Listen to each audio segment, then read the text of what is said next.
Satu Scalar can you do it? Dan Albert di sana ternyata harus hilang. Edge fight as long gets instantly shot down by the Blazing Duet, as well as the Electro final blow. This is going to be easy cleanup for Todak as most of the... Apat yun, pero nasipa din siya. Yung ninakaw na sipa, buhay pa rin. Ang 41! Backline already, and they're running for the lives, gunning it. David trying to drag the members of RG right underneath the turret. It's not enough though. Gray coming all the way in, he cleans it all the way out. Just nowhere for him to run. Just... Kita akan ada satu buah reward point Malaysia membuat pergerakan dari Liga terlalu benar-benar slow. Rafanya sudah tumpah.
Menang, kalah, pressure, harapan, skill, mistake, dah ready.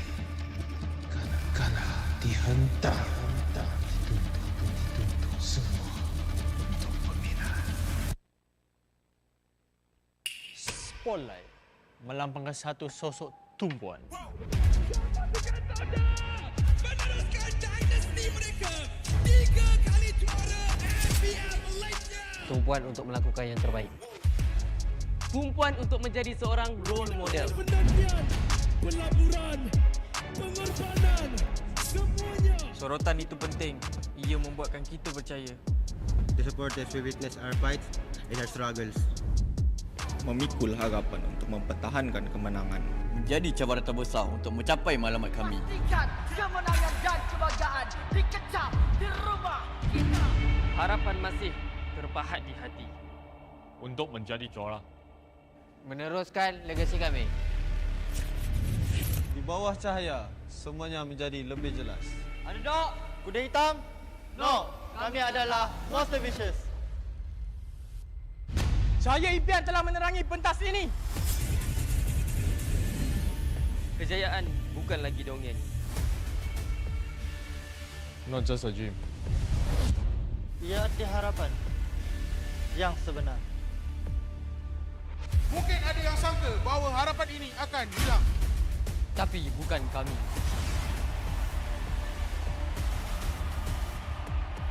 Ini harapan kami. Ini semangat kami. Bersama kami mencapai satu tujuan. Menjadi sinar yang paling terang.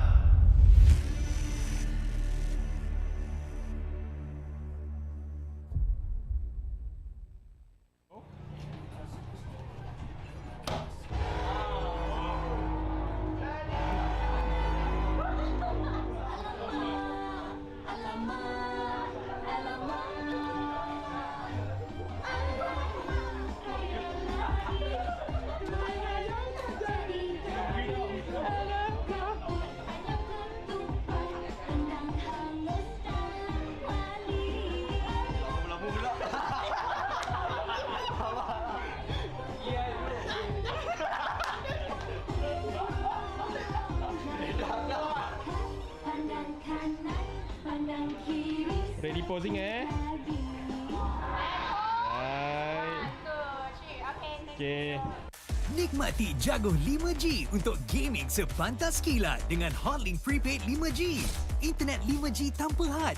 dengan kelajuan 5G tanpa batas untuk layan gaming tanpa gangguan.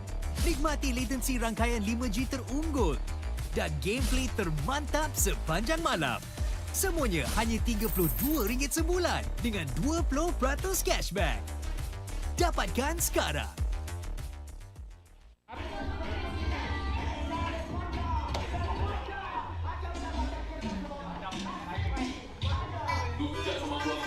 Lu panggil lu punya letting semua bijak sama gua sekarang gua tengok. Lu jaga dia. Lu masuk sama Todak. Gua tau. Bukan senang mau masuk ke tempat mah. Hey, Syah. Lu mau saya masuk ke bangsa ni macam. Lu cuba sama gua. Nanti gua kasi kena. Ready.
Ready posing Right.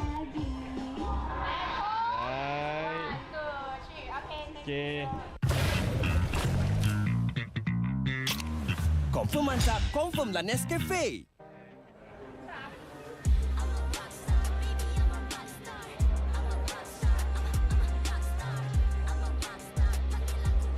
Kami akan bantai Barakuda.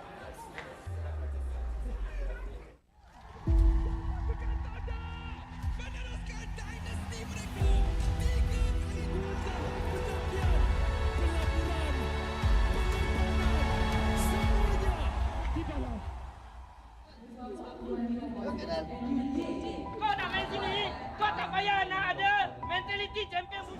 Dia lepas sudah lah. Oi, kau tu lagi lah. Nak cari key, tak payah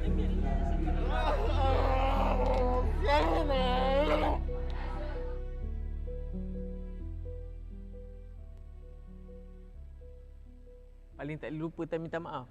No idea with that. Maybe Masih ingat banyak ah. Nak cerita buruk ke nak cerita baik Betul adalah macam konflik sikit, macam saya bergaduh dengan mak saya kan, nak masuk e-sport. Sampaikan saya kenal rumah. Aku ada terbaca lah orang cakap, ni dah rasti teruk lah, dah boleh pergi kerja kilang lah. tapi ya, aku okey je sebenarnya. Yang video aku viral nangis-nangis apa semua itu bukan sebab aku kecewa dengan kecaman orang apa semua, tak ada. Kecaman netizen semua aku tak kisah pun. Semua tu like aku disappointed dengan aku punya performance je. Dengan apa yang aku bagi, apa yang hard work yang aku put. Tapi end up performance aku macam tu lah. Sebab aku tahu orang-orang yang komen apa semua, diorang tak tahu pun apa yang terjadi. Diorang nampak daripada luar, diorang tak tahu apa yang dalam. Macam ibarat kita tengok bola, dia ni passing betul-betul lah. Kita bukan tahu, kita bukan join training pun. Kenapa Harry Maguire main setiap minggu? Kita tak tahu pun dalam training dia macam mana. Pergaduhan yang paling risau, perit dan pedih lah kan. Kita tak ada cakap apa-apa. Cuma waktu tu MPL Season 6 di mana Todak tak ada kalah lagi best of 3. Waktu tu pressure dia sangat besar sebab orang semua mengharapkan kita menang daripada regular season sampai habis.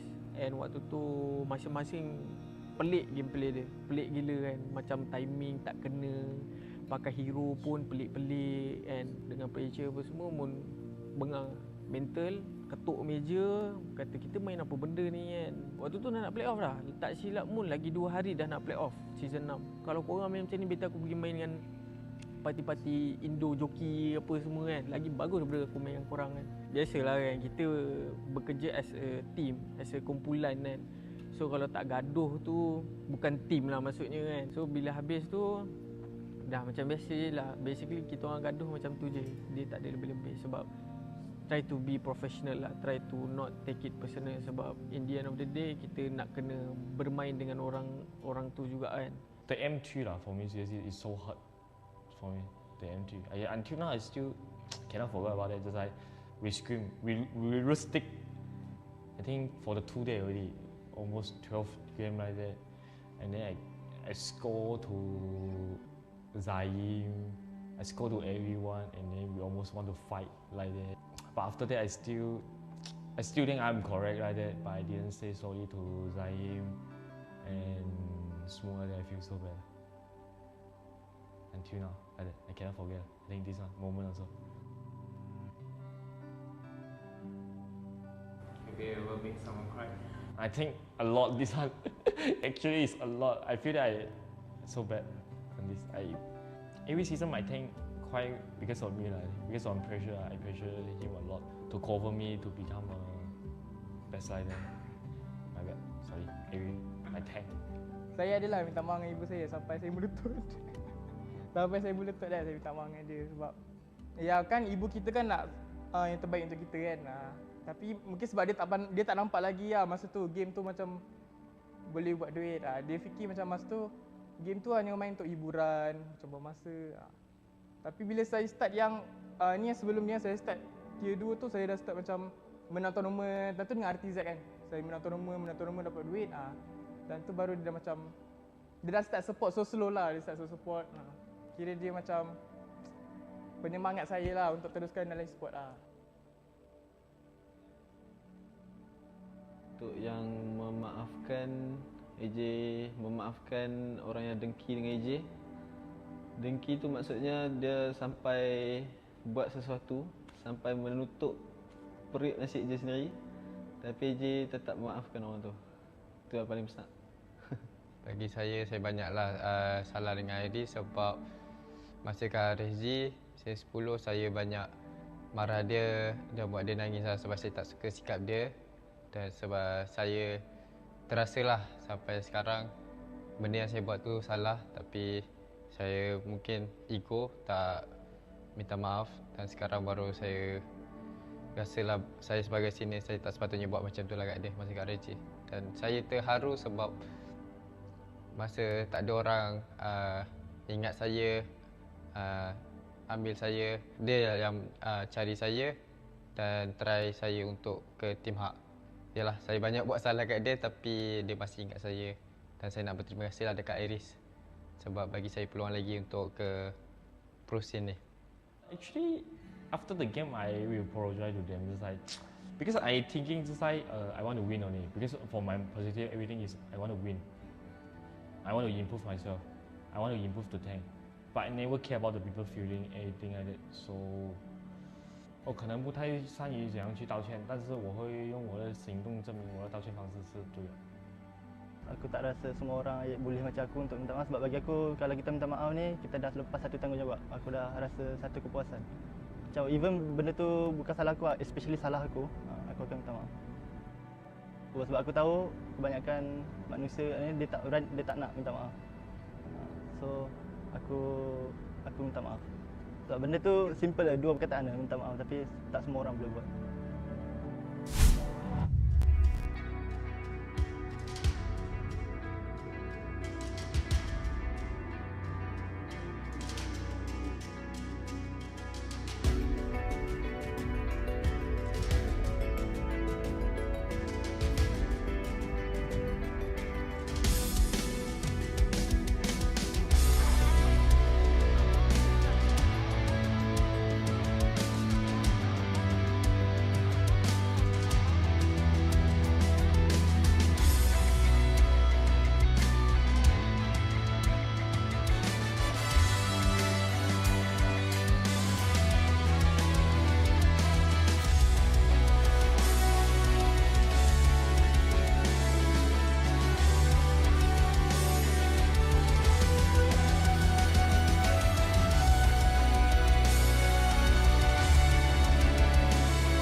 I'm a rock star.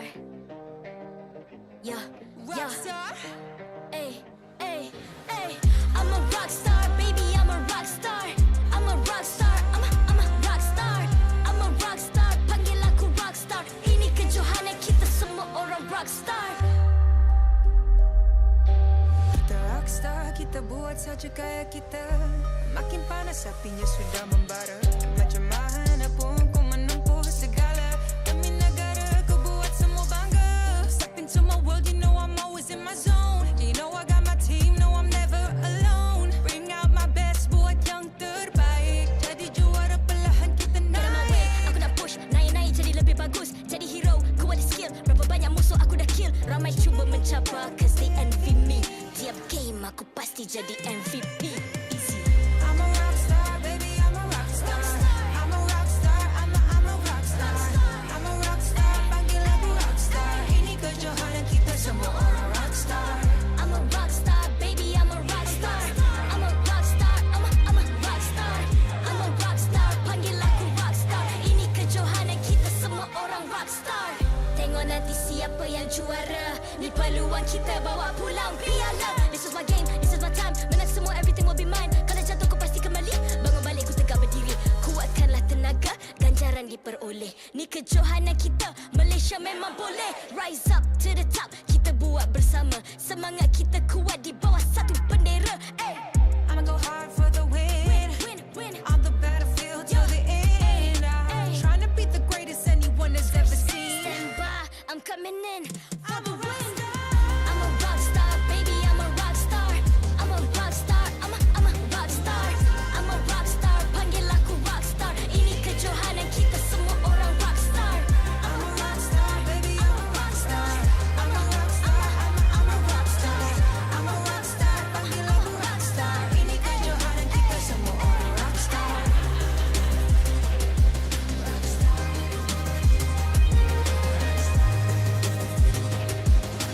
Ini kejohanan kita semua orang rock star.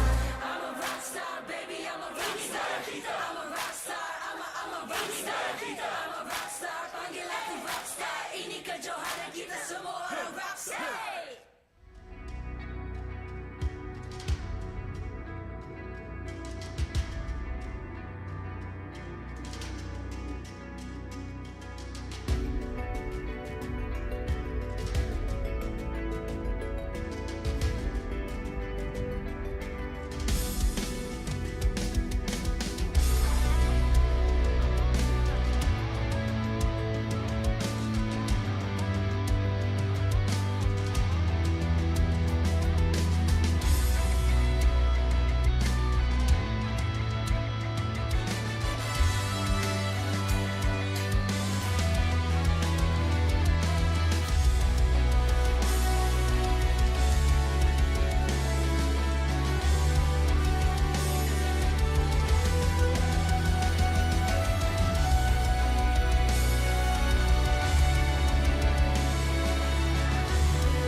I'm a rock star. Yeah, Rock star. Hey, hey, hey. I'm a rock star, baby. I'm a rock star. I'm a rock star. I'm a rock star. I'm a rock star. Panggil aku rock star. Ini kejohanan kita semua orang rock star. Kita rock star, kita buat saja gaya kita. Makin panas apinya sudah membara. Macam mana pun ku menempuh segala. Demi negara ku buat semua bangga. Step into my world, you know I'm always in my zone. You know I got my team, no I'm never alone. Bring out my best, buat yang terbaik. Jadi juara perlahan kita naik. Get on my way, aku nak push, naik-naik jadi lebih bagus. Jadi hero, ku ada skill. Berapa banyak musuh aku dah kill. Ramai cuba mencapai, cause they envy jadi MVP. Easy. I'm a rock star, baby, I'm a rock star. I'm a rock star, I'm a rock star. I'm a rock star, panggil aku rock star. Ini kejohanan kita semua orang rock star. I'm a rock star, baby, I'm a rock star. I'm a rock star, I'm a rock star. I'm a rock star, panggil aku rock star. Ini kejohanan kita semua orang rock star. Tengok nanti siapa yang juara. Ni peluang kita bawa pulang piala. This is my game, this is my time. Menang semua, everything will be mine. Kalau jatuh kau pasti kembali. Bangun balik, ku tegak berdiri. Kuatkanlah tenaga, ganjaran diperoleh. Ni kejohanan kita, Malaysia memang boleh. Rise up to the top, kita buat bersama. Semangat kita kuat di bawah satu bendera. Hey. I'ma go hard for the win. On the battlefield till the end. I'm trying to beat the greatest anyone has ever seen. Stand by, I'm coming in for the win. I'm a rock star, baby, I'm a rock star. I'm a rock star, I'm a rock star. I'm a rock star, panggil aku rock star. Ini kejohanan kita semua orang rock star. I'm a rock star, baby, I'm a rock star. I'm a rock star, I'm a rock star. I'm a rock star, panggil aku rock star. Ini kejohanan kita semua orang rock star.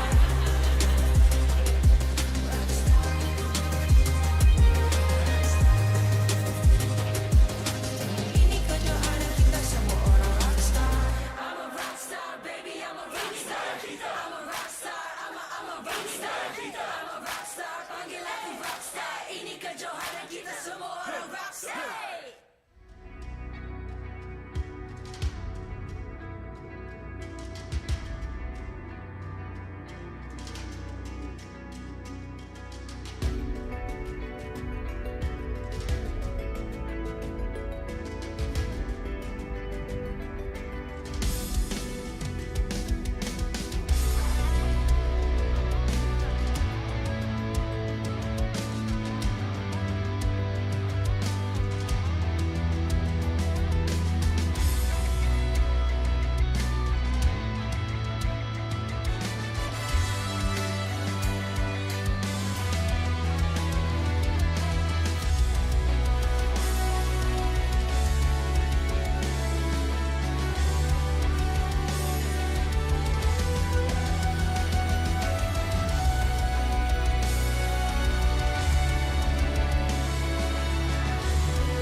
I'm a rock star.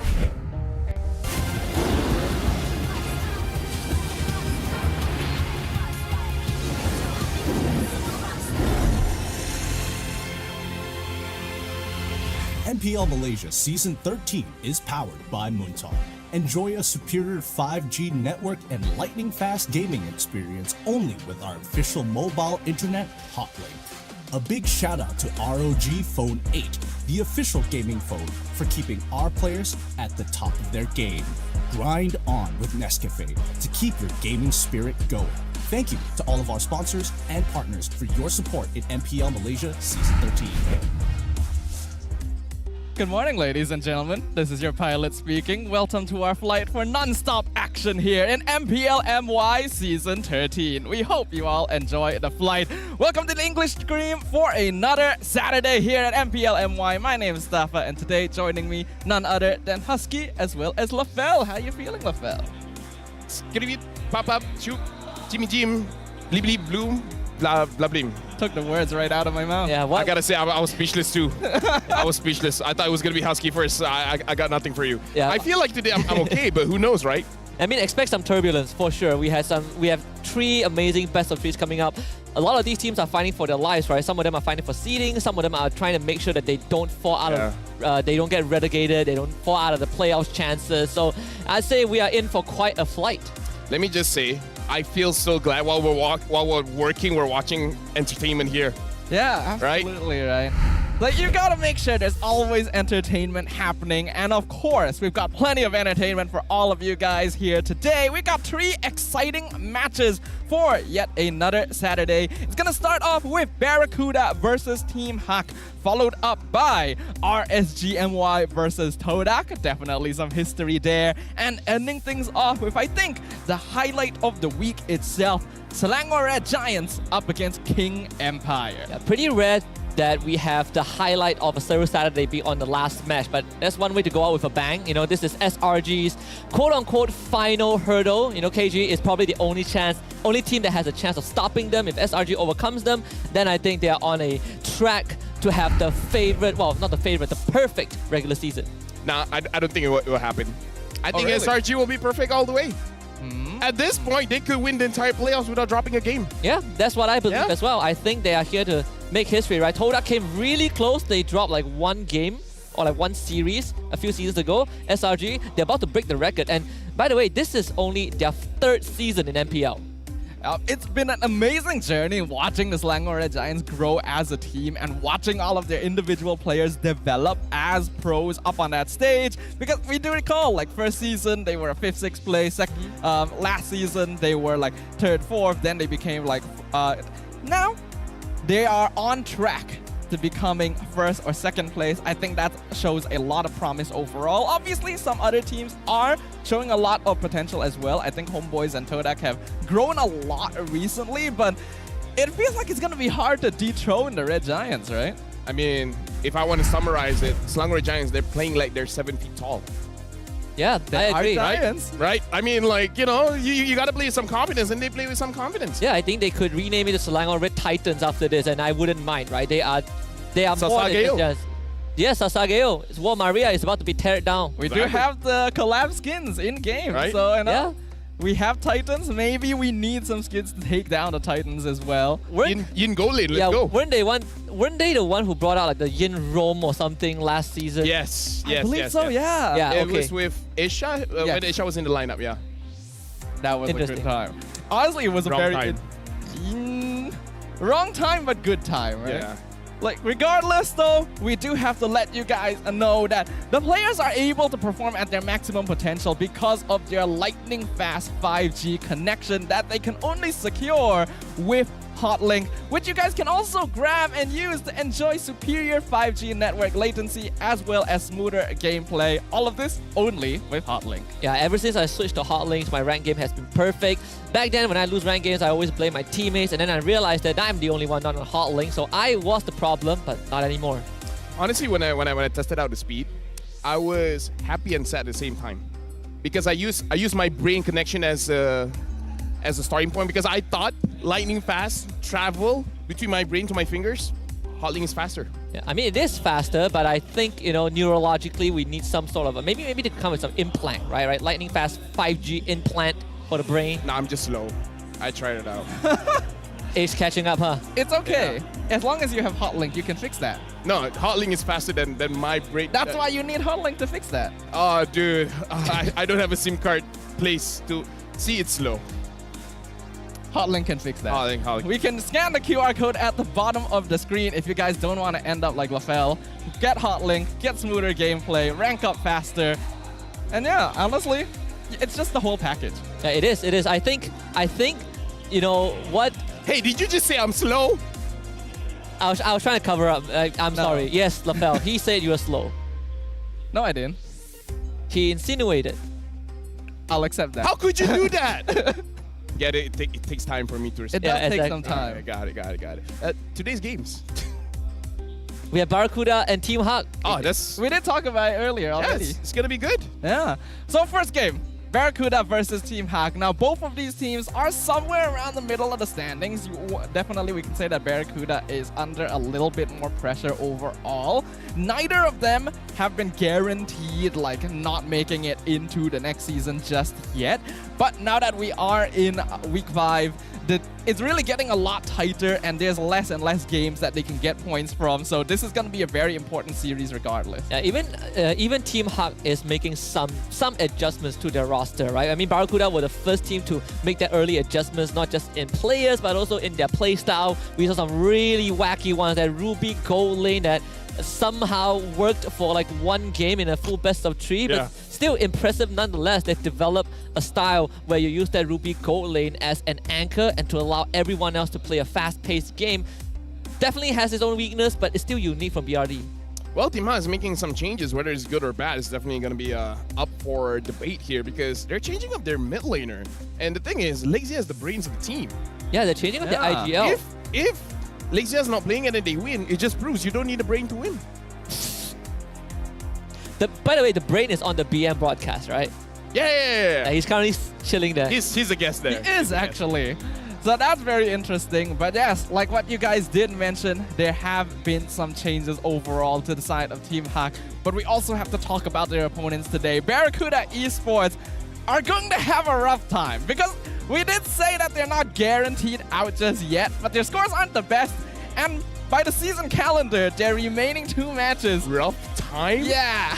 This is living in Attack of Titans, man. Yeah, they are literally the civilians within the confines of the wall, and then the rumbling is happening. Judging by the season calendar, this is actually Barracuda's best chance of securing any sort of opportunities to remain in top 6 and to avoid relegation. What do you mean rough time? That's not rough time. You're the one who said rough time. I like it. You don't put words in my mouth right now. You're the one who said rough time. But it is going to be very difficult overall. Let's see how Team Hawk will perform in comparison. They've only got 1 match left after this. That's going to be against King Empire. So would you rather face the Titans or would you rather face an Empire? I'd rather face KG. Empire, yeah. Yeah, I mean, you're not asking a question. It's a statement. Yeah, right? come on, man.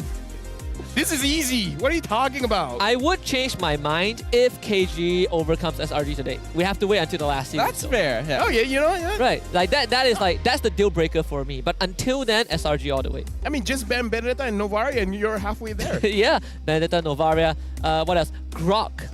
Yeah, pretty much. Yeah. So X-Men has been playing a lot of Florian recently, so that's like, I guess they're expanding their pool, but we're going a bit off topic here. KGE's matches at the end of the day. For now, we got Barracuda versus Team Hawk. How do you think these teams will interact overall? I feel like a part of me wants to see Barracuda continue to be innovative, right? In their own way. I know we've seen the Leomor, Ruby, gold lane stuff, those shenanigans, but they also have the jungler, right? Amal, for example, you give him the Fanny, you give him a very active jungler, he actually can perform. In the first few weeks, the main issue they ran into was the rest of the team wasn't there to really back him up, but I think they've fixed that. And now if they can maintain that style, you know, the Khalid was also brought out, the Benedetta, I think they can stand a pretty good chance against Team Hawk. I don't know. I feel like going up against Team Hot just overload them with damage because I feel like Team Hot, they have the way that they play, they have 2 options: either go for the team fight or go for the macro play. You know, having the side push with Iris. We just overload them to the point where, especially when Lexia is not playing, I feel like overloading a team with a certain problem creates problems. Yeah, and I like that. I feel like that's the best way to win. Just give them problems. Especially when they switched out Lexia, which also happens to be the IGL, right? Yeah. Someone else is taking up that role.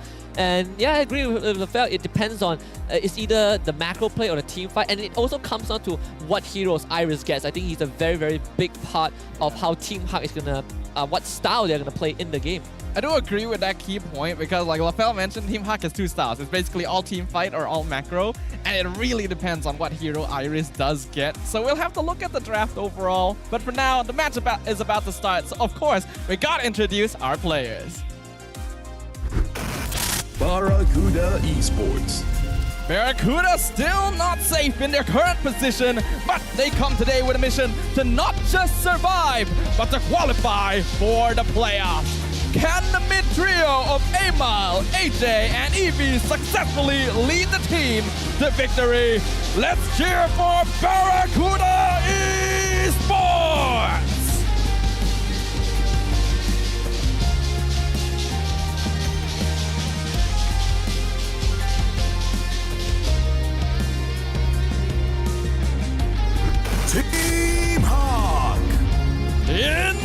corner, still not giving up on chasing their second trophy.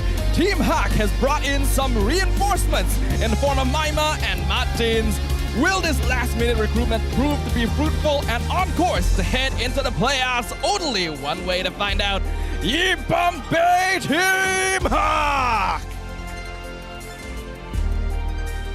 And of course, no stage is complete without the coach and analyst of both teams, as well as our head of League Ops, Cedric, who will be there to ensure fair play and professional integrity of the match. Give it up for Coach Backdoor and Assistant Coach Zinhan for Barracuda and Coach Wright for Team Hack. As both teams meet in the center with their fist bumps, we are about to enter the land of dawn for a decisive match between two worthy opponents. It's going to be a heck of a series, gentlemen, because we looked at the season calendars. It's tough for both teams. Obviously, for Barracuda, they have one more extra game compared to Team Hack for the rest of the week. But that also means that this is even more crucial for them to win, right? Regardless of who wins this, a victory is going to make sure that they have a higher chance to keep themselves in that top 6 and not risk being relegated. I gotta say, Barracuda's got style. Yeah, they do. I like it. I think this is like what the second, third rendition of their jersey. I've lost count. Yeah, it's a good combination of colors of white and red. And the other color, red. And the other color, yeah. Especially the pants, right? Like it comes in a full set. Oof. Love it. Always gotta did have. they sell it at the player, the team booth? How did I get That's a good question. Actually, we should check that out if we have the chance. After all, No, if we can't. We're working. Later. You're right, yeah. But for We're those working. who are not working, you guys, you can come down here. We got great booths, team booths, merchandises, food truck, drinks, and obviously great games. We and got the people. works.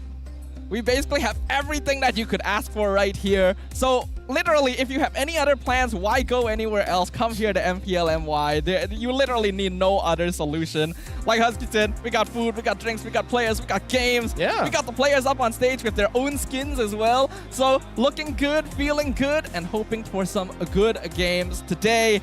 And it's all going to start with the very first game of the day as well. I'm excited to see what happens. Honestly, if your cousin's getting married, like whatever. Yeah, weddings can happen more than once in your life. Exactly, he could remarry. Yeah, but Team Hack against Barracuda is only once. It's only once. Yeah. Oh, actually, maybe again in the playoffs. In the playoffs, We don't know. Yeah. They might not go to the playoffs. That you are correct. Ooh. Well, we'll see what happens. For now, though, we got a hot topic for us to simmer in here. Only the top 6 teams will make it to the playoffs this season, which is a change from previous seasons where it has always been 8 teams. What are you guys' thoughts about this change overall? I like it. I think it makes it a lot more competitive. And also, teams are less likely to mess around, right? I think what we had last season in particular was teams, they were experimenting a lot, sure. But then when push comes to shove, they realize, wait, we have 8 slots. We can still kind of go into the play-ins and qualify from that point onwards. Now you can't really do that. Not only we have 2 lesser slots, every single series is a best of 5, except for the grand finals. It's a best of 5. Yeah, it's a best of 5. Yay. Yes. Hooray. Love it. Love it. Love it. We really get this nothing bad to say about that. We really get to see the best the best of the best, right? Like, can you survive the marathon in this playoffs? It's the first time ever for MPL Malaysia. We love full games, right? Yes, yes. We I like love our full games. I like it when I show up at 10 a.m. and I go back at 12. Ooh, my favorite. That's the best. We couldn't ask for anything more. That's right? the experience.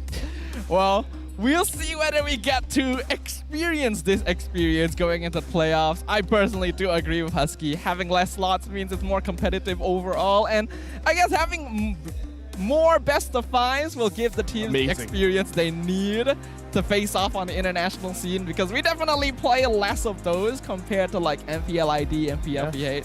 Yeah, I mean, we sort of like struggle in best of 3s on the international stage, right? So why not train them in a best of 5 and then we'll be ready. Well, we got one more question before we head into the match, which is which of these 2 junglers will be able to control and win out that mid lane alongside their trio? We got Amal and Janice up on screen, as well as their individual stats. Thoughts, Lafel? Yeah. Very insightful. I don't know. Good shot, Lafel. I mean, like, things could happen. Amal could win, Janus could win, who can say? You really could use Hotlink, right? Yeah. I don't know. Looking at the matchup, I feel like if they put all in onto Amal, I think it would be trouble for Barracuda, which they have tried before. The Ruby gold lane, I feel like that's the kind of strike you go for if you want to go all in on Amal, which I feel like it really depends on the hero. If the hero skills well, something like Roger, sure. But I feel like something like a Harif, I've seen people try it on rank, and there are definitely answers nowadays. Yeah. I think it also depends on which side teams are on. Let's say if Team Hawk takes blue side, they ban out, let's say they ban out either Harif or Roger, and then they take the other one, you completely ruin the plan of Barracuda or trying to funnel into Amal. Which I think is actually not that bad of an idea, right? Well, actually is a pretty bad idea, because if they funnel Amal, it's easier to kind of stop him. We've seen Bounty almost pull it off last week, but if Barracuda still insists on doing the Amal funnel, I think Team High is going to be prepared for that. Okay. And the thing is, I watch when they're doing the Amal funnel, the late game isn't as good. Yeah. Yeah. I think it comes down to a lot of periods where, for example, you reach the late game, and because Barracuda was so conditioned that, wow, early to mid, we are so strong, we're taking the jungle, we're taking early lords, and then they start taking fights, not understanding that their peak has passed, and then they start losing fights. That's what we saw with Barracuda last week. Yeah, this is a trend we see from honestly, even from the start of the season, I think they've had this issue where they're very aggressive early to mid, but then mid to late, they do lack a little bit of macro overall because they do rely very heavily on playing together as a team. We look at the players up now along with their individual stats and their signature heroes. Obviously, we've been focusing a lot onto Amal. I do think that the rest of Barracuda has been picking up the slack quite well. I think Trap is starting to adjust to playing Ruby. Hesu has been quite a hidden star since the start of the season, and AJ and Evie really carrying their weight as well, but will it be enough up against Team Hawk? Maima looks short in this picture. You right? He wrong. does, right? You are not wrong. Yeah. The thing is, Maima is not short, man. He's pretty tall. I was about to say that they did trap Dirty with the Ruby stats because he got relegated to that hero, but this is also Maima's first appearance, right? Yeah. Aside from the fact that they shortened him by quite a lot. Quite a lot. Quite a lot. But we've always seen Maima sort of showed up as the reinforcements for teams in MPL, especially teams that really want that extra oomph.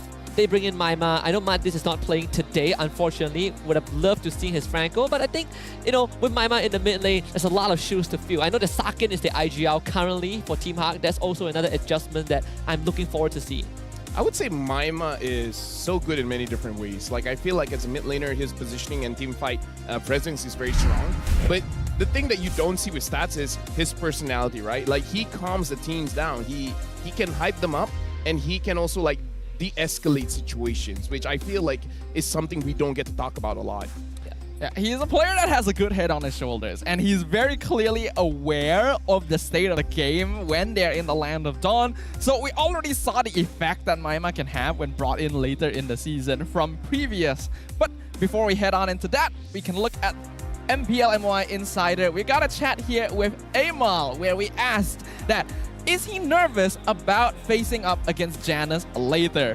And Amal just straight up says, I don't think so. He's from tier 2 MDL, so it's no problem for me. Damn. You know what? I would want to see a game. In fact, so here's my plan, right? I want this to go full 3 games, and then the first 2 games, they each get to play Fanny once. Then we get to see who the better Fanny player is. Right, will Amal get completely wrecked by tier 2 player Fanny?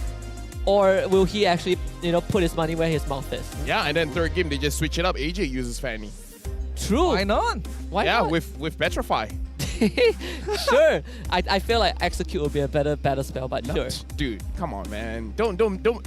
Winning is one thing, right? Causing your opponents headaches. That's the real big. So that's what you've been saying in the talent room. If they don't know what your next move is, exactly, they can't react. Just bring Fanny Revitalize, change up the entire format. Arrival Fanny. Better idea. See, now you guys are good. Yeah, if I run out of cables, I can just use Arrival to go into the other lane. Well, we got another chat here. We're talking with Coach Wright from Team Hawk, saying that he talks to Janus a lot during drafting. How does he contribute? And the coach says he wants to have a second opinion from Janus, whether we can get Assassin or utility. Of course, though, as the coach, he is the one that makes that final decision. Oh, that's good. So a little bit of favoritism there. I mean, That knows exactly what it is. He is right, you know. All right. He is right. Yeah. Can't argue with that. You cannot argue with someone whose name is literally right. What he says goes. He is always right. I think there was a song before it said to the left, to the left. Ah, Everything yes. in the box. Everything in the box? To the left. What was it? Beyonce? Yeah, maybe. Yeah, to the left, something like that. I think it's Beyonce. Fanny submitting puff to the left. I don't know. Okay, that one. It's a stretch. I'm pretty sure it's out of pocket.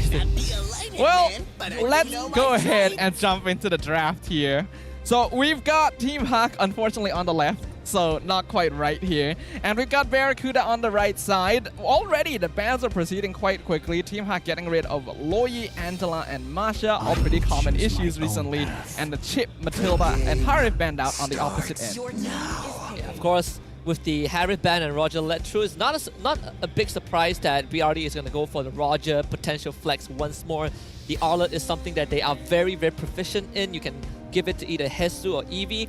So pretty standard picks for both teams. They're getting their comfort heroes kind of selected. Now I'm looking at Team Hack. I wonder what the direction is, right? Do you want to directly answer this Roger, or do you want to kind of bolster that front line? Because the Tan is a pretty good selection, regardless of where the Roger goes, and they picked the Nolan to kind of play that fast-paced game. Team is being very honest with the draft right now, showing the Nathan as well as the Nolan early, indicating where everyone is going. Even the Barats is probably going to the EXP. So at this point, Barracuda, they should take this as an advantage to know the counterplay for either the Barats or the Nolan. There it is. I was thinking of this exact sequence, right? If you review that Nolan as Team Hack, which they already did in the second pick, then now BRD, they have a great option to just be like, you know what, we're gonna put Roger in that jungle. We can potentially run this gold lane Ruby again, and then we're gonna have a very oppressive XP lane, like for example the Khalid that we saw, and they would do what they did exactly to Yuna when they went up against Bounty last week. What about a Phobius mid here for Barracuda?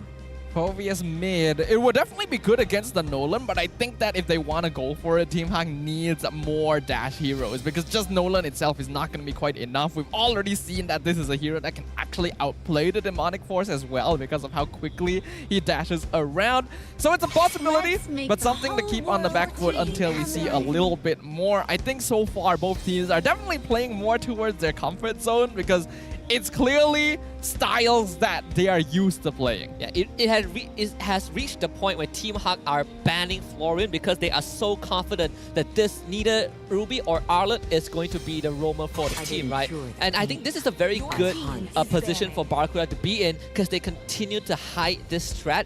And right now in the fourth pick, because they do have the first pick in the second phase, they can still review that mid laner while concealing all the other three heroes. Ooh, we are looking at the fun fact here, and I just gotta say, we don't gotta do Maima like that. He's played with Geek, Caracal, Madness, and Team Secret across 4 seasons, all of which ended up relegated. But we do also have to recall that for some of these games, Maima was brought in at the very end as a pinch hitter, and honestly, put up a solid performance. Oh, he does. If he was in way earlier, it would have been great. Then comes to the question, why do teams don't just pick him up way earlier? I know, right? I mean, you're just scapegoating at this point. Poor dude. Continue to go with the Roamer ban, and in fact, it is the Minotaur some more. I mean, Team Hack really are that confident that either the Ruby and Arla are not going to be in that roam. I think it's a good prediction overall. I like this. Barracuda. You get to conceal the other 3 heroes, right? I mean, Team Hack still have no idea where these 3 heroes are going to go. They can only confirm the Lilia is going to be in that mid lane. I feel like for Barracuda, they need a pure tank here, because fighter tanks really aren't that tanky anymore because of the adjustment coming in from the items, as well as the stat attributes coming in from the tanks. So I feel like Barracuda, their draft is currently all in, because Roger is a snowball hero. He does well late game, but overall he's a snowball hero. Same with Lilia, does a lot of damage early game. Same with Arlet, a lot of damage early game. So it's kind of like all in. It doesn't have a lot of balance here for Barracuda. So I feel like if Team Hack in the early game, if they lose out a lot of matches around the turtle and such, just wait it out, get a few more items, and then you're gonna be solid. You can actually pivot to a Fredrin if you're Barracuda right now. You pivot to a Fredrin, you probably get the Ruby either the Ruby or Arlet XP laner, doesn't matter, and then you get the Roger into the Nathan, right? It's still not that bad of a matchup overall. But I feel like knowing Barracuda, they would just continue to go all into Amal. That's what they've been comfortable with. But then you run into the problem of the amount of crowd control that Team Hawk has, right? With the Vexana, with the Cho, Amal can't just be funneled, and you can't just funnel this Roger and expect him to carry the game. Yeah, it's gonna be difficult. They need like really hard lockdown. I'm playing with the idea of something like a Kaja roam here just to counter both the Barats and the Nolan if they were to go a bit too far in. But it depends on whether or not Eevee has that mastery for it. Looks like, oh, they're gonna pivot here. That is gonna be a Paquito in the EXP lane. So I feel like for Barracuda, this will look really good or really bad. Yeah, it can only go like go one way. It's either they snowball out of control and then they try to end the game before 15 minutes, or they get completely run over and have no chance to recover. I mean, like, sometimes you gotta take risks, and Barracuda decides this is the game for them to take a little bit of a risk. So I wanna see how they wanna control the early and mid. The moment they lose control, it's probably gonna be all Team Hawk. Yeah, I agree. But I think it is Barracuda playing into their comfort zone. We know they're an aggressive team. They want to play really hard for the early game. So if you go for a snowball lineup, it's basically all in, high risk, high reward. We'll see whether or not it works out against Team Hawk. Let's hop into the land of Dawn for our first game. The first best of 3 of the Seru Saturday is Barracuda versus Team Hawk. And gentlemen, I think we also have to consistently remind ourselves of the fact that Barracuda needs to win this series no matter what, right? They're at risk of being relegated. They are at risk of not making playoffs. So if Team Hawk stops them, regardless of the risk they take, it's going to put Barracuda in a rough spot. Yeah, I feel like I've seen interviews where people ask, how does losing feel? And rarely do they say it's good. I'm pretty sure it never feels good. Yeah, I would be concerned if someone said it felt good. I mean, some losses are okay, you know? Yeah, they're learning experiences, but they're generally not gonna feel good, right? You don't want to invite someone to an interview. You ask them, oh, how does it feel to lose? And they answer, it feels good. You gotta do some fan services. Well, you get the flicker out of Eevee already. It's a good adjustment from Team Hawk. They understood that Barracuda, they've studied how they went up against Bounty. They know that Barracuda wants to pressure this Nolan. They're not gonna give him that chance. Right now, we're looking at the mid duo from Team Hawk, Noir as well as Maima. They're taking turns, making sure that they control the bush here so that no one gets surprised, and they're controlling the river well. And look at their rotation; they're moving with Janice, making sure that wherever Janice is going, he's gonna get covered. So this is a very defensive stance coming in from Team Hawk, making sure that no shenanigans can be done by Barracuda. Because look at the mid duo; they're always following Janice. And they might even get the first blood here. Janice will claim that one. There's nothing that Eevee could have done. Great rotations coming in here from Team Hawk.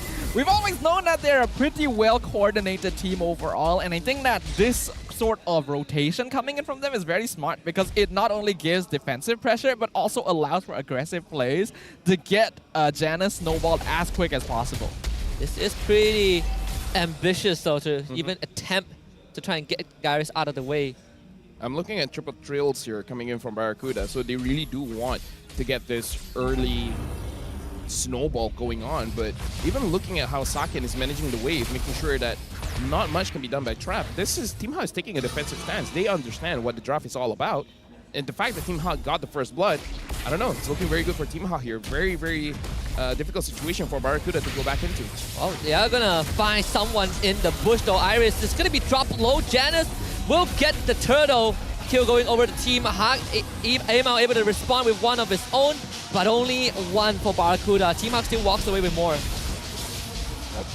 It's gonna be a very worthy trade there for Team Hawk. Iris, his job is basically just to be a sacrifice there. They get the turtle, they secure a kill on top of that, and we can see that Saken is allowed to just cut the way. Oh my goodness! Janice! He's gonna try and look for Amal. The lethal elimination already timed out earlier on, so no kills onto the Roger, but purple buff will be secured, and this is Team Hawk coming online early on. I mean, we talked about it. It could look really good or really bad. And this is one of those situations where Barracuda, they gotta figure out a way to win their next fight. If they win their next fight, they're still home. But meaning to say, they have to go 5-man very early on the second turtle. Yeah, and it's starting to look predictable, right? Barracuda's draft. You reach the point where Team Hawk are not even concerned who the roamer is going to be. We ban our strong roamers. We are so confident you are going to do the Roger funnel again. And they have come prepared. Janice is level 7 at this point. Another flicker forced out. And this is a lot of pressure coming in from Team Hak. They feel very comfortable. Oh my goodness, Noir. We didn't have to see that. If the camera just stayed on Janice, we'd be like, oh, what happened? Maybe it was a great outplay. They were feeling comfortable, they were feeling confident, but maybe a little too confident there. I'm not sure what happened. Maybe Noir got the wrong angle, but that's something that'll allow Barracuda to get a little bit of footing at least, because it means that the flicker from the Team Hak roamer not going to be available for a while. And then you look at the turret plating, right? The gold plating, both the mid and bottom lane turret has had a bit of that plating kind of shaved away by Janus and Sakin. So a lot of the goal advantage from Team Hak is actually from these objectives, these macro plays. Noir looking for another kick this time, finding Eevee. AJ already expanded and Purify can't help his teammate. Eevee ends up going down and Team Hak should have no problem getting this objective. Yep. Very clean once again, right? We saw Noir like building up that. He was already planning the rotation. He was already planning the catch, and we saw Janus come to connect with him. So the timing was just perfect from Team Hak. And right here, looks like Trap is a little bit trapped here. He has to get away. So far, he's fine, but the turret, not so much. And, I mean, with this turret going down this early on, which means this Ruby, the role of this Ruby has been completely nullified, right? Your job is to stand back that goal lane and make sure that you keep that lane stable. But Team Hak, they brute force their way to the structure, and now there's not really a place for this Ruby to go to. This 3,000 goal lead feels like an 8,000 goal lead for Team Hak at this point, because Barracuda is really behind at this point, to the point where Team Hak can make some mistakes, but the most important thing is that they don't lose map control. Because I want to talk about how during the second turtle take, Maima and Noir were already in prime position to control that area to make sure that Barracuda can't go in. And if Barracuda can't go in, have priority over the turtle, it's going to be very hard for them to contest. And as we saw, they could not contest. So at this point, Team Hak, they're winning the early game so good. Yeah, Barracuda as a lineup really does need priority when they enter these team fights, and Team Hak with their positioning is not giving it to them. Oh, they're gonna make an attempt onto Sakin. Flicker, final slash. We get the kick also from Noir, but Maima and Sakin are the most important target, and they cannot get either of them. And Team Hak has an opportunity to turn it all around. Eevee and Aimao on the run. At the end of all that attempt, both teams walk away with no casualties. And at this point, that's the problem. Not enough damage. Right? This is a lineup that doesn't require items for you to get those early kills. But this is at the point where everyone... Oh, never mind then. Well, that's a surprise right there. The 1v1 victory from Hesu, catching out Janus in the mid lane just randomly. That's actually really big, because you see that instantly that's like a 500-600 gold swing there just from taking out Janus, who has basically been free farming the entire game. So, gotta be more wary of their positioning. Skinned it. Yeah, Skinned, right? Yeah, you're right. Oh, Flicker kick. This time, getting the Ruby trap completely controlled and does not have a chance to retaliate. This turtle will be secured by Aimao though, as the absence of Janus. And we get the gobble up. Iris will send Eevee back into the wall. He tries to take his vengeance out of there. Might get his way out though. Aimao turns into werewolf form, ends up getting blasted by Maima. And Hesu, he's knees deep in this water. Noir will be able to get away. Barracuda gets 2 and they trade 2. So Team Hak has so far been doing a very good job of juggling damage. Like the way that they're making sure that certain players are able to get out of situations by trading positions is very good. But Hesu in trouble. That's gonna have his punch blocked by Noir and even delivering a kick to his face. Hit over the extension. I was about to say Jesus the saving grace for Barracuda. Yeah, me too. Yeah, but then that happened. It's kind of like at this point, we don't even have to see it. Bad things will happen to people who do good. What? It's a rough wait, world. no, sorry. Keep doing good, people. Keep doing good. Don't stop. Well, so far, Team Hak are doing good. They are not stopping the pressure, although they have definitely made some mistakes here and there with positioning. They've managed to regroup themselves very quickly, and you can see that their rotation is still very well coordinated, and the way they're approaching the map hasn't changed despite the few mistakes they've made. Well, Sakin on this Nathan is going to have a huge power spike at 3 items. Right now, he is 1,000 gold ahead of his counterpart, Trapped. So, Team Hak right now, again, because we gotta consider Team Hak, they do want to scale, and they're scaling quite well. 8 minutes in, maybe around 10 minutes, he will complete his 3rd item. Yeah, and then attempted push Sakin. Wow. Oh, Noir saving his gold lane, and that could have been disastrous for Team Hak. Final slash on the Iris, but no one is there to follow up. Iris just easily gobbles up Eevee, and he's gonna get bursted by Maima. Barracuda losing 2. Not to mention that ML got the third up top, and looks like he's going for the second one here. This is going to be a huge swing for Barracuda, not just in terms of gold, but just overall map pressure, especially when the Lord is about to spawn. As I say that, if ML goes down, something is wrong here. Okay. I mean, try to greed out with that recall. Had to use the red tree to get away. I think it's worth it there. Getting 2 free towers up top is going to be very valuable for Barracuda, though it might result in them losing this Lord. Yeah, he used the retribution to get out, right? So Trap is desperately trying to reset this, but can't reset it fully. And Team Hawk, because of that, gets a free Lord. And right now, Team Hawk 2.6k ahead of Barracuda. In terms of wave clear, they can do pretty well with AJ, so the first Lord won't be that oppressive. But this is the point where Team Hot should try to get as many outer turrets as they can so that they can really establish a control inside of the jungle of Barracuda. Is this 3k lead still kind of a 8k advantage theoretically for Team Hawk? I would say now it's more like 6 instead of 8. But the thing is, Saken, once he's hit 3 items, then it feels like 10. Yeah, we're gonna need to wait around those power spikes specifically here because you can see that Team Hawk is still farming very comfortably. Janus and Saken specifically being given a lot of room on the map because Iris and Noir are gonna be more than enough to keep most of Barracuda Esports occupied, so shouldn't be difficult for them to get every single external tower right now. And since Barracuda is a lineup that, again, wants to have some control over the team fight. They do catch Iris to force the flicker out. But Barracuda managed to stagger the waves, right? So they will lose all the outer tier turrets, but they at least keep the inhibitors alive. And Saken, that's the third item, Holy Crystal purchase. Not what I thought. I thought it was Blood Wings, right? Blood Wings or Divine Glaive, but going straight for that Holy Crystal. Oh my god. Talk about power spike, man. Yeah. Talk about power spike. Feeling really good about the state of the game right now. So it's 12k now? Oh yeah, now there's a Holy Crystal, right? Like third item Holy Crystal is a top 1% kind of action. Oh yeah, and right now, Iris is able to tank a lot, and it looks like he got someone. And a gobble up. This time, Eevee doesn't even get to do anything. They gotta respect this barrage, so Barracuda still wants to fight this. Iris does end up going down. Amal looking for Noir, claims a double kill in the back. This might be an opening for him to go for Saken, and Saken becomes the target. Amal chases him down, gets the triple kill and runs away. The Eternal Garden not on the right target. Barracuda getting away with more than Team Hawk would have liked.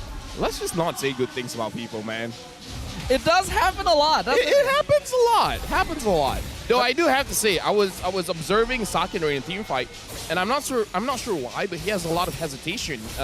It seems like he's not sure which targets he wants to go for. Like, he wants to go for the front line, but then because Amal is flanking, he's like, oh, should I keep on shooting this guy, or should I change targets and things like that? So, I don't know. I feel like Saken did not perform well in that fight because he was very hesitant on who should he target first. Actually, if I'm not wrong, we brought up earlier that Saken is supposedly the IGL for this game. Yeah. So perhaps that's a little bit of the jitters there, trying to adjust into the role, maybe thinking about where the rest of his team needs to be positioning there. Because although they got a really nice catch onto Eevee, Iris and Noir were basically out of commission, right? They were stuck, they couldn't get out, they couldn't do anything anymore. And so it was difficult for Team Hawk to decide whether or not to prolong the fight or to escape. And by the time that decision was made, Amal had already made it for them. Yeah, they were eating gloom charges basically, right, in that tight spot. And we saw how quick the front line of Team Hawk collapsed. I suppose good news is that they will still get this free Lord. Barracuda not even in range to contest this. There is a conceal though. Maima has to commit the flicker just to make sure he doesn't get caught. But he did trade the one from Eevee. I mean, if I was Maima, that would be super worth it, man. Yep. Right? I mean, like, you just got the Lord. You don't want to die. Like, you want 2 Lords, don't you? Yeah, I want as much Lords as I can. Oh, yeah. And we definitely need Maima alive. We have to say, Maima, he's been doing a great job this game. 4-1-4 on the Vexana. Obviously, we haven't been shouting him out very much, but he's been doing his job in that back line.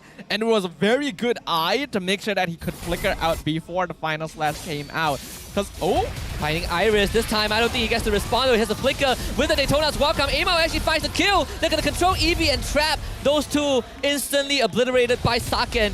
And Barracuda down one man with Janus escorting that top wave towards their base. Team Hawk now have kind of the advantage. Trying to do some serious damage. And Noir tries to look for the kick, but on the wrong direction. Noir will have to give his life up. Team Hawk only managing to get the top inhibitor. Well, looks like Team Hot, they're not stopping here because Saken, using the entropy, looks like he wants that mid lane inhibitor. Looks like Team Hot has a good chance to get all the inhibitors here. Well, Barracuda managed to defend the mid one, and Saken was too low to commit. Still though, 2 inhibitors for Team Hawk. They continue to keep the advantage on their side. We're looking at almost 6,000 worth in terms of gold lead. I have to say, that play from Iris was honestly incredible. The fact that he got caught out there and was really quickly getting bursted down. Not only did he get the flicker away to preserve his life, he got the Daytona's Welcome stun onto Barracuda, which turned around the momentum of the fight completely. Team Hawk would have actually been in a lot of trouble without their front line, but he had done his job precisely at the moment of death. I mean, like, you die for your opponents to use every single thing that they have and the kitchen sink as well onto you so that your team can just attack freely. I would say that's very worth it. I mean, like, that's his job, right? He's supposed to tank all of the damage, and once all of the damage is done, then it's all green lights for his team to just move forward. Even the AI win prediction says that Team Hawk has a huge chance of winning this game. Immortalities are going to be purchased. Noir, you can see that he has one on him. Definitely has more options to go for these kind of big plays and catching the right targets. That's a big Lord push advantage there. Like, those numbers are really inflated compared to what we have seen in the past. So Team Hawk being very successful right now. Hesu nearly walking into his death as well. The positioning of Team Hawk this game has been immaculate so far. And we saw that big burst damage, man, because right now Barracuda, the way that they survive is not by tanking, it's by getting some kind of spell them onto themselves, because no matter what's going on, the moment Barracuda, they stop attacking, it's not going to look good for their lineup when they have a lot of fighters that want to keep on attacking, want to keep on sustaining. So Team Hawk, as long as they can control 1 or 2 people, it should be all good. But Eevee goes in onto Iris. Finding Iris again. This time he still has the flicker. Again, doing the same trick. Eevee brought into Team Hawk, but it's aim out who finds the kill on Iris, and some adjustments from Barracuda keeps the whole team alive. Good adjustments from Barracuda. It was the same trick. They have to be prepared for it, and this time they didn't all funnel in to get stunned by the Daytona's Welcome, which meant that they weren't set up in a position where Team Hawk could stack damage onto them, resulting in Team Hawk losing a player instead, though they will still have control over the Lord Pit. What's the next move for Barracuda, though? It feels like they still need to make some plays. Eevee, he is so deep in enemy territory. And Saken has a field day with him. Noir, they want to get immortality out of him. And it's going to be Janus that takes the Lord away. Not what Barracuda wanted. I feel like it's at that point, Team Hawk, they really read what Barracuda was trying to do, because Saken was completely aware what Eevee was trying to do, which is trying to flank him, because I saw him throw a shot first to avoid getting attacked. And the fact that Team Hawk, they didn't aggressively go for the Lord the moment they saw Hesu on the map, because they see Hesu guarding the base, against the push with the minions. Usually teams would just force it out, but they're like, wait, something doesn't smell right. We keep the Lord on our side, but watch your backs. And the fact that they were able to sniff out Eevee was a big game changer. Eevee was chunked down too low to make a difference. A great sense of smell there. Again, Maima getting the instant Terrify once Eevee went in, and a bit of disconnect because Noir was zoning the backline shows that Team Hawk is approaching these team fights way better overall than Barracuda. They understand their individual responsibilities, and because of this 5k net worth lead that they've built up for themselves, have more than enough damage to be able to contest Barracuda most of the time. I like how Team Hawk made sure that the wave isn't as staggered, so they will still eventually claim this inhibitor. In fact, Noir, he's looking for Tired, gets the combo cancelled by Trap. Not that it will matter too much though. Trap the first to go down, and Janus has already claimed a double kill, make it 3 in a row as AJ takes the Black Shields into the hands of Janus. It's a maniac for this Nolan to close out game 1 for Team Hawk. Clean execution coming in from Team Hawk here. And Maima instantly making his impact known as a brand new addition to the lineup. Clean from start to finish, despite some mistakes here and there, it didn't deter them at all from breaking down that crystal. I'm pretty sure Janus, the moment he got that Maniac, is like, guys, stop attacking the base. I need the Savage, man. Savage is right there, guys. I mean, like, he's basically dead already, yo. Yeah, we've seen plenty of Maniacs. No Savages yet. Very, very unfortunate. But still, I mean, for Team Hawk, this is kind of the start we are all looking for from them, right? The most important series for them. Even Ayman is very, very happy about that Game 1 win. Very excited. Yeah, I know. No, you and him, you both are excited. Something about Ayman's, man. In fact, now I'm thinking, will Barracuda go back to their old ways, right? Will they finally decide that, okay, I think we are really in a rough spot. Let's just not run the Ruby goal lane anymore. It's not really working out. I think they might still run the Ruby goal lane. I think it's something that they've practiced. It seems to be something they're comfortable with. But it was a secondary playstyle, right? Trap is good with Claude, no? Yeah, I mean, he's good with marksman. He is good with marksman, but I feel like marksman as a whole are like dropped off just a little bit because like Claude is no longer as popular. I mean, like we gotta think about why marksmans aren't as popular. Is the Roger and the Harif? Yeah. So if they're not there, why run the Ruby? Right? Harif was banned out. Then they picked the Roger. They could have flexed the Roger goal lane and then Roger will win any marksman fight. I think it's because they do want to funnel that jungle. Because in the end, if you want to play a carry jungler, you do need like the double fighter side lane to make some space. But regardless, let's award our MVP here. This time, it's going to be Janice coming in from Team Hak. He was really snowballing hard on this Nolan pickup. And as we can see from his score at the end, 8-1 and 5. No problem at all for the man. I mean, his name is Janus, right? Straight out of mythology. This man has ascended in this game. I think when we looked at the WhatsApp conversation, right, between with Coach Wright, say that Janus gets to suggest whether he wants to go assassin or utility. I think Coach Wright definitely understood the assignment. Barracuda, they're gonna do their usual shenanigans again. It feels like they're very stubborn. Let's just give Janus a hero that can literally punish Barracuda early on and snowball the game out of control. Yeah. Barracuda should take what we say on the desk. Never let your opponents know what you're gonna do. I feel like the moment they pick up the Roger, and then Team House is like, okay, this is Roger jungle. Put it goalie. And then they're just like, yeah, give me Nolan. I know they're not gonna pick up a utility jungler. Give me Nolan. Exactly. Remember in the final, well, the very final pick, we still had Fredrin and Baxa up on the table, right? They could easily go for a tank jungler to round out the comp and completely throw the preparation, or at least a part of the preparation for Team Hak off balance. And now you have this Roger into Natan, which honestly isn't really that bad of a matchup. I think besides that as well, the Roger jungle could have worked if they had a little bit more frontline to play around, because when they last picked the Paquito, it meant that they were going for like very hard damage build, which meant they needed to have snowballs, but they couldn't do so because Team Hak has a solid front. You know what Barracuda could have picked up for a solid front? A Terizla. That also, a Terizla. Just a Terizla. Just jump on to Maima, jump on to Saken. What are they gonna do, right? Yeah, I mean, you already have like disruptors like the Ruby and Aura. Although a part of me don't really agree with the Ruby going full damage because she just gets completely deleted from the fight. But you have two minor layers of disruption, right? You just needed to add something more to that. Again, Barracuda, like you mentioned, Lafel, is either a make or break. It's either they snowball out of control with their overwhelming damage, or they get run over by Team Hak. I think Barracuda also needed to kind of like slow it down a little bit later into the game. Once they started losing out early, they really needed to identify weaknesses in Team Hak that they could have played around. And I think a lot of the time, they ended up throwing fights that they could have taken because they were too desperate to try and make catches. They were always trying to be the initiators, being the aggressors by letting Trap or Eevee walk in front to try and get a hook or a slash. But because of that, they were oftentimes caught out on their own because Team Hak just has more damage overall. Yeah, the difference of what?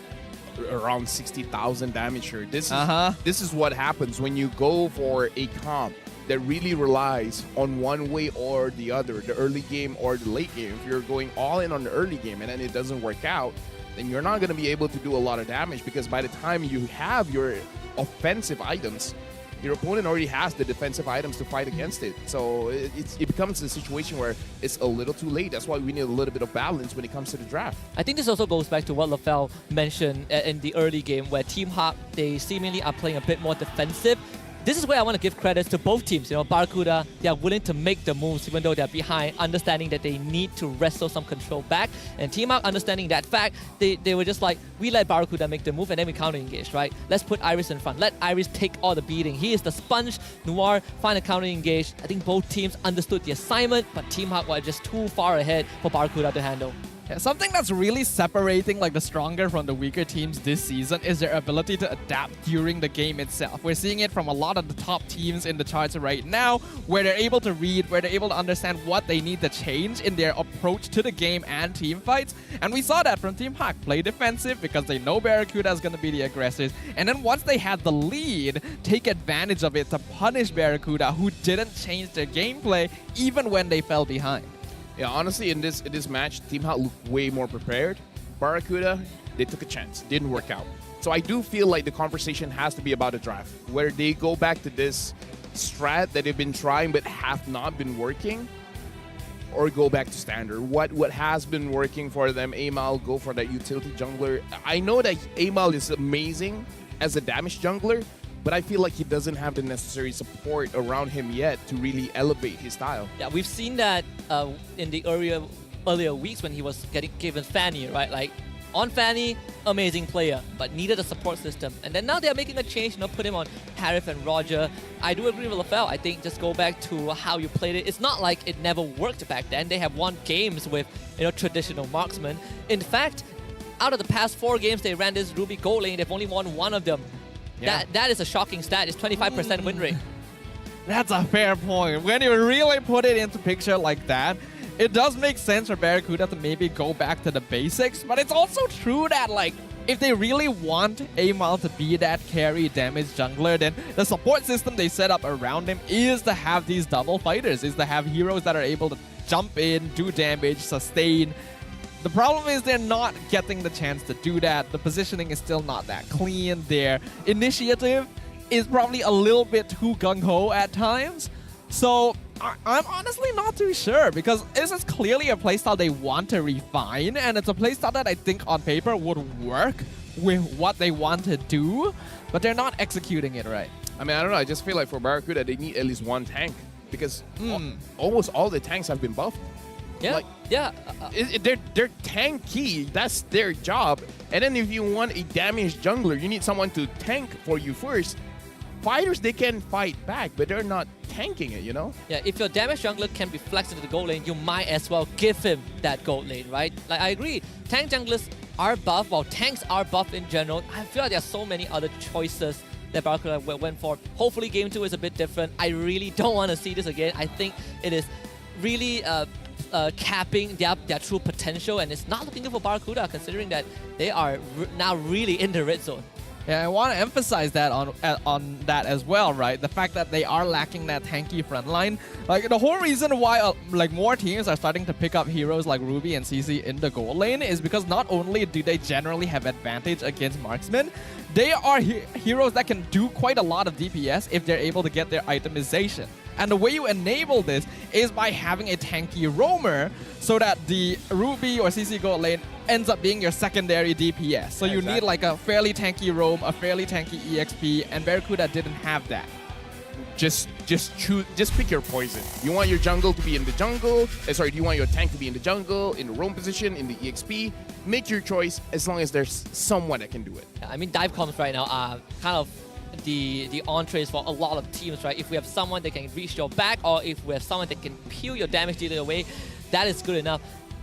There's only really 1 or 2 good fights where Barracuda managed to take opportunity off, and that's because Saken was a bit hesitant. But the adaptation from Team Hawk came so quick that it really didn't matter. I think this was the only fight where Amal got to shine on that Roger jungle. Yeah, Saken here, we can see that he's hesitating quite a bit. It's like, okay, who do I attack? Do I go here? Do I go there? And then he just gets free hits quite a lot. And Amal had good positioning this fight, being able to dance around and identify the lower health members. This play from Iris was insane, because not only did he delay his death, he got the extra stun onto 2 members, which set up the AoE damage for Team Hawk. And then Barracuda, again, for some reason, there's some disconnect. They're trying to go too far forward, and it's not working out. Yeah, think the kind of the final nail in the coffin was Janus stealing that Lord away, right? Like if Aima got the Lord, I think this game would have gotten to a phase, or at least got close to a phase, where I think Barracuda would have had a really good chance. But Lord stolen, nothing much you can do about that. Yeah, so again, I really do feel like from my standpoint, it is about the draft. Something from Barracuda has to change. If they still want that Ruby gold lane, you gotta give something tanky to Eevee or Hesu. And I kind of feel like that's the reason why they ban out the Minotaur as well as the Florian. Even though Florian is not tanky, but Florian can enable someone to be very, very tanky, right?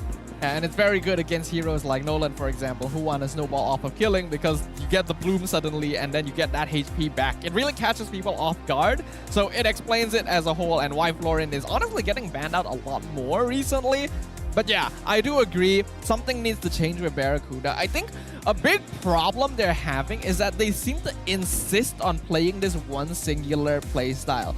And they've switched up to having Amal as a carry jungle, having double fighter side lane to try and support this playstyle because it allows them to be more aggressive. But I don't think you should change your draft specifically to enable a certain style unless you're sure that you're able to adapt on the fly. Yeah, I feel like I know we've criticized them in the past, right? There's no good support system for Amal when he's on a carry jungler. But right now, they're doing it too literally. They're overcompensating for it to a certain extent. In fact, statistically, if my memory serves me right, Barracuda is the team that has the highest frequency of picking Arlet and Ruby consecutively, like back-to-back. Always Arlet, Ruby. At this point, we are 5 weeks in, teams have started to understand how Barracuda works. You gotta switch it up. We've seen what happens with KGE, right? Teams starting to understand KGE, and they came up with a perfect solution. Barracuda feels like they're in that spot right now. I'm worried about Trap stats, man. As a gold leader, look at his gold. Look at his damage per minute. Like, if people didn't watch the league, they just look at all the stats like, dude, Trap can't play. Yeah, his most played hero or his favorite hero is a Ruby, which in of itself, it's... I mean, losing your gold, losing your damage, and then you're tanking way too much damage. It doesn't look good. Turns out playing fighter gold lane is a trap in itself, right? Yeah. So looking at the state of the game right now, and speaking of the man himself, we got Trap versus Sakin up on screen, looking at their overall power distribution. Look at this average damage per gold, right? 3.4 for Trap, 4.4 for Sakin. One extra, but look at the average DPM as well. 2,400 for Trap, 3,100 for Sakin. That's like 700 difference. Gold per minute, not as far as I thought, but it's still a big advantage for Sakin here. So right now, Trap, looking at his stats, is not looking good for his damage overall. Yeah, I think like your average goal is still justifiable. You know, you're sandbagging the enemy gold lane, but average damage per minute, that's where it's the kicker, right? Trap is getting done dirty with the stats. And even more so, you would think that Trap being on like a fighter side lane, he should participate more in fights, but the kill participation is actually slightly higher on Sakin's side too. So Trap clearly isn't quite as comfortable with this switch up in how he's approaching the game. I think he's doing his due diligence, but it's going to take time to adjust. Yeah. I think the biggest problem is that there are so many ways to stop this Ruby from functioning, right? If you want to move away from your side lane as the Ruby to help your team, first things first, that turret cannot go down. Team Hub broke it in under 5 minutes, and Trap was left to really clean up the mess, manage the minion waves, can't join fights unless the turtle somehow spawns in the bottom lane. So many problems posed by Team Hawk just because of one good macro decision. Untuk adik-adik akak, Imal, AJ, Eevee, Trap, Hesu, and Nisha, walau apa-apa pun terjadi kecaman, apa-apa benda lah yang di luar sana, kita just ignore. Sebab apa-apa, akak memang percaya dengan korang, kita percaya dengan tim kita percaya dengan family kita. Walau kita menang ke, kita kalah ke, korang kena ingat apa-apa kita bersama. And akak sentiasa percaya dengan korang, sayang korang. Some very nice words of encouragement there from Captain Shah from the side of Barracuda Esports. For those of you who didn't understand, basically she was saying that no matter what kind of criticisms or insults or whatever flack that the team is getting, they are going to play together, they're going to stay together, and they're going to trust in one another when they are in the game to make sure that they're able to go far. And I think that's important, right? Being able to trust, have that synergy overall gets you a long way. And she said, I love you guys. Yeah, that is important. Yeah, very I powerful. forgot that part. Yeah. Very, very powerful. That's the important part, man. That is the important That's part. the important part. Why did you convey that to our audience? It's like, I love you guys. I don't have enough love in my life. You know what's stronger than love? Sure. Family. Eh. Well, I mean, family is strong because of love, right? I mean, it depends. Look at your family. I mean, not everyone has good family, no? I mean, you're not wrong, but I don't think that's something we need to acknowledge right now. Thank you, LaFell. I really didn't want to talk about it. You brought it up. All right. We brought up family. Shout outs to family. If you don't have a good one, find a new one. Anyways, going back into the draft. Team Hawk first pick, Barracuda second pick. See value in me? No, I'm surprised that BRD took second pick. Wow, yes. Finally, I see the Fredrin. This is the exact switch up that we need. No. This is not the switch up that we need. Nathan Jungle. Fredrin EXP. I swear to God, if they put Fredrin XP... Actually, I mean, it's okay. I mean, at least it's a tank. The only person I would permit to do that is Iris. All right, no one else. Only Iris can play Fredrin XP. I would say, given the opportunity, I think even Momo can do it. Sure, but maybe. But I don't see Hesu playing the Fredrin XP, and I don't want to see him do it. Yeah, I don't think so. Hesu is able to set things up, and on Fredrin, it's just generally a disservice. Okay, Barracuda should take Florin next. Florin and right? Yeah, not a bad idea. Yeah. I actually can agree with that. Your team is especially if Team Hack is going Nolan Roger, having that Florin is going to be very big. That healing, that extra boost of health, to like get you out of range of being executed by the Roger or Nolan is going to be very important. And looking at Team Hack's lineup right now, you also realize that all of these heroes can be junglers. Yeah, Minotaur is not that bad as well. I was thinking either you take Florin / Minotaur, or you look for a Vexana, right? You fall for that crowd control to deal with Team Hack. Minotaur, not a bad option. Let me just respond to Staffa. He was like, in Team Hack, technically all three of those could be junglers. I have no idea where Nolan is going if he's not jungle. Yeah. Right? So you can theoretically say two of them could be jungler or something else. And one of them is definitely a jungler. I mean, what am I saying, right? They picked the Nolan, so... Yeah, I mean... Faraz is going EXP, Roger's going gold. Okay, no surprises here, boys. Anything's open, right? Like, we already talked about this earlier. We gotta be creative, right? Yeah, we gotta open up our mind. I have an idea. All right, they have Roger jungle, right? jungle. Faraz XP, Nolan jungles in the enemy jungle. So the pub meta, when you accidentally take 2 retributions. Ah, yes. Accidentally. Accidentally. I feel like if you take retribution, it's intentional because the game doesn't give you retribution unless you pick. Oh yeah, that is a thing of the past nowadays, So, right? Yeah. Is it accidentally or intentionally, right? Either way, looking at Barracuda here, they're betting out the mid lanes here. I feel like Team Hut, they still have a few options besides Vexana as well as Lilia. An OG counter towards the Fredrin is the Eve. Not so sure if Maima will pick that up. Another option that Team Hut could go for is that because it's a Minotaur, not a Grok, they can go for the Farsa so that the Farsa can burst out the Nathan. I'm surprised that they chose to ban out both Lilia and Vexana. I honestly thought that they would keep one for themselves, right? They do have the first pick anyways. They might want to steal the Valentina away and just like deny most of Maima's like pocket picks. We know that Maima, back when he was like a really strong player, used to like artillery mages like the Eve and the Farsa. Oh no, the Novaria. I was gonna shout the Novaria, but I was gonna shout it for Team Hawk. But yeah, Barracuda, they take it for themselves. So at least I feel like Barracuda's draft, they scale pretty well. Yeah. Like the Novaria earlier can't really finish anyone off. She can deal a lot of damage, but then really needs those items to do well. Even when you look at the hero win rate, right, for Baraz is 40%. For Amal, the average stats, they don't look too good. I'd say DPM for Baraz is not that bad, but everything else, you know, he's on the mediocre side. The thing is, I don't think Amal is going to be playing the Mirage. I'm pretty sure he's going to be on Fredrin, so... Yeah, so I don't know why it's for the So perhaps it's better that way, considering his stats are a little bit mediocre on the hero. We see Noir picking up the signature Cho once again. For Maima, I think Valentina is fine. Still Astral Echo, still the Midwind Fury. Oh no! He's going for the classic here. We got the Farsa. You threaten the Minotaur, Fredrin, and the Natan. Though I wanted to say that this Novara pick isn't that bad because overall, your range is just longer than anyone else, right? It's further than anyone else. You're not worried about artillery. You're not worried. You only worry about backline divers. In comparison to Amal, we have Janus with his most played hero being the Fanny. Pretty nasty win rate. But the Lord kill part is a bit on the low side. I mean, you don't need it. That is true. Lord is overrated. That is true. It won them the game, but you're right. Yeah.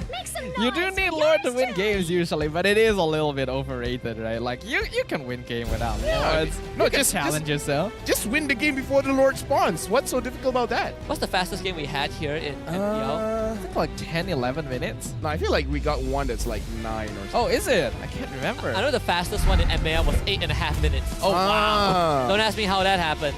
Okay, I won't. All right, going on into the game here. That was a CC last pick, so it is the Brethren jungle. So this is going to be much more classic style coming out of Barracuda. But if we're talking classics, we're talking about Maima, Farsa, and T-Mac once again. Lots of damage under their belt. Will they be able to clean sweep their opponents and deny Barracuda's dreams? Only one way to find out as we head into the land of Dawn again for the series. It's Game 2, Barracuda Esports on that red side, Team Huck back on blue. Something when it comes to my experience, when it comes to teams. Looking at the draft coming in from Barracuda here, if they win, one person, I don't know who, one person will be like, I told you so. I'm pretty sure we would say the same thing. Yeah, yeah. I'm just surprised that even when you look at statistics, there are still teams who are actively choosing to be on red side, right? Considering the fact that blue side has an advantage in every single region.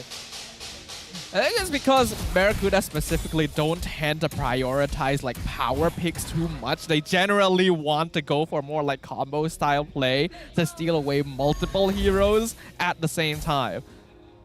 The thing is, looking at the jungle pathing here, both junglers started on the gold side of the map. So it looks like they're both going to try to contest the turtle here, where I feel like Barracuda having the Fredrin should have the advantage. But the thing is, Team Hawk having the Cho as well as the Farsa has a bigger stance at fighting around the turtle. So this is going to be an interesting turtle fight where Barracuda has the advantage when it comes to the junglers, but Team Hawk, they have the advantage when it comes to the mid duo. Even having the barrage itself is a big plus. Yeah. Right? You get this instant, unless you're purified, there's no way of getting out of the Daytona's welcome. So he himself is a brick wall. Like Barracuda, they need to alleviate this pressure in the gold lane because Trap is not having a good time. Like Sakin is straight up zoning him away. Yeah, we can see that Noir's positioning is very aggressive as well, so there's no real way for Trap to be able to walk up easily, even with Eevee in the area. And we can see that Janus has joined them now in the tri-bush, so they're going to be eyeing for someone here. Oh no, Eevee. Oh no, Eevee's going to... Eevee, no. No, not Don't now. leave. Oh, okay. If he leaves and they see him, this is over for Oh Trap. yeah. Because I was like, no. You could have left at any time, not that time. But okay, it looks like it's all good. It's all good. We're being paranoid. But that means Eevee's not going to hit 4, right? Because he spent so much time in the bot lane. Yeah, true. That is true, yeah. This could be a good time for Team Hack to try and blitz this. But Amal is in the area. Wait, AJ is so far behind the experience. He's not even halfway to a tree. Does Barracuda want to fight this? They get the taunt onto Noir. The knockout follow-up just enough. Hesu with first blood. Janus, though, he's in the bush. This is dangerous. The combo not really landing.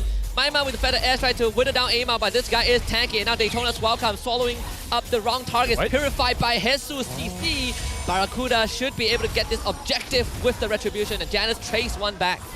Okay, that was very confusing for Iris right there, because the Daytona's welcome is a suppress. You normally wouldn't be able to purify out of that, but apparently if you do it before you enter the stomach, you actually do escape. So he ended up wasting his flicker there when he thought he had already caught someone. You can purify the tongue lash. No, I think it's same as real life.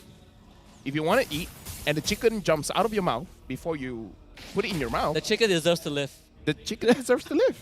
I think the chicken is already dead at that point. Yeah, but like if it hits the floor, you have like 5 seconds. Do you know the 5-second rule cooldown. is actually fake, right? Like it actually doesn't make any difference. Do you know that I don't care?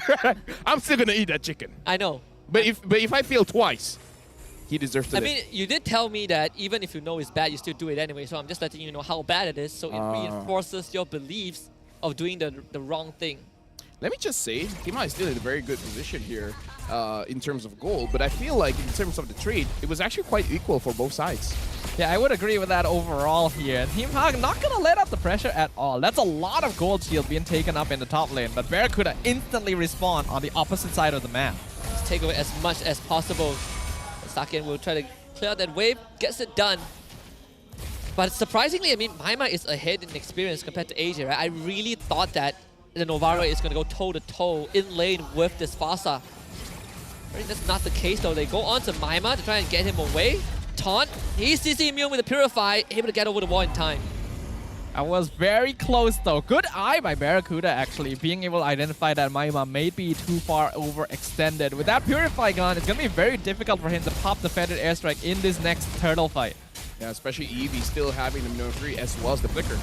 Gonna unleash all the combos. Janus shows up, steals the turtle again from the hands of Barracuda, but they had to trade Iris in return. I think Iris is going to be quite happy with that overall. He does seem to have evolved into a situation where he's very willing to give his life to make sure objectives are secured. Oh no, the kick, Amao taking the damage and this time will not survive. Right now, Team Hot, they're in a position where Janus is actually doing quite well because honestly, I've been watching how Janus play and it's good, but I never see him as so... Okay. Ooh, just in time. Can he catch it? He wants beef today. Okay, I was gonna say, it's like he's doing very good, but not to the point where he's like really hard carrying the team. Now it does seem like he can hard carry the team with this Nolan. Especially if he has a little bit of backup as well. The Feathered Airstrike from Maima almost secured the kill onto Eevee there, but because he was able to survive, Barracuda will keep their footing in the game as of right now. And it's important for them to do this because Team Hawk does have a composition that snowballs very well with the Barats and Cho setting up kills for basically everyone else on the team. They do still have a lead, but as long as Barracuda doesn't allow this net worth lead to go any higher, they're still actually in an okay spot. Yeah, I feel like for Barracuda, the way that they do win this fight is that somehow if they can shut down Noir or Maima early, because the Noir is going to be difficult for Barracuda to handle during those Lord fights later on, and Maima is just going to be very difficult for Trap, especially because Trap hasn't been playing, at least on the competitive scene, the marksman for quite a while. And Noir is going to try to go for a kick. Actually still follows up with the second part. Eevee trying his best to stay alive, but just not enough. Eima will join the fight though. They do find Saken. They don't have means to control him. It was a good play by Eevee to pop the Moonwind Fury to avoid getting kicked there, but you have to remember that there's a lot of time you can actually wait for the follow-up attack on the way of the dragon, so Noir just needed to wait for that to set up the kill, and unfortunately Barracuda took just a little bit too long to connect. Oh! Now gobbled up. So Iris, welcome to the belly of the beast, bursted down by the airstrike. Janus does end up going down though, but still Iris will take over the role of claiming the objective, and Eevee rejoins the fight. Barracuda not able to pursue.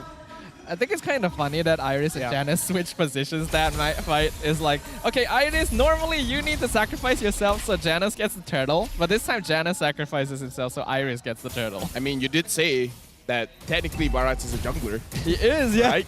So Iris is doing his job. Yeah. Securing turtles, securing lords, all on a Saturday, man. You're not allowed to have a second retribution anymore, but that's not going to stop him. Oh, yeah. Right now, Iris, Barracuda, they're going to have a pretty hard time to take him down, especially because they don't have, like, they have a lot of damage coming in from AJ, but it's not consistent damage. It's just one hit, and then you have to reload, right? So, I don't know.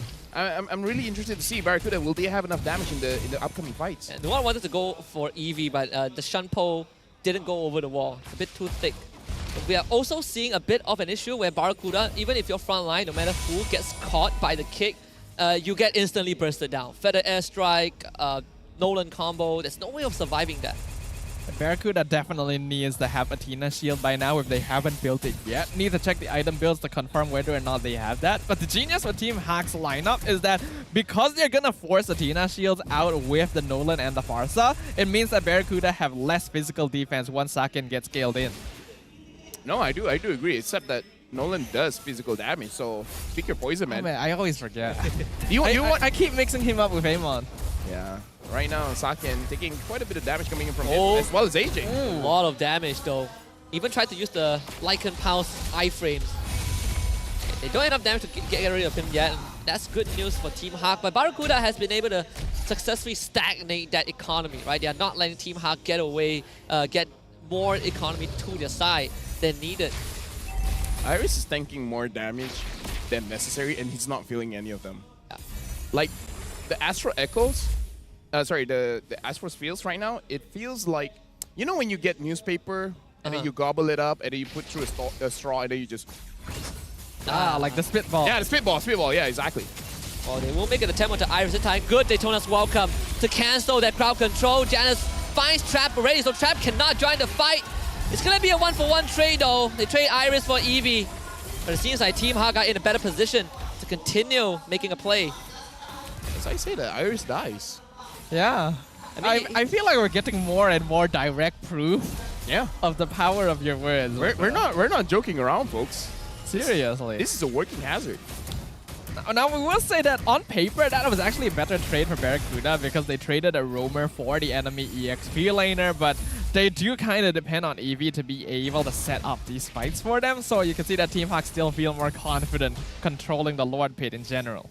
Can't even walk up though with Maima standing there and Noir right beside him. It always feels like you're walking into a minefield. Only Amao is the one who could confidently kind of open up the map, but even then you have to be worried, have to be careful to not get kicked by Noir. They just got to be careful where Maima is positioned at, because at any moment, Maima could burst down your damage dealers, and that's really not what you want to happen. So AJ has to open up the map for Barracuda at this point so that at least they know where everyone is. Oh, actually they know where Eevee was because they saw him going into the bush, and Eevee can't even do anything. Iris will now get the gobble out onto Amao. They need him gone. The Feather Airstrike insufficient to get rid of Amao, and Hesu will just eat up all the damage, gets knocked up by the Jin Kundo, and assassinated by Janus. It's a 2-4-1 in favor of and AJ evens the score by taking out Sakin.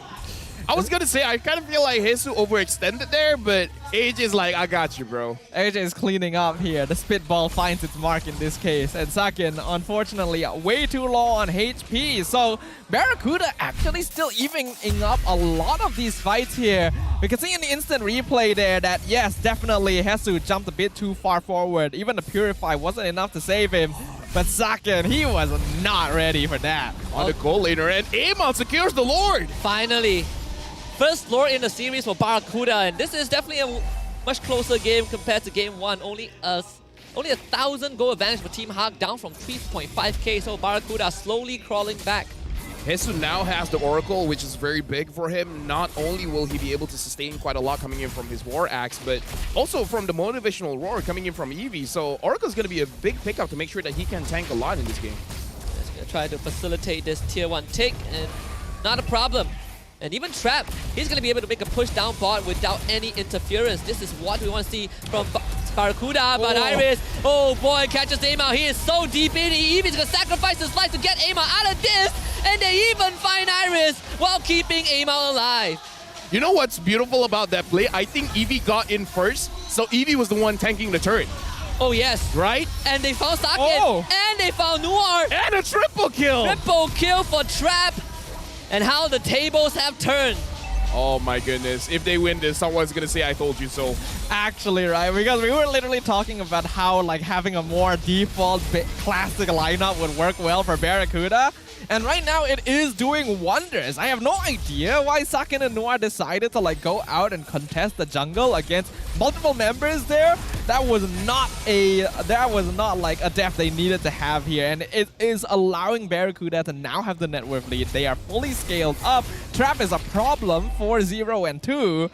We could be seeing a game 3. This is the KDA we wanted from Trap, man. Yes. Yeah. He was shafted for a long time. Trap had enough. Poor guy got shafted for 4 games and only won 1 of it. So, you know, it's about time to unleash the true beast.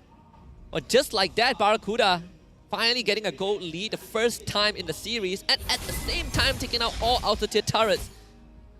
Right now, honestly, for Barracuda, this is a good lead for them, and looks like they do have priority when it comes to the damage. And we saw the damage coming in from the airstrike onto Trap with the Natan. Looks like the Blood Wings is going to be enough to help him sustain for a while, especially that added movement speed, getting outside of the range of the Feather Airstrike.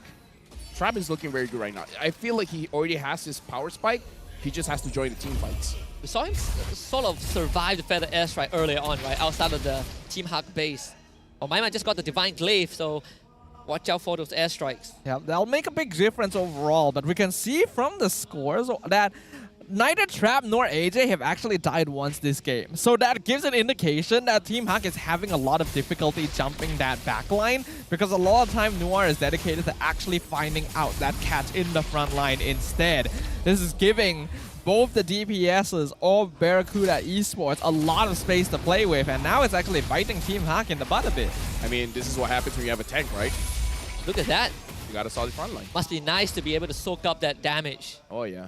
Not just Aima, but Eevee as well. Yeah. And Eevee can heal. Even Hesu, right? Hesu is not afraid to put himself forward. Just very, very selfless. Then Barracuda has displayed a selfless playstyle a lot of times, but this is the perfect draft to really encapsulate how good it actually is. Janice's attempt to flank, but gets spotted out by AJ, so no flank for you. They really need Janice to be able to find someone in the back right now. Trap or AJ need to go before these team fights start, because Barracuda just straight up has outscaled Team Hawk. Yeah, right now, Lord, this is a Lord dance, and the thing is, Amal should have the advantage here. The only way that Amal doesn't have an advantage if it's Noir could kick him, and then that gives the fracture over, and Janice gets it. And it's still Janice that catches the Lord. That shouldn't be the case. They get the snipe onto Iris. He's down for 40 seconds, but Team Hawk finding a lifeline to stay in this game. Let me just say, I refuse to talk. I cannot believe I was like, that. oh, Amal has the advantage here.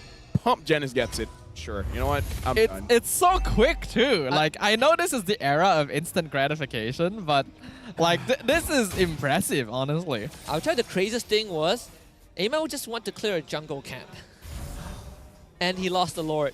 Dude, whoever made that call on Team Hawk, they only saw Hesu and they went for the objective. How crazy is that? Oh. But they're gonna lose Noir though, and then at least it's gonna slow down Team Hawk and give Barracuda time to deal with the Lord. Yeah, Team Hawk's feeling the heat right now. They're feeling the pressure. Barracuda is so strong with AJ and Trap that Noir can no longer safely jump the backline, and he's basically their best way of doing it as well.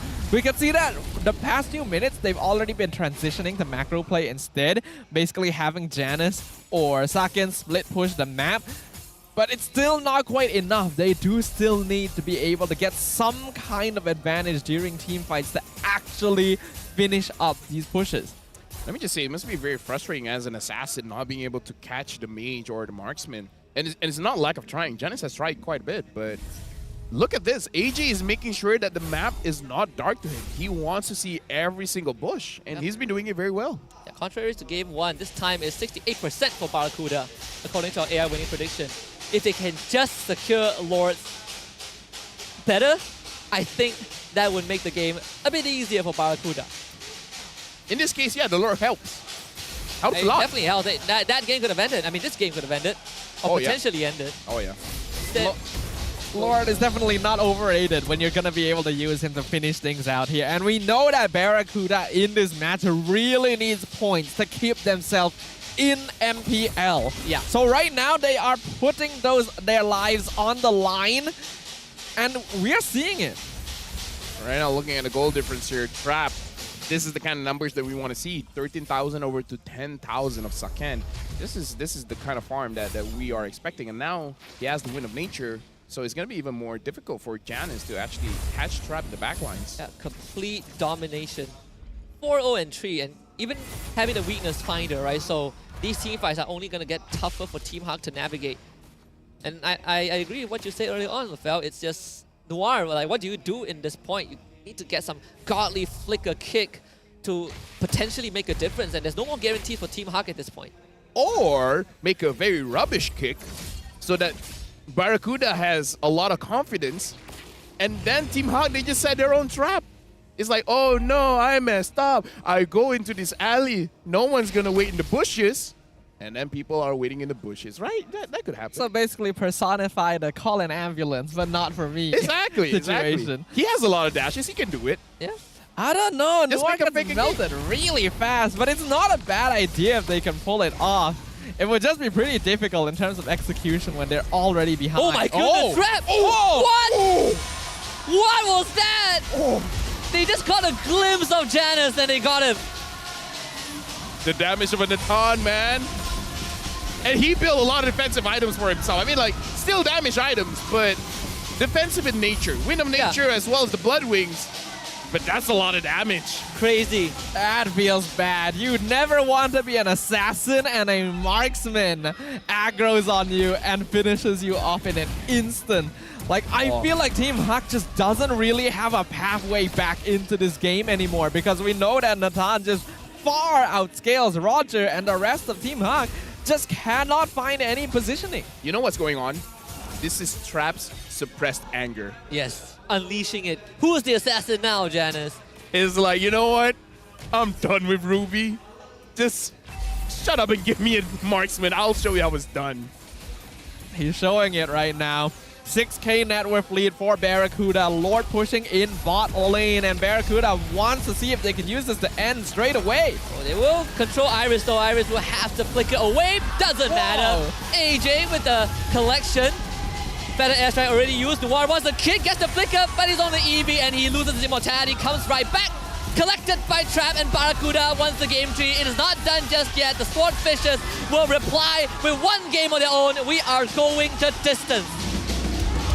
A beautiful adaptation coming in from Barracuda Esports, understanding their flaws from game number 1, going back to the basics, allowing for Trap to shine once again and completely denying Team Hack from an opportunity at the clean sweep.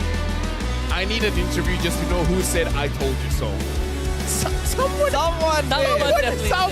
will. I'll bet you it's Trap. Oh yeah. Trap is like, come on, just stop giving me Ruby. Look what happens when I get to the Tan. 6-0, or is it 7-0, something like that, right? Deathless, perfect game. He was the reason they got the final Lord at the end of the game. He's the counter towards Nolan. Yeah, crazy, right? So it's kind of like Janice versus Amal. Who wins? Trap. Trap just comes in out of nowhere. You expect the marksman to be playing it safe in the back line. He's like, nope, I'm going to entropy into this bush. I'm going to jump the assassin myself and get rid of him before the fight even starts. You put that statement on the internet, people are going to tear you down for making a false claim. But it's actually true. That's what we saw. Who does that? You know what? Janice's fault. You want to know why? Why? Who brings the sword to an interdimensional gunfight? You're not wrong. To be fair, I mean, Nolan also... International sword. He also Interdimensional swords, right? yeah. He cuts through space. Okay. So it is basically space versus time. It was a fair fight. It's Star Wars. Basically. And King Empire's not even in this game. Yeah. But like, it was an impressive showing. It was excellently done. Like, I think we also have to give a shout out to Hesu. Like, that CZ did a lot of damage. You could see that even Iris wasn't able to tank against him. So once they lost that front line, I do think that like Team Hack may have drafted a little bit greedy this game, because when you have Nolan and Farsa already, you probably do want a little bit more safer late game scaling. If you go for the Roger as well, it means you kind of need to snowball all of them to a certain extent, and they weren't able to do that. I think the biggest turning point we would probably see in the replays is that an inhibitor dive, right, where they try to go into Iris and EV, the selfless flicker out that saved his team and netted them 3 kills? Yeah, 3 kills. That was kind of what broke Team Hack, I feel. Shoutouts to EV, man. That was an amazing play. I mean, it's one of those plays you maybe watch like 2 or 3 times to really get. The first time is like, okay, what's the big deal? But then you're like, oh wait, he tanked the turret, making sure that his jungler survived, additional damage, blah, blah, blah. That was Nakama gameplay. It actually was Nakama power. It's funny power as well to see, because we literally got that video from Captain Shot before the game started. Like, trusted each other, love one another. We talked about family. I think that's a clear example of it. Jumping on a grenade for his teammate there. And of course, our MVP for this game, well-deserved and a long time coming, Trap, showing us how it's done. Must be nice to be able to play a proper marksman this game with 6-0-4 on this Natan, just completely dominating the competition. No contest, no one can even get close to him, and eventually the game winner. I mean, you know what? It helps. Having a little bit of range, having items that really matters to deal a lot of damage, it helps. It helps playing your own role. It helps him boost his stats a bit. Yeah. That DPM is going to go up 2.6k, well, almost 2.7. Yeah. That's quite a lot overall. Kill participation is pretty solid as well, considering we didn't really see a lot of him towards that early game. He was farming it up. And I think having these classic side lanes, the marksman in the gold lane, fighter in the EXP lane worked very well here against Team Hawk because they do seem to be a team that gravitates a bit more towards playing around the mid and jungle part of the map because they always want to roam around with Noir, Maima, and Janice to get kills, and that resulted in them basically ignoring Trap and Hesu for quite a bit of that early game. I would say in terms of the items, we got to shout out the defensive items here. The Wind of Nature was bought, but not really used. Yeah. It was more on the Bloodwings. I think he was ready to press it when he jumped into the bush, right? Like if Janice turns, he has the Winds of Nature. Better be safe than sorry. But also, I think credits to Barracuda, especially Eevee early on, realizing that, man, Trap is not having a good time. We have a Cho and Roger standing in front of his face. We need to alleviate the pressure, and it gave Trap just enough space to not fall behind early on. Looking at the items here for Maima, I mean, I can't really fault him, but it's a little bit more defensive than I would want. He has the Bloodwings, which I feel like is still fine. He has the Glowing Wand to fight against Amal, but I kind of feel like your primary target is Trap. Yeah. So maybe a little bit more like... Divine Glaive? He already has... Oh wait, Holy Crystal, I mean. Yeah, something like a Holy Crystal. I'm even thinking if Genius Wand is appropriate for this kind of situation. Probably not. Honestly, probably not. But I don't know. The Glowing Wand, I kind of feel like if you just save your gold, go straight for a Holy Crystal so that you can burst down in a time, could help a little bit more. Because as annoying as Amal is, I feel like Trap is the problem. It is a bit unfortunate that Maima actually had a slight XP lead over AJ in the early game. I think also courtesy of Noir helping him out, but not able to convert that, right? I mean, he is deathless this game, but his impact only extends to whether he has to feather airstrike or not. And once that front line goes down, even this Fasa is not able to contribute. Yeah, Team Hawk had a bit of a timer on their hands when they went into this game because this comp does need to put a lot of pressure on straight away. I feel like we really didn't get to see Saken contribute too much during most of the fights this game because it's very difficult for them to run into Barracuda. Even Maima got forced to use feathered airstrike onto Amal and Eevee a lot of the time because if they just run in, they know they're gonna get caught out by the Minotaur and the CC, so they have to take it layer by layer. But they weren't able to peel away all the layers. Because of that, the back line was never touched. Even with this Novaria pick, right, like your range is just further than anyone else. You get to give your team vision and you're not worried about any heroes on Team Hawk except if Janice somehow slips into the back, but Janice never really got the chance to do that.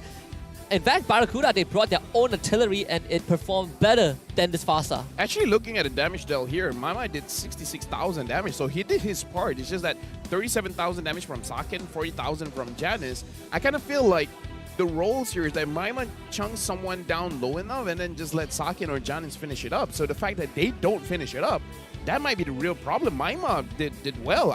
I'm guessing he had to build the Glowing Wand because he's like, someone has to deal with Amal. And looks like Saket and Janice is not doing it. Just now we saw Hesu, he dealt like what, 62,000 total damage, right? So he's like sandbagging Janice and Saken when they want to approach that back line. So yeah, it's a bit tough for Team Hawk overall. Because even from the total damage taken, you would think that Barracuda would take a little bit more damage, but then again, it was Team Hawk who had to take majority of the beating, especially Iris on this Barats. I feel bad for Janice. I said good things about him. And then after that, I don't know, man. I feel bad. I think at this point you just have to grow a thicker skin about it, right? Because it's just part of you as a being at this stage. I mean, maybe this is why Malaysia never won international. That is why. Darn, that is kind of unfortunate here. Yeah, at least you're accurate with it. You know what? Sometimes it's accuracy good. is good. It's good to be wrong. It's hard to be consistently wrong. It is very hard. I don't know why I'm doing it right. You're doing something right. You are doing so. Honestly, I want to know the secrets, right? Maybe if we could somehow reverse engineer it, we could turn the curse into a blessing, right? I swear, if there's one international event that I'm not involved with and then Malaysia won, I'm the problem. Man, I'm tempted. Let me that happens. I'm tempted. LaFell putting his career on the line just so we bring a trophy back home. Oh yeah, I'm tempted, man. You'd be like Eevee jumping into the tower. Exactly. Selfless. That's Nakama. That's Ohana. That's wonderful. That's Never mind, I don't. That's family, okay? It'd be very patriotic of you. You know what? Thank you for your service, Lafel. Barracuda is the Fast and Furious of MPL. MY. Actually true. I mean, this win actually gives them a chance to... Let's not even talk about playoffs, right? To avoid relegation. Yeah. This win is already important enough, considering that their last 2 matches are incredibly tough. Yeah. So this one is the most important one for them. Definitely. It's their best chances of getting points. And if they're able to somehow clean up here, they're able to take down Team Hak, it would give them so much better chances of keeping their lives in MPL. So I imagine there is a drive now. There has been a fire lit underneath them. And the momentum is very much in their favor. It's now up to Team Hak to see whether or not they can adjust their draft, adjust their gameplay now that they know what Barracuda is truly capable of. Look, this time, picking up the Nolan early and then going up against a utility jungler, not as easy. Yeah, and I would say that I think just now, even when we looked at the Team Hak's cam, emotions are flaring, right? I mean, that loss was definitely hit them hard. Now it's Team Hak's turn to look for a reset because Barracuda, they've completely adjusted. They are born anew and they're ready to take the series. Don't change the draft. This is keep it. Just yeah, honestly, imagine they win this game and they're like, man, we're feeling really good. Let's go back to Ruby Gold Lane. Dude, I swear, if that happens, I'm taking my headset off. If that happens, we'll just let the game play out, alright? We can all just leave at this point. It's like, there's no reason casting over. You leave and then we go to the stage and we stand in front of Barracuda. And it's like, dude, what's... We don't need to say anything. And then they're like, no, Ruby EXP. Okay. You want to go a step further? Remember Red Season 12? You know, you want to beat that team again? You don't, right? So... Don't be that. Play a proper game. Play a proper game. You know what? Marksmans are for gold lane. Yeah. The tutorial taught you that. Didn't you guys talk to Layla? And Layla was like, hey, this hero goes here, this hero goes there. Layla knows her stuff. Well, it's in the tutorial. Well, sometimes you just want to go against the system, though. You gotta know the rules to break them. I mean, you know. Like, just because Layla tells you she's supposed to go into the gold lane doesn't mean she can't be tanked, you know? People don't even pick Layla anymore. What makes you think they listen to Layla? Don't talk like that, Staffa. We are responsible for things that we talk about. Don't encourage people to bring out Layla as a roam. They have not seen the Lafel tech with Lolita, so we'll keep that a secret. Yeah. Now we got to look at the highlights brought to us by our official gaming phone, ROG. And this game, much better for Barracuda, definitely, just because they can keep their formation very, very tight. Team Hak was very aggressive from the early stages. Like, they were getting pickoffs here and there, but they were also starting to bite off a little bit more than they could chew here, because the strategy that worked for them in Game 1 was no longer quite as effective in Game 2, because the formation of Barracuda is much tighter and makes a lot more sense from a front-to-back perspective, while Team Hak are a lot more limited in terms of what resources and cooldowns they have. Yeah, and I've been observing this highlight thus far. Every single time there's a skirmish or a team fight, you notice that Team Hak has no way to access Barracuda's backline. Right? You know, Saken and Janus, they're trying to find a space to get in, but they just get brick walled by Amao, EV, and Hesu. No Trap and AJ, they are just free, dealing damage really, and this was kind of the final nail in the coffin. Honestly, it takes guts to do something like that. I don't know if he knew that Janus was there, and I don't know if he knew that Noir was also there. But to, as a marksman, use your ultimate, which is also your escape ability, to jump aggressively into a bush where there's 2 enemies that could one-shot you, and then come out on top, that's something. They only caught a glimpse of Janus, and he went for that play, which is crazy. I'm considering not going to MSC, man. Lafel is very caught up on this. You'll be fine, Lafel. It's bothering me. Don't worry, you'll be fine. We have SRG, remember? That's why I can't do you my have the trust. I can't do my boy Stormy like that. We're assuming they're going to MSC. We're assuming, but you know, it could be anyone. But still, you have to. You don't want to really Muntan, I know you're listening. We got to talk about this. I love money, but something's got to change. Do you really want to live the rest of your life being the guy who is in the wrong? Don't you want to change it? Okay, I think I have my answer.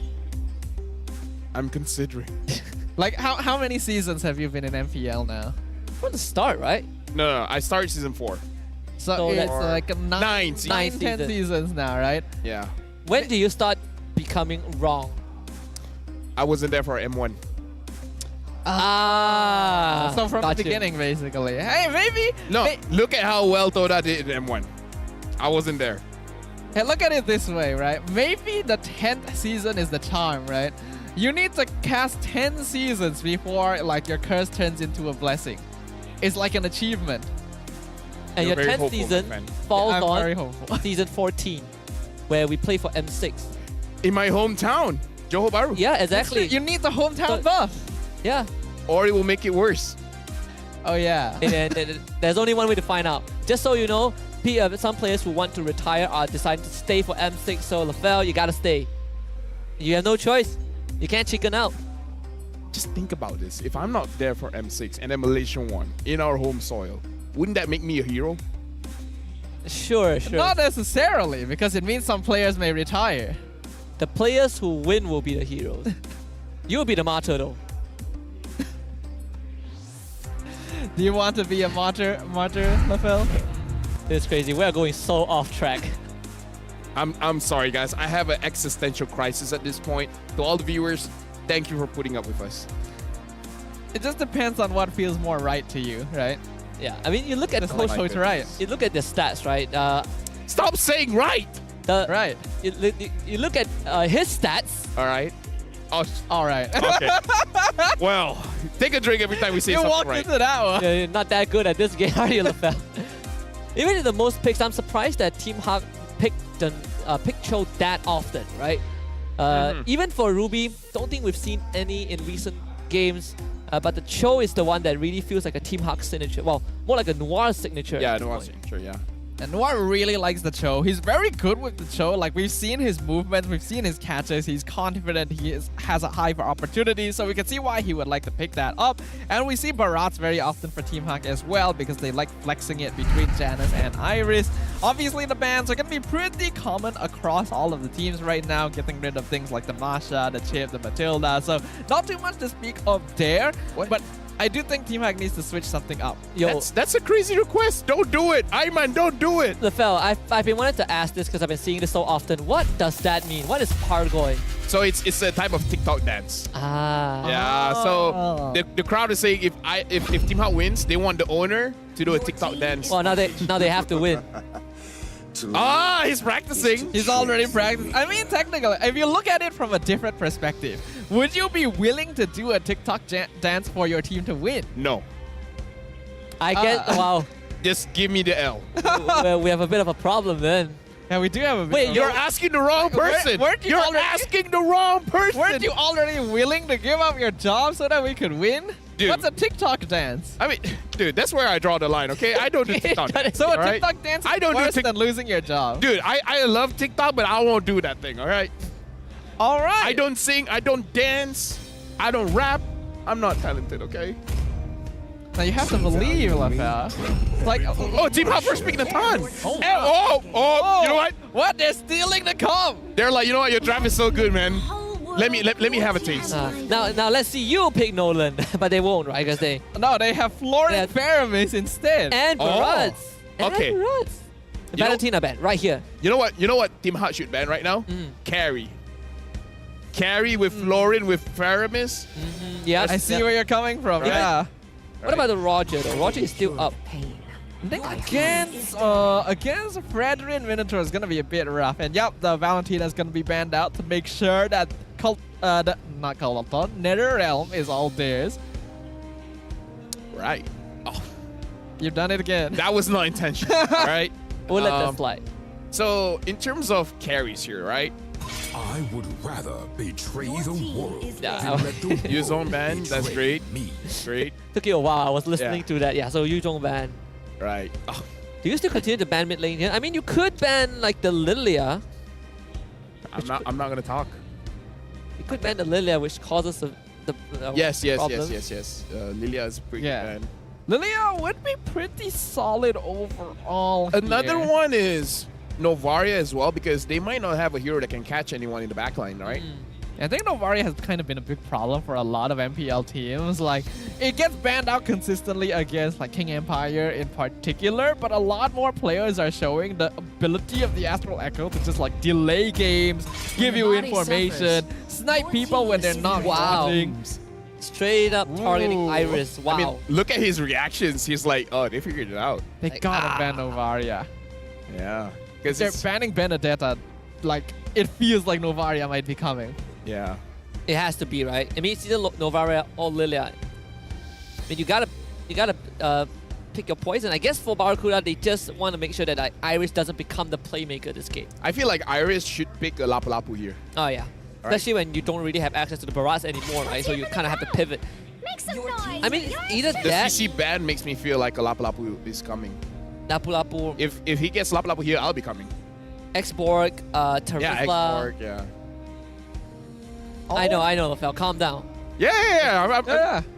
Barracuda now, I'm really thinking, if not carry, Claude, I guess. Claude is the OG is the Irritel. But I'm not so sure if they want to bring out the Irritel. That is an OG, alright. That's an OG.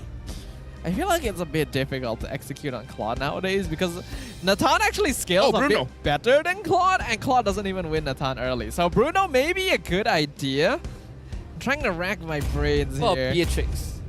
Man, I haven't seen Beatrix in ages. Let's just say all the marksmen. Eventually we'll be right. All right, Leslie. Ixia. Good job. Okay, so we missed out this one.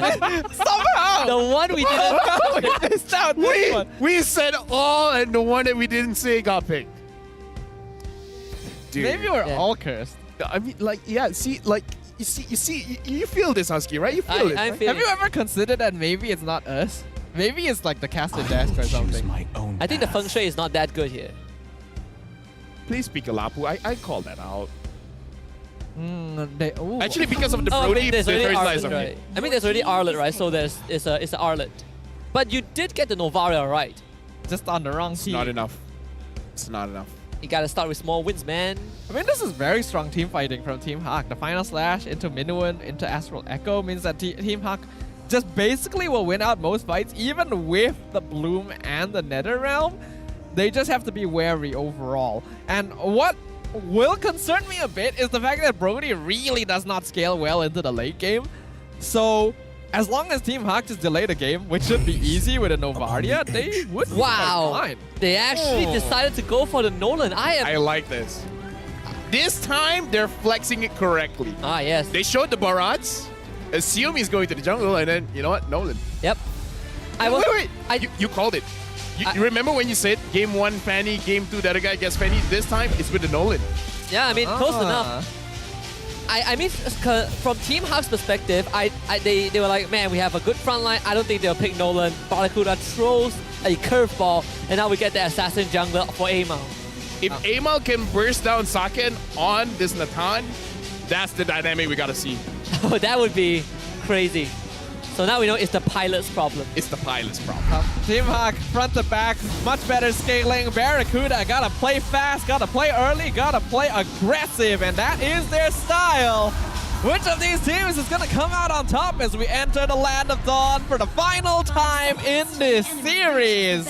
I'm excited for this one. I'm excited and nervous because Amal gets to play on a carry type jungler, but this time with a more robust support system, right? And we emphasize so many times it is utterly important for Barracuda to win the series regardless of the score, and now they are on track to do it. You know, they regain the confidence, and in fact, I think the entire best of 3, they've been on the red side and it has been very comfortable for them. Interesting that Jan is actually started on the EXP side of the jungle, so it looks like he wants to get level 5 first before contesting for the turtle here. So I don't know, I kind of feel like if Barracuda has prime opportunity, they should get the turtle as fast as they can. Wow, and because of the opposite jungling path, Noir had to blow that flicker. I guess free reign of the bottom side also. Up so far, Barracuda going to be able to control that mid lane. Understandable since Florin, Nolan, Faramis is going to straight up win against Novaria, Minotaur, Fredrin, especially in the first couple of minutes. Once Team Hawk has 1 or 2 items under their belt, then they're able to play a bit more confidently because they're just overall more bulky. But until that time comes about, Barracuda can take the opportunity to be a little bit more active around the map. I'm really looking at Trap whether he can handle his lane well against Natan, because Brody is a lane bully and Natan does need a bit more items for him to get online. So I want to see how he handles this lane, because he has the opportunity, if he can fast clear, he can just rotate around the map and get extra gold somewhere else, maybe in the mid lane, or he just want to make sure that Saken doesn't join any kind of fight. I think it's a bit more achievable if you have EV that support you, right? Then you can really push Saken away. So that's the good news, I guess, for this Natan. He gets to stand back, throw his abilities to clear waves. First turtle spawning on the bottom side. All of these players wants to get their level 4. And they got it. Oh, they're going to be able to hit all of their timings at the same time. Amal waiting in the brush. Astral Echo comes out. He's a level ahead of Janus, though. A big final slash from Iris. This could be the opportunity. Flicker in. There is the Nether Realm. Also dropped down very early on. And Amal is the one that secures the objective. Barracuda now looking for a way out. Hesu being the punching bag for his team. And it's going to be a appraisal slash from Janus. First blood for Team Hawk. That was a really nice final slash from Iris. That was 3-man catch, pushed them all away from the turtle pit, but Hesu had great timing to flicker in, get the Daytona's welcome, and secure the turtle. But it did mean sacrificing his own life as well. So, not the most advantageous trade, but both teams going to be maintaining their positions for now. I mean, like I've always said, if you have to die for the turtle, just die. Especially if you have a Nolan, right? Now he's further ahead. 1.5 levels, I think, in terms of experience. He just hits. Janus just hit 5 and Amal hit 7, so he's 2 full levels ahead of the Fredrin. Wow, that's a lot just from that as well. So that's a pretty impressive pace. Looks like the sacrifice from Hesu definitely did pay off there. But it'll depend on whether or not Barracuda can continue putting that pressure on. Because remember, once again, the later this game goes, the more advantages it becomes for Team Hawk. Well, right now Trap has a pretty big power spike already building the Blade of Heptasy, so the on-hit damage is going to be quite a lot. So if any gang goes towards the gold lane, Trap should be able to contribute a lot to get a kill. Wonder if Barracuda would think of bringing the team to the top side just to free that lane for Trap. Feels like you do give him a bit more space. It's a dangerous bush. Yeah, AML can smell it. Right, that's going to take the camp. I do feel like Barracuda should be putting a little bit more pressure towards that gold lane. They do seem to be ignoring it for quite a bit. And ordinarily, Ed would be okay when you have a gold lane Brody because he should be able to win lane most of the time. But we saw what happened in the previous game when Trap on the Natan was left alone for most of the matchup. So in the hands of Saken, that's pretty terrifying as well. So far, Trap is getting all of his farm pretty decently here. So this time we can see Hesu rotating towards the turtle. So it looks like Barracuda, they're really aiming for this turtle fight. After Echo only getting 3 people pinged out, Hesu down to half health already. I mean, Team Hawk, they committed entropy very early on, but the turtle got resetted. Slightly unfortunate. Hesu putting his body forward a bit. And Iris again, another flicker! Ooh. Final slash into a Minoan Fury, but a well-timed Nether Realm keeps the team alive for Barracuda. AJ might have to sacrifice himself though. Then Praetor's Wrath. Saken's damage is enough this time total for Team Hawk. Iris doing it twice! Yeah, honestly, that Nether Realm was crucial. If AJ didn't pop that, Team Hawk would have killed like 3 people right there off of Iris' setup. Look at Amal's damage, almost killing off Noir, but looks like Team Hawk, they're the one controlling the goal lane. Wow, Amal trying to fight Saken. Saken also dancing with death, the Ghostbusters traveling across the map for the kill, but Maimao gets the snipe. So still a even trade for both teams. Oh, we missed it. I love those knives, man. No, that is impressive. Maimao really once again showing us why teams like to pick him up as a pinch hitter and also making us confused why he's not in teams earlier on in the season. I think Saken definitely bit off more than he could chew there. I think he already used a lot of his cooldowns earlier, so it was difficult for him to get out. And then he greeted out a little bit with his ultimate timing because when he popped out, I believe it was a tower shot that actually followed him and got the last hit. So if he had survived there, it would have been much more advantageous for Team Hawk. Right now, Team Hawk having a bit of a goal lead, but I kind of feel like the goal lead is just because of the kills. In terms of the state of the map, I feel like it's quite even right now. And as I said, Team Hawk, they're getting the bot turret as well. All right, okay. Opening up the map. This spells a bit of problems for Trap. Now the map is gonna shrink a little bit. I mean, we are expecting the Brody to have this early to mid power spike to get that team a hit. The later the game goes, the harder it is for him, and he's not getting the space he needs. Right now, I just feel like Barracuda, they gotta be careful of Iris because you really don't see that final slash coming, especially if comboed with Noir's Minnow and Fury. It's gonna be much more difficult for you to contest. So Barracuda cannot take this fight front to back at this point. They gotta come in from different angles, making sure that you don't simultaneously get caught by all of these chains you see. Oh yeah. The problem is it's hard for Barracuda to come in from multiple angles because they want to play around the Nether Realm. They kind of need the group up, which plays directly into Team Hawk. So perhaps revealing this pyramid so early on may have not been the best idea. Forced to give up the turtle as well. Don't want to repeat of that final slash combo. Though Hesu not in the best spot. It's a bit tanky. Can soak up the damage as Barracuda facilitate Trap to take that bot tier 1 down. Right now, looks like Barracuda looking at mid. I kind of feel like it is going to be on Emal at this point. Let Hesu be the one to absorb all of the crowd control, but then Emal has to do something about it. Noir straight up engaged NetherRealm to soak up as much damage as possible. EV wants to find a way out and is able to get his team away, but Iris comes in again with the final slash, and this time he will allow Janus to pick up 2 for his own. Emal comes in to try and get a cleanup, finds Iris. Once number 2, this time could not find a follow-up. Good follow-up from Emal there, waiting for the best opportunity to come in. But Iris really being an MVP here for Team Hawk. The NetherRealm denied the initial engagement, but the final slash allowed them to pick up 1 kill in exchange for the EXP laners. So although teams are still actually trading very evenly, Team Hawk is slowly allowing that goal lead to maintain, which is very important because, again, they are the better scaling lineup. A big spike for Noir here, already completed the Flash of the Oasis, so their team fight prowess is just going to get stronger and stronger. Emal looks like he is just planning on getting as much items as he can. Now he has the Sea Halberd. I don't know if that's the item that he's really wanting just to fight against Janus. They want to get rid of Emal as fast as possible. Look at the Bloom, courtesy of Eevee.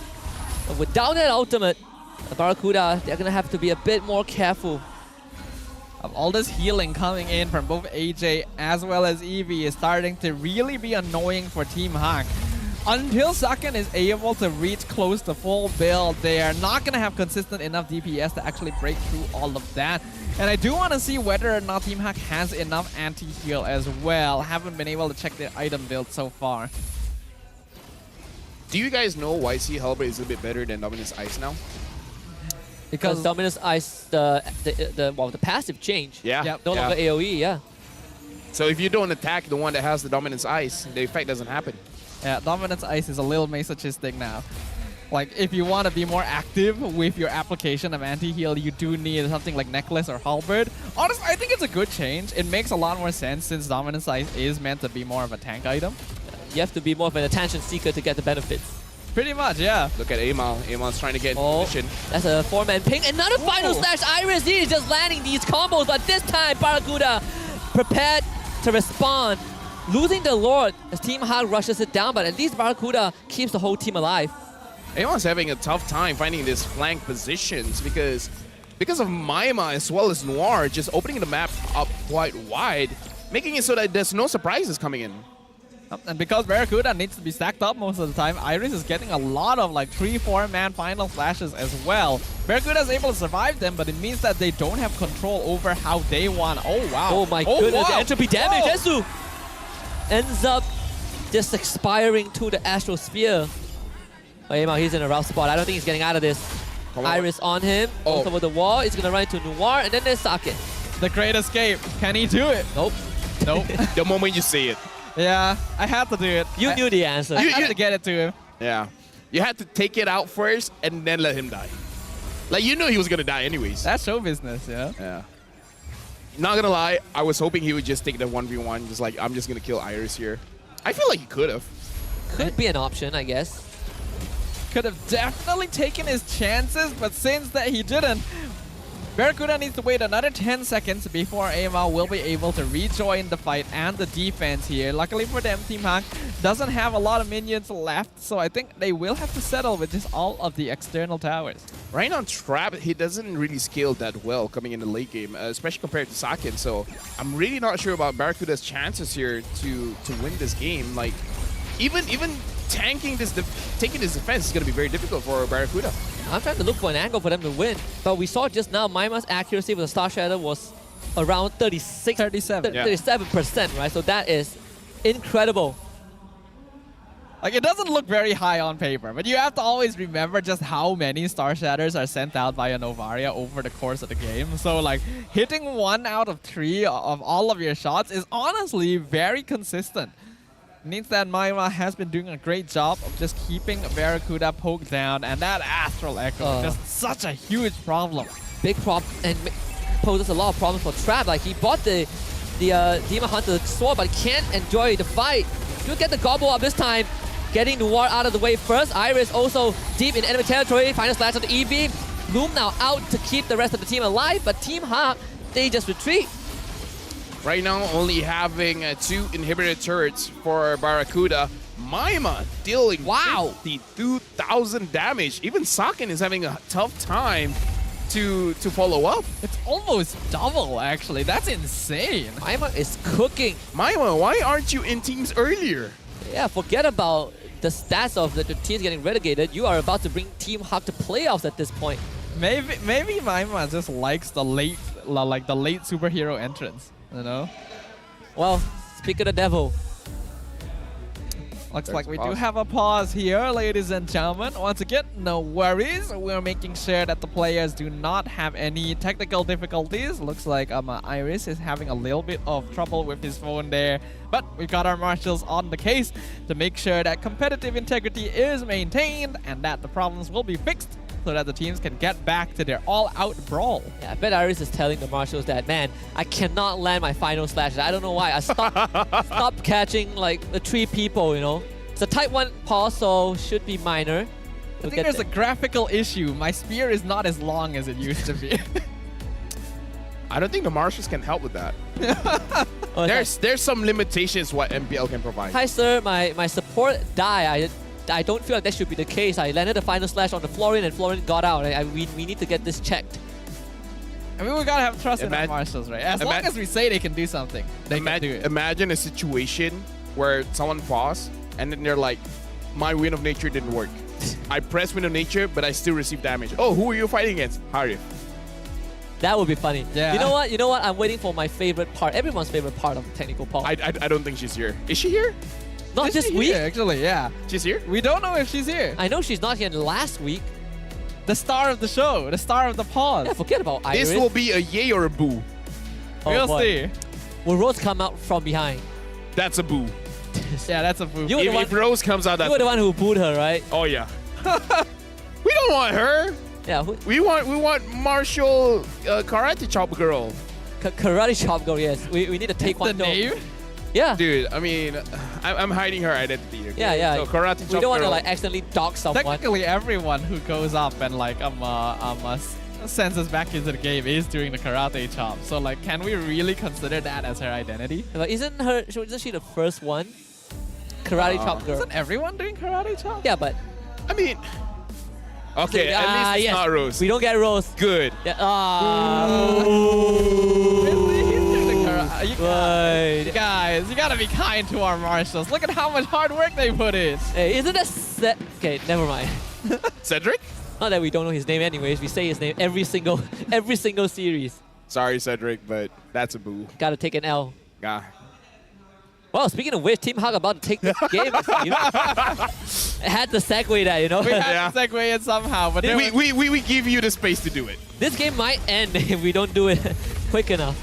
We gotta karate chop that crystal here. Team Hawk pushing in with the Lord Barrack. Oh. Okay, well, it's working this time. Still though, Hesu protected by the Nether Realm. Get the Bloom and Steals, follow up with the Minoan Fury. Counter engage for Team Hawk. Hesu out of the way, but Iris once more sacrificed. Barracuda still keeping this game just barely intact. Right now, Team Hawk, the minion wave coming in mid. Amal taking quite a bit of damage, but looks like Barracuda should be able to defend this. He just got a Rose Gold meter just to deal with the overwhelming magic damage, but Team Hawk this time gets rid of the top inhibitor, and Barracuda left with only the bottom one. Let's remind ourselves, Barracuda needs this win. Yes. They need this win to stay in MPL. If they drop out of that top 8, their chances of moving on are very, very low. We have to remember the 9th place team does still get a chance to fight for their spot. But 10th place, nope, you're just out. So Barracuda doesn't want to be put in that position. They need all the points they can get. But with only one inhibitor tower standing and Team Hawk continuing to scout out the entire team because they're all grouped up, they just can't push out onto the map. Let me just say, the misses is not because Maima missed the shot. He's just opening up the map. Yeah. I feel like that needs to be clarified. It's such a good tool when you don't have Astral Echo.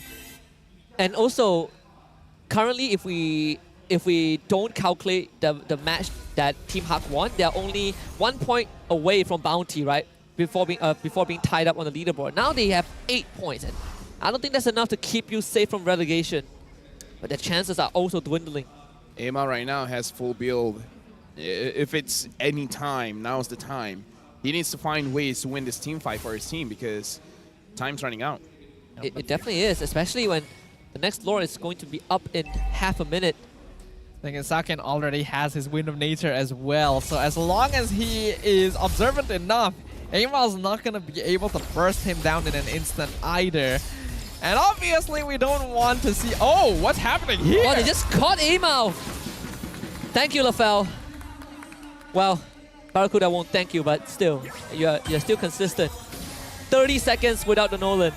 I wish someone would clip it just so that I can say, guys, I told you so. I can't talk on the desk. There needs to be a compilation out there of the LaFell curse. We would have enough clips just from today, just from this first series.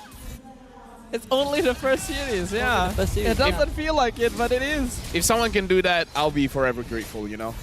All right, you know, we know the LaFell drill. will do a TikTok dance for you. No! That's where I draw the line. That's where you draw the line, huh? Well, no Lord for Barracuda. I believe this is Lord number 3. And with no inhibitors left, oh boy. Like, what do you even do in this situation? There really isn't much, right? Because Barracuda doesn't have scaling because they have Brody and Nolan as their DPS. Oh my god. They got a group together because they want to take advantage of NetherRealm. Bloom is good, but not quite enough. Like, they just really don't have any way of responding. I don't know. Well, the one marksman that we didn't name got picked, and I guess right now there's no scaling for the Brody. All 3 waves crashing in. This could be the last hurrah. Engaging. I mean, Amal, he's out of the fight already, and Hesu, despite having the Bloom and the NetherRealm, still ends up going down. The Black Panthers about to feast on the Barracudas as they pick up the scraps, clean up the kills, triple for Saken, and you see Bombay, Team Hawk 2-1. Well, cats do like their fish, and in this case, the big cats are able to secure victory in a 2-1 score on the land of Dawn. The entry of Maima, who is definitely very happy right now, providing massive impact. And of course, Ivan Huck gonna be giving just a little bit of a sneak peek there. Is it really a win? Is it really a win? If he doesn't do that, yeah. Yes, is it really a win though? Can you can tell us that. What do you think? You know, this could have been 2 games if Barracuda just didn't play Ruby game 1. Just saying. Maybe. Either way, a clean win for Team Hawk, and Barracuda showing some good potential as well. As per usual, let's throw it over to Rose on stage for the post-game interview. Kemenangan 2-1 untuk pasukan Team Hawk menentang Barracuda Esports. First of all, guys, a round of applause kepada Team Hawk. Alright, hi, welcome back on stage. Maima, long time no see. Sihat tak? Alhamdulillah sihat. Alright, so sekarang ni, saya ada satu soalan untuk Maima. You masuk Team Hawk ni jadi apa? Pasukan Pargoy ke? Boleh jadi lah sebab kita orang baru kalahkan tim Pargoy yang tadi. Sebab tadi I nampak Aiman Haq dah tengah Pargoy dah tadi. Sebab dia dah cakap kalau kita orang menangan tim Hak, dia yang nak bargoi. Oh, tengok tu. Huish. Nampak tu. Okay, kita boleh tengok tak you guys bargoi kat stage? You guys want bargoi? You guys dance a bit. Okay, can. Iris cakap can. Alright, 1, 2, 3, go.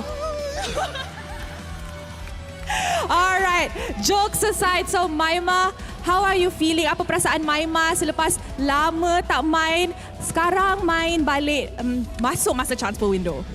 For me, it's like peluang baru lah untuk buktikan yang macam ada je macam dia cakap kita orang saya selalu masuk tim-tim yang duk bawah ni duk bawa macam bala lah tak dapat play-off kan.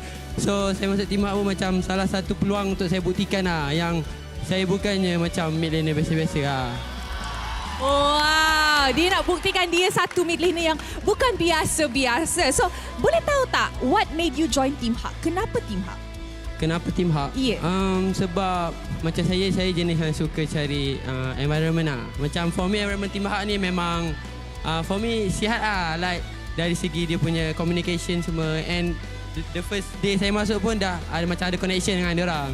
Dia orang pun macam tak ada macam kegangan lah antara dia orang dengan saya. I see. Alright, thank you. Can we please pass it to Coach Wright? Yes. Hi Coach, how are you? Okay lang. Okay Coach, can we ask, since you guys already have Lexia in the main 5 for the past few weeks, bakit nyo naisipan na ipasok si Maima today? Noong nakaraan kasi na nag-struggle kami sa connection ng mid lane eh. Wala namang problema sa mid lane pero mas nakita namin si Maima na mas mako-connect sa mid lane namin. I see. Alright. So I tanya dia sebab beberapa minggu lepas dorang letak Lesia as the main 5 dan sekarang bila Maima masuk, kenapa dorang buat keputusan untuk masukkan Maima terus as the main 5? Dan dia cakap actually dorang perasan masa awal-awal dorang ada problem dengan mid lane connection. Tak cakap Lesia ni teruk tapi dia tak connect sangat dengan team, and bila dorang try dekat scrim nampak Maima punya performance dekat scrim, dia cakap dia punya connection dengan team tu lagi bagus, tu yang dorang buat keputusan masukkan Maima hari ni. Alright, thank you Coach. Okay, so guys, who's the MVP of this match? Janus. Okay, mari kita tengok MVP perlawanan ini in 3, 2, 1. MVP dia ialah Iris. Alright. Iris ni, I rasa kan season ni dia kutip banyak sangat MVP. Betul tak? Kan? Alhamdulillah. Alright, so Iris, kita nampak banyak sangat improvement daripada side of Iris untuk musim ini. Adakah line up Team Hak satu line up yang Iris rasa sangat-sangat selesa? Okay, sebab minggu lepas kita orang kalah so Aiman Hak dah basuh kita orang satu-satu. Dia pun dah one by one talk dengan saya, apa mistake saya semua, and saya pun cubalah untuk improve apa yang saya kena buat lah. So bagi saya Team Hak ni satu tim yang membuka peluang kepada player-player camat untuk untuk beraksi lah, supaya mereka dapat tempat lah dekat masa hadapan nanti. I see. So, okay, thank you very much. Can we please pass it to Seiken? Alright, Hi Seiken, sehat? Sehat. Okay, we can see Seiken smiling today. Okay, Seiken. So, dengan kemenangan ini, Team Hak masih lagi tak guarantee masuk playoff. Ada satu match lagi kan? So, adakah Seiken rasa you guys boleh dapat the last match dengan mata yang penting untuk guarantee korang masuk playoffs? Kenapa? Aku kurang ngerti malah apa tadi. Iris, boleh tolong tak explain? Maima, let's go Maima. Sorry guys, my bahasa Indo is not good. Itu weakness Rose. Okay. Aku rasa bisa lah kita buat lolos playoff season ini karena aku percaya dengan Maima bisa bawa vibes baru buat Team Hak. Wow. Okay, teamwork really does make the dream work. Okay, how about we pass it on to Janice? Okay, before we wrap this up, Janice, if you guys win the upcoming match, you guys will be entering the playoffs. In the playoffs, which team do you want to rematch against and why? Masih Homeboys. Masih Homeboys. Masih tak puas hati dengan Homeboys? You're still not happy with Homeboys? How you guys lost? still not happy. Yeah? For me, I really don't care, but I just want to like revenge my team against some boys. All right, okay. So before I send you guys off, Janice, any last words for your fans today? Thank you for supporting Team Hawk, and hopefully we win next week and we can masuk playoffs. All right, terima kasih kepada Team Hawk. He wanted to say something. Dia tadi nak cakap something. Don't forget to buy jersey Team Hawk. Pandai marketing korang. All right, thank you very much. You guys may now go celebrate your win. Wow, wow, wow. Minggu kelima seru Saturday. 2 berbalas 1 untuk match pembukaan, tapi jangan risau sebab lepas ni kita ada match yang sangat sengit juga. So jangan pergi ke mana-mana because MPL MY Seru Saturday is still ongoing. Tapi sebelum match kedua untuk hari ini, mari let's throw it back to the casters untuk mendapat tahu apa yang jadi dalam game 3 Best of 3 series ini. Casters, silakan. A well-deserved congratulations and a well-deserved MVP for Iris as well. Being able to set up all of these catches and kills with both the Barats and the Arlet during his respective games is an impressive performance. And we can see in his stats as well, the damage taken per minute, his kill participation overall across all 3 games. This is a man that knows what needs to be done when the going gets tough. And that's why he's the MVP for this match. Now, man has the Terisla mindset, right? Back in Season 12, given Terisla, he does the same thing every single game, but it works. Now he's transferred that knowledge to heroes like Baras, heroes like Arlet, and he's able to make big plays. I mean, Arlet in that game 3 is fantastic. Those early games catches were very crucial to throw off Barracuda's tempo, and he did exactly that. I love playing these kind of heroes, man, because it's the one time you're permitted to have this kind of mentality. Don't dodge. Just take it all. Especially just Baras, yeah. Basically, yeah. Right? Like Iris as well is like one of the few players who actually plays Arlet at, like with damage. Like he goes Hunter Strike as like a first item, and you can see that he's gone for the penetration emblem as well. And that damage did reflect. Like he did a lot during those team fights with the final slashes.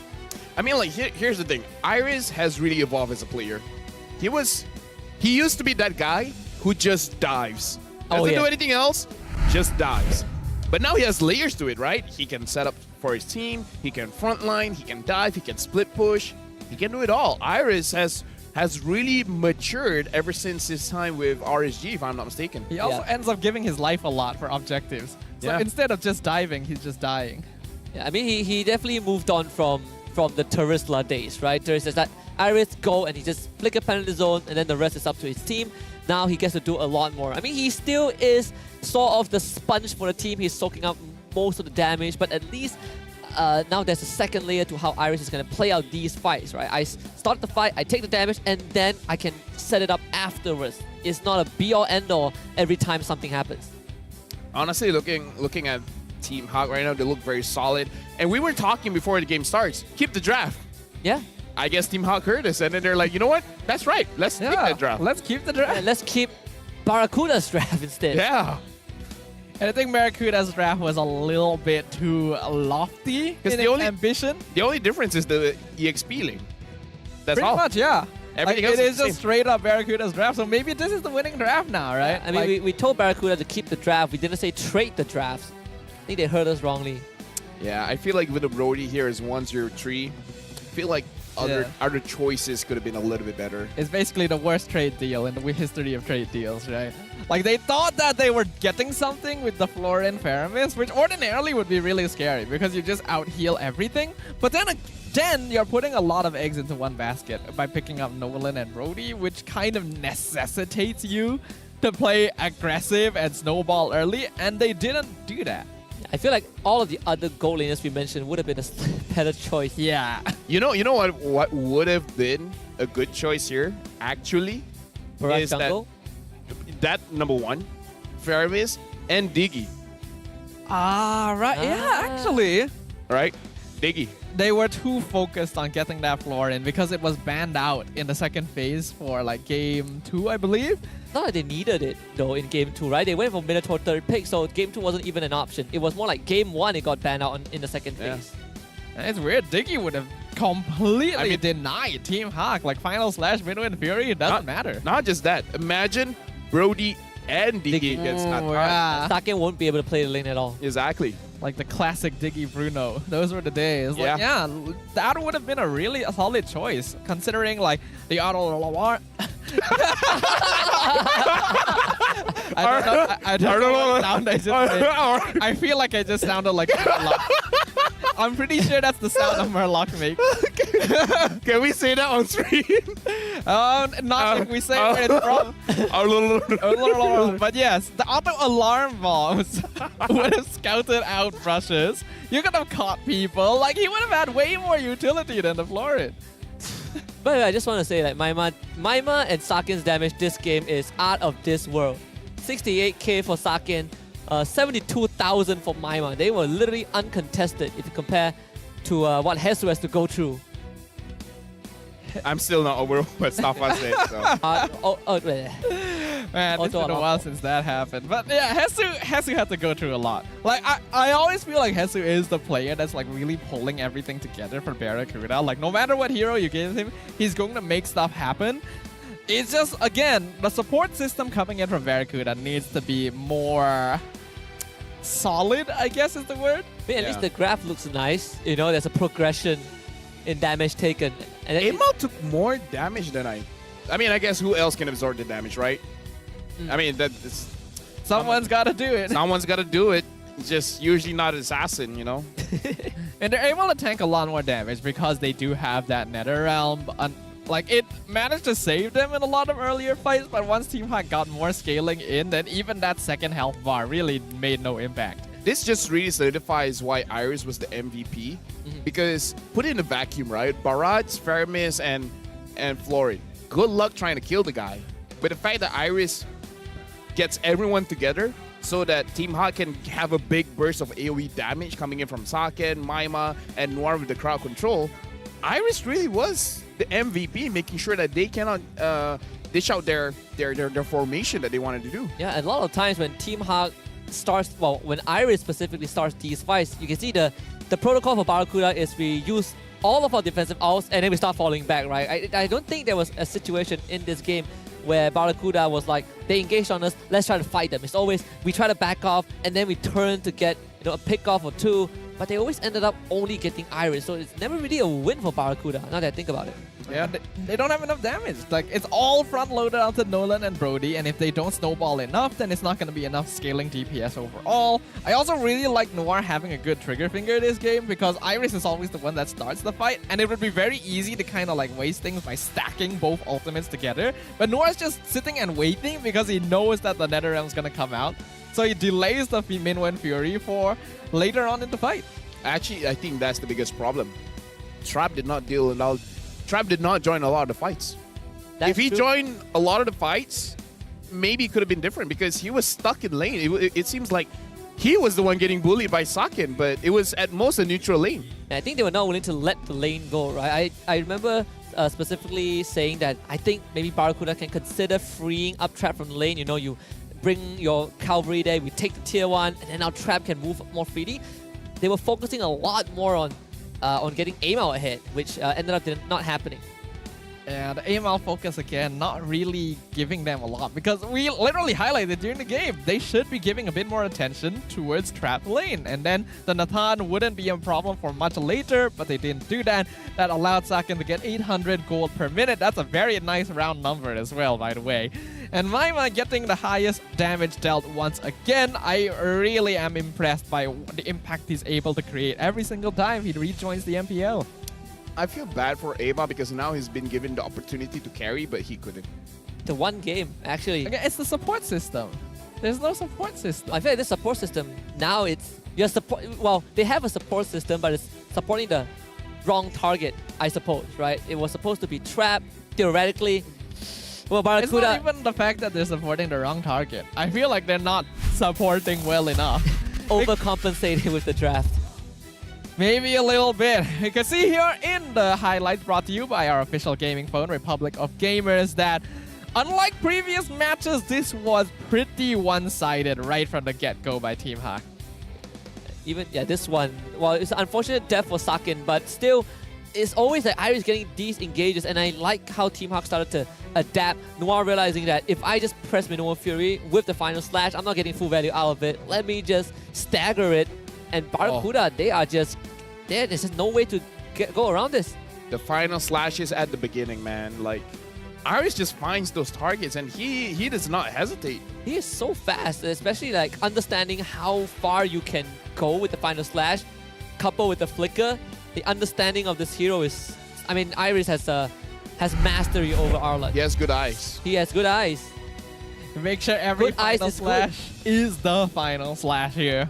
And we can see that because of that, Team Hawk have been able to rise up in the ranks by a little bit, now going up to 5th place over RSGMY, whereas Barracuda Esports going to be maintaining their spot in 8th. I mean, all things considered, I feel like at this point, it's hard, maybe even impossible for Barracuda to go to the playoffs because only 6 spots is available. But at least maintain number 8 and number 7 to make sure that you can try again for next season. Because in my personal opinion, number 9 of MPL can definitely beat number 2 of MAL. But why take the risk, you know? Yeah, I agree with that. I think Barracuda have done the bare minimum to keep themselves away from relegation. But now their fate also hangs in the balance, right? It relies on whether Bounty and Niners could make something out of their games. And if they can at least get like a 2-1 win, then we have to look at the aggregate points, and that's a whole another story. So Barracuda right now, I think you leave it up to fate at this point, judging by the remaining 2 teams that they had to fight. Yeah. It's not an easy one. Niners could win against Red Giants, who knows? Oh boy. Anything's possible. Now you're sounding very hopeful. There would be quite a story if Niners beat SRG, let's just say that. The 10th place team beating the 1st place team, unheard of. Maybe it's a rock, paper, scissors situation. If that were to happen, I'm not going to MSC. Alright, we'll find out next Sunday because the last day of MPL is when Niners go up against SRG. Yeah. Yep. Before then, there's going to be more matches though, and the next match that's going to be coming up today is going to be another exciting one between 2 longtime rivals. It's going to be Todak versus RSGMY. Oh, RSG's my boys. RSG's your boys? RSG's you want your my boys to win? I want my boys to win. You know what you got to do for your boys to win? Yo, Todak is great, man. Todak's the best. It's doing the right thing. Abang Lord, amazing. Yeah, I mean, they got some great 40-year-old supporter, right? That's kind of people I like. Keep on supporting regardless of your background, your age. Yeah. This game is for everyone. I want Ripo to go on stage, grab the microphone, and then say whatever he wants about Todak, you know? Yeah. I want his Nami to win, all right? I know. RSG's my boys. I know. They came close last season. At least they have a good chance of still making it to playoffs. I mean, they are technically in playoffs right now, but, you know, a win would be Things great. could change. Yeah, Things could change. I think they are basically confirmed for playoffs already, so any score that they get... You don't say that. You know, you're right. Yeah. They are not confirmed for playoffs. They're gonna be relegated, Okay. and there's nothing we can do about it. You know what? I'll take that. I'll take that. I wasn't sure if it was too I heavy don't and- trust this desk. Don't You're say right. nice things about people that I love. We need to stop touching Nah, I don't the really desk. like RSG. I think they play poorly. It's a horrible team to watch. This is the kind of conversation you want to hear on the desk. This is support. This is the support system, you know. LaFell wants us to do this for his boys. We'll do this for his boys. I mean, with the recent And then they'll changes- still lose. With the recent adjustments to RSG, I mean, a lot of things had to be done, right? But they broke the lose streak, so that's a good start for them. We gotta be careful not to be too positive here, yeah? But it's true. They are looking a little bit better. Todak definitely seems to have grown a lot. They've evolved a lot as a team.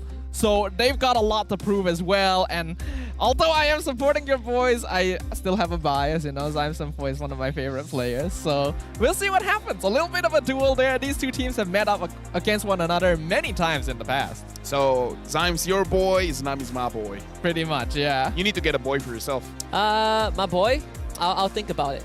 Okay. Yep. All right, we'll I'll take answer that. your questions in a little bit.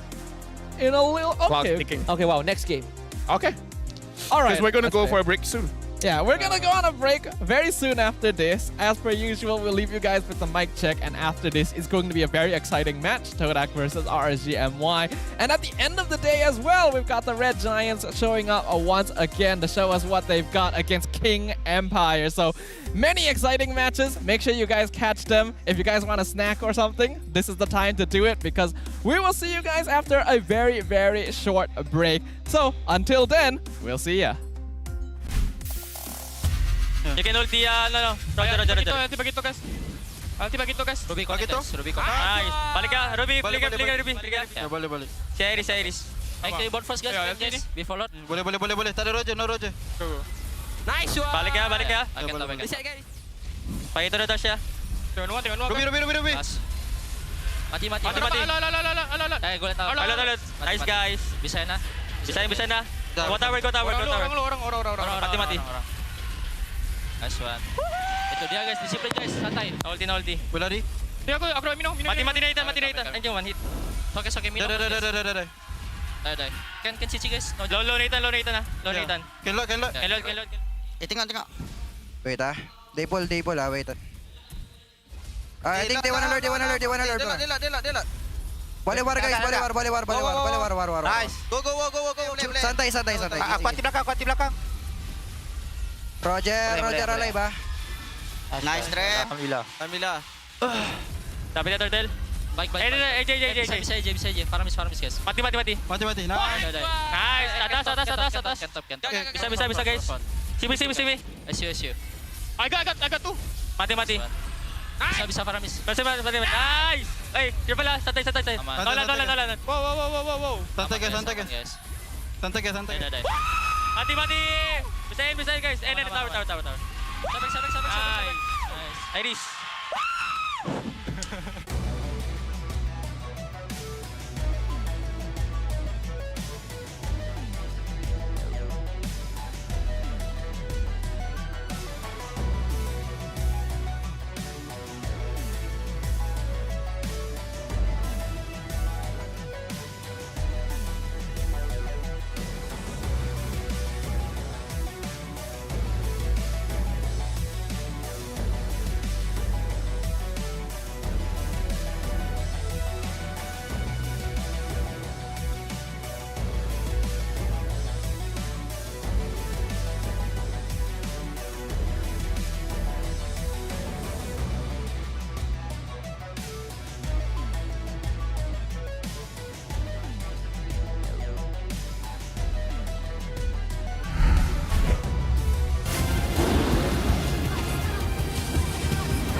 kejayaan dapat dikecapi, sejarah baru telah tercipta. Namun, setakat itu sahajakah kemampuan kita? Setiap kali ke pentas dunia, pasti kecewa. Sampai bila kita nak kalah? Ditundukkan serendah-rendahnya. Sampai bila kita nak dihina? Tiap musim harapan peminat gugur. Sampai bila nak kalah? Sampai bila nak kecewa? Setiap rakyat pasti akan melaungkan semangat, ingin mempertahankan rumah mereka. Jika patah sayap Raja Wali, bertongkat jua kita kemari. Tahun ini pastinya kemenangan semakin dicita demi menjulang nama Malaysia di pesada dunia. Di mana bumi dipijak, disitulah langit dijunjung. Stadium MBSJ Serdang Jaya secara rasminya menjadi rumah MPL MY pada tahun ini. Seterusnya, melangkah ke arena besar di Timur Timur Tengah di Riyadh, Arab Saudi. Juara kita bangkit menghadapi cabaran, bersedia mencipta sejarah. Utara, Timur, Barat dan Selatan, kita semua MPL MY Playoff musim ke-14 akan berhijrah ke Johor, mendekatkan lagi silaturahim MPL MY bersama. Hasrat kita semua bersatu dan bangkit dengan satu tujuan yang sama. Naikkan martabat negara, kecari juara dunia, kemuncaknya di M6. Pastikan kemenangan dan kebanggaan dikecap di rumah kita.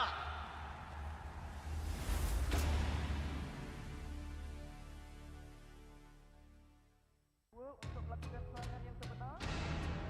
Tarik nafas yang panjang. Kerana triple magic kuda. 2-1 dalam keadaan yang sangat-sangat mudah.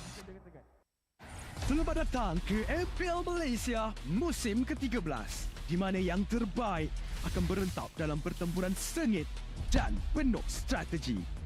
Seperti pada musim yang lepas, 10 pasukan profesional akan bersaing selama 6 minggu dalam arena yang penuh aksi di regular season.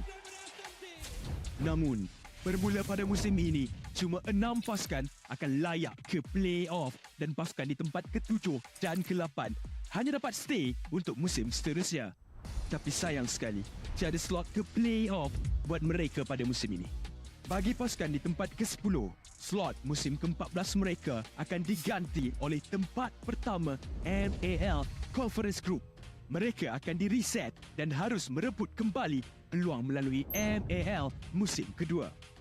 Dan apa itu MAL? Mobile Legends Bang Bang Academy League adalah liga amatur di mana terlahirnya bintang-bintang baharu. 15 pasukan akan bersaing untuk meraih kejuaraan dan 2 pasukan MPL Conference Group teratas akan berpeluang merebut slot ke MPL Malaysia musim seterusnya. Okey, kembali ke MPL. Pasukan MPL Malaysia tempat ke-9 akan berentap dengan pasukan tempat kedua dari MAL Conference Group dalam pusingan MPL Malaysia Challenger Stage bersama format Best of 5 semasa Grand Final MAL musim yang pertama, di mana pemenang akan menentukan slot terakhir MPL Malaysia musim ke-14.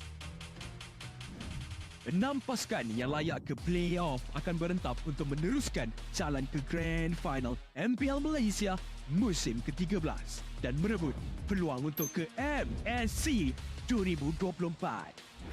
Jadi, bersiap sedia. Persiapkan strategi anda. Bersedia untuk aksi profesional di pentas MPL Malaysia musim ke-13.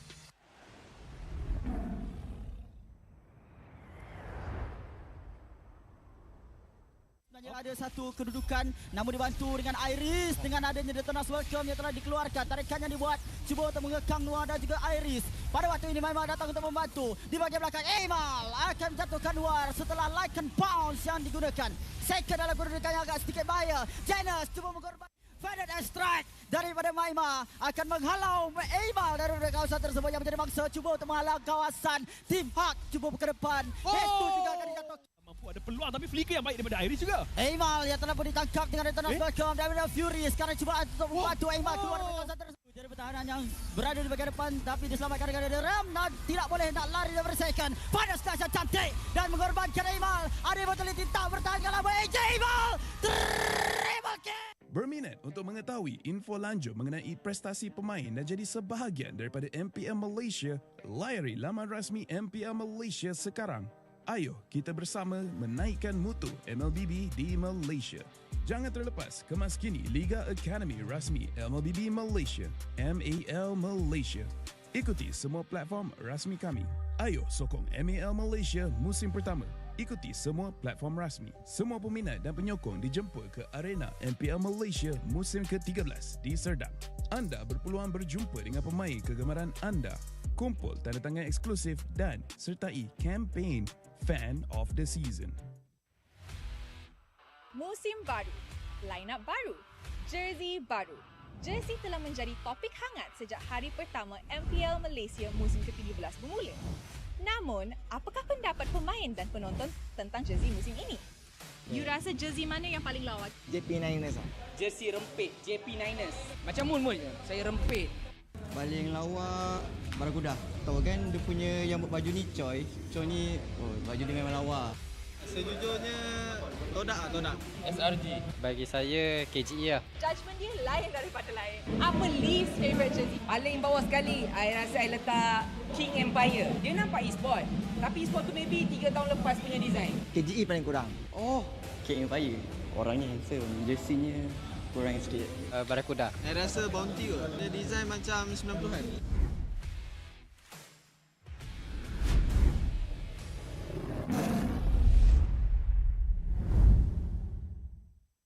Interested in knowing more about player performance and be a part of MPL Malaysia? Visit the website of MPL Malaysia's #1 esports league for the latest news and league updates.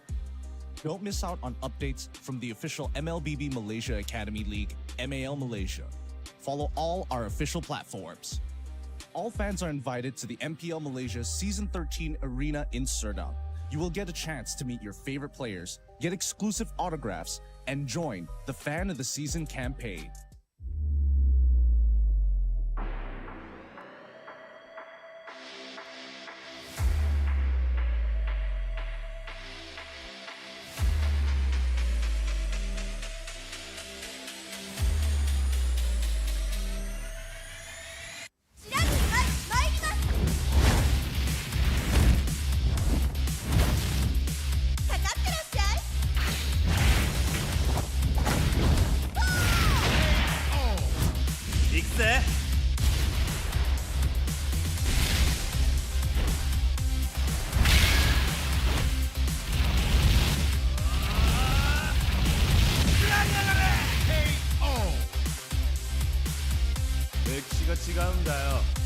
Hey, come on.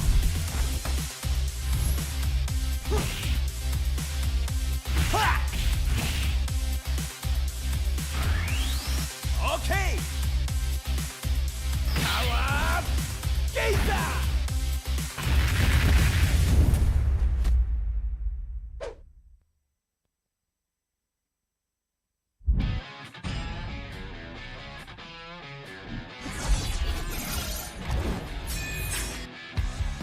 Satu Scalar can you do it? Dan Albert di sana ternyata harus hilang. Avalanche fight as long gets instantly shot down by the Blazing Duet as well as the Electro final blow. This is going to be easy cleanup for Todak as most of the Apat yun, pero nasipa din siya yung ninakaw na sipa. Buhay pa rin ang 41! Backline already, and they're running for the lines, gunning it. David trying to drag the members of RG right underneath the turret. It's not enough though. Gray coming all the way in, he cleans it all the way up. Just no way for him to run. Just kita kata ada satu warrior weapon deploy yang membuat pergerakan dari Liga ke lalu benar-benar slow. Rafanya sudah tumbang.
Menang, kalah, pressure, harapan, skill, mistake, dah ready.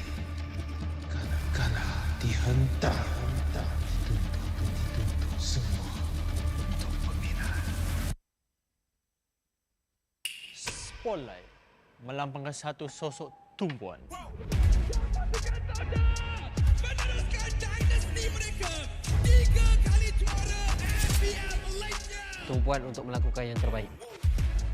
Tumpuan untuk menjadi seorang role model. Penantian, pelaburan pengorbanan, semuanya. Sorotan itu penting.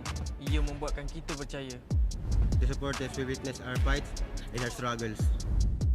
Memikul harapan untuk mempertahankan kemenangan. Menjadi cabaran terbesar untuk mencapai matlamat kami. Pastikan kemenangan dan kebanggaan dikecap di rumah kita. Harapan masih terpahat di hati. Untuk menjadi juara. Meneruskan legasi kami.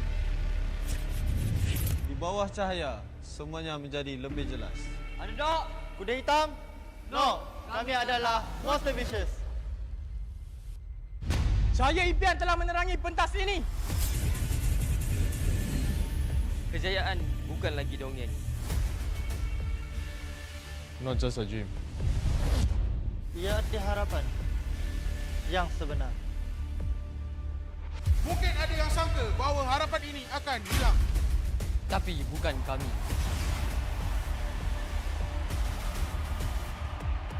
Ini harapan kami. Ini semangat kami. Bersama kami mencapai satu tujuan. Mencari sinar yang paling terang.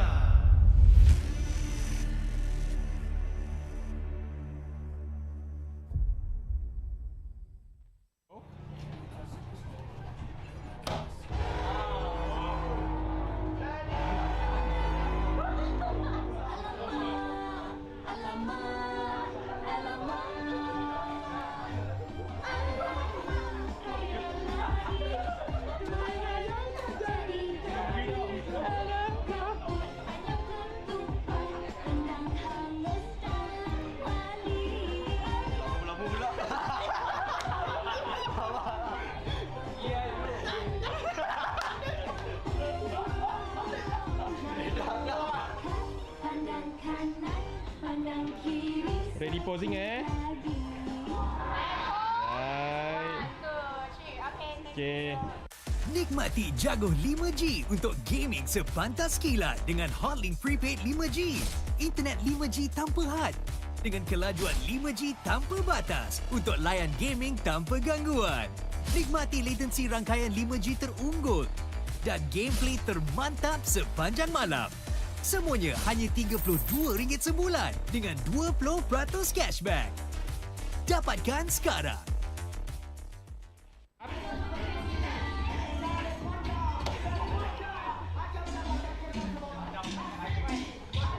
Lu bijak sama gua sekarang. Lu panggil lu punya anjing semua lu bijak sama gua sekarang. Gua mau tengok.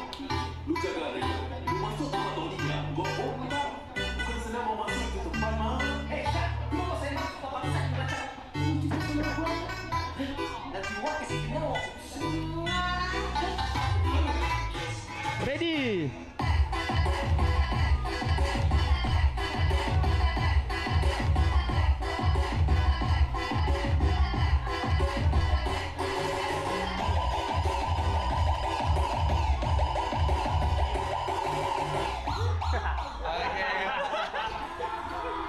Alright.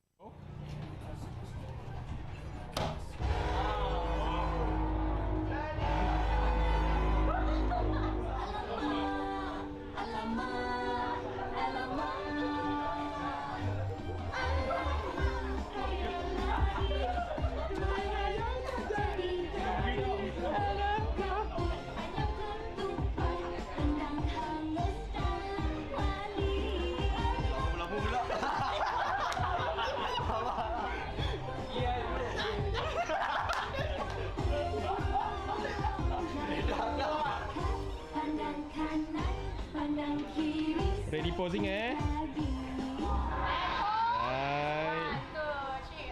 Okay. Confirm mantap, confirm lah Nescafe.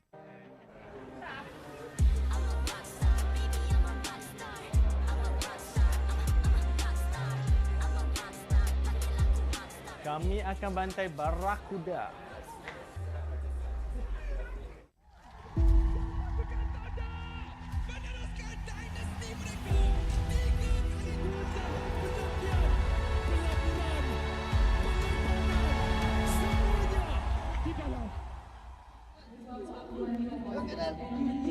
Kau nak main sini, kau tak payah nak ada mentality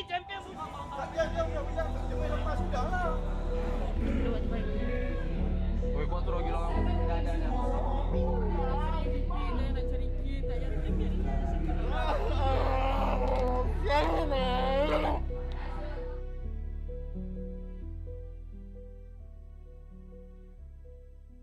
Paling tak lupa time minta maaf. I have no idea with that. Maybe masih ingat banyak lah.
I'm a rock star.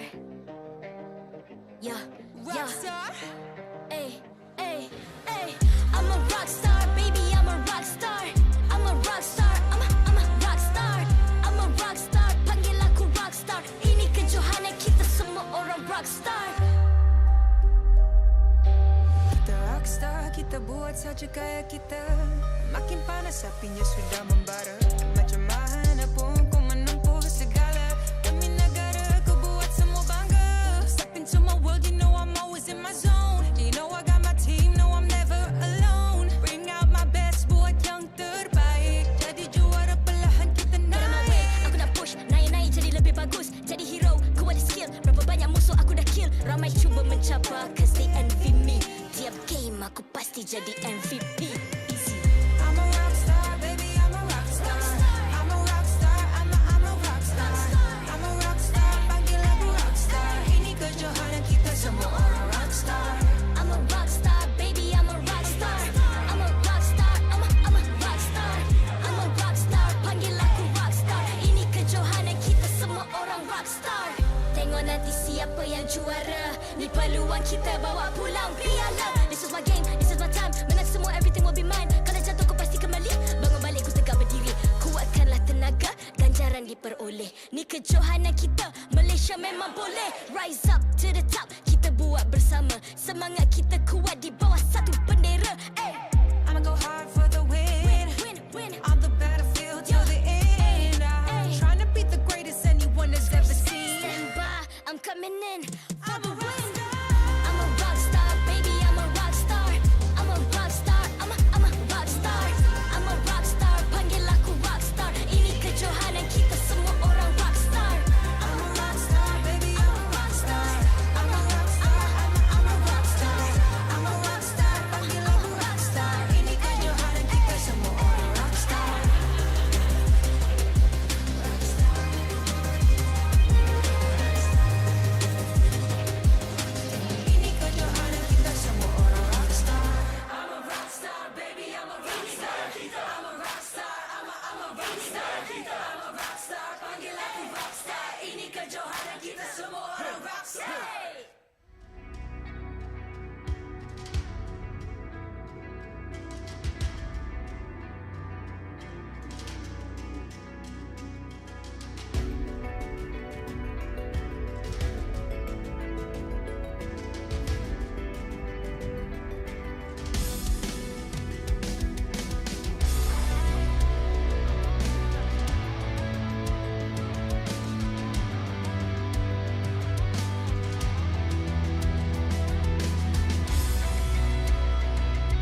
I'm a rock star. Yeah, Rock star? Ay, ay, ay. I'm a rock star, baby, I'm a rock star. I'm a rock star, I'm a rock star. I'm a rock star, panggil aku rock star. Ini kejohanan kita semua orang rock star. Kita rockstar, kita buat saja gaya kita. Makin panas apinya sudah membara. Macam mana pun ku menempuh segala. Demi negara ku buat semua bangga. Step into my world, you know I'm always in my zone. You know I got my team, no I'm never alone. Bring out my best, buat yang terbaik. Jadi juara perlahan kita Get on my way, naik. aku nak push. Naik-naik jadi lebih bagus. Jadi hero, ku ada skill. Berapa banyak musuh aku dah kill. Ramai cuba mencabar, cause they envy me. Tiap game aku pasti jadi MVP. Easy. I'm a rockstar, baby, I'm a rockstar. I'm a rockstar, I'm a rockstar. I'm a rockstar, panggil aku rockstar. Ini kejohanan kita semua orang rockstar. I'm a rockstar, baby, I'm a rockstar. I'm a rockstar, I'm a rockstar. I'm a rockstar, panggil aku rockstar. Ini kejohanan kita semua orang rockstar. Tengok nanti siapa yang juara. Ni peluang kita bawa pulang piala. This is my game, this is my time. Menang semua, everything will be mine. Kalau jatuh kau pasti kembali. Bangun balik ku tegak berdiri. Kuatkanlah tenaga, ganjaran diperoleh. Ni kejohanan kita, Malaysia memang boleh. Rise up to the top, kita buat bersama. Semangat kita kuat di bawah satu bendera. Ay. I'ma go hard for the win. Win. On the battlefield till the end. I'm trying to be the greatest anyone has ever seen. Stand by, I'm coming in for the win. I'm a rock star, baby, I'm a rock star. I'm a rock star, I'm a rock star. I'm a rock star, panggil aku rock star. Ini kejohanan kita semua orang rock star. I'm a rockstar, baby, I'm a rockstar. I'm a rockstar, I'm a rockstar. I'm a rockstar, panggil aku rockstar. Ini kejohanan kita semua orang rockstar.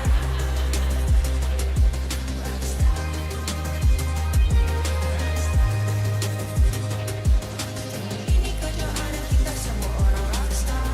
I'm a rockstar, baby, I'm a rockstar. I'm a rockstar, I'm a rockstar. I'm a rockstar, panggil aku rockstar. Ini kejohanan kita semua orang rockstar.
I'm a rock star.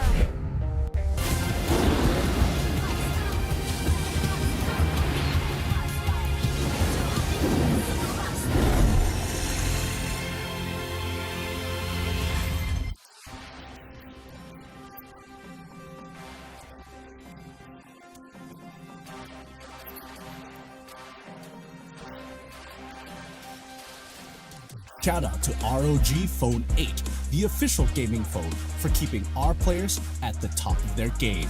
Grind on with Nescafe to keep your gaming spirit going. Thank you to all of our sponsors and partners for your support in MPL Malaysia Season 13. Out of the frying pan and into the fire, our matches are getting hotter and hotter as we approach the end of the regular season here in MPL Malaysia Season 13. Welcome back, ladies and gentlemen. You're watching the English broadcast. My name is Stafa. Along with me today are Lafel as well as Husky for a very exciting game number 2. Very, very exciting because it's Todak against RSG MY. Both teams looking to make a mark. Obviously, Todak looking a bit better overall, but RSG MY, they're coming. Calm down, Lafel. They are trying to look for that. We're on RSG side, okay? RSG. Okay, no, not too much, not too much. It's part of the plan. You remember? All right. Yeah, it's part of the plan, right? That's true. Like, we gotta promote the good things that are happening up on stage, just like the good connection, the spectacular gameplay, and all the domination that the players are bringing to the MPL stage, all via ROG Phone 8, the king of performance and your ultimate gaming phone. Yeah, one of the... Sorry, Husky, I forgot. Go with Todak, man. Too late for that now.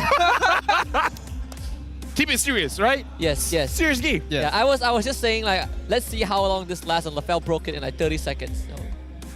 Hey. Let's try again. I usually last longer than 30 seconds, okay? Yeah, well, not this time. Unfortunately, that's a new record. At least we agree on something. Yes. By the way, we're on RG side here. As in, like, physically, this is RG side, and that's Todak side. I feel like this is going to be a bad game for RSG. So that's how it works. It's going to be terrible. Because we're on Barracuda side just now, and they lost. Okay, we gotta really like reverse engineer this, right? Yeah, because you got your boys, you want to support RSG, you want to see them go far, and by that I mean you want to see them fail. It's gonna be a stomp. Todak's gonna completely dominate RSG. You're gonna be very upset. Yes, and then the next Mamak talk we can talk about it also. Yeah. Wanna come on? Sure. All right, you with Gideon, I guess. I'll lock in my calendars for that. What are we going to talk about? Oh, yeah. Who are they going to fight against? Obviously, we are reaching the end of the season, so there's very few matches left for RSG MY. They actually only have one more match after this, and that is going to be on the 11th of May versus Bounty Esports. I think a lot of RSG fans would consider this to be on the easier spectrum of things. No, I mean, even for Bounty, they theoretically sort of have a decent chance, right? I mean, to get them out of relegation zone, because Bounty are in 9th place right now, and they, with Barracuda getting that 1 point earlier on, Bounty needs to work twice as hard. In fact, they need a 2-0 over RGMY. And they could do it. They could do it. Have you not seen them beat Niners? Yeah. We've already seen it. I can't say anything more than that. We can't say anything more. We gotta make sure that like the curse is controlled right now, yeah? So if anyone watching is confused right now, you guys might want to watch the earlier match for a little bit of context. But we've also got the season calendar for Todak here, and they still have 2 more matches after this, which is going to be versus the Niners on the 5th of May, as well as Monster Vicious on the 11th. To be very honest, I mean, Todak and RSGMY, their last match of the regular season, are on the slightly lighter side, right? The slightly easier ends compared to what Barracuda and Team Hawk are getting. Yeah. So for them, it's good news. But I mean, tomorrow against Niners, that's going to be interesting as well. Niners felt like they found a bit of that mojo in the recent matches. Niners aren't having a good time because after this, they're going up against Todak and SRG. And SRG. We don't talk about SRG. We don't talk about SRG. Yes. If we could change the tide and let SRG lose, we would. We really would. We really would. But, well, you know, that's just how the cookie crumbles sometimes, right? You gotta roll with the punches, go with what you've been given. Before we go on into our second match of the day, though, it is gonna be quite a titanic battle after all. Todak, RSGMY, they've already had a lot of history in the past. They're longtime rivals, so we obviously have a video for all of you guys to watch. So, check this out. Apa yang Todak tengah buat actually untuk membangkit balik dan hopefully dapat juara ataupun trofi keempat korang? Juara keempat? Oh, season ni? Aduh, Zaim! Tak cakap je lah. Sama kena jauh lah. Aku tak boleh lah. Tak boleh. Sebab season 10 tu ada saya main untuk season 10. Sebab tu performa Todak gila-gila lah. Kita tanya Zaim. Zaim main season lepas. Betul. Ramai orang cakap season lepas punya performance tak baik. Kenapa? Apa yang jadi Mungkin season sebab lepas? season lepas tu saya baru masuk kan, so tak ni lagi lah, tak So kau punca? masuk. Season lepas time Team Hak Todak, Momo ni dia orang paling tak pernah stres lah. Dia paling tenang. Oh, serious? Game tu jadi apa-apa dia tenang lah. So bila ada player macam ni, kita pun tak serabut lah time game. Kalau apa yang boleh cakap Momo, nak cakap thank you sebab... Kenapa kau tengok kamera? Kau tengok Momo sekarang. Okay Mo. Okay, so untuk Momo, apa yang saya nak cakap, thank you. Untuk dapatkan XP macam ni susah, so saya bersyukur lah dapat XP macam dia. Apa yang promise Todak nak dapatkan atau nak achieve musim ni? Tengok kamera, cakap dengan fans-fans Todak. Okay, untuk fans-fans, family dan bosses-bosses, insyaAllah kita apa yang kita orang boleh janji is performa kita orang akan lagi keep better than before lah, dan kita orang akan menjuarai MPL season 13 sorry. InsyaAllah. They did Todak win the 11th season. They're looking very comfortable there, almost too comfortable. Be calm. Be calm. Be chill. Which reminds me of something when Kuja was interviewed last season when they lost to SRG. He did say that, give us some time. We're going to go through a rebuilding phase. It's coming together pretty nicely. Fly Solo, Reflecia, Shizo. They're now top 4 on leaderboard. Just like Todak is coming in. Literally a new era. I do agree. A new hope. And a new hope. A new hope. This is the Todak cinematic universe. That is true. Honestly, I do agree. I feel like Todak has been getting better since last season. While there's definitely been some ups and downs here, they are looking a lot more comfortable with each other. They seem to be able to banter quite comfortably as well. The friendship, the synergy has been built up. And we can see it in the way that they play in the Land of Dawn as well. We're starting to see the little bit of that classic Todak Langar come back, even though it's a new lineup. So exciting to see what they've got for us. Oh, just wait when Chiku guys comes back in, man. Oh, that's the truth, Todak, man. Win or lose, it'll be entertaining. True. Don't disrespect Chiku, man. Then you are forgetting about I never Nanas, Formay, Nanas, yes, the Todak in their prime. That was like, what, 4 years ago? That was when I was in M1, man. That Exactly. was prime. That was Todak prime. RSG's here. Prime RSG. Prime RSG. But of course, we got a question right now. Gold and objectives win the race. Can Lalil regain his prime form against the fearless Shizo? We got the gold laners for both RSG and Todak up on screen right now with their respective stats. And they've certainly had some questions here in terms of how well they've been performing. I mean, look at the GPM and DPM. 721 gold against 679 is pretty good, but look at the damage per minute coming in from Loliel. 3,274 compared to 2,680. Yeah, definitely a slightly more active in taking these fights, and this meta comes at quite at a perfect timing, right? When Loliel's signature hero is literally the S tier pick. So it's gonna be banned. Pretty much, Exactly. yeah. I mean, doesn't get to use it anyways. It's unfortunate because Loliel was really getting a chance to show off again with the Harif. During the last game, he got to pick it up. But now that teams are really understanding exactly... I take it back. They might let Harif go because they have Momo. You want to know why that's relevant? Mincetar. Yeah. Mincetar. Honestly, I would love to see a Mincetar. Mincetar pick was against Barracuda, I think, in week I think 1 so, yeah. of the Wu, right? Against Team Hawk as well. Ah, yes, against Team Hawk as well. I always have a bit of a bias towards Mincetar. I think he's a very fun hero and one that's really nice to watch as well. He's just not quite as effective as some other heroes, but against heroes like Harif, like Nolan, he definitely has a place in the meta, so we gotta keep our fingers crossed. I agree. The best kind of hero, you can have the most fun playing this hero when you're taking the fun from someone else. Yeah. Mincetar is taking the fun from someone else.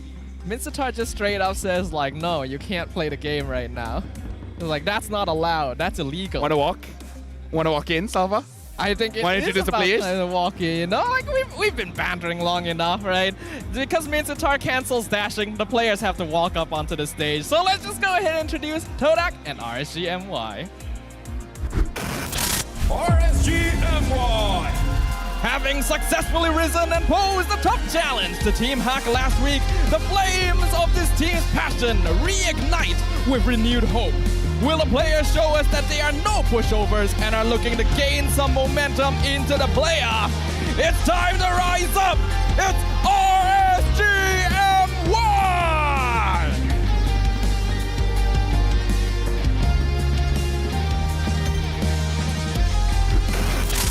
Todak! Although they were forced to bow down to the strength of the defending champions last week, the King of the Ocean returns today to douse the flames of their opponent. Can they prove that 3 trophies is better than 1 and overcome RSG today? Langa, no matter what, it's Todak! And once again, the brains of the operation walk up on stage, escorted by our head of League Ops, Cedric, who will ensure fair play and professional integrity. We've got Coach Sora for RSG, as well as Coach Fly Solo with Kuja for the side of Todak. As per usual, friendship is exchanged and fist bumps are passed as both teams encounter one another on stage and prepare for the land of dawn. Definitely an electrifying series coming up ahead. I think this is one, aside from the last series today, this is also one that is very, very high profile, right? People were wondering, what is RSG going to do? How are they going to perform? They had to make some drastic adjustments, I think, since last week, right? With the unfortunate rest of reigns, so now there's only Sora kind of holding the reins together, but it also came at a time where they finally broke a lose streak, so today against Todak is going to be that true test. Just to answer you, Stafa, as well, regarding your script, I kind of feel like 3 trophies is better than 1. I would think so, right? I mean, we do learn in math class. Win or lose. Yeah, you know. I mean, AP Brand can tell you that 2 world trophies definitely better than 1. Yeah. Bigger number is better, usually. Usually. Sometimes. Usually. It's not. Yeah, for example, Debt. Debt, if you get fined. Oh yeah, that's true. That's not good. I guess that's technically a negative number, though. Yeah, sure. Or like number of divorces. That ain't good either. All right, all right. I feel like there are the things that we can talk about that cannot be talked about. Very negative on it. So no, this is good. You know what they say? Positivity kills the cat. Yes, I that agree. is what they say. So let's talk about the game. Todak RSG. What do you think? I'm not feeling so good if I'm being honest. Todak looks strong. You don't think so? Todak looks strong, man. They do look strong. Like their performance recently, very good. We already explained how it feels like they're finding back a bit of that Langar gameplay. But it's also true what Husky said. Like they broke their lose streak previously. They've made some changes to the coaching staff as well. So we don't know whether or not that's going to affect them now that it's technically a difference in the roster. It's less better here because RSG had 2 coaches. Now they have 1. Now they have 1, yeah. And then they won. Sometimes. So if they win again here, then, you know, Kuja, Fly Solo, 2 people. RSG 1 people. Yeah. If RSG wins. Maybe less is more. Yeah, sometimes less is more. Less is more. I was discussing with Gideon last week regarding Todak, right? I'm like, including Fly Solo, who previously was with Deus 4, right? 4th place in the M5. And then with how Deus 4 plays, I think Fly Solo bringing that style to Todak, they gel well together because Todak also has some very wacky picks. The Momo Hylos, XP Lane, Minsita plays some pretty crazy heroes. And it's good to see that because it gives Todak kind of the X factor. Even Glue, right? We've been talking about it behind the scenes. We just haven't seen it yet. I've always missed the weird hero picks of Todak from the past and wish that we got to see it again. So it's nice to see that. But it's actually a good time for us to consider the coaches here because what is the difference between local and imported coaches, right? I want to ask Lafayette, you have some experience coaching. What do you think about this? Same. Same. No difference. Nah. It's like no issues at all. It's like no difference in experience. It's all just same. I think people want to believe statistically import coaches bolsters your team. To a certain degree, it's not wrong, right? Legit. It's not wrong. No, legit. You guys might think I'm joking, but I've met... So here's the thing. Let me just paint this picture. All right. Sure. Not everyone from the Philippines is Coach Yep. Not everyone from the Philippines is Coach Bonchan. Yes. All right? Yeah. Not everyone from Singapore is Zace. That is Not true. everyone from Malaysia is Sorapayong. So believe you me, I've had my opportunities to talk with a lot of different coaches from different cultures. Believe you me, it's individual. It's individual. Okay. I do believe that. I think it comes down to the individual as well, right? Like, coming from a decorated region doesn't immediately make you a good talent. Let's just put it that way. But I would say that the import coaches we had this season have been making their mark. And it's a good thing, right? Arcadia, you know, we've seen Fly Solo really bringing Todak up a notch. Even when Antagonist joined Homeboys last season, you know, we are seeing those positive improvements to the team. Hopefully those positive improvements will be able to create impact once we head on into this match, because now we gotta talk about the players as well. RCMY gonna be fielding the same lineup with Izanami, Rippo, Lolil, Venogo, and Stome as the in-game leader. We're gonna be able to have a look at their signature heroes and some stats in a little bit right now, in fact. But RSG, these are your boys, LaFell. What do you want to see from them? I want Izanami to keep having those damage dealers, number one. Because I feel like when Izanami is using a support type, kind of like an Angela, you're putting all your eggs in one basket. But the thing is, which egg are you banking on, right? Because, you know, speaking very neutrally here, Venogo hasn't really shown that he can carry the entire team. Same as Lolio, he can't be a one-man army. And I kind of feel like if you're having your mid laner using a support type, you need a one-man army, which I feel like RSG, they just need to play as a squad. You need to play as a unit. I want Izanami to be on that damage dealer and be the secondary damage dealer. Makes sense. Sounds good on paper. I agree. I think Izanami performs best when he has some carry potential. On the opposite side, though, we have Todak. We got Zyme Senpoi as the in-game leader, with Shizo, Momo, Rafflesia, as well as Gary. We talked about how they seem to be stronger now. What do you think we can expect from them, Husky? I think the one big difference you can expect from Todak when you pit them directly against RSG and why is the fact that Todak has so much more options, right? In terms of hero pool, in terms of their playstyle, and most importantly, the win conditions. Zyme Senpoi, you want him to play utility? Not a problem. You want him to go damage? Not a problem. Momo, the same thing. You want him to play Barras frontline? He can do it. But if you want him to go something like a Mincetar just to counter specific hero picks, he can go for that also. And that itself, I think, gives Todak an edge over a lot of other teams.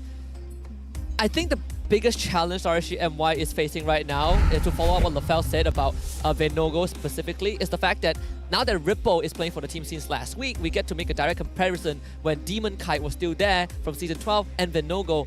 The one crucial point that is missing is the fact that that explosive aggressiveness is not present in Venogo, which in turn does not allow RSG to play that fast-paced game that they are used to. Now Venogo is a bit more slow, and he's having troubles connecting with the team. And I think that is what's causing RSGMY a lot of these games. Yeah, it's unfortunate. We don't want to have to point fingers here, but I think a lot of people can tell that Venogo doesn't seem to be fitting into that missing puzzle piece that RSGMY is looking for. He has the foundations, but yeah, that explosive aggressiveness is just not there. And RSGMY was known for being one of the most aggressive teams in the previous regular season. So you have to see whether they can keep that up. But now, let's talk about Coach Fly Solo. Yeah, honestly, looking at the most banned here, the Faramis, the Matilda, as well as the Barats, it kind of shows that they have a preference not to fight against a team that can survive the fight for a very, very long time, because Barats can sustain for a very long time. Doesn't matter if it's EXP or jungle. Having the Faramis as well, making the team fight extended, looks like for Coach Fly Solo, he wants the game, or he wants the fights to be very decisive. Yeah. Who makes the right play, gets the win, controls the map. And he wants to skew it into his team's favor, right? You don't get these teamfight heroes, but we get Minotaur. And we also open up opportunities for Shizo's Roger to really go ham without having to worry about a second life health bar or getting gobbled out by a barrage. Matilda is kind of a no-brainer overall. So I think when you look at Fly Solo's approach to the game, it's very, very direct, very, very obvious. And teams that go up against Todak, they're respecting their Loi a lot more because Todak have shown chip, Loi, doesn't matter, right? Both Lurfresa and Zyme Senpoi can have the same impact despite being in different roles. Oh, wow, okay. Actually, though, not too far off. Not too far off. Yeah. We got a Malaysian Demon Light. I like that. Demon Light. Demon Light. That's funny. Just combining two players. Wait, so one is Demon Kai, this one is Demon Wow. What? It's a Malaysian. Oh, you get it. You get it. I see you. Well, let's see what Coach Sora has to say. Asking, is Coach Rain going to coach remotely? He says, no, Coach Rain will be on a rest completely. So he will not be remote. He's not going to be online. It's just going to be Coach Sora with the team manager. And they will all try to improve the team without Coach Rain's presence. Kind of a tough task. I mean, it's a lot of responsibility, right? He has been in this sport, in his spot last season, I think, when he was in red. Yeah. And right now, he's kind of back in that spot again. Let me just say, he has been in this spot before. Yeah. He has. At this point, he's just like, you know what? Maybe I'm the problem. No, you see, it's well, his he's not name, the one right? taking a rest, you know. His name is Sora Payung. Yeah. So he's an umbrella. He stops the rain. Maybe that's why. Oh. They didn't check the feng shui. I'm so angry. Like, fine, let's go. You make me angry, Stafa. Okay, let's go with the draft. Thank you. All right, moving on into the draft. RSGMY on the blue side, Todak on the red side. And like we saw earlier in the most common opponent bans, RSG already getting rid of both Angela and Loyi. Yeah, and there's just no banning all the comfort heroes of Todak at this point. You have to accept the fact that maybe Loyi or Chip might just get let through, and if you ban both of that, you're giving a lot of power picks to Todak, who are on red side in this game one. And for Todak, so much easier, right? Matilda must ban, let's get rid of Loliel's signature hero, no Harith this game. Yeah, this is where it becomes difficult when your star hero gets strong. You will definitely not. You won't get it. That is true. It's a catch-22. Too weak to use, too strong to use. I felt that way when Ruby started becoming more popular. I always saved her as like a secret pick. It's like, okay, I'm gonna bring her out whenever I need her the most. And then everyone's just started to pick her. So now it's not fun anymore, you know? Yeah, I'm not special anymore. Well, after today's performance, maybe Ruby is get through much more. Yeah, the stocks are gonna drop on her. We'll see, we'll see. Nolan gets banned out by RSG just to cover all of their bases. So most likely they're gonna want to try and prioritize onto the Fredrin or the Barats with their first pick. We'll see what Todak responds with. Yeah, this could be an opportunity for Todak to just go for kind of the first two picks and have Chip being included as one of it. We've seen teams trying to play against that, right? You have a Chip, you want to bring your whole family to the team fight. We're gonna pick a team fight comp, right? Minotaur, Tigro, or you know, heroes with AoE damage, Faramir, Lilia, just to make sure that if you bring a team into the fight, we're gonna kill you before you even get anything done. I just want to say one thing about RSG. I don't want to see any Claude. Oh yeah, I agree. Loliel doesn't do well with the Claude. Even since last season, right? We talked about it so many times. It's weird too, because it used to be his power pick, right? Oh, not anymore. Definitely not. Not anymore. Definitely not in this climate. So the Roger does get banned out, meaning that the Chip is left open. Todak basically directly extending the challenge. If you don't pick Chip, we are going to do so ourselves. Yep. RSG goes for the Faramir to try and counter the team fight with NetherRealm. How crazy is it for Todak just to pick Fredrin and Barats? That would be crazy. But they're one of those teams that would do it. They would do it. Probably not Fredrin Barras, probably just one of it. But we do see that Shizo still has a 100% win rate with Roger, and Minotaur, well, has a 100% win rate on Storm. So these Minotaur two has teams 100% win rate on Storm? Yeah, Wait, Minotaur Storm has has a 100% win rate Storm on... is the hero. Minotaur's Got playing it. Storm. You gotta be serious. You gotta be serious. Storm has won every single game with Minotaur. Okay. There you go. There you go. We got a police grammar here. It's the English broadcast. It's important. All right, let's see what they got. It is the Barats Valentina. So going to be keeping that Chip open here. Looks like Todak are quite comfortable leaving it until later because they don't seem to mind whether or not RSG picks it up or not. I mean, if RSG picks it up, like what can they do with the Chip, right? Your mid laner doesn't necessarily connect too well with the Chip unless you have the NetherRealm to join a fight. Frederick gets taken away. I am fine with this. Natan, very standard team fight comp thus far. I mean, the thing about Chip is that Zorn has shown the hero to counter it, right? Yeah. The Belleric. So just use Belleric jungle. And the thing about Belleric as well, remember Momo back then? Was like Belleric one trick. Yeah. He's pretty good. Momo has come so far. I know, right? Yes, sometimes he regresses, but in a good way. You know, Yeah, he yeah, regresses yeah. back and it picks out those weird heroes, but in a good way. He wins games. Speaking about Belleric, so for anyone who has not watched MAL, which I suppose is most of your people, Belleric jungle got popularized by Niners Academy team, which is JP Niners. They played 4 games of Belleric jungle in a row and they won every single game. Here comes the Moskov, and of course, Todak's the one that picks it. Is there a lot of Moskov in the MAL? It's a lot of Moskov, and I'll tell you this, they beat Natan.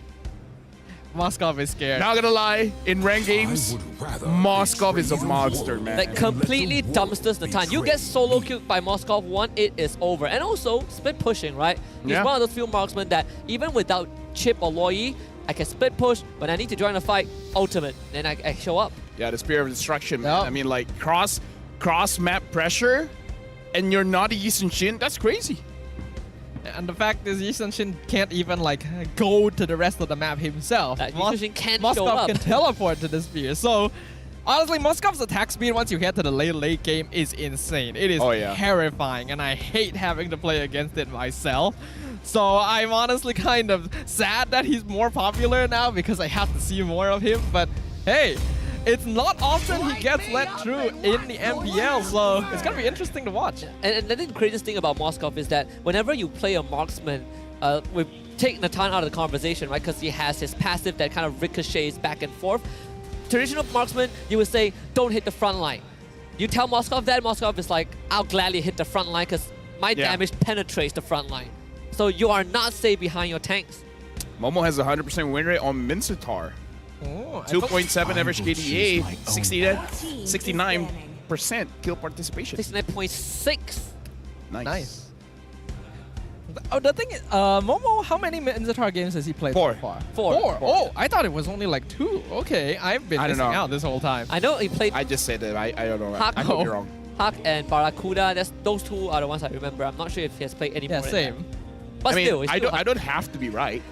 That's true. You just have to sound cool. We're not known to be very good at math on this desk, so... Yeah. Like, for example, Ripple has only a 66.7% win rate on the Paquito. Which is... It's not bad. 1 out of 3? 1 out of 3? No, 2 out of 3. 2 out of 3. 2 out of 3. 2 out of 3, yeah. I mean, yeah, see, my math is bad, but at least it's fast. Right? I actually remember like that joke where it's like, how good are you at math? I'm very fast at math. It's like, what's 2 plus 1? 4. I said I was fast. I would say I was good. Right, Florian gets picked up here, and let's see here. It's okay to pick up the Florian now because I have found ways to fight against the Florian, and it's mostly about mages being able to free hit the Florian, something like a Lilia, something like a Farsa, because you don't have ways to protect the Florian. What about the Faramis though? Not so much, especially in the early to mid game. Florian feels very safe. It's only towards the late game where it gets a bit sussy because the damage coming in from Faramis does hurt when it comes to late game, but before that, not that big of a problem. That basically means that RSG would need another hero that's able to like jump in, Exactly. maybe one-shot Florian or Moskov. We saw the Paquito earlier, wouldn't be too bad, and it looks like Rippo is going to go with that, and they're also going to give Storm his Edith. The Storm Edith's been quite a while since we've seen this hero. Definitely follow my popularity, but if you want single target crowd control, Edith is kind of the one to provide it. Now the question is, where does this Barrage go, right? Like, will they give Barrage to Momo, or will Momo pick up something wacky again? I am inclined to say that Belleric doesn't look too bad for Toda. Honestly? Yeah, I mean... Kind of. Even the high loss doesn't look too bad. Oh yeah, I think high loss will be okay here. Yeah, either option would be pretty good, would be pretty solid, would be pretty fun.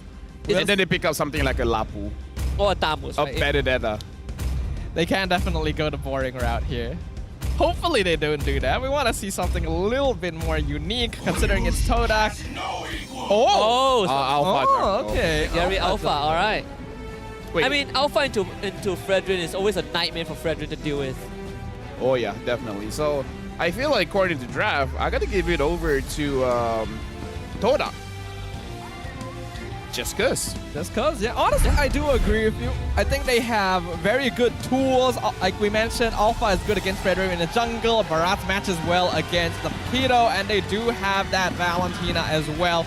So a lot of tools overall to play around with, but RSG want to show us what they have under the hood. And these are two longtime rivals facing off once again in a brand new season to show us what they got. Yeah, I personally want to see the all-time, lifetime stats between these two teams so we get that down the road, right? How many games have Todak won against RSGMY and vice versa? But this one is the one that matters for both teams. Game number 1 into the land of Dawn is Todak on red side, RSGMY on blue. A land of dawn beckons once more, and we're going into game number 1 of our second match of Saru Saturdays. Hopefully everyone has their snacks, because I get the feeling you're gonna want to stay in your seats for this one. Gary is starting on the EXP side of the map, so this has to wonder, will a lot of pressure be going on to Loleo, because that's his pathing for right now. He's moving towards it, while the no-go is going towards the EXP, so he wants to help out Rippo here. I want to see if Gary will be more aggressive on this Alpha, because traditionally we see Alpha with the Angela, making it so that you are very, very tanky when you want to move forward, but this one I'm not so sure. I mean, at the same time, Moskov not only can give a lot of pressure as a marksman, he's also one of the few marksmen that has a crowd control, right? You can knock people into either terrain or their own teammates, so that is kind of a minor plus point, I suppose, for Shizo. Zion Senpai and Reflexa just alleviating the pressure down mid, and Storm, he just has to take the beating. Nice dodge from Zion Senpai. Very quick reaction as well, considering Storm literally just popped out of the brush. I assume he already had some information there. We did talk about how Alpha, like whether or not he'd be aggressive here without an Angela, but with Florin having that the Florin's due actually does give him a bit of extra stats early game as well, so I do think he can definitely afford to be a little bit aggro, especially with Impure Rage and the adaptive damage.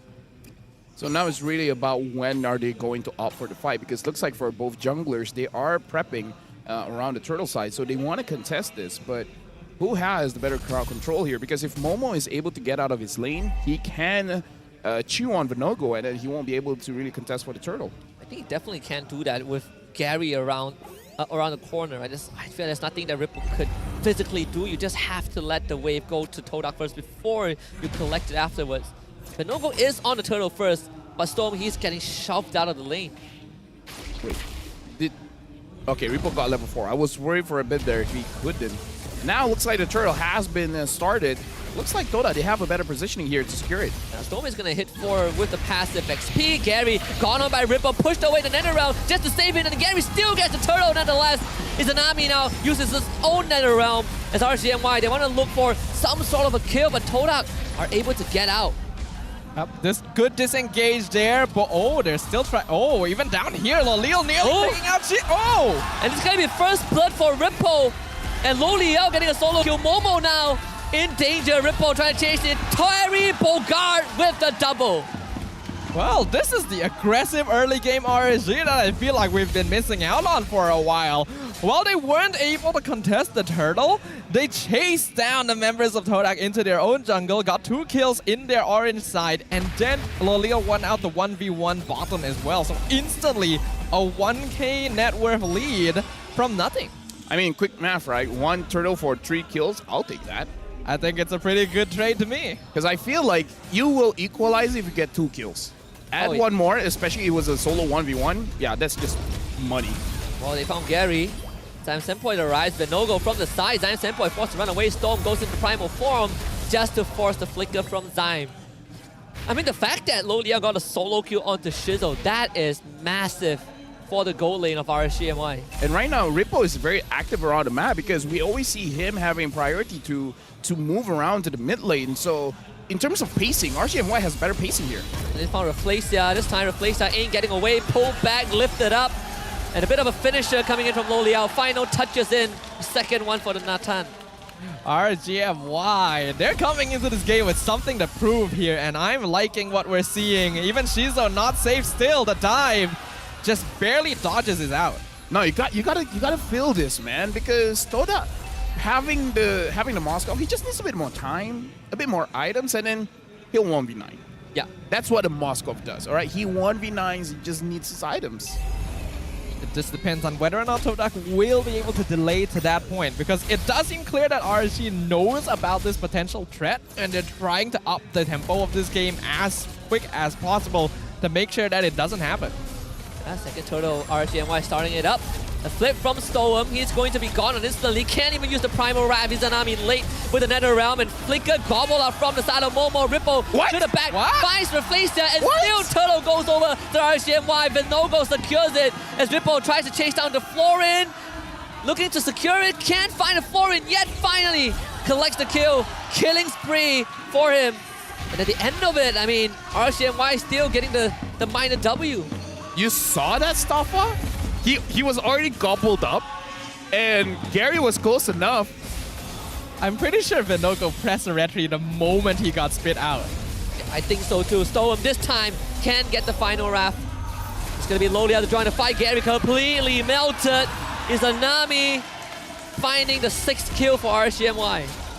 Great coordination coming in here from RSG. That Nether Realm helping them a lot, even though Zymsempo is stealing it for himself.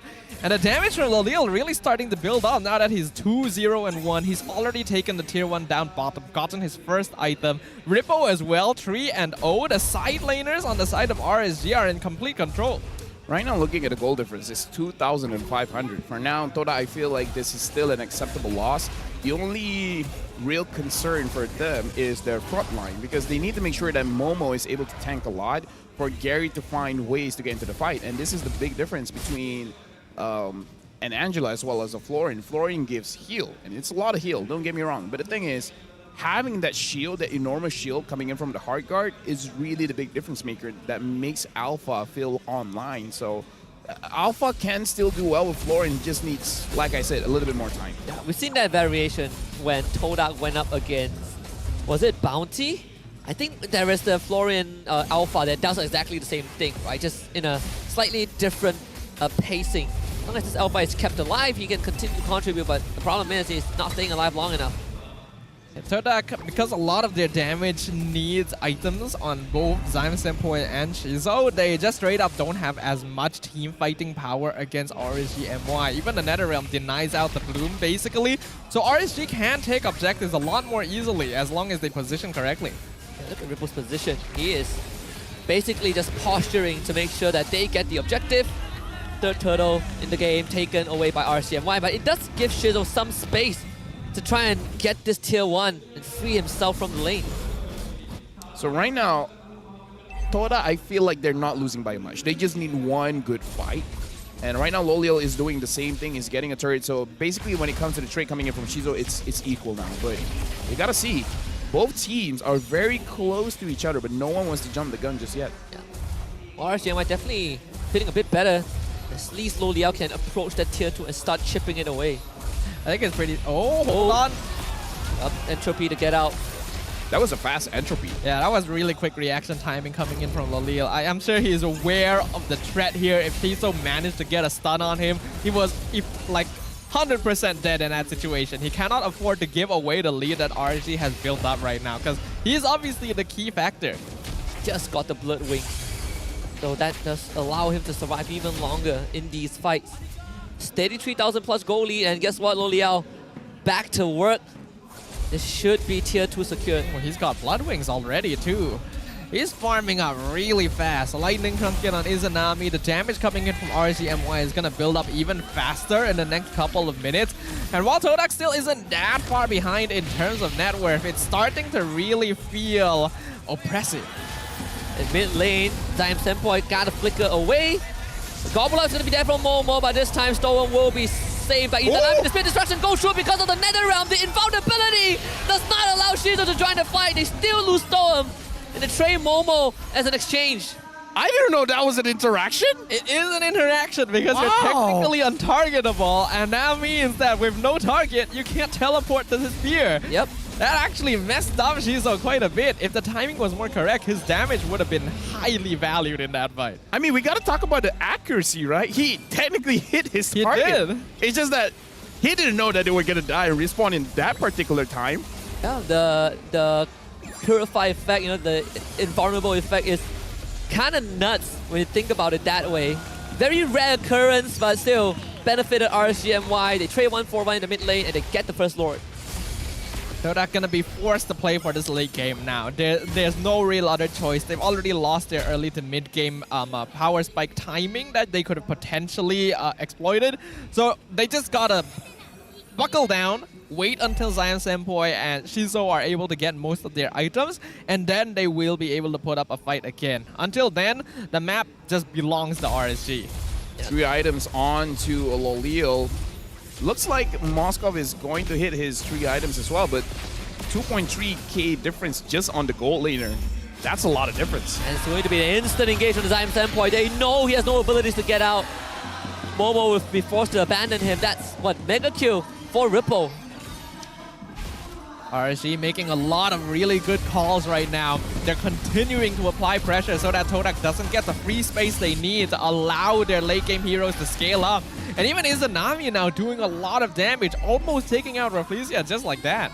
That's the RSGMY we like to see, right? We had this discussion right before the game started. We're seeing that version. RSG continuing to push the envelope. Want to see if they can at least get one inhibitor. It seems like it's not going to be possible for now. But this minion wave might be just enough. Izanami pushing them back. Actually pulling Momo out of the base. Momo with the Daytona's welcome is only going to delay the inevitable as Ripple picks up his 5th kill. Right now, RSGMY, they're at the base of Todak. 7,000 gold ahead, and right now they're making sure that the map pressure is completely on them and still wants to go in. Yeah, he immediately uses the Primal Wrath and the damage to push Shizo away. Zion Senpoi cannot stay there. And it's going to be an engage from Rippo. Trying to chip away the health bar to get the taunt. Loliel. K-Scout Gary, 2 inhibitors. Crushed in an instant. The no-go wants a bit more. Todak though. Momo just respawn. They gotta use the nether round to keep Venogo alive.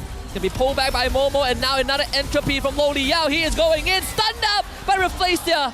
And finished off by Zion Senpoi. A little bit of disconnect there because when Izanami was using the Nether Realm, Venogo used the Winter Truncheon, so it's kind of like very bad layering there. So he did not really get the positives coming in from both. And then Loliel had the need to protect his jungler, which kind of feel like Loliel's health is much more important in that stage. I'm pretty sure it wasn't meant to protect the jungler. I'm pretty sure Loliel just wanted to get a kill and he saw someone on low HP in the back and just stayed to try and finish it off. And then got punished for it a little bit. That will swing some goal towards Todak, but still not very much. Still a 5k lead for RSG. They've already built up such an advantage that even a small death like that isn't going to affect them all that much. And they're still going to have control over all of the map because Todak only has 1 tower left standing. I would slightly disagree because Loliel had 5 kills. So that's a that's a big shutdown goal. I mean, because the swing is like 2,000 if I'm not mistaken. Yeah, it is like almost 2,000. That's fair. So now the Lord is going to get leashed by RSGMY. They got to be careful because this is usually where Todak finds their comeback. They find a good angle around the Lord fight, and then they'll just win. Well, Shizo going on to Storm, doesn't have the damage yet. Momo actually uses Daytona's welcome early on, cancels the channel, and now gets taunted. The Bloom to keep him safe. He also flickers to safety. Rippo now looking to join the fight. They get a Spear of Misery for the stun, and now Izanami leads his team in! Loliel follows up! And finds 2 in an instant. Todak did not have the chance to respond. That was a 5-man Appraiser's Wrath right there. Todak just all stacked up under the blade of Venogo, and so he was just able to heal up completely, take out most of Todak's HP, and force them back with 2 casualties, while also securing the Lord. This is looking very one-sided. Very, very one-sided indeed. And Todak losing last vesture of the structure, flicker of shatter, killing speed for Loliel. RSGMY looking to stake their flag, and it's game 1 for the army in blue. Looking like a completely different team here, almost reminiscent of the aggressive RSGMY that dominated the Season 12 regular season and denying this first victory from Todak. Winning game number 1 is big. The real question is, can they keep it up? Because I'm going to let you guys know, no matter how good RG is, I'll never say good things about them. Exactly. I mean, they have to earn it from you, right, LaFell? They got to be able to close out the series first. Oh, yeah. Before we say anything good about them. But to be fair, I mean, doubts about Venogo definitely answered in this game, right? Connecting a bit more better than his team. When I first saw Venogo was with Euphoria Esports from Philippines, one of the best tier 2 teams there. That entire team based their identity off of being aggressive and explosive. And RSG felt like a good fit, but it took a while for them to eventually find that missing piece. I guess Venogo in this game felt a bit more comfortable, right, compared to the previous weeks. I think they were able to give a lot of like comfort heroes over to the players of RSG MY as well. Like giving the Faramis, which Izanami is always very clean with. Giving away Rippo on the Paquito, one of the more consistent overall. It got fans behind. That's the RSG fans, yeah. Very excited about that victory, understandably. But I think we gotta find out who the MVP of this game is as well. And the MVP is going over to Loliel, man. Like, the thing about Loliel, he will win you the game, but he will also lose you the game. It's a double-edged sword, right? Sometimes when you put too much eggs in the Loliel basket, that's what happens. But this game, 8-1-2 on the Natan, an unfortunate death in the Todak base early on. But overall, the fact that he single-handedly dominated the gold lane without external help, that is impressive. This is why I worry about him, because he has 3 L's in his name. It's just how you allocate the L's. It is like how I you said, allocate them. He wins you games and he can lose you games. So he can give an L to himself or he can give an L to someone else. And depending on whether or not he wins or he loses games, he can just go up to you and say lol. So the thing is, Loliel is always a player that can scale very well, alright? We know that he can be quite aggressive, he farms quickly, his gold per minute this game among the highest as well, 949 on a Natan. Shizo definitely needed to respect this a little bit more, because you gotta understand, like, there's no way Moskov is winning against Natan at level 1 and 2 unless you get like the perfect stun. MAL begs to differ, okay? I'm telling you, MAL has been poisoning me with really skewed statistics, right? Things I see in MAL are you can't believe me. I can make references to MAL, but don't take it seriously because it's a different environment there. It's a different dimension. It's a different dimension. Sometimes I see things in MPL and then I go in and then I cast an MAL game and I'm just like, what is happening in this game? I would say MAL is the dimension that Nolan left Layla in. Okay. Yeah, I mean, I'm just waiting for someone to pick Layla. I guess so, yeah. Well, this was a very quick game. 13 minutes, 39 seconds. Wow, 30 minutes and 14 kills for RSG, more than 1 kill per minute. It's the fastest game we had today so far. And 46,000 damage done by RSG as well. They were in control right from the beginning until the end. A lot of it was because of the advantage they were able to get in both the gold and EXP lane, with Loliel and Rippo respectively winning out. But also the fact that Stome and Izanami were basically denying Gary from getting any farm or snowball at all. It's so hard to kind of just run at RSG because you have Fredrin frontlining, you have Netherrealm, and most importantly, you have this Edith, right? If you show up and the Edith catches you, it's just crowd control for days. Gary did not find any space to even engage in the fight. Overall, there's also, you have to also remember that Rippo, he dominated his lane, he dominated early skirmishes, and then Loliel was just having a field day farming up his items.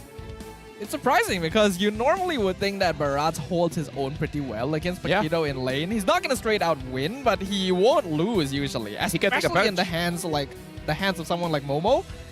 So RSG being able to eke out that advantage, being able to find these pickoffs, really helped escalate the speed at which they were playing. I like the Edith pick here because I saw what Rafelicia as well as Msepoy were trying to do. They were trying to freeze the mid lane, making sure that Izanami doesn't get the farm. Yep. But it doesn't work against a Faramis as well as a Edith, just because Edith can clear the lane very fast. Just one Earth Shatter and all the minions are basically dead. You just splash out your Ghostbusters and then the freeze is denied, right? So I understand the idea that they were trying to achieve, but against those two, it doesn't work. And because they had Rafelicia on the floor instead of a different like frontline tanky hero, it meant that Gary was oftentimes the furthest player in front for the side of Todak because Momo generally was in charge of trying to find Venogo during these turtle fights, which meant that it's very easy for Storm to just isolate him by himself. And there's no one to really stop him from getting the full onward Earth Shatter combo to deny Gary any chance to heal up from his damage. Yeah, even Venogo this game, I believe he was like, what, 0, 0, and 10, right? Deathless. He's just a full-on machine all on his own. And even then, he took lesser damage than Gary, which kind of tells us a lot about how this game is going for Todak. Gary trying to look for openings, but every time these fights start, there is just no way for him to be effective. I'm gonna say something that will bite me back. Okay. But I'm ready for it, right? All right. It's unfortunate that Gary is one of the most expensive players here, but he hasn't been performing that well in the jungle. Ooh. The reason, it's a spicy statement. No, the reason why I'm worried about saying that is I'm worried that in game number 2 he's gonna pop off. Oh. Yeah. So honestly, maybe it is better we do so because I feel like we haven't gotten to see Gary really pop off since the start of this season, right? Yeah. Like a lot of it we attributed to him being forced to play on like utility tanks, but even when he's playing on comfort heroes like this alpha, he's not really getting the chance to shine. Like honestly, it feels like teams invade and deny Gary a lot more often than other junglers. Gary's been taking a lot of attention. No matter which team he's on, people will go inside his jungle. In Malaysia, it happens. In Singapore, it happens. I'm pretty sure if he plays in Bangladesh, it will happen too. I mean, it's hard being one of the rising stars, a couple of seasons back, right? Like, came in as one of the youngest and most promising players. You gotta be able to take some beating. Perhaps I think for Todak also, a lot of the wins you kind of had the credit overshadowed by people like Shizo having a great game or Zyme Senpoi being the pillar of the team. Gary might feel like he's just there, but I think overall they work well together. Right? He doesn't necessarily pop off. But the acquisition isn't that bad. I mean, we're not in an assassin meta, unfortunately. Yeah, unfortunate. We tried for 2 years to get an assassin meta. Yeah, well, I mean, the balancing team loves tanks. They always say third time's the charm. It's been 2 years. I mean, that's why we gotta wait for year 3. They reworked an assassin. I guess that's good. Though to be fair, I watched the patch notes. Soon tanks will be very difficult to play. Oh, is that so? Because a lot of additional items that basically has the same effect as Demon Hunter Sword. So more items like that makes it very hard for tanks to survive. Oh, interesting. I'll be keeping an eye out for that for sure. For now though, RGMY did a great job this game. We already highlighted Lolil's gold per minute earlier, 949. Not quite the highest, definitely, but up there. And having the highest damage dealt as well. Momo having the highest damage taken as the sandbag, and Stone being the best wingman. When Stone is able to play these catch roamers in a matchup where it's favored towards him, you can really see him pop off. Yeah, the one thing we noticed about Stone when he first played in MPL last season was that the debut of this player, he is willing to make these initiatives, right? And I feel like it's something that is needed in more experienced roamers, where you are willing to take that first step, you're willing to set things up for your team, and him being the IGL for RSGMY, I think makes it slightly easier for you to make that call and follow up with it. And the rest of the team is connecting pretty well. Yeah, we're gonna look at the Bash highlights here, brought to us by Republic of Gamers. You guys want to know a fun fact? Sure. Stone started off as a mid laner. Oh yeah, I do remember. Right? I remember that. Yeah. Izanami started off as a roamer. You are correct. Yeah. That's why they work well together. Yeah, because they know each other's struggles. I don't recall that Zyme Senpoi has actually played both roles as well. Yeah, he has played both roles. Yeah. Yes. It's, if you play mid, you just gotta assume one day you gotta play Rome as well. That is actually true. I started with Roma, now I'm a mage. Yeah, no, same as me. I started as a roamer, now I'm a mid laner. Oh, we got a lot of historical data here. Interesting. This could be a trend. But what we did see as a trend this game was RSG just basically dumpstering Todak. Like right from the beginning, they won out every single lane. They coordinated well together. Todak didn't seem very comfortable because they didn't have enough damage, no scaling. And it was clear that they were in full look at this. Look at this Appraiser's Wrath. That's gross. But gentlemen, I have to remind you, we're professionals here. No biasness. We gotta support Todak too. I mean, we do. We don't have to just praise RSG. They did well, but so what, So will Todak in game number 2. Hopefully. Yeah. Yeah, I do hope so. I mean, they historically, they've always been the ones that oh, we dropped one game and then we're going to make a comeback. This is going to be a 2-1. We all know it. We all know it's this is going to be a 2-1. I came into this expecting to go home at like 10 p.m. Same. I already told my wife, don't wait up. Go eat without me. I'll be fine. Yeah, same. Yeah. You have a wife too? No, not a wife, but okay. My family. Sure. It is something that happens, right? Because we are seeing much closer games, much more competitive games happening, especially towards the end of this regular season where every single point is so much more valuable. Like, they're really putting it all up on that stage, and that's what we want to see. Like, yes, we're praising RSGMY a lot because, like, this is a much improved performance for them compared to what we've seen previously. But for Todak as well, what Husky says is correct. They're a team that less might be better. Yeah. I know. No worries. I know. We'll wait for the conclusion to happen to see if it adds up.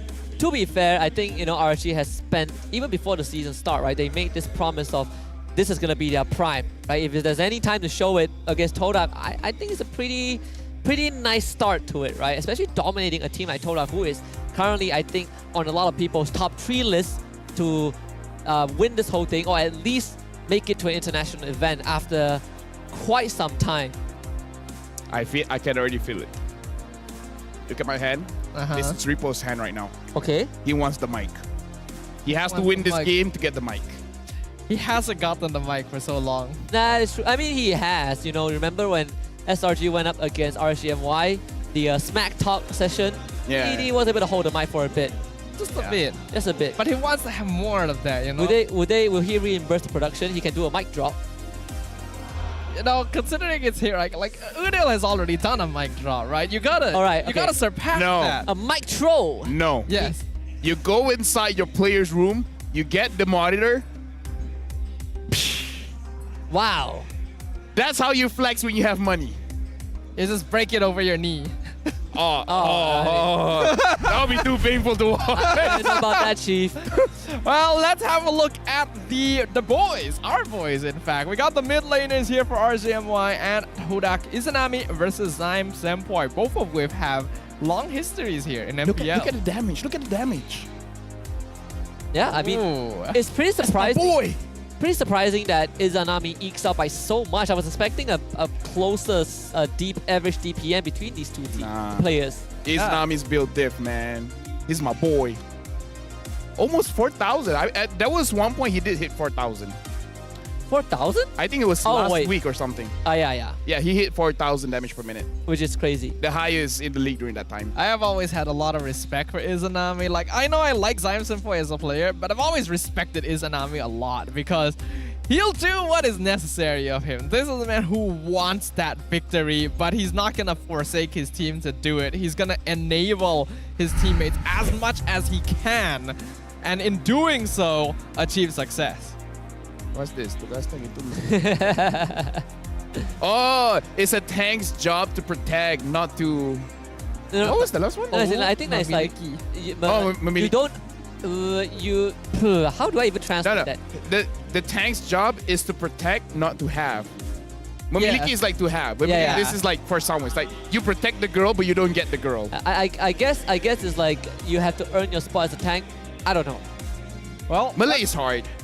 Let's see what Coach Fly Solo has to say. What did Todak learn from the loss against Homeboys previously?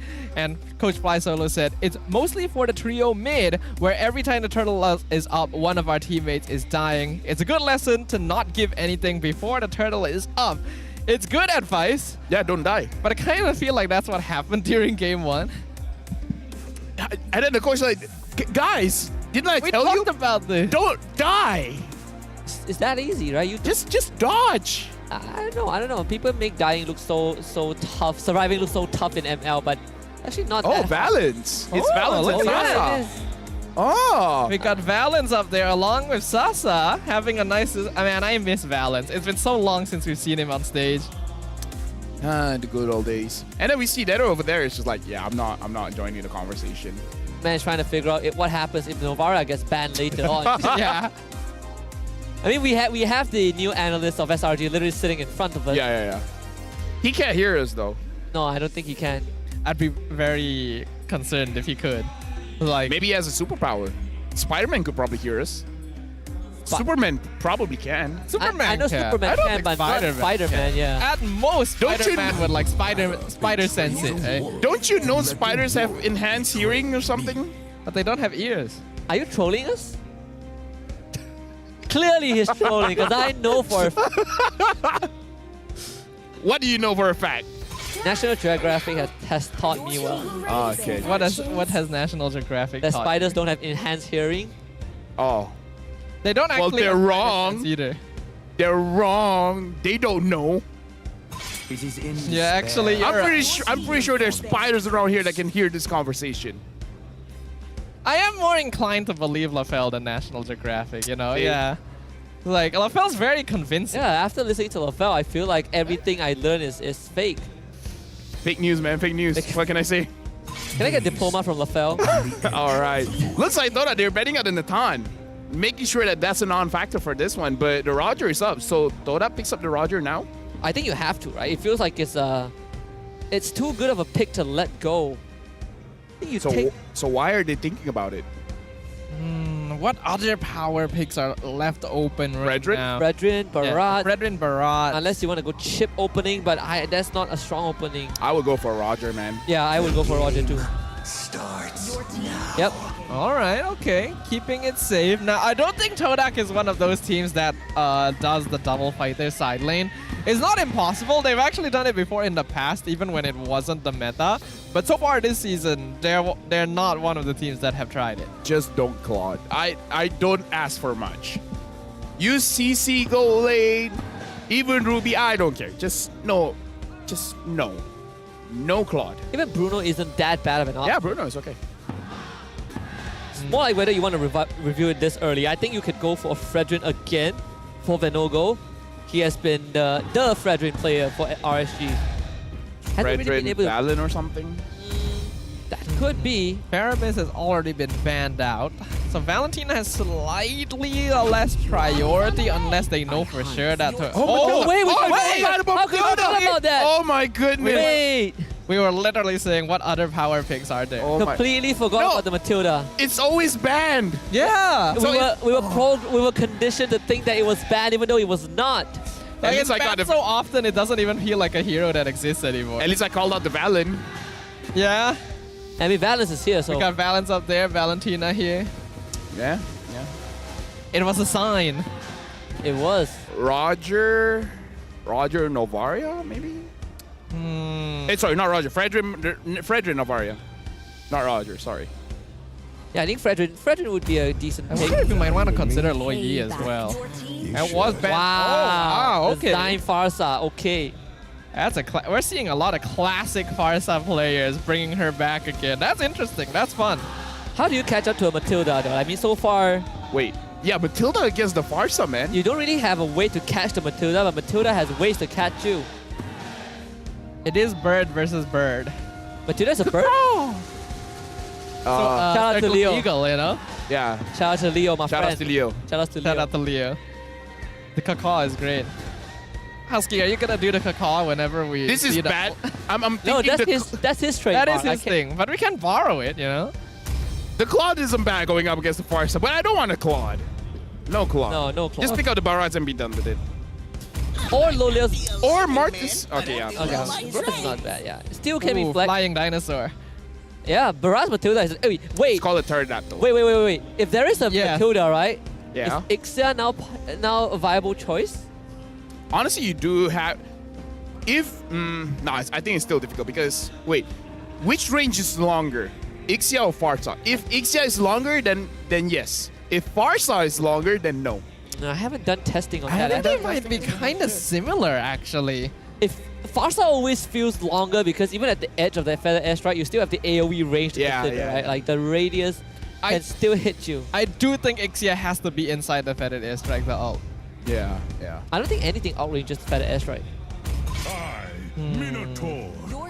Other than like global abilities, of course. Novaria. Yeah, except for Novaria, right? That's like the outlier. Beatrix Snipes? Yeah, that too. Actually, I think Beatrix Snipe is still in range. Now that I think about Still it. in range? No, I think it feels further though. Yeah. Slightly further. an option would be to go something like the Guinevere jungle. Wouldn't be too bad to catch the Farsa way. I'd even argue, even Storm. Okay, never mind. Actually, there's a Matilda. I was about to suggest a Guinevere. No, I feel like it's going to be Ripple's job to deal with the Farsa. The Spiders usually have a better time going up against the Farsa. Oh, Yudong's already banned, so perhaps Lapu. I know he picks the Khalid also, but that was like last season. You know what? Haven't seen Hayabusa.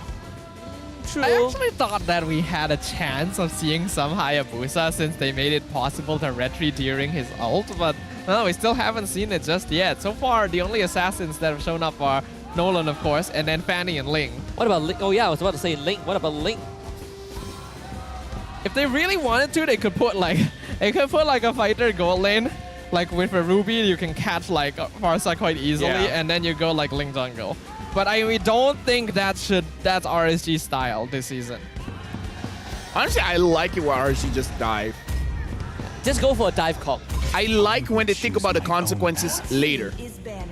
They do it first. Yeah, just do apologize later. Just like, oh, sorry, coach. I didn't know that was the outcome. I mean, you would never know the outcome unless you do it. Exactly. But the question is, what is Loliao going to be on? Now that the prime options are all taken away. No Nathan, no Roger, no Harith, no Moskov. Legit might be the Beatrix here. I'm looking at the Beatrix angle. I think he's definitely a lot more Another one that we can probably give a shout to is maybe even the Melissa. I feel like Farsa can... Yeah, Farsa straight up just destroys me. Honestly, Todak might end up forcing him into the Claude here. Okay, the Masha finally gets banned out. Definitely not quite often seen as before the Masha, but still very scary. Those one-shots are very concerning, especially when you have a backline hero. Freya gold lane. Oh wow, that would be crazy. Actually, with the Matilda, right? You actually beat this Roger straight up. And they just deny, like, the threat of playing Freya is that, like, when she's in, she's just all in. There's no way out for her. But if Guiding wins, it does remedy. No. The Guiding Wind doesn't pull you away. It puts you even more in. All right. It's like, oh, wait, Loliao can't join a team fight. Don't worry, take the Storm Express. So they'll go for the Paquito first. So this Barat's guaranteed to be in the jungle.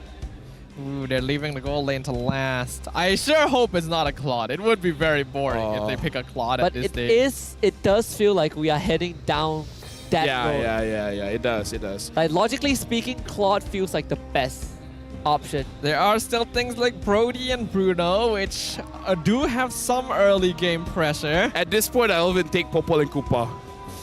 It's not good. But they all run. But that's how much I don't want the Claude. They all run into the same problem of getting in a two-tap by the far side, you know? Like, Claude is the only hero, I think, that can reliably get in and out of fights. What's it gonna be? Like, if they had some kind of carry in the jungle, you could still go like Ruby or CC gold lane. And Todak lock in the turret. Wow. Igreal. Now you cannot use something like a Brody. They're forcing this Claude pick. Yeah, they are. That is so much AoE coming in from Todak. If not for the Farsa, I would consider Melissa, but I'm gonna go for the carry. Okay. I mean, forcing this carry pick is also good for Todak because I have Farsa, right? If I can just find this carry in team fights, it solves my problem. Well, I'm definitely going into this game much more liking Todak's lineup. Like, their team fight is just completely stronger than what RSG brings. But RSG has a slightly more tools. If they're able to control the fight by coming in from multiple angles and picking off members of Todak, then it is RSG's fight to win. But that means that team fight will be a little more difficult for them to execute. Yeah, I feel like overall Todak has a more aggressive draft. So I'm on Todak's boat for this one.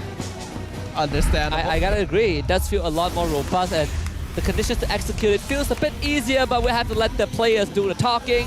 It's into the Land of Dawn. Game number 2 of this best of 3 RSG MY against Todak. This time, we're gonna have RSG MY kind of having a draft that feels they can't go for that 5v5 against Todak. We just have to see what happens with RCMY on the red side this time. It is definitely impressive that a lot of us are leaning towards Todak despite the fact that RSG does have the Matilda though. Like normally that's just like almost 100% win confirmed already. But I do believe that recently Matilda lost her 100% win rate, so... Yeah, it was on Noir. Well, you don't have to call him out like that. No, really. Matilda also lost her 100% win rate in MAL, so it's a global phenomenon. Okay. That is the only stats that align. Yeah, but here's the thing. Matilda is a miracle waiting to happen. So we'll see what will happen.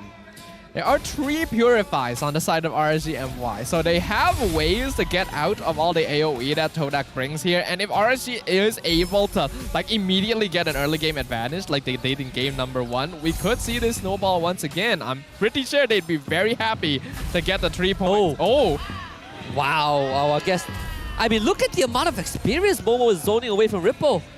Yeah, because here's the thing. You got to consider that Terizla right now is considered as a tank. So he has the buffs of the what you call it? The armor and magic resist. Whereas Rippo on this, what's it called? Paquito doesn't have. Yeah, Izanami had to use the Purify to get out. Vinogo shows up, goes for the gobble up anyways.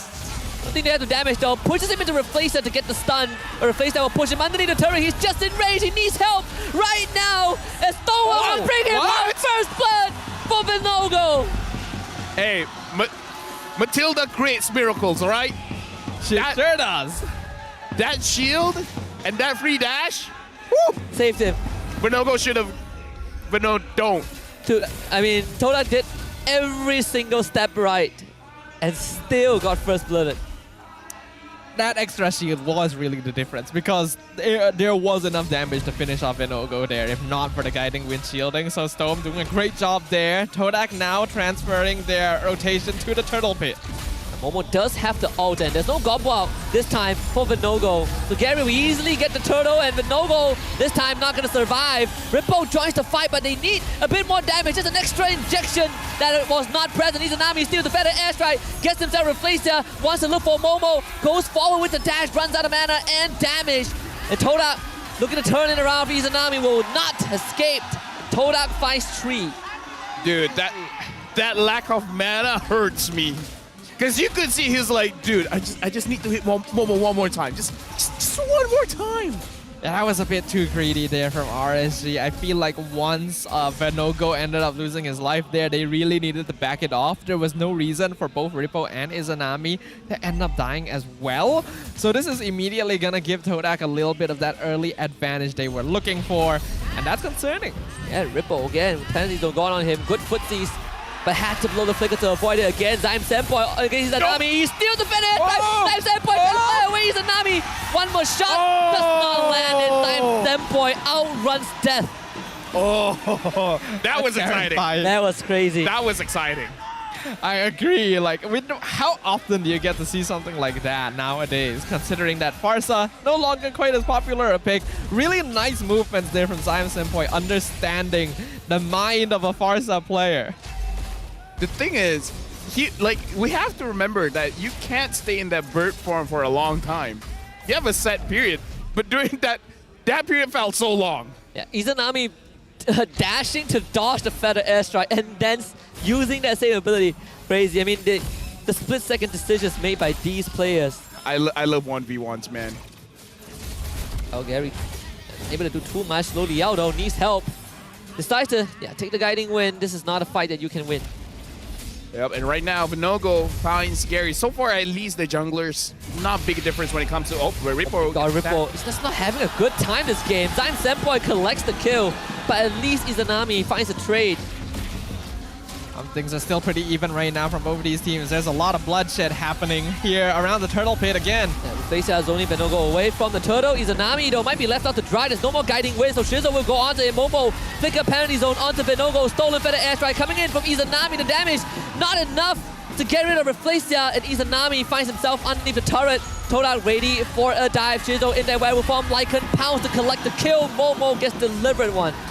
What is up with the EXP leaders, man? Like, game number 1, Rippo did a lot, but this time Momo was like, let me get my revenge, coach. I deserve this revenge. They're just taking turns at this point, and I feel like this match is taking turns as well because we're seeing a complete reversal of what happened in game number 1. Previously, RSG held the advantage from early game all the way until the end, and now Todak are firmly in control, even having a higher net worth lead than what RSG had previously. It's so crazy that the adjustments is to allow assassins to be used, but I feel like this is a tank meta even more so. Oh no, that's a Nami, mistake. no! Stole him straight out, sold him out to Todak. Matilda makes miracles happen. That's a tragedy. I don't want to talk anymore. I think I've done enough damage. Yep, they get the implosion. Well, Vinogo still gets his purple buff at least. But Todak, they are really speeding it up. These three are so bulky, right? Todak has such a hard front line to have to break down. A lot of it is going to depend on the Lolil, but he needs items. Yeah, even Ripple can't really stay in the fight. As long as Momo is around, they will attempt though. This time, getting rid of Diamond Standpoint of all people. But the damage from Todak is just a bit too much. They ended up still getting 2 at the cost of 1. This mid-tier 1 taken care of by Shizo. RCMY could not defend the structure. I mean, right now it's just waiting here for RCMY because, like you said, Stafa, all they need is items onto Lolio. So basically, he's just doing his job. Once he gets his items, they just need to find opportunities. And what I was saying is that the adjustments is so that assassins can be viable, but they had to buff the tanks. And now, I know the numbers suggest otherwise, but the tanks feel more tanky nowadays.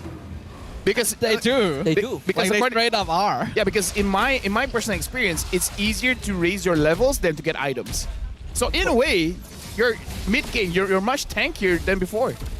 Yeah, leveling up is free. Getting items costs money. So it definitely is a lot more difficult to get those stats in comparison, meaning that now that the growth is inbuilt with leveling up, it's a lot easier to achieve. Oh, Vinogo is still actually getting that retry on the orange buff. Well played there, but still a 4k net worth lead that RSG will need to overcome. Now, he won't have the retry for this purple buff contest. Gary just already a level ahead, about to be 2. They gotta let this go. They did find Shizo, but not enough damage to finish him off. Right now, Toda, they're in the lead, but RSG MY doesn't look like they're losing the fight just yet.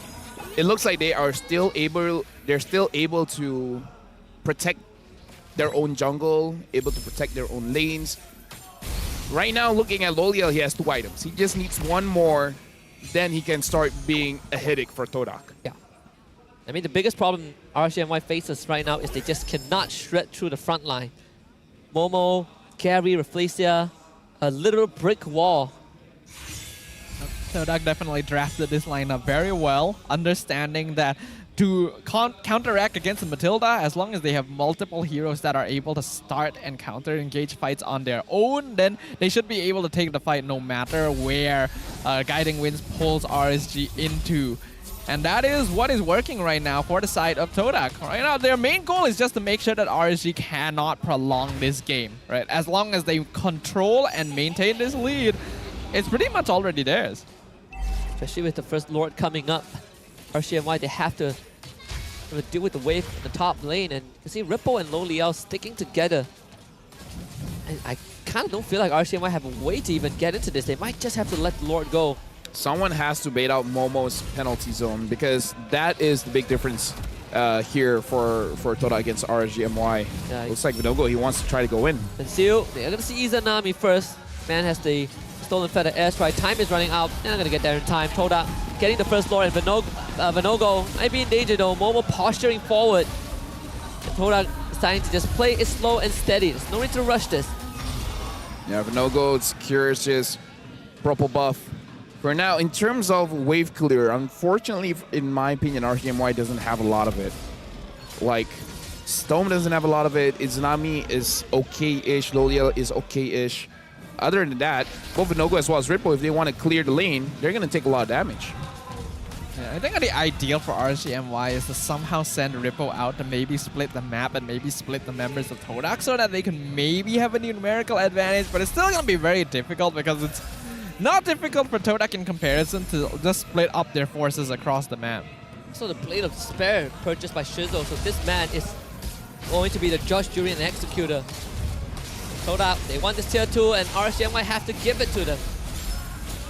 There's just no way for RSG to just walk up. Yep. Even Storm, you can only save one person at max. Something that RSGMY has to be careful of as well is the Feather Airstrike. The moment the Lord goes in, Design Senpai can't activate it, and it will be difficult for them to defend. We can steal, replace, yeah, looking for an opening. Penalty zone, Momo catches 2. Storm able to get out now, counter. A Feather Airstrike, Izanami able to get rid of Momo. This could be RSGMY's chance. Gary on a mega kill, but Izanami finds 2 for himself.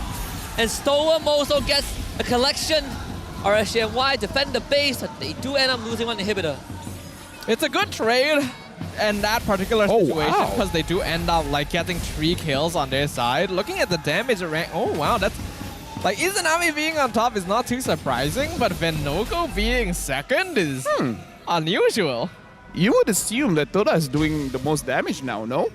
Yeah, like I mean, like, it's because the tanky front line is taking a lot of damage, right? That's probably it. But we can see in the instant replay here, Todak probably overcommitted a little bit. They were too confident that with 3 tanky heroes, they could just stand under the tower. And while they did get it, they ended up beating probably a few more kills than necessary to RSG too. It shows that Izanami knows how to play the far side as well, because his Feather Airstrike was on point. And technically his only damage item here is the Lightning Truncheon, where sure, Enchanted Talisman has some scaling as well, but it's more of a utility item. So that was just with one item. After this, when he has the Divine Glaive, it's gonna hit a lot more.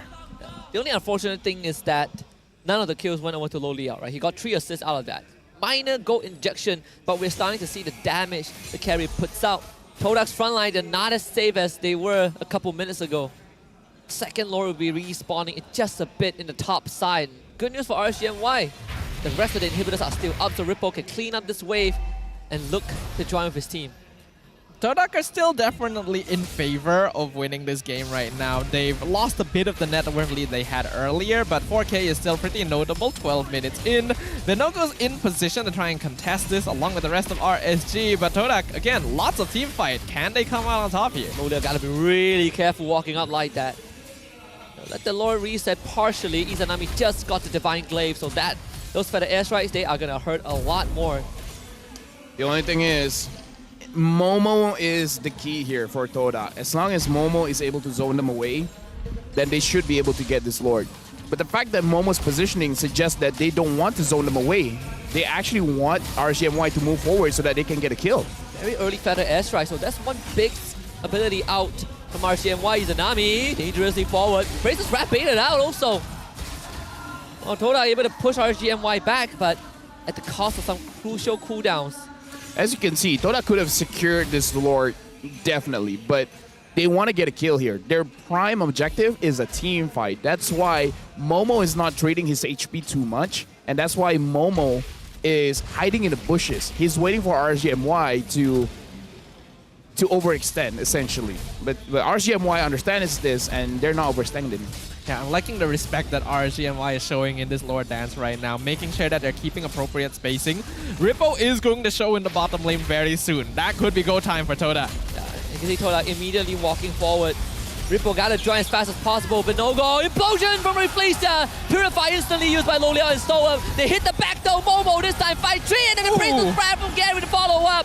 Slam it on the Low Liao. 2 dead for RSGMY. Izanami needs to run, but Shizo chases him down and finds a double kill. Todak not done in the series just yet, as RSGMY left with just 2. Rippo and Stoa to keep the game in control, but Todak, they are done playing games. They won a game 3. It's Crystal inside, and Todak grant us the full experience of this best of 3. Well, the longtime rivals allow their competition to flare up once again. Neither side willing to just sit there and be taken down this late into the regular season. We have another full series on our hands, ladies and gentlemen. And you can see, Toda understood that the Lord was not the key to victory there.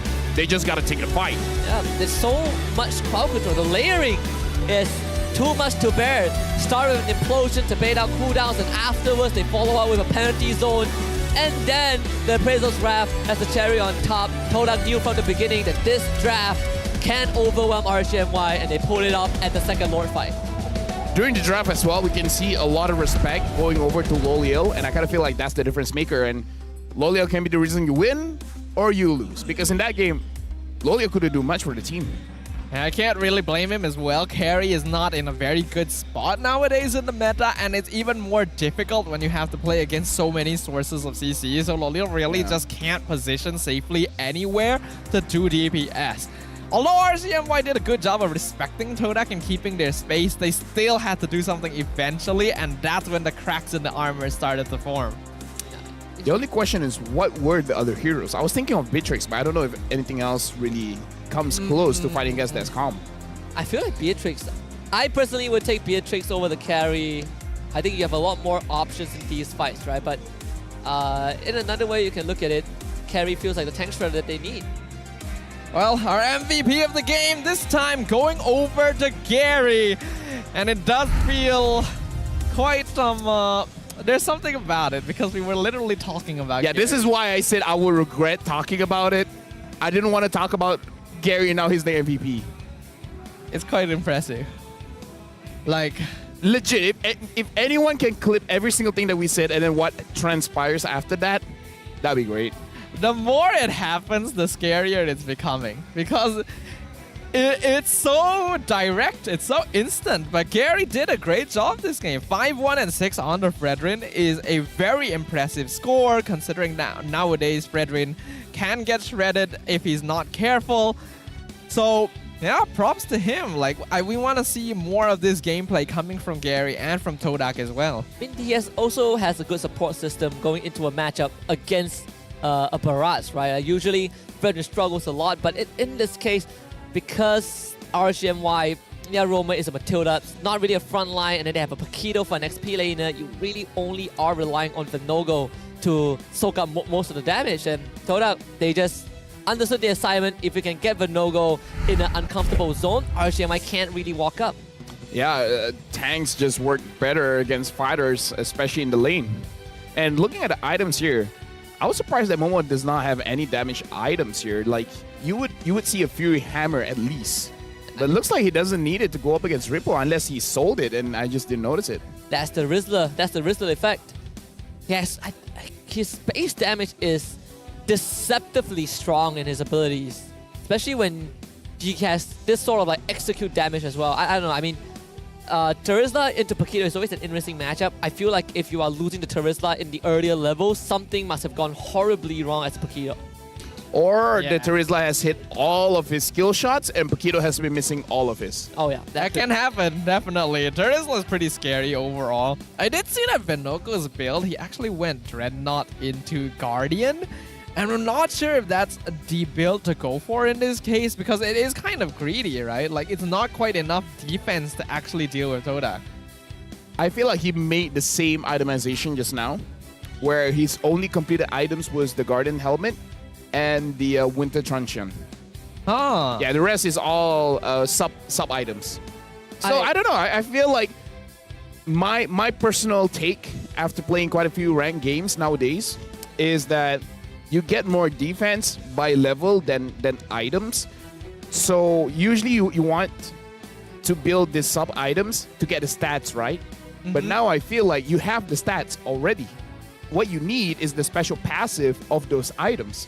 So I find that in this current climate, it's actually a little bit better for you to just full-on complete your item so that you get the additional effect, because you do have your stats. It's enough. You just need the additional effect. At least that's my personal experience playing Rome in this meta. I think it just beef you out a lot more, right? Like, you're just getting more benefits overall. I noticed that Ripple also, he went for Tough Boots, Hunter Strike, and then he went into a Brute Force Breastplate and Athena. I personally don't know what to feel about that. I feel like if he committed to a full damage, sure, you become Glass Cannon, but a lot of times RC just needed that extra punch, right? That extra oomph to finish off crucial targets on Todak, and perhaps that could have come from Ripple. I also think that RSG could have tried to go for a different style entirely. Like, if you go with like damage on Ripple, have him go to the opposite side of the map, create some macro pressure at least, so that Loliel has some space to farm, but RSG seemed very insistent on like taking a lot of these direct 5v5. Some of them were because Todak forced them into it, of course, because Todak's positioning was very good and they basically didn't give them much of a choice. But there were also times where I think they could have at least tried to game the map a little bit. Yeah, a lot of, I saw Ripple following Lo Liao into the side lanes a couple of times, right? And I was wondering if he was there to keep Lo Liao safe because they were clearing the wave together. Obviously, you don't gain as much economy doing that. You are kind of sharing the resources. That I find interesting. But I suppose Lo Liao also didn't feel safe around the map considering that their side lanes have been completely wrecked by Todak. I feel like the biggest difference maker here is definitely the fact that this time RSG is not winning the lanes, right? Oh yeah. Lo Liao does not get a 1v1. Ripple doesn't do well against Terizla here. And if I'm not mistaken, Todak banned out the Xborg. In hindsight, that was an amazing ban. Yeah, it does. It opens up for just a beefy frontline that does not have to worry about Xborg diving a Farsa and having the peel comp. Even in terms of total turret damage, you can see that this game is just shizzle all the way. I win lane, I take the turrets, and every time RSG wants to defend, it's just impossible for them to walk up against this Roger. Yeah, having this front line, having all this CC, having the artillery damage from Zion Senpoi as well. This was a very complete lineup coming in from Todak. And like you explained, LaFell, they were very smart with the way that they drafted and banned to make sure that RSG wouldn't have the tools that were necessary to play around it.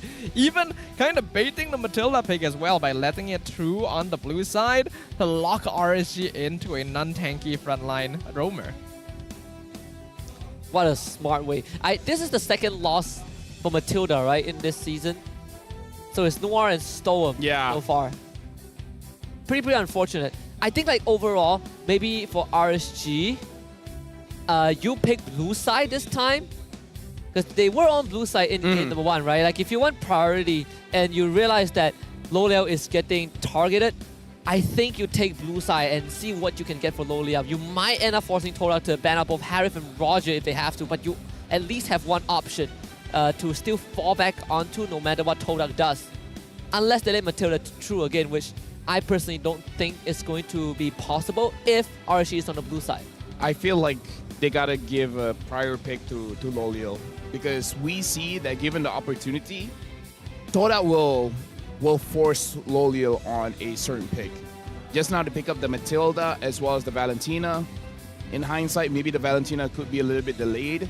Not because Valentina isn't a good pick, but just because I feel like Izanami is such an amazing player. He can work with multiple types of heroes.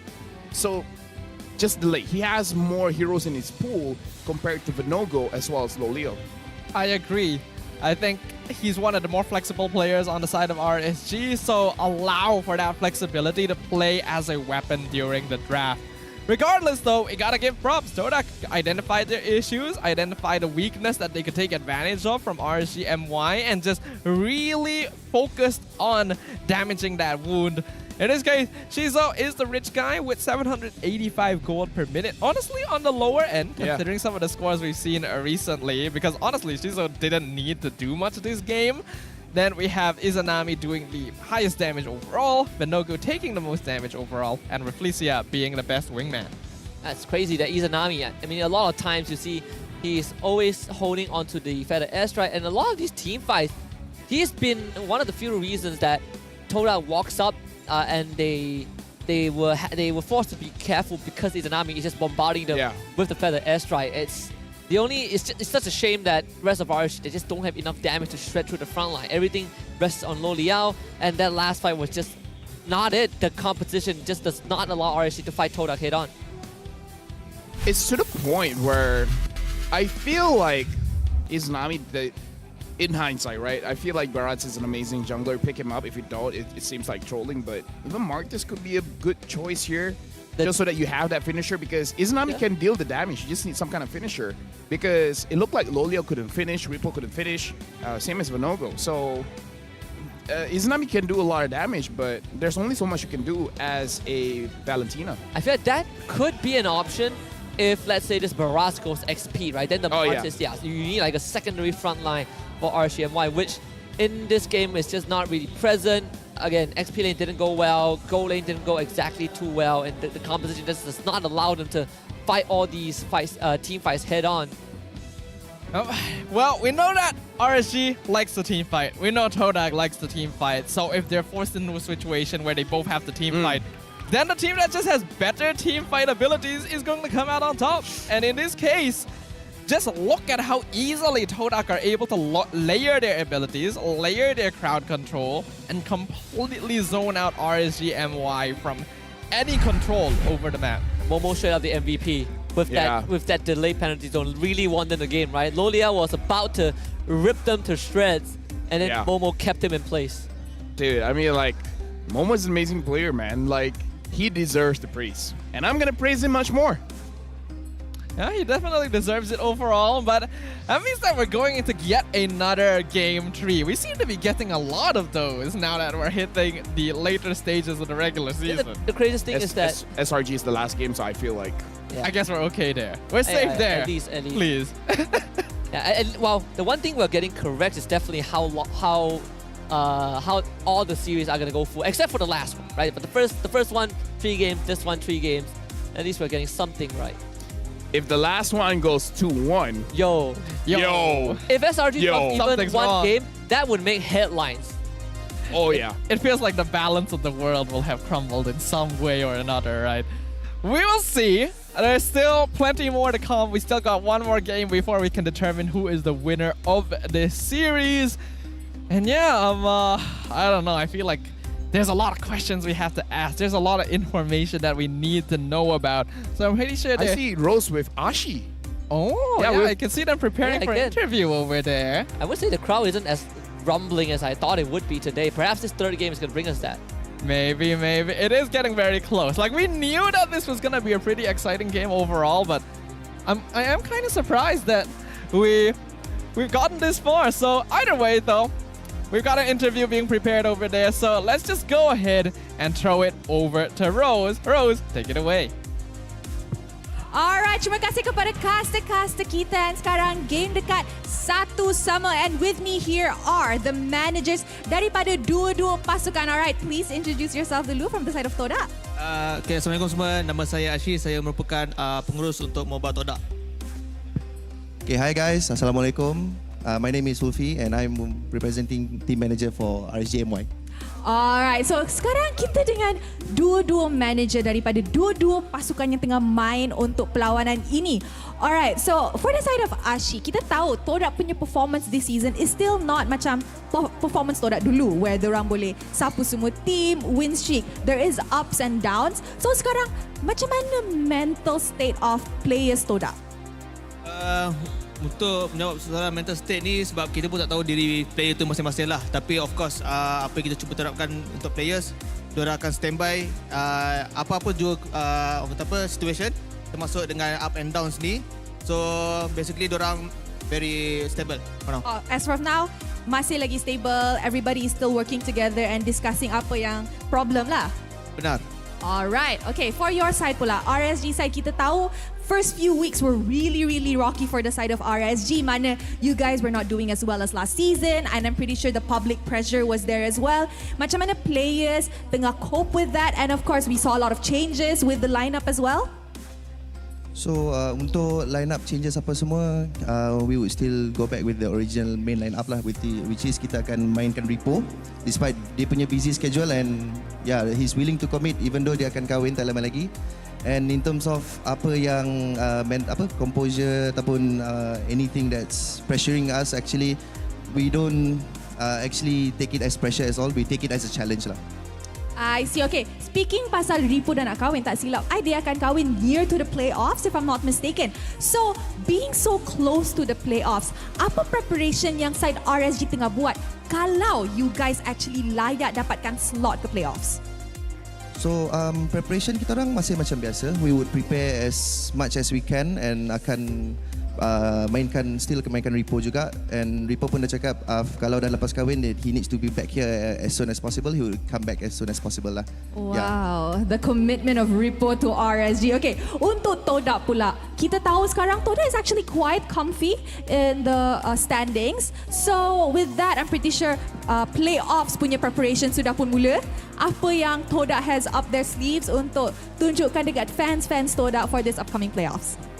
Actually kita still ada secret weapon yang kita tak guna lagi lah, and then this job untuk Fly, Kuja and Nazim untuk initiate the plan untuk playoff. Jadi preparation yang orang kata apa lebih detail ataupun lebih kemas akan orang kata apa di-execute sewaktu playoff nanti. I see, alright. Okay, lastly, Ashi, anything to say to your boys up on stage sebelum kita masuk game ketiga?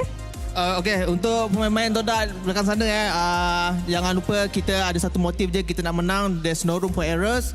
So Todak langgar guys. Alright, your side. Last words for the boys up there. So to my players out there, you guys can do this. We can win this game. Trust me. And yeah, I think that's all. Alright, may the best team win untuk game ketiga perlawanan kedua hari ini. And with that, mari let's throw it back to the casters to start the third game of this series. Casters, silakan. Always nice for the players to be able to get a little bit of support from the team staff right there. And we know that they are going to be needing it going into game number 3, which we're going to jump straight into here. No worries, ladies and gentlemen. No more waiting. We know that everyone's excited to find out who is going to be our victor today. Happy that RSG MY back on the blue side. That is exactly what I want to see. At least you get to secure yourself kind of an option for Lo Liao, regardless of what Todak bans. Unless somehow they let the Matilda through and now RSG has to make a choice. But I don't see that happening, right? Faramis and Harry banned up by Todak just like game 2, and RSG also not making much changes to theirs. I feel like if they want the Matilda, give Repo a tanky hero as well. Yes. Right? At least have 2 tanks, 1 Matilda, and then 2 reliable damage dealers.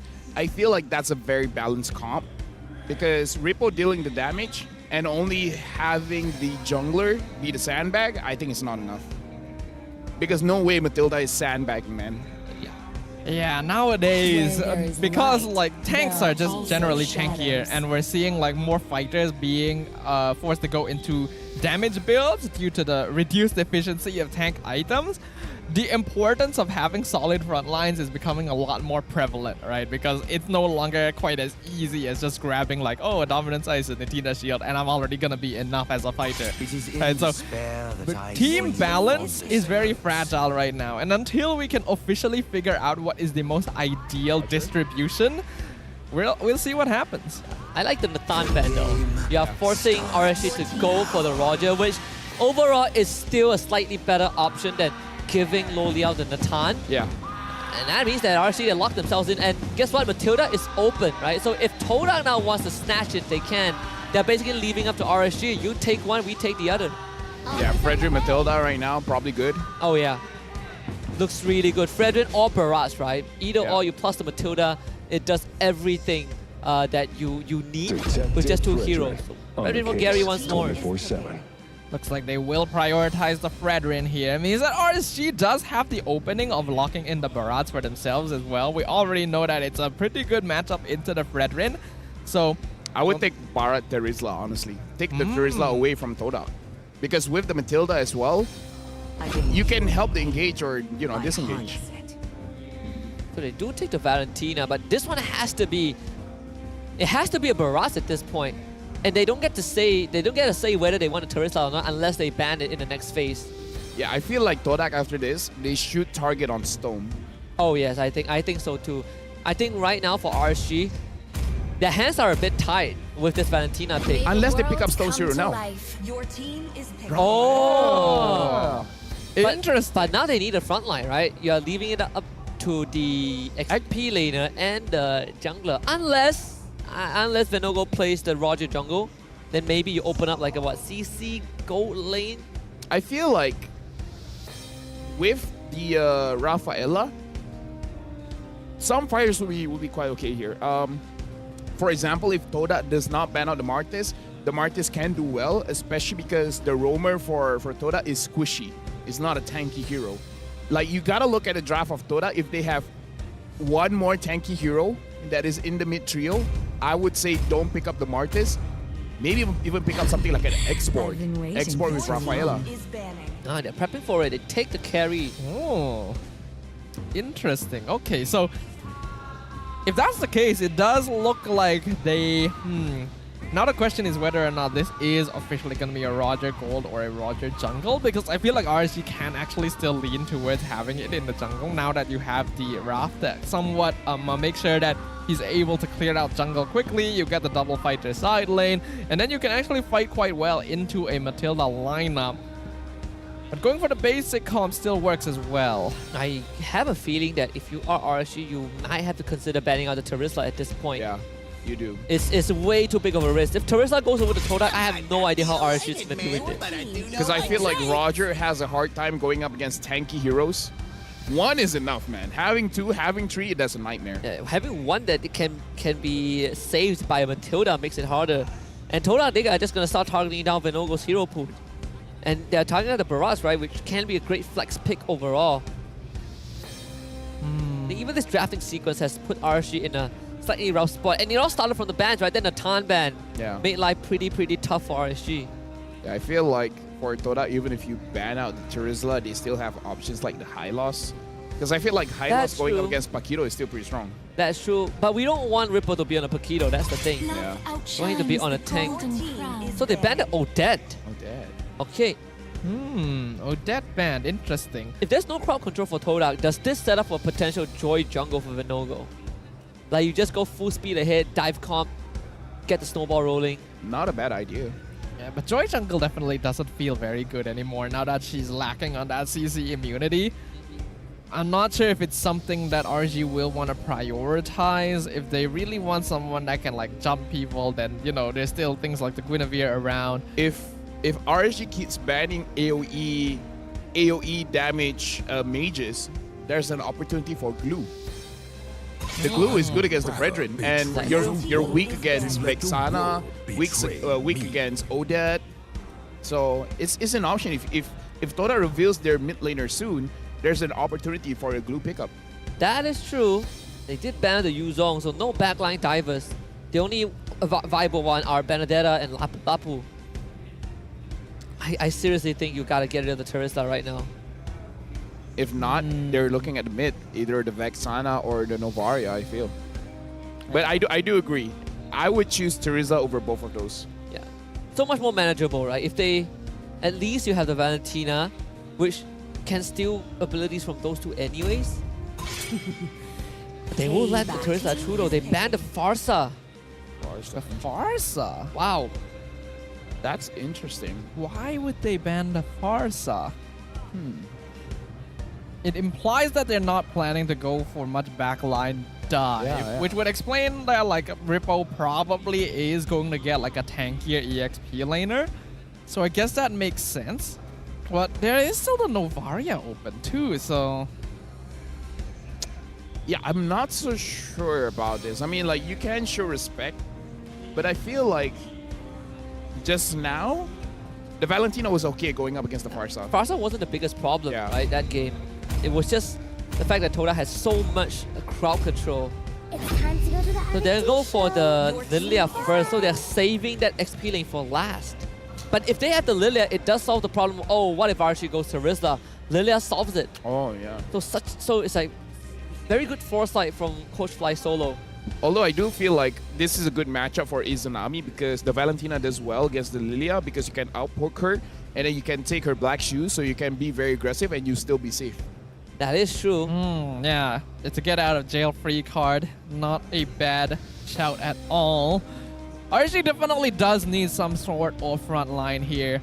A lot of the common jungle frontliners are gone with Fredrin and Barat off the table. We know that things like Baxia are still... Beleric jungle. Ooh. Oh man, I would agree with that if there wasn't like a carry or Lilia, right? So they'll go for the Grok and the Akai. This makes it even... Wait, is this a Grok XP? It's a Grok XP. No, here's the thing. I'm okay with the Grok EXP, but if you're gonna pick up a Grok, why did you ban out the Farsa? Right? Why ban Farsa? I honestly, I personally feel like they forgot or they did not consider that Lilia could be the 4th pick, which completely ruined the chances of them even considering Terizla. Maybe the Grok wasn't in their mind. Yeah, I don't think it was in their mind. I really feel like they wanted something else. This Lilia threw a wrench in their plans. All right, I can see where you're coming from there. Now you just go Terizla, right? Terizla's good. X-Borg is not bad. X-Borg is not bad also, yeah. Yeah, you just go Terizla. There's no reason to not go Terizla. This entire sequence was set up for the Terizla pick, and I'm very surprised that it made it all the way until the end. I have no words, man. The only thing is like maybe Repo just doesn't like the hero. I don't know. But you could ban it, I guess. Yeah. You're handing it over to Todak. I feel like there's a lot of more heroes still open in the pool that could deal with a Parsa compared to Terizla. So we'll see whether or not this works out for RSGMY because they're going to be relying on Venogo to be their primary front line once again. I don't know, man. I look at this draft and it is spelling Todak all over for me. Honestly, I agree with you. It's a very Todak lineup. You have Matilda, you got Lilia, you got Fredrin and Terizla to set up team fights. Things look pretty good for them. Yeah, the stage is set. Game 3 between Todak and RSGMY. RSGMY back on the blue side, Todak on the red. And it's just one last hurrah to find out who will come out victorious in this long-lasting rivalry. The Land of Dawn opens up once more for some MPL MY action. And we can see that both junglers gonna be starting on opposite sides of the map here. So that could affect how the first turtle fight goes. Right now, I'm really thinking like we haven't seen Akai for a while. Akai should still be okay. Oh wow, he is putting in the pain onto Rafflesia. Rafflesia, first blood. Very good connection from Izanami, getting the Purify out of Zyme Senpoi in this early stage. Does Akai normally do that much damage? Akai does damage based on his HP, so... That's a lot more than I'm used to seeing at level 1. Hold on. He has Thrill. He has Thrill. He has Concussive Blast. Maybe Rafflesia took the brunt of the damage of the buff. It could be. Maybe. Yeah, she's able to get the gold crab at least. That's definitely not a good start for Todak. Like, when you have a Matilda and a Lilia, you really expect to have mid-priority, like, early game. So the fact that Rafflesia is already going to be a little behind on EXP because of that first blood could affect how Todak wants to play the first couple minutes. Interesting here that Shizu is using the common emblem for the carry, not the marksman or the assassin emblem. So really looking to survive in lane. So he's already understanding that he's not going to have a good time going up against Lolio on this Roger. Yeah, but still he is playing that wave pretty well, right? He's making sure that the wave constantly stays underneath his turret. So it would be a challenge for Lolio to walk up and take it every single time. There's always a threat of Todak getting a gank off. Rafflesia is going to check this bush and just get blasted with tons of damage from Rippo and Izanami. Yep, right now, looks like Momo already has his level 4. Rippo is going to get it off this minion. Looks like Venogo is taking quite a lot of damage. He has to be careful, but Zyme Senpoi is taking a lot. Oh, hey, it's a flicker for Izanami, okay. A bit of a missed one by Rippo. Follow up on the edge. Power of nature to get rid of Gary. Opens up an opportunity to take the turtle. Momo blocked out by the wall. Rippo ready to slam the totem in his face that stole him. Collects it. A bit messy. But you still get the result. So, was it good? Was it bad? Like, the engage from Izanami was a bit messed up because I get the feeling he's a little less used to the penalty zone flicker. But RSGMY still came out on top because I feel like Todak made some slightly questionable positioning errors, not respecting the potential damage that's coming out. Because you have to remember, RSG has a lot of early regen as well with the Rafaela, so it's not just the Matilda show. Yeah, I mean, like, Matilda will have the healing after the Flash of the Oasis. The Rafaela has the healing just by... existing. Yeah, just by existing. Yeah. She's just born that way. Yeah, and she baptizes people. Holy baptism. That is the ultimate name. Nothing beats the Gushen's old skill name. That's still the best skill name ever. Incandescence. It is a great name. I feel like I'm pronouncing it, but I never know if I'm pronouncing it right. Because in Malay, you can say ikan dances. Which means fish dances. Yeah, fish dances. Ikan dances. Ikan dances. Honestly, no one's gonna correct you. Whoever thought of that name deserves a pay raises. Yeah, even I don't know Pay what that word raises? means. Pay raises. Oh. Multiple. They need multiple just from that It one needs a name. promotion instantly. All right. Right now, looking at Rafisi as well as Gary protecting Shizo's lane. Shizo already has the Persian side. Zyme Senpai is getting punished quite a lot. This is probably the reason why Izanami... Maybe Izanami is the one say, ban this heroes, force him on the Lilia, I got you. Yeah, especially when he got the first blood on Rafflesia, right? That does make Izanami's life slightly easier. Oh, we'll see if Todak can prevent RCMY from getting more bigger gold leads, and this still could be under control. RC is definitely doing a good job right now, forcing out a flicker from Momo once again. They're being very active across the map, and I'm really liking the rotations coming in from Izanami and Storm here. They do still have to be very careful, because we know how Zyme Senpai can be when he scales up, but man, that damage. And forced out the black shoes so early. And the fact that, Rippo is giving Momo a hard time doesn't make it any easier for Todak. They were able to force Izanami away. The Holy Healing keeps him topped up. Todak having a very, very difficult time to navigate this potential skirmish. Gary is going to go in. Momo, penalty zone, catches on the two. Izanami straight away, finds himself in the back. The Appraiser's Wrath is just insufficient. As Rafflesia goes down first, Momo again blocked off by Rippo. As the no-go zones away, Gary Momo now will be chased down, and Stoem finds him again.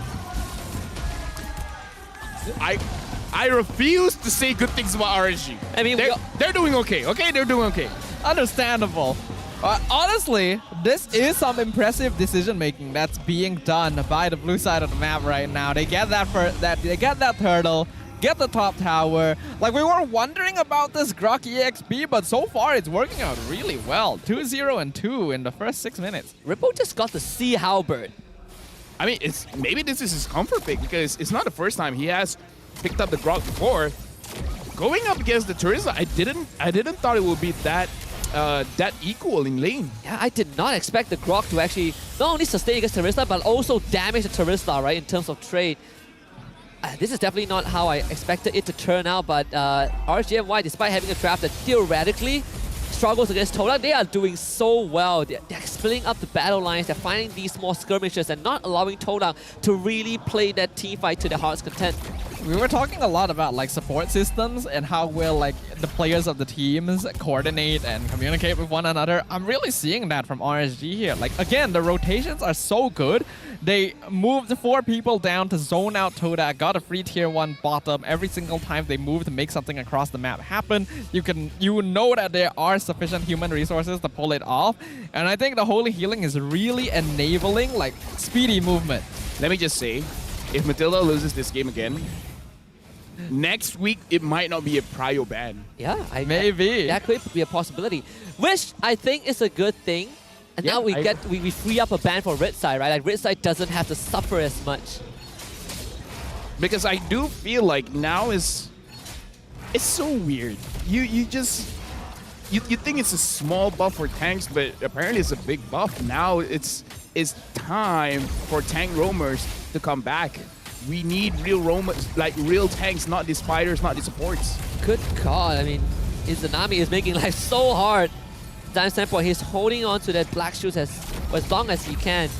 Thankfully, Lilia defending turret, not a problem. Third turtle though, it's going to be gone by RCMY. Nothing Todak can do about it. They need time and space for Shizo. Izanami is going to have such high damage dealt across this game, because just look at the way he's moving around. It's insane how much poke he is outputting on the side of Todak. They're already being forced into super defensive stances, despite the fact that they should honestly have a pretty good team fight comp. Look at where Lo Liao and Storm are. They are so deep in enemy lines. Gary can't even walk up. This is not even Todak's jungle anymore. They will be able to defend this tier 2. But, I mean, RCMY, the posturing is utterly aggressive. Yeah, the fact that RSG once they get control, they don't lose control. I feel like that's a big thing where we see teams commit like into very bad fights when they don't have to. RGMY, they're poking, sure, but they're not fully committing to anything at this point. So I like the discipline that they're not just going, okay, you know what, we're winning, we're 4,000 goal ahead, let's force something. You don't have to do that. It's just clean macro decisions from RSG. We're getting to see a lot of discipline here. I feel like RSG has actually been able to take a lot of lessons to heart since the last time we saw them, and that's good. That's what we want to see from these teams. Ooh. Oh, attempted engage, Storm. Spacer is not going to follow up with the second part of the Circling Eagle. But most important thing for Todak right now is that they got to keep this Tier 1 alive. If this mid Tier 1 goes down, it's going to spell disaster, especially for Shizo, who is already having the map constricted onto him. There's not much space to work with already. Yeah, and now, if RSGMY doesn't get it, I think it's still fine. The Lord is going to be up soon. This is a situation where they have to decide whether they want to focus down on the Lord or they want to try to get into a fight. They don't have a lot of ways to engage a fight per se. The only one that really can engage is both Storm and Rippo, but Storm and Rippo is like conditional. If they're positioned in a certain way, then yes, you can do it. They want to go into Rippo, but he does have the power of nature. Oh, try to clear the wave. Able to clear it in time, but still the turret goes down. Good attempt by Rippo, but he's buying so much time for Lo Liao to start dealing damage to the inhibitor. It's less than half health already. And Storm always there to make sure that Lo Liao will be able to disengage. And RCNY now they reconvene at the Lord, and Todak are nowhere near it. Great macro pressure coming in from RGMY. You can see the confidence. This is what they're capable of when they actually have control over the comp, over the map. Lolil on this Roger is literally 0-0-0. He has not had to participate in any single fight thus far.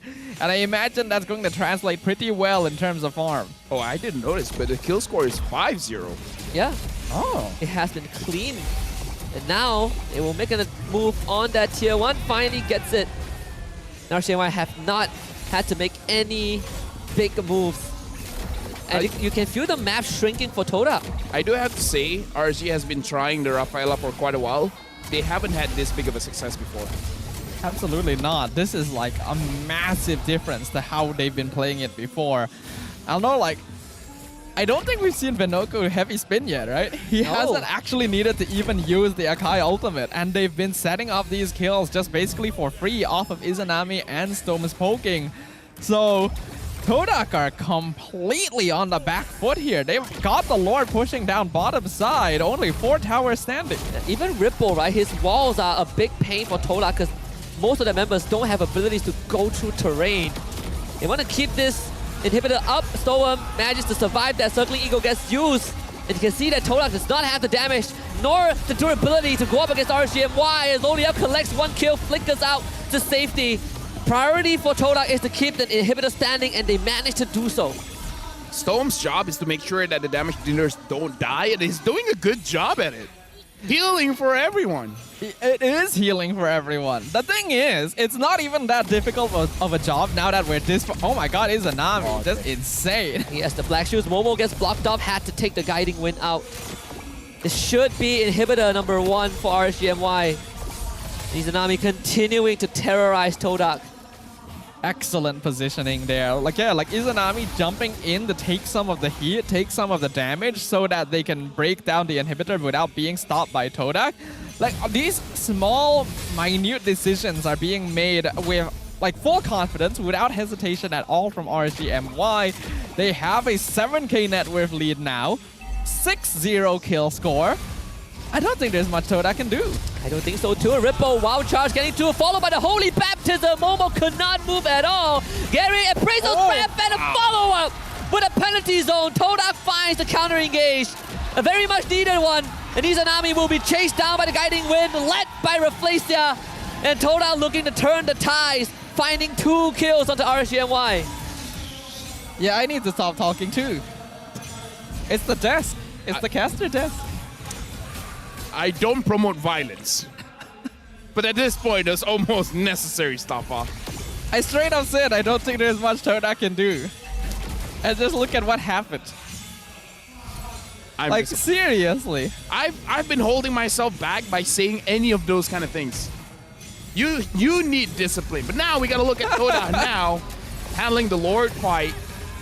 Able to get a no-go as well as Loliel.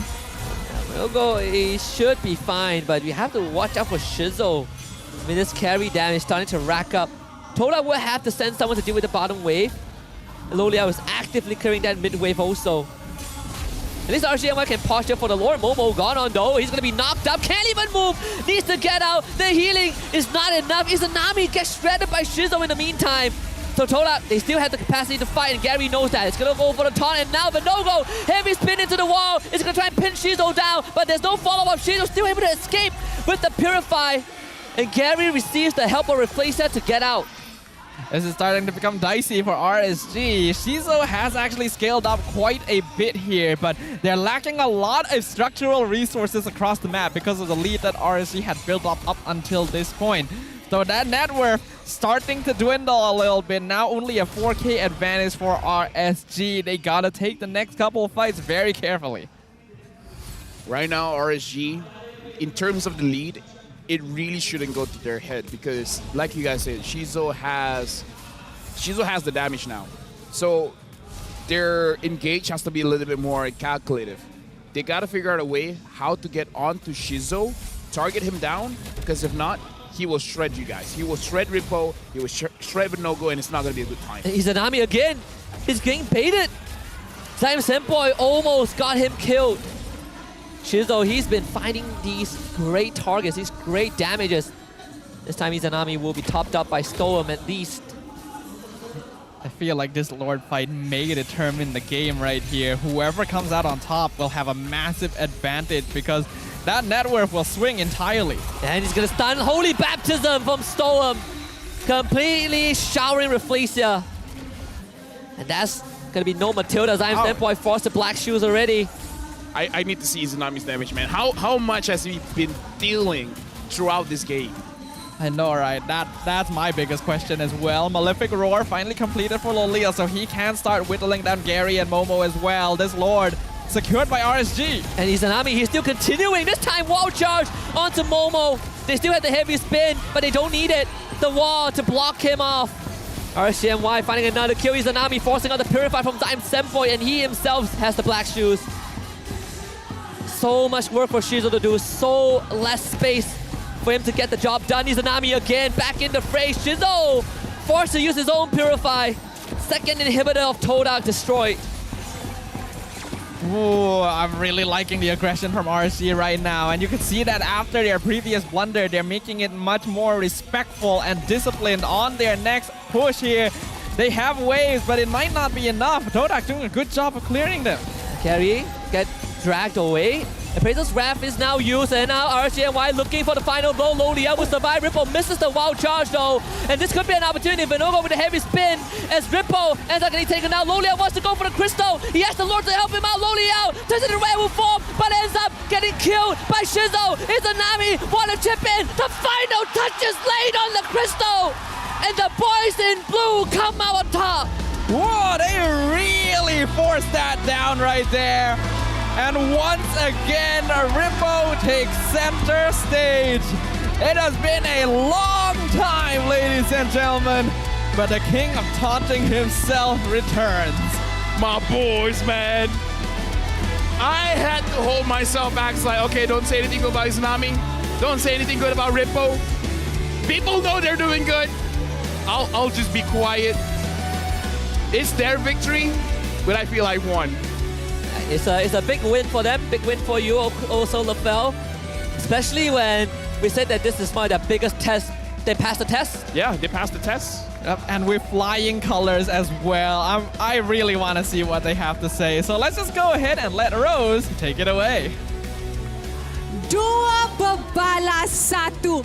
Dua mata untuk pasukan RSGMY, sitting very, very comfortably on the leaderboard and giving them a much, much higher chance untuk layak ke playoffs kali ini. Hi boys, how are you all? Kami berasa happy lah sekarang sebab menang macam tu. Alright, so daripada minggu lepas, alright.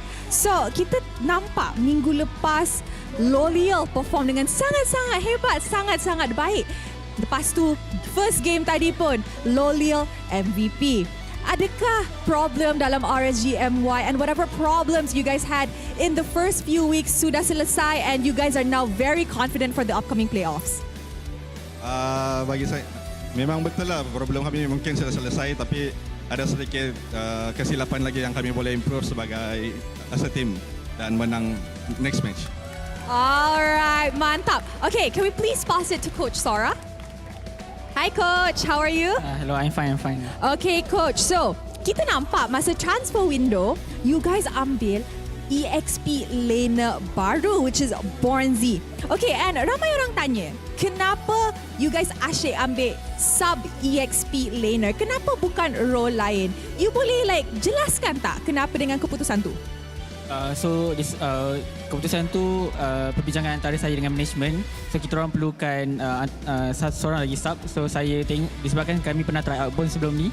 So bagi saya Bond adalah best sub untuk kami semua kalau macam Repo ada emergency or anything. So Bond sesuai lah untuk for backup plan. Yeah. I see, alright, very good. Okay, can we go for wow. Repo, look at your fiance. Wow! Dia ada buff hari ni tu yang boleh perform dengan lain macam, betul tak? Alright, can we please pass it to Storm first? Hi Storm. Hello. Okay Storm, last season you were playing with Demon Kite and this season you're playing with Vinogo. How strong do you guys think your current lineup is with the upcoming playoffs? Right now, we have the momentum to reach the playoffs, and I think even if we fell short in the first few weeks, I think we will be a contender if we reach the playoffs this season. Wow, tu dia. Dorang sangat-sangat confident. Kita boleh nampak the entire team nampak confident dan juga selesa with each other. Okay guys, sebelum kita continuekan, korang rasa siapa MVP of the match? Nak dengar? Lolil. Wow, Vinogo. Okay. Alright, so how about let's look at the MVP in 3, 2, 1. MVP perlawanan ini jatuh kepada Repo. Wow, Repo. Dah cakap kan dia ada buff hari ni? Okay, Repo. So, tadi menang 2-1 lawan Todak. You guys actually secure playoff slot korang. And you guys akan lawan Bounty Esports next for your last match untuk regular season. How confident are you masa lawan dengan Bounty, dan kalau you boleh bagi kata-kata dekat Bounty, silakan. Untuk Bounty tak ada kata-kata kot sebab dah menang lah. Macam tu je. Sebab tak nak cakap buruk lah. Kita tak boleh disrespect diorang. Kita tetap respect. Tapi dah jelas kita orang akan bantai diorang lah. Wow, diorang confident semacam tu. Okay, last, Vinogo. Okay, Vinogo, this is your first time playing and qualifying for the MPL playoffs. First of all, how are you feeling qualifying for the playoffs? Pwede Tagalog. Pwede. Unang beses mo to na naglaro sa MPL, tas ngayon nag-qualify ka sa playoff. So anong nararamdaman mo unang-una sa lahat? Ngayon, di ko nga alam na secure na kami. Secure na ba kami? Secure na kami. Di ko alam, nakafocus ako masyado sa laro eh. Wow. Okay, so dia cakap, actually, dia tak tahu dia rasa apa sebab dia pun tak tahu dorang dah masuk playoffs. Dia fokus sangat dengan gameplay sampai dah masuk playoff pun, layak playoff pun, dah tak tahu dah. Okay, aside from that, how different is MPL from MDL actually?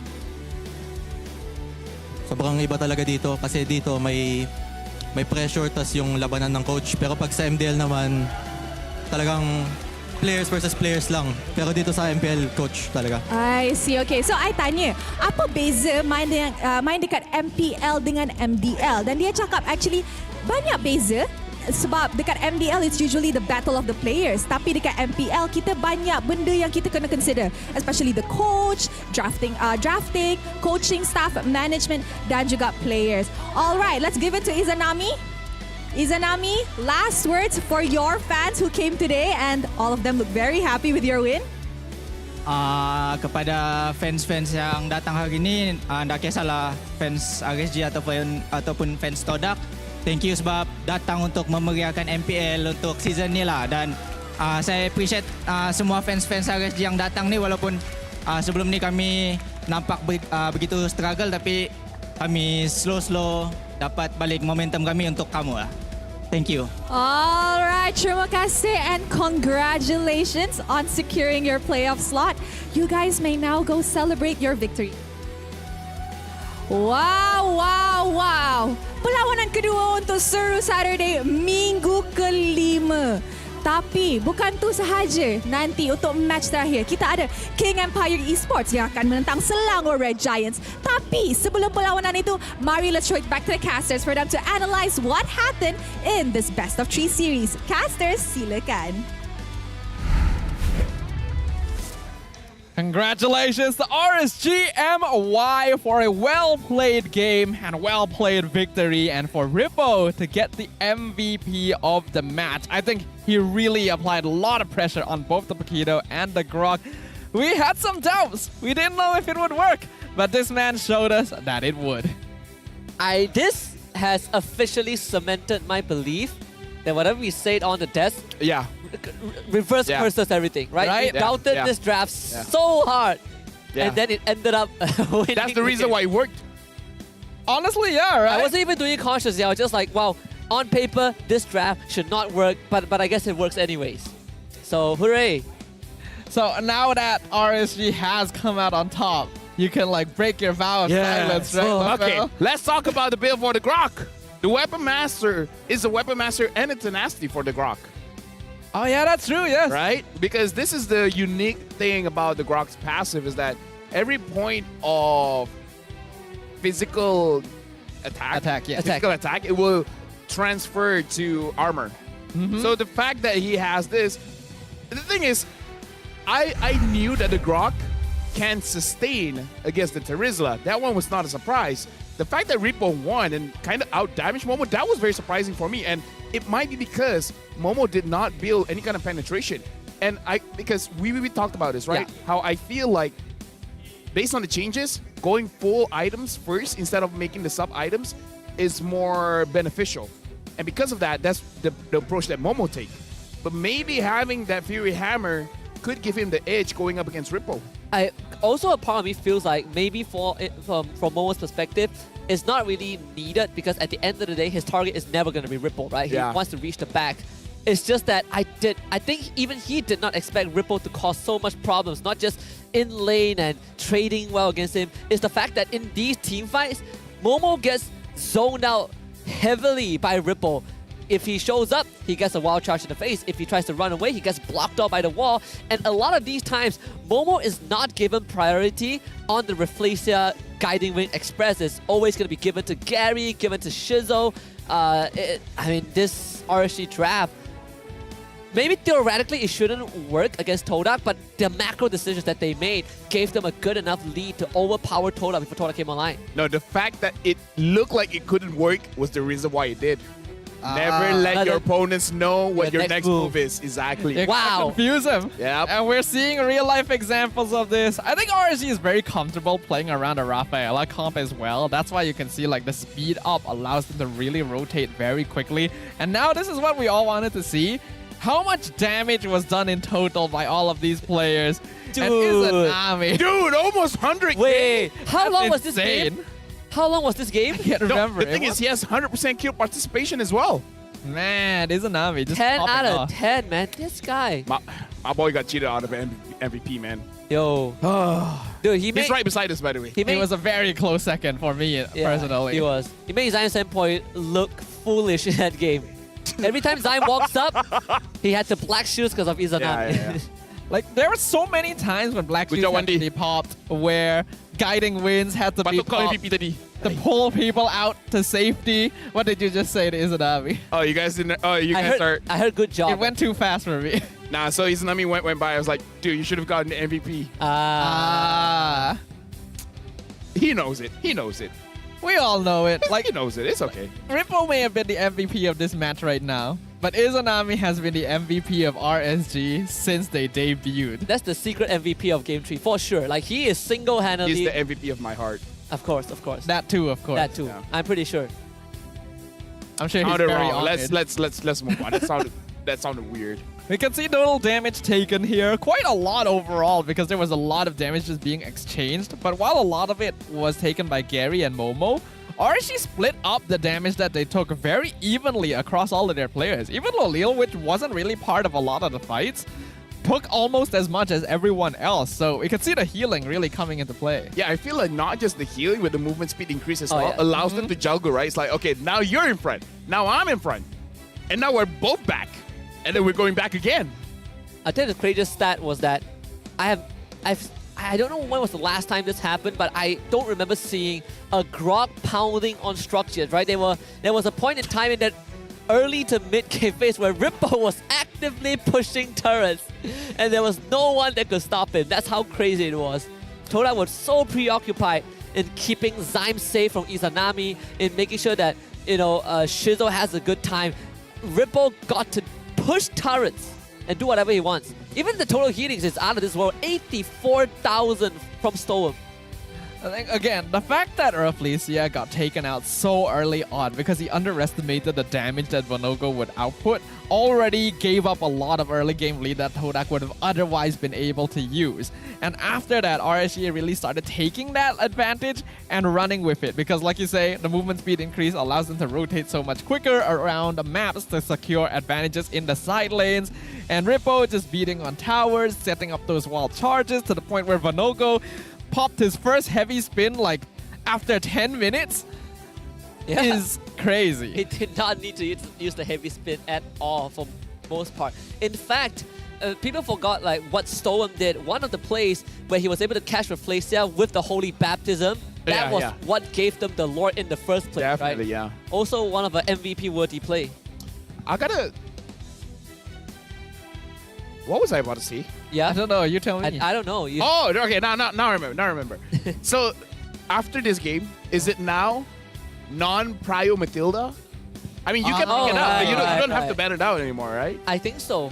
I think it depends who you're playing against. Depends on the team you're up against, I suppose. I mean, if you're going up against Selangor Giants, you could ban anything and still be bad. Yeah. All right, let's not include Selangor Giants. All right, they're the exception. Yeah, they're the exception. I do feel like it does open up. The draft opens up a bit more, but not by a lot. We're just seeing the only sample size we got is like RG against Todak, right? And yeah. we So have to observe a lot more. So Matilda lost, it's not Noir's fault then. Oh, I mean, I think he still shares a bit of the. All right. Rafflesia and Storm also got one loss on Matilda. Yeah, so it's not his fault. He's only 1/3 of the problem. He's like 33% of the problem. Now you can say that he is not that he is the only poor player on Matilda. Yeah. In fact, perhaps he's not a pro player. It's just that the draft does not. Let me just say, I pick up Matilda in my ranked games, and it's difficult. I would prefer a tankier. I agree. Yeah. I agree as well. Like, I know how strong she is as a hero, but understanding that you need a certain degree of coordination and understanding like where you need to be in the fight is important. I think I know how to explain this well. Matilda right now is a hero that before this, she can go into any draft. Doesn't matter. You can put it into any draft. Nowadays, you got to make sure that Matilda is in a balanced draft. Matilda can't carry it all. It's like, before this, anything plus Matilda, fine. Now it's like Matilda plus something, it's okay. I agree. I think Matilda, at the end of the day, you are still not a frontline, right? You are not there to soak damage. You need the team to be coordinated. RCMI didn't give them a chance in Game 3. It's basically because they gave her like a much longer cooldown on her get out of jail free card, where like if you want a lower cooldown on your ult, you need to hit people, so you can't just use it freely to escape anymore. And that does make a big difference. And this victory also makes a big difference because RGMY now goes up to the 5th position, tied in points alongside King Empire and Todak. That's the craziest thing. This win over Todak means that Todak has no chance of securing first place anymore. Oh yeah. RCNY. I don't even know if they can get second place. Depends on Homeboy's performances, but yes, you are right, right? It does ruin Todak's chances of getting that bye in the playoffs. And right now, RGMY is safely inside the playoffs, and soon Selangor Red Giants will be playing. And this is one of those games I don't have to watch my mouth. I can say whatever I want, and it'll be fine. Because your boy's not playing. That, and I don't think Selangor Red Giants will be affected by it. Yeah, my boy is playing. Your boy is playing? Oh, my boy is coaching. Ozora Vecchi. Ah, okay. See, now we got boys. Azora Vecchi has definitely been wiggling his way into the hearts of fans everywhere. There's just something about him. Yeah, man transcends game and time. I'd say that. He's been around for so long. Good Yeah. to see him moving up the world, for sure, right? Even played professionally in ML before he became a coach/analyst. And now with Arcadia, the dynamics, one of the most interesting things I've seen. I've heard at least, right? I heard that they bigger a lot, but it actually helps foster this system where they actually work well together as a duo. Opposites do attract. Love-hate relationship. Right, basically. Yeah. I don't think they hate each other. They just have different opinions. They might hate each other, you just don't know. It's all for the win. You're just assuming they don't hate each other. Yeah, I am. I mean, the fact that you think that we don't hate each other is already assuming. Oh, I a know lot. for a fact I hate you. Yeah, okay. As long as we get it out there, you know? So That's good to know. Well, there is one thing that I know all of us do not hate, and that is the KOF X MLBB collab. We're talking about the King of Fighters skins, of course. The highly anticipated new characters of the MLBB X, the King of Fighters collaboration are now unveiled. And the collab skins have already arrived on the 24th of April. So you guys can get access to popular characters such as Kyo Kusanagi for Valir, Mai Shiranui for Masha, as well as Terry Bogard for Paquito, all of which are bringing their unique fighting techniques to the Land of Dawn for the ultimate showdown. The Terry Bogard is so cool. I love that skin. My favorite out of the entire series. Selangor Red Giants bringing out the Valir. I That mean, would at this be point, cool. at this point, especially going up against King Empire, you want to bring a, you want it to be a statement. You want it to be red, right? You want to burn down our the Empire. I couldn't hear what you said because someone else was talking, but yeah. Yeah. Oh, thanks, good. guys. Coming up next. Coming up next. Coming up next. Selangor Red Giants against KG. Yep, we've already talked about this earlier today. It's gonna be basically the highlight match of the week here because this is the final big obstacle on the Red Giants' path to achieving full clean sweeps across the regular season, because their remaining matches after that are against like objectively weaker teams on the charts. So yeah, a lot of people are... Come on, Niners, even though they're the 10th team, going up against the number 1 team, they're still the MPL team.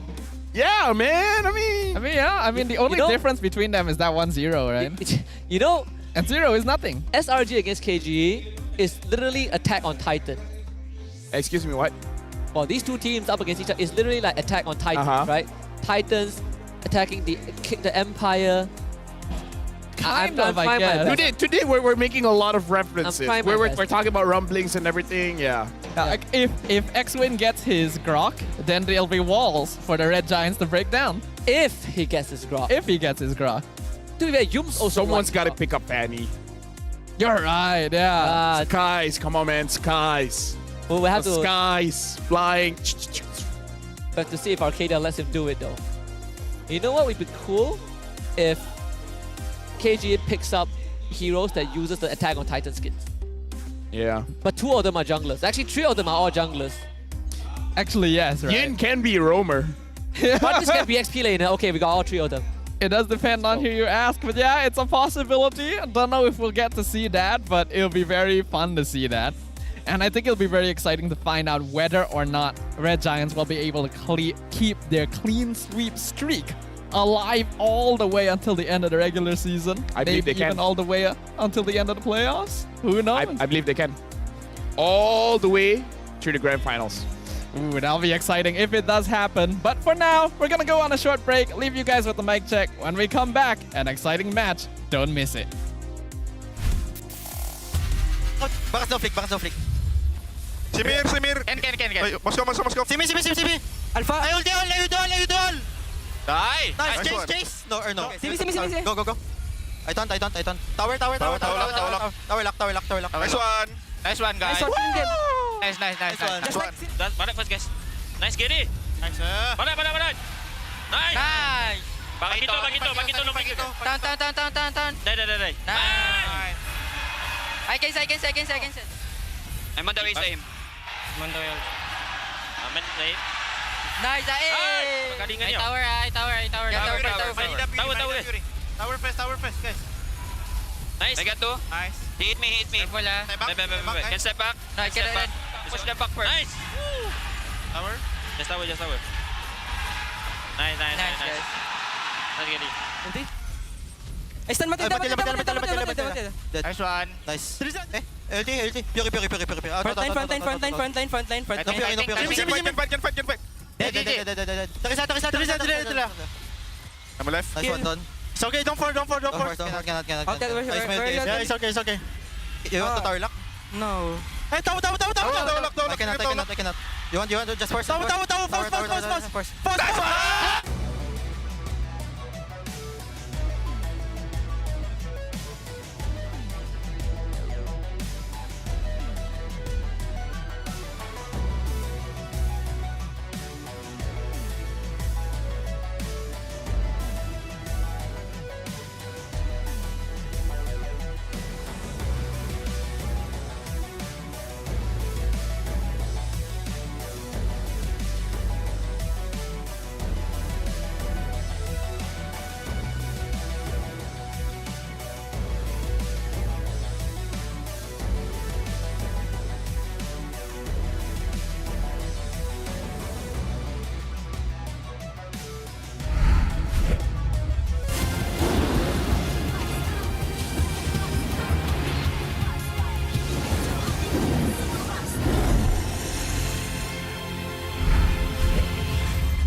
Pelbagai kejayaan dapat dikecapi, sejarah baru telah tercipta.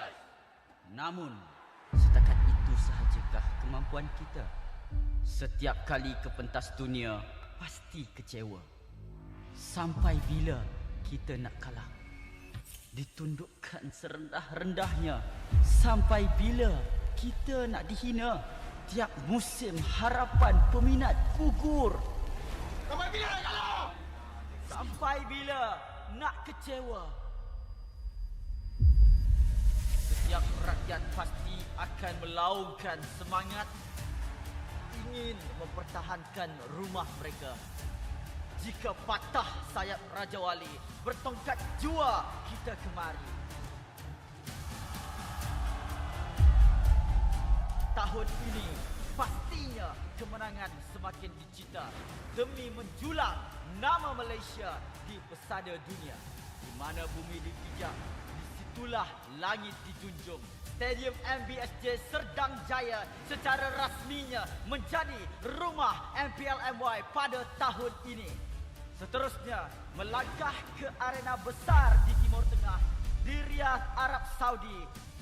Juara kita bangkit menghadapi cabaran, bersedia mencipta sejarah. Utara, Timur, Barat dan Selatan, kita semua MPL MY Playoff musim ke-14 akan berhijrah ke Johor, mendekatkan lagi silaturahim MPL MY bersama. Hasrat kita semua bersatu dan bangkit dengan satu tujuan yang sama.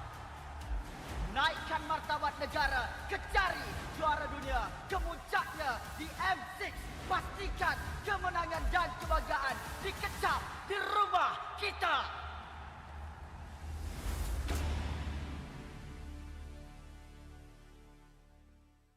Untuk melakukan serangan yang sebenar, tarik nafas yang panjang kerana triple magic kuda 2-1 dalam keadaan yang sangat-sangat mudah. Selamat datang ke MPL Malaysia musim ke-13, di mana yang terbaik akan berentap dalam pertempuran sengit dan penuh strategi. Seperti pada musim yang lepas, 10 pasukan profesional akan bersaing selama 6 minggu dalam arena yang penuh aksi di regular season. Namun, bermula pada musim ini, cuma 6 pasukan akan layak ke play-off dan pasukan di tempat ke-7 dan ke-8 hanya dapat stay untuk musim seterusnya. Tapi sayang sekali, tiada slot ke play-off buat mereka pada musim ini. Bagi pasukan di tempat ke-10, slot musim ke-14 mereka akan diganti oleh tempat pertama MAL Conference Group. Mereka akan di-reset dan harus merebut kembali peluang melalui MAL musim kedua. Dan apa itu MAL? Mobile Legends Bang Bang Academy League adalah liga amatur di mana terlahirnya bintang-bintang baharu.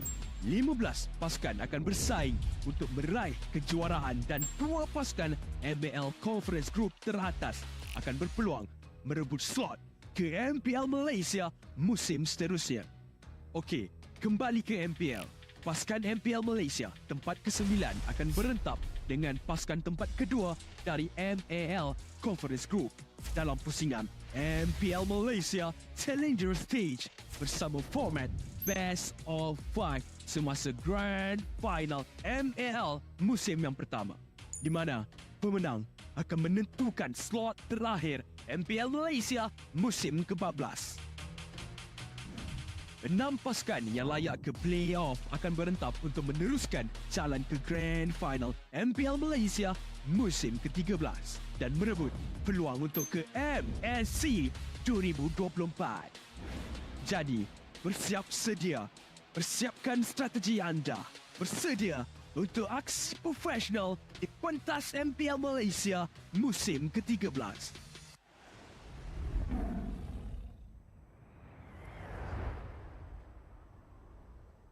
Ada penyembuhan daripada Bloom. Benago ke depan, cuba untuk membantu dan juga damage dikeluarkan kepada Loyal cukup besar. President Raja cukup cantik mengorbankan dengan semua pasukan. Benago dah imploskan. Penetrasi dilakukan. Benago akan diterkam oleh Tito. Penalti zone tangkap 3. President Raja melenyapkan Loyal dan sekarangnya RCMY terpaksa melarikan diri setelah Izanami menjadi taruhan dan juga pusingan heavy spin cuba menolak Momo. Ripo dikorbankan terlebih dahulu. Lot masih lagi ada. Siapa yang tekan, siapa yang push sekarang ni, namun Loyal dijatuhkan. Pengebubuyan Loyal akan membuatkan bukit. Berminat untuk mengetahui info lanjut mengenai prestasi pemain dan jadi sebahagian daripada MPL Malaysia, layari laman rasmi MPL Malaysia sekarang. Ayo kita bersama menaikkan mutu MLBB di Malaysia. Jangan terlepas kemaskini Liga Academy rasmi MLBB Malaysia, MAL Malaysia. Ikuti semua platform rasmi kami. Ayo sokong MAL Malaysia musim pertama. Ikuti semua platform rasmi. Semua peminat dan penyokong dijemput ke arena MPL Malaysia musim ke-13 di Serdang. Anda berpeluang berjumpa dengan pemain kegemaran anda, kumpul tanda tangan eksklusif dan sertai kempen Fan of the Season. Musim baru, line-up baru, jersey baru. Jersey telah menjadi topik hangat sejak hari pertama MPL Malaysia musim ke-13 bermula. Namun, apakah pendapat pemain dan penonton tentang jersey musim ini? You rasa jersey mana yang paling lawa? JP Niners lah. Jersey rempit, JP Niners. Macam Moon je, saya rempit. Paling lawa Barakuda. Tahu kan dia punya yang buat baju ni Choi. Choi ni baju dia memang lawa. Sejujurnya Todak. SRG. Bagi saya KGE lah. Judgement dia lain daripada lain. Apa least favourite jersey? Paling bawah sekali, I rasa I letak King Empire. Dia nampak Esports. Tapi Esports tu maybe 3 tahun lepas punya design. KGE paling kurang. King Empire. Orangnya handsome. Jersey-nya kurang sikit. Barakuda. Saya rasa Bounty kot. Dia design macam 90-an.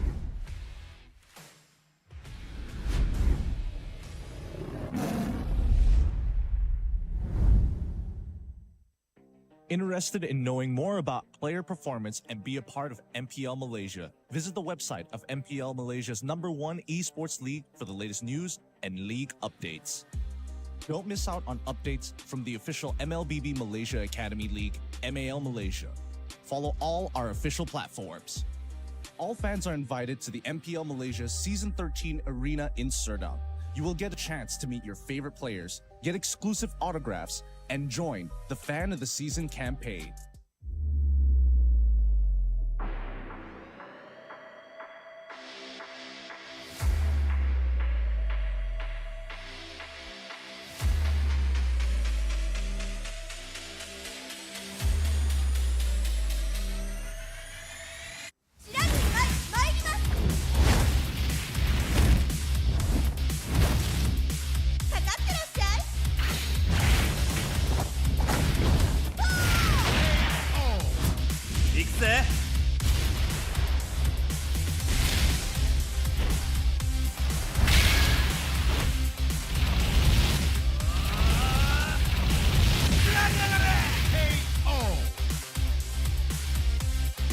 같이 가면 돼요.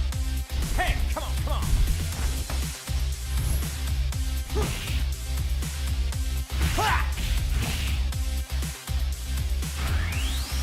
Okay. Power Gazer.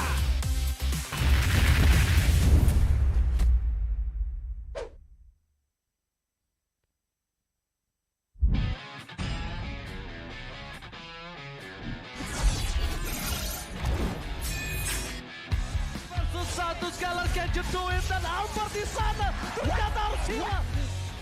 Avalanche fight as Lom gets instantly shot down by the Blazing Duet, as well as the Electro final blow. This is going to be easy cleanup for Todak as most of the... Apat yun, pero nasipa din siya. Yung ninakaw na sipa. Buhay pa rin. Ang 4v1! Backline already, and they're running for the lives. Gunning it. David trying to drag the members of RG right underneath the turret. It's not enough though. Gray coming all the way, and he cleans it all the way up. Just nowhere for him to run. Just... Kita kata ada satu warrior weapon di Malaysia membuat pergerakan dari minyak lalu benar-benar slow. Rasanya sudah tumbang.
Menang, kalah, pressure, harapan, skill, mistake, dah ready.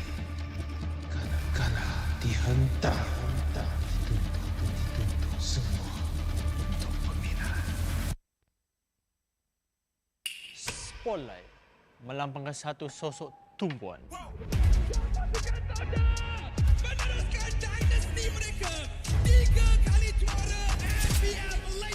Tumpuan untuk melakukan yang terbaik.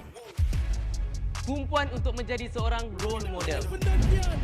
Pelaburan, pengorbanan, semuanya. Sorotan itu penting.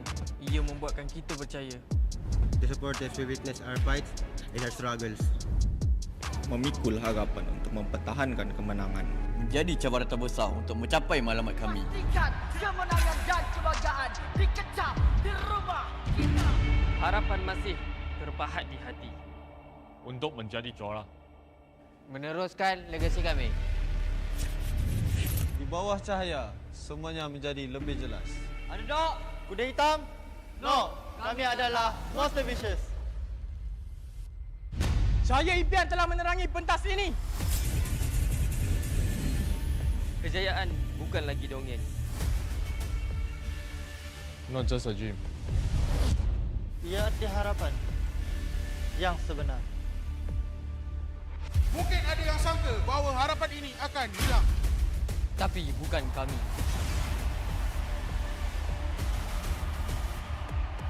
Ini harapan kami. Ini semangat kami. Bersama kami mencapai satu tujuan.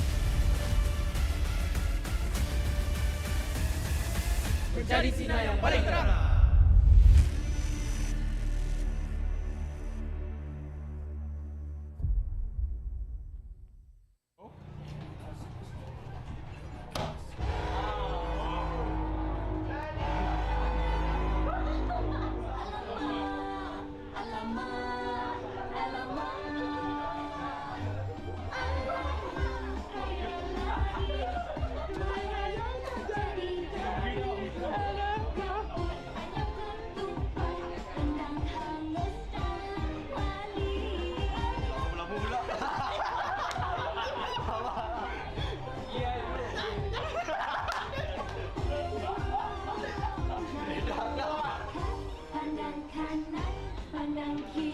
Ready posing eh?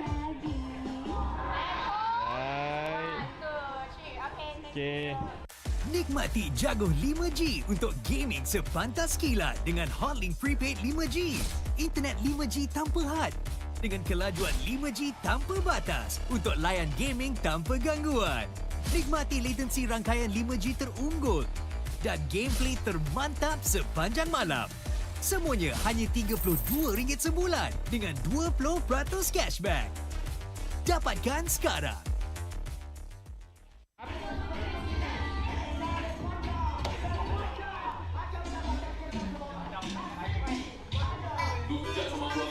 Lu panggil punya legend semua bijak sama gua sekarang gua tengok.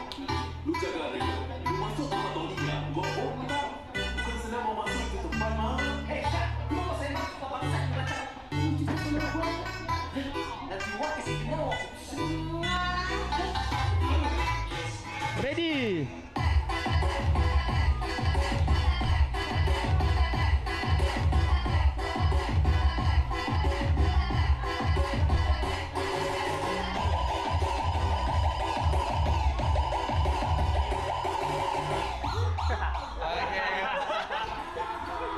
Alright.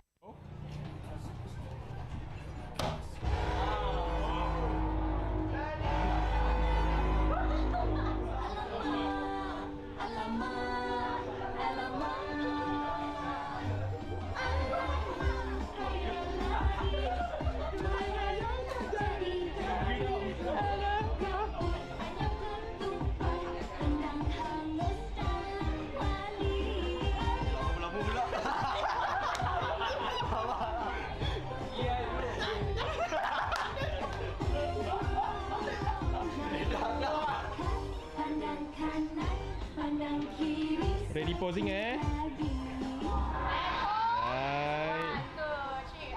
Okay. Confirm mantap, confirm lah Nescafe.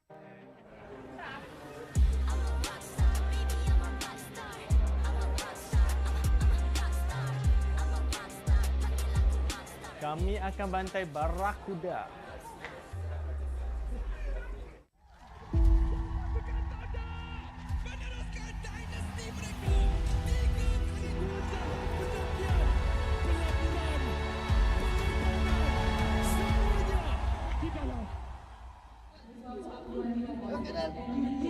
Kau nak main sini, kau tak payah nak ada mentaliti champion. Biar. Cuma lepas sudah lah. Oi, kau terus gila kamu. Dah. Nak cari kit, tak payah tiket.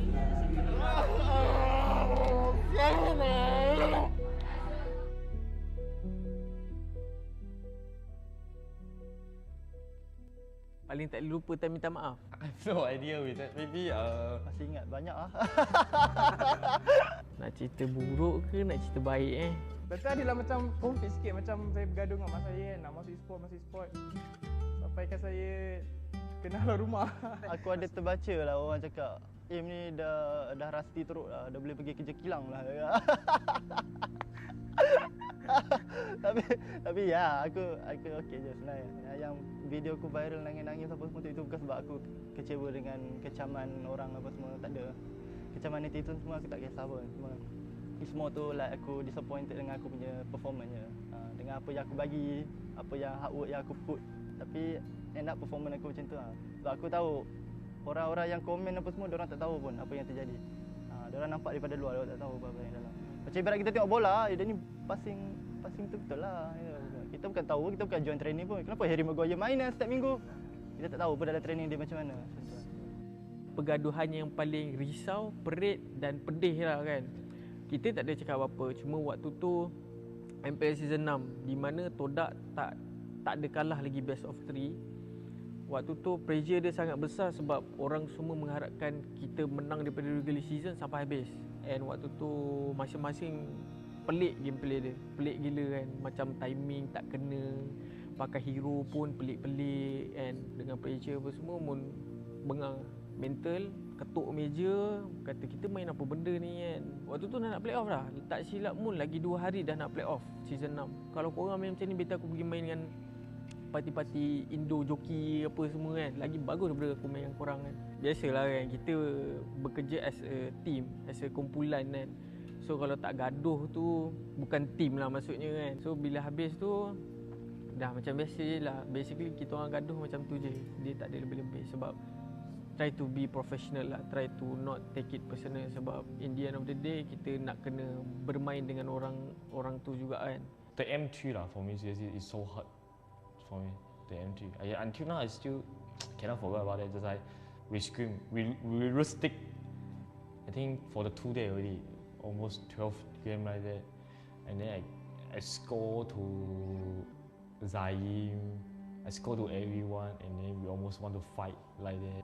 But after that, I still think I'm correct like that. But I didn't say sorry to Zaim and semua that I feel so bad. Until now, like that, I cannot forget. I think this one moment also.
I'm a rock star.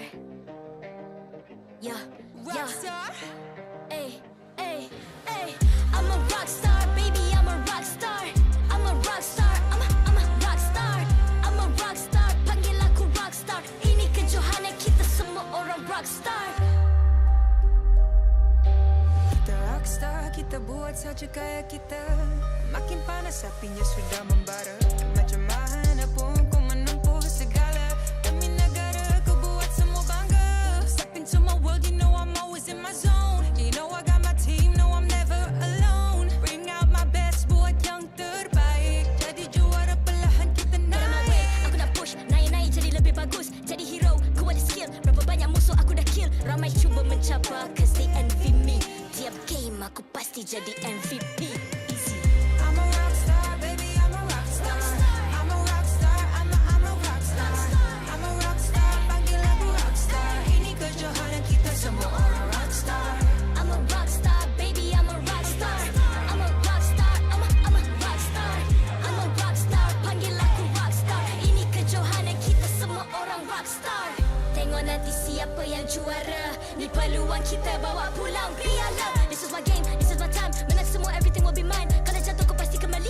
Bangun balik ku tegak berdiri. Kuatkanlah tenaga, ganjaran diperoleh. Ni kejohanan kita, Malaysia memang boleh. Rise up to the top, kita buat bersama. Semangat kita kuat di bawah satu bendera. Ay. I'ma go hard for the win. Win. On the battlefield till the end. I'm trying to be the greatest anyone has ever seen. Stand by, I'm coming in for the win. I'm a rock star, baby, I'm a rock star. I'm a rock star, I'm a rock star. I'm a rock star, panggil aku rock star. Ini kejohanan kita semua orang rock star. I'm a rock star, baby, I'm a rock star. I'm a rock star, I'm a rock star. I'm a rock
I'm a rock star.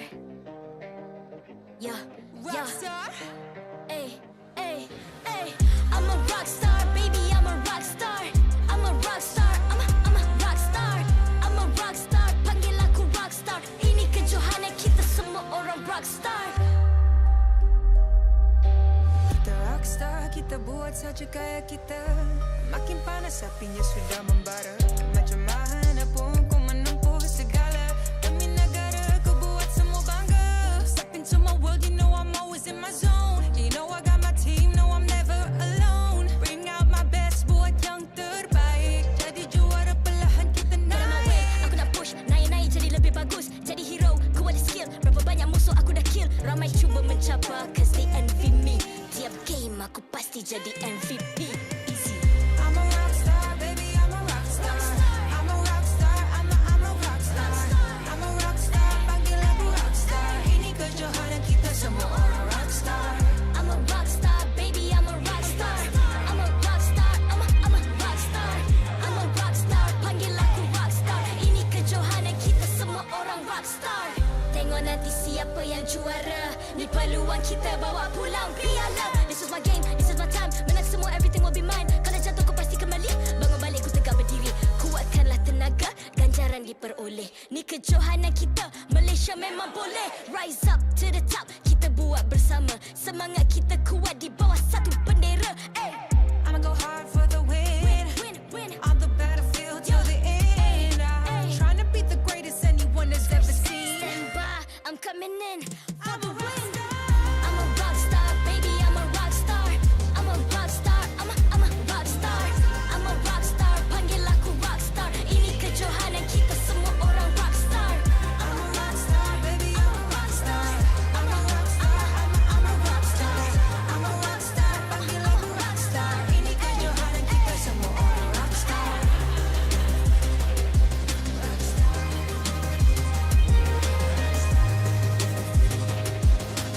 Ini kejohanan kita semua orang rockstar. I'm a rockstar, baby, I'm a rockstar. I'm a rockstar, I'm a rockstar. I'm a rockstar, panggil aku rockstar. Ini kejohanan kita semua orang rockstar.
Ay.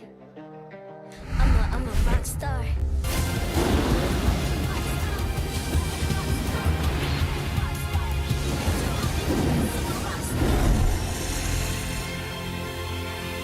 MPL Malaysia Season 13 is powered by Muntar. Enjoy a superior 5G network and lightning-fast gaming experience only with our official mobile internet hotlink. A big shout out to ROG Phone 8, the official gaming phone, for keeping our players at the top of their game. Grind on with Nescafe to keep your gaming spirit going. Thank you to all of our sponsors and partners for your support in MPL Malaysia Season 13. The time has come to witness the clash between the new empire of MPL Malaysia and the realm of giants. As we welcome you to the final match of Seru Saturdays here in week 5 of season 13. You're watching the English broadcast once again with me, Staffa, as well as Lafel and Husky. My most anticipated series of all time. Dude, we gotta test this out. All right. Selangor Red Giants 2-0, right? No way they lose. It's a 2-0, guaranteed. No, it's the 2-1 or KGE wins, right? Yes, Selangor Red Giants. No, I don't think so. There's only one possibility. No. We have to test this out. You're right. Yeah, we have to be direct. Okay. Concise. Selangor Red Giants 2-0. 2-0. No way around it. There's only one possible scenario. No permutations. And if something happens, we know it's us.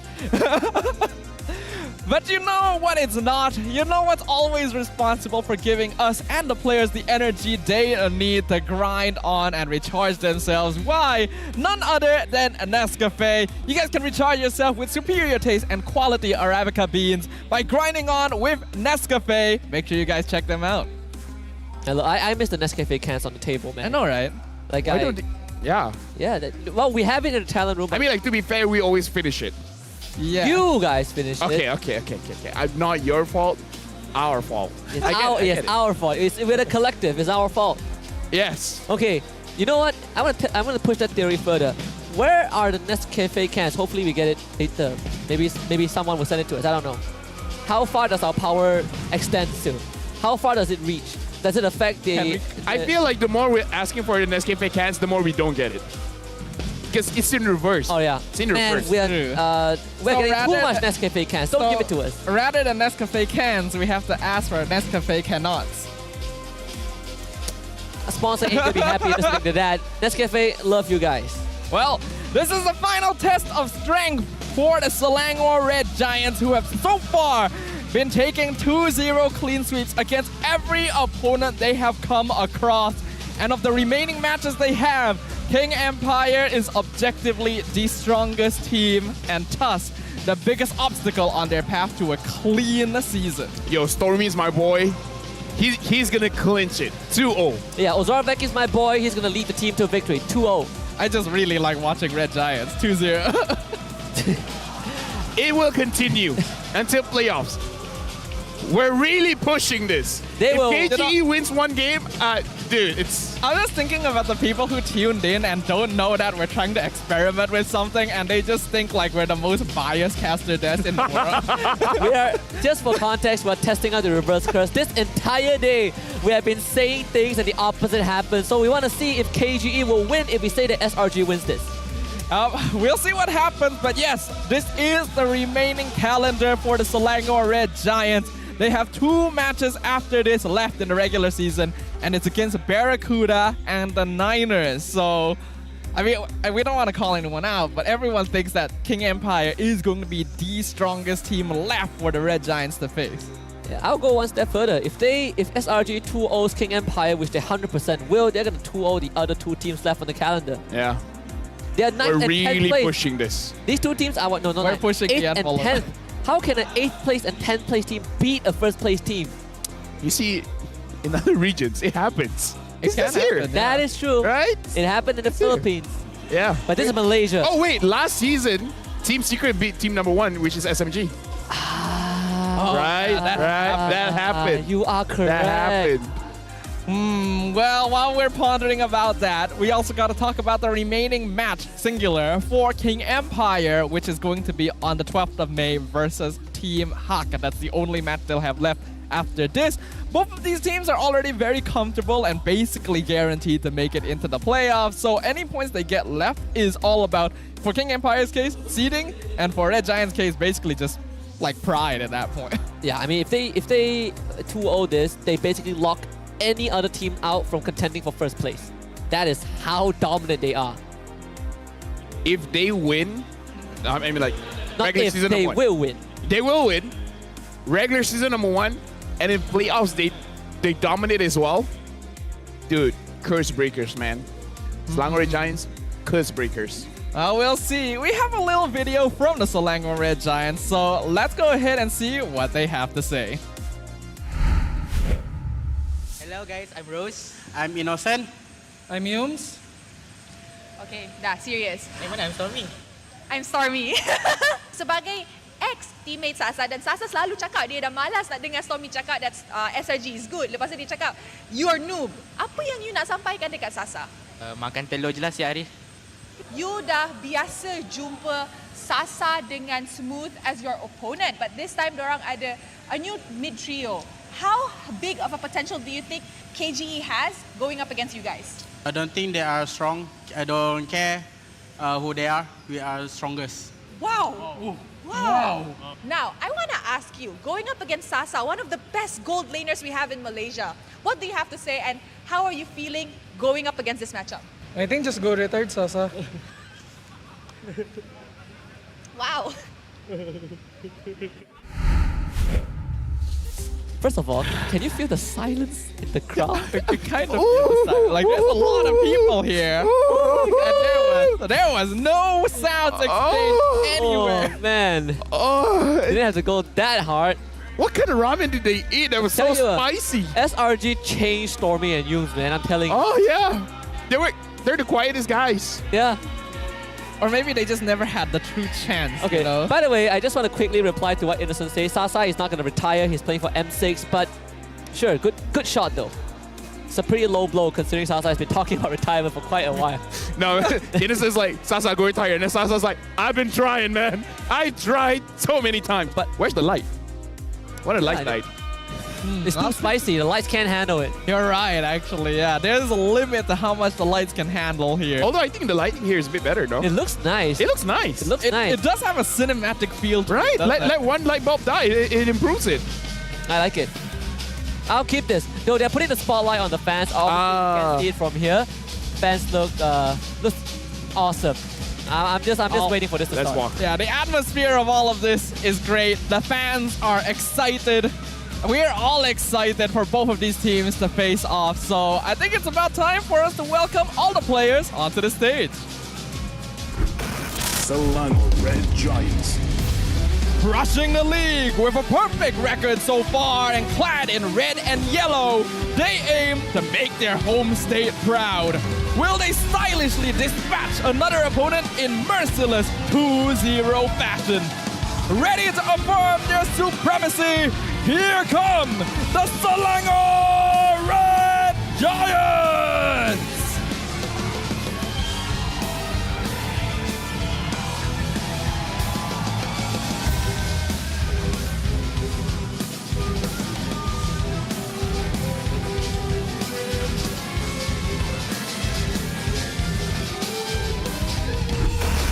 King Empire Esports.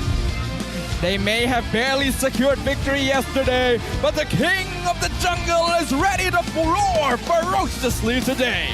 Still hungry for a top seed in the playoffs, they strive to shatter their opponent's flawless streak and determined to showcase their might. Let's rally behind King Empire!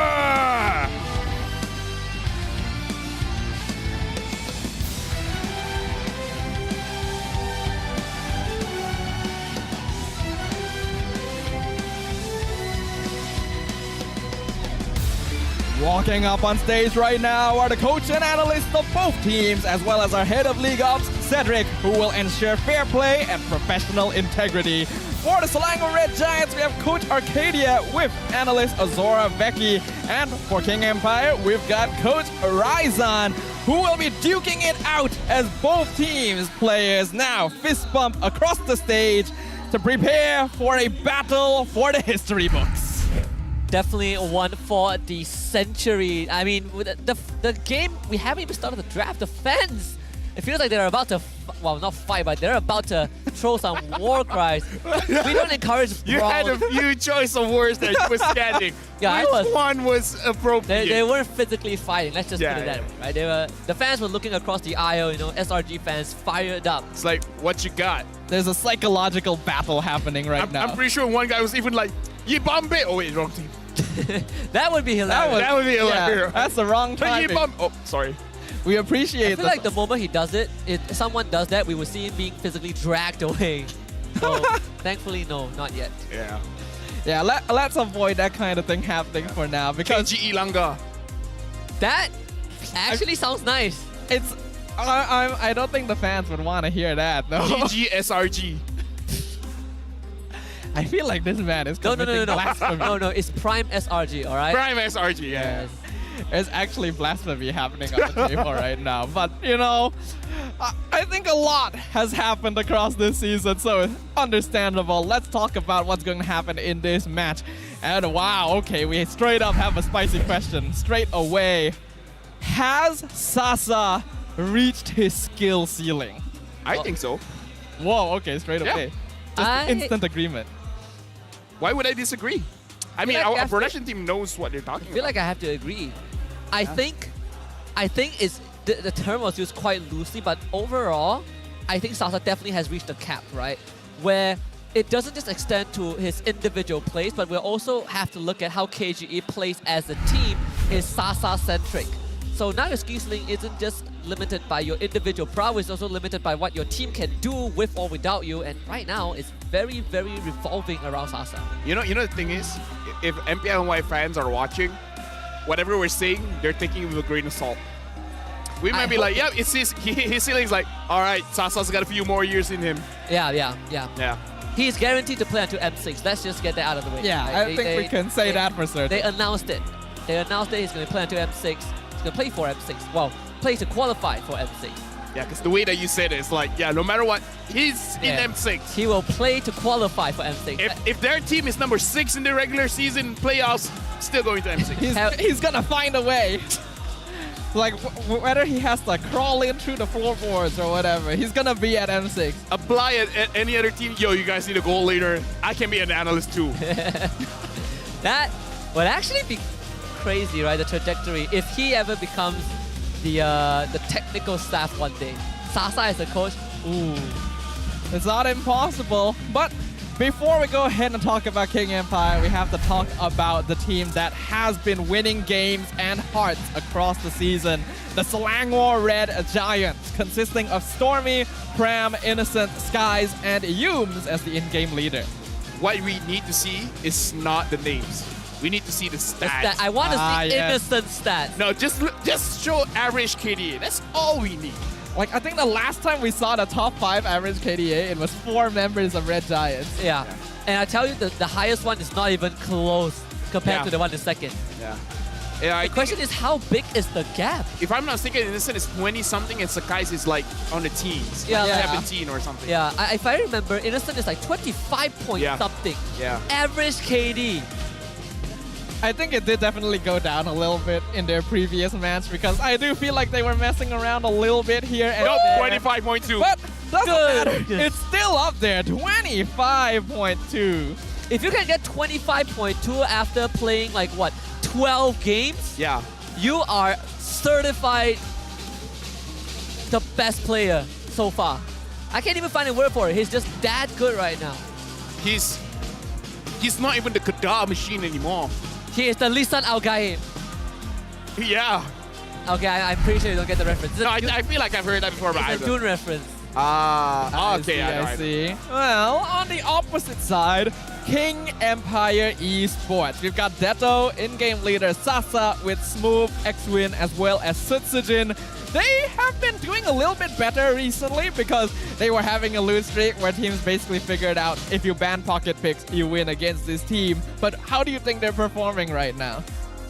Well, you're saying they're getting better. I'm asking, is it enough? Because here's the thing. It's like going up against Selangor Red Giants, just preparing is not enough. Yeah. You need to prepare and you need to get lucky. It's one of those few situations where you can do all the preparation in the world, but the performance in the game is actually what matters, right? You can give them the best possible draft, and there's still a chance that SRG finds a way around it. I know we saw them play against Monster Vicious yesterday. They came out, 2-1, and we get to see Sutsujin on kind of a Roger jungler. But I think it's not enough to convince a lot of people that they have found a different way around the current core problem, which is pocket picks getting banned. And then when you look at SRG on the side of Coach Arcadia, this guy has an all-time win rate of 100%. 100%. Well, we know SRG has a 100% win rate this season, so obviously Coach Arcadia will have a 100% win rate as well. But it is incredible to see You can see that his most picked hero is actually both Stormies. We got 6 picks on Valentina, 5 on Nana, and then 5 on Roger. Other than that, we know that Red Giants tends to have a wider hero pool. The question is, he did say, well, the player said during an interview that there will be a game where they will be bringing something that they haven't brought before, a surprise pick. If it's a surprise Hanzo, I would be euphoric if I saw that. And just to make the stats even more crazier, every single player on SRG, every single hero that they've touched has a 100% win rate because they've not lost a single game. Yeah. Right? Not let alone series, they have not lost a single game. They played like what 6 best of 3s and it's all 2-0s. All of them. Oh. All right. All right. I hope you get the worst of luck. I hope you get the worst of luck. Oh, here it comes. What? All right. Oh my Okay, goodness. well, It reverse worked. curse, It reverse worked. curse. Who's gonna get? Get the Machinery Masha. I mean, I hope that's what he wanted. I mean, And- Masha's meta. Can you complain? 30 draws for True, it. true. You could have easily missed any of the blocks. And Our it's pretty reverse good. curse worked. Yes, it's working. It's actually pretty funny because that's the second time we've seen someone roll the King of Fighters, and both of them have had the same line completed. Either way, though, Coach Orzorveki, what does he have to say? We asked, are you the one who prepared the memes? And Orzorveki will say, yes, they are spontaneous ideas. He thinks about it, he does it, so wait for more memes. Man is How do a you make meme that man. face in WhatsApp? I think we just copy-paste it. Yeah, you can copy paste it for sure. What is this? Wait. I'm telling you, they did it with Bounty last time, and now they're doing it with KG. I love it. Wait. No. Keep it on. I want to read the cover. Now the cover says like 5 interesting caves to visit that you must visit To see a lion? in Malaysia. Yeah. In case you guys don't know, here in Malaysia, if you lose, you hide out in a cave Yes. for a week until your yes. next match. So kind of them to find a new home for. Yeah. No, not a new home, a shelter for KGE. So it's not a tourist brochure, it's real estate. Yeah. Niners, they even have Wi-Fi there. I just want to quickly look at the average Oh my KGE goodness. ranking.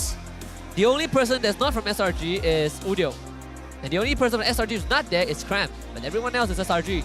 Look at the gap, 25.2 in first place, and Sakai is 16.1. There's a 9.1 difference. But we gotta remember, Sakai's used tanks jungle. And he is still 16.1. Man's just not dying. He's just riding off of like... Not dying is one thing, he is killing people. Basically, he's building up the kills across every single game, and they just keep adding up because he never dies. 16.1 on tank. But it's still insane. Like, we know his Nolan is very scary as well. So, this is a team that has impressed us time and time again. Second place, 16.1 KDA. You have to know, 16 is very high. So the fact that Innocent is 25... Dude, looking at that, I feel very high. I don't blame you. I mean, KG needs to do a lot to win this one. Yeah. Of course, I think this one was from a recent Super Marco, podcast with Wolf, right? They were talking about Innocent, and clearly Super Marco acknowledged that Innocent is giving him a hard time. It's great in mechanics, and during scrims he was able to pressure Super Marco, which arguably is one of the best goal laners in the world. And I think Innocent has also changed a lot of public perceptions about him, right? When he first joined MPL MY, a lot of people say that, man, why are you taking one of the worst performing players from the Philippines and putting it in Malaysia and making him look good? But I think now he has proven that he's actually good. It's not a fluke. This is the Malaysian dream. It is the Malaysian dream. If you don't do well in your region, come to Malaysia, dreams happen. But you're not wrong. But he has already gained the attention of Super Marco himself. So that's a statement, right? And not just that, like, you ask Super Marco, oh, which goal laner gives you difficulty? And out of every goal laner in the world, he names Innocent specifically. So that's something. From MPL Malaysia. You think that it would be from Indonesia or from their own region, but no, us. Yeah. They're like, you guys gotta watch out for Innocent, man. He's dangerous. He's a smooth criminal. Though I do like the KG fans obviously still holding up hope, right? 2-0 for them. This would be massive if KG can come out with a win. Let me just say, if they even win one, that would be amazing. Yes, I was thinking of that. If they even win one game, that would be great. If they win the whole series, it would be unheard of. They will be doing backflips.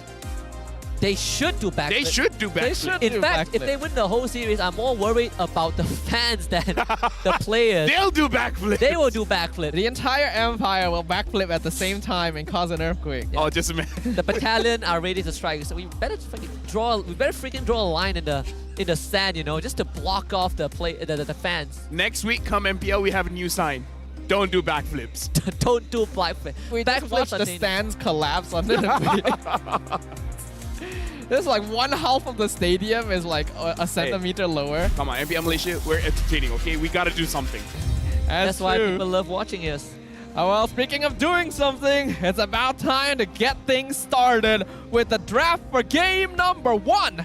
We got King Empire on the blue side, Selangor Red Giants on the red side, the Nolan and Chip ban by King Empire, and Red Giants, I'm sure we're going to expect Di Benedetta and Novaria at some point, but they'll get rid of Angela first. Wow, actually, this is a bit different. I was expecting the Novaria ban, you know, either Novaria or Grok, one of it on the list.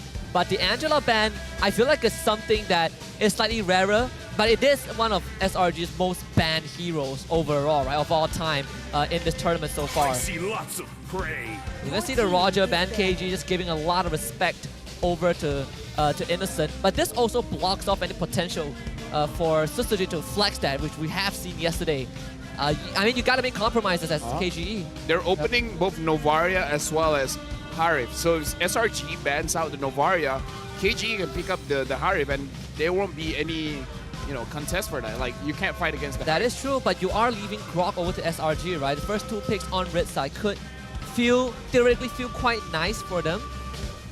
And there's also the Matilda in question, right? Like, is the theory of Matilda not being priority going to stay for the series? I get the feeling it is, right? And honestly, I feel like even if SRG were to let, and they let both Novaria and Harif through, I feel like King Empire might prioritize Harif, even though like Detto has 100% win rate on Novaria. Yeah, they do. They gotta take Harif.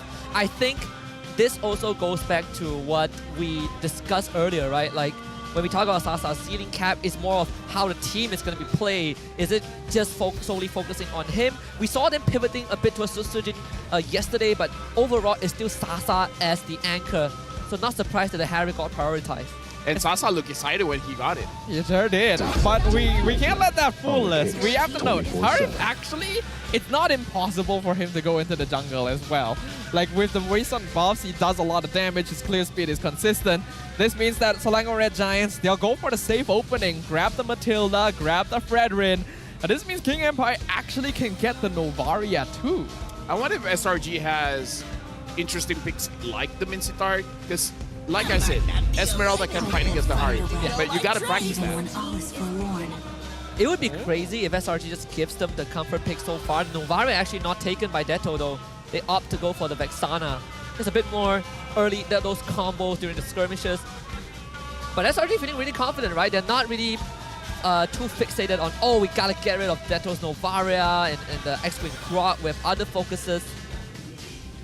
Honestly, I do like the way King Empire is drafting right now. They know that Red Giants are going to come at them very quickly in that early game. So not only do they lock in the Barats to deal with the Fredrin, they go for the Vexana over Novaria so that they're able to respond to overextension by SRG with the Terrify, having a bit more of a presence early as well without relying on late game scaling.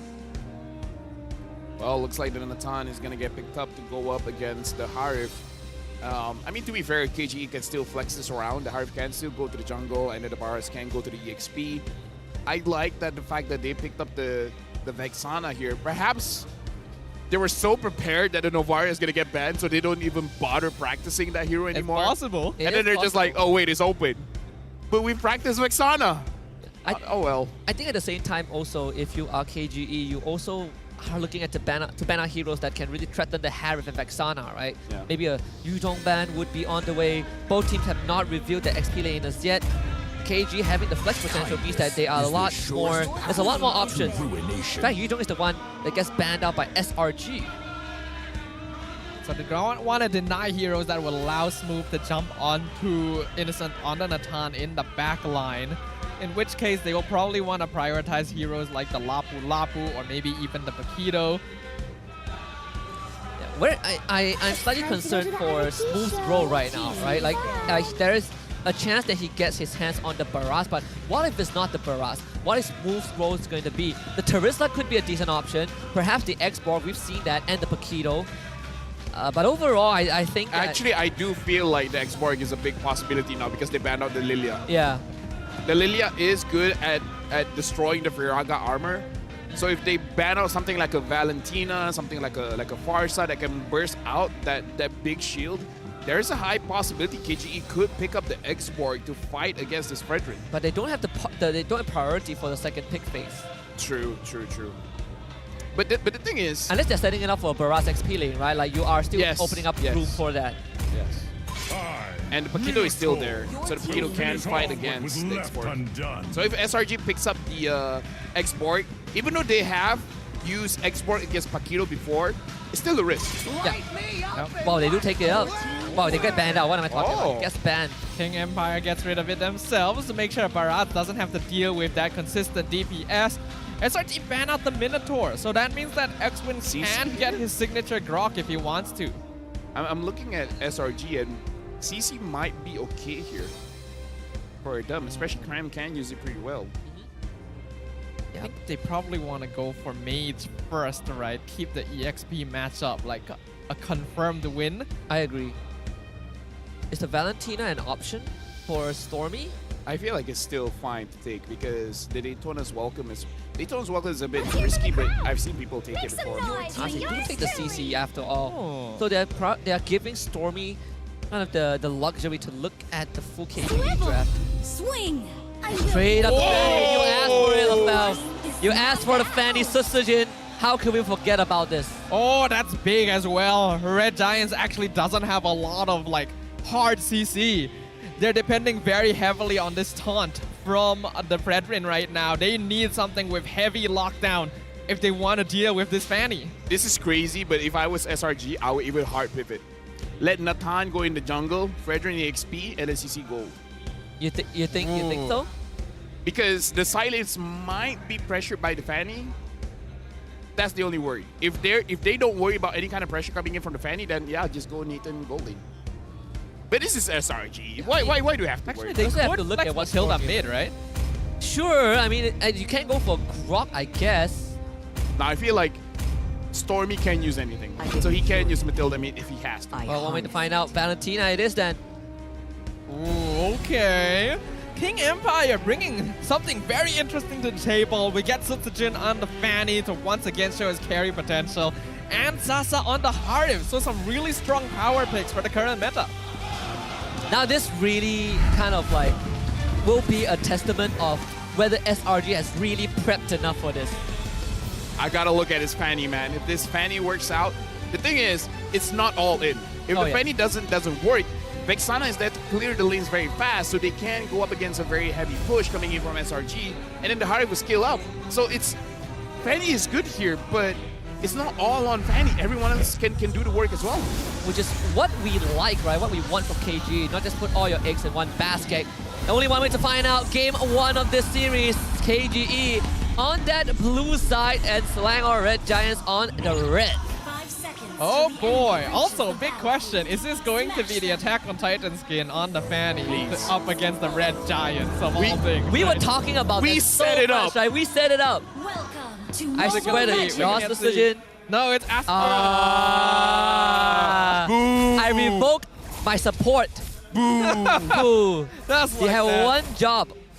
Attack on Titan against the Giants. We set it up, and now it's wasted.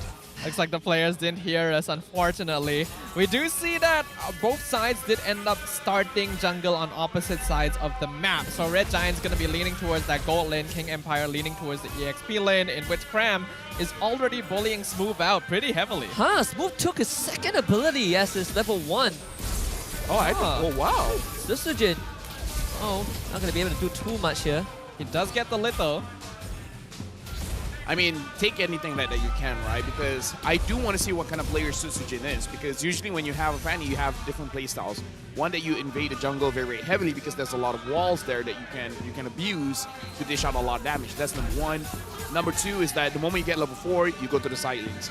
Number 3 is that you want to wait for your items and then you want to go in. Sitsujin already level 4, going to be near the EXP lane to contest against the turtle. Looks like he's not gonna take the risk of trying to dive onto Cram instead. Most likely, they'll want to target the mid or gold lane. Yeah, especially when Sasa has priority over Innocent, right? It's not like Yums is sticking by him 24/7, so there is an opportunity to punish Innocent in this early phase. With Turtle spawning, and these Langor Giants are putting some pressure, making sure that X-Wing does not get the liberty of hitting that 4, and they stall it out as much as possible. Looks like Sitsujin is going to prioritize his purple buff first. And Yums is trying to delay this as much as he can, but Yums has to make sure that he keeps his second skill alive, or not, he's going to get punished. Stolen Daytona's welcome, dodged by Slickeyes. And Slickeyes is going to go to secure the turtle, not a problem. And now the Stolen Daytona's welcome, Mini Baraz, and his Ditto to go down. First blood for Cram. Excellently done there. Again, right, the Flangor Red Giants. We saw that Stormy had the Daytona's welcome the entire time. He could have used it to deny Smooth the entire time, but had so much confidence that, oh, Skies isn't gonna get caught here, that he saves it for a later. And Sturgeon, yep, waiting for that opportunity. Well, the 25 KDA might be in danger in this game, because Sitsujin is on Assassin, and he's using one that he's not relying on his items. And we can see that Innocent has decided to go for Purify as well, so he doesn't even have the luxury of a flicker to potentially get away from this Fanny. It's going to be a lot of pressure on the Red Giants to make sure that this Natan doesn't get hard focused. I feel like Sitsujin can go for round 2, right? You shut down Innocent as much as possible. Or you can team up with Smooth to try and pressure Cram, as Cram has been literally stalling that wave out.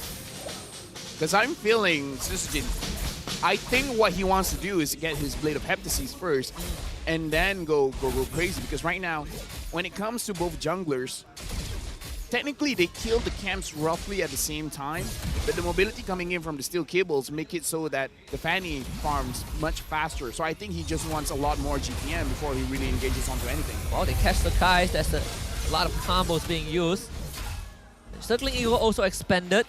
Sasa it's not gonna run into Sakai.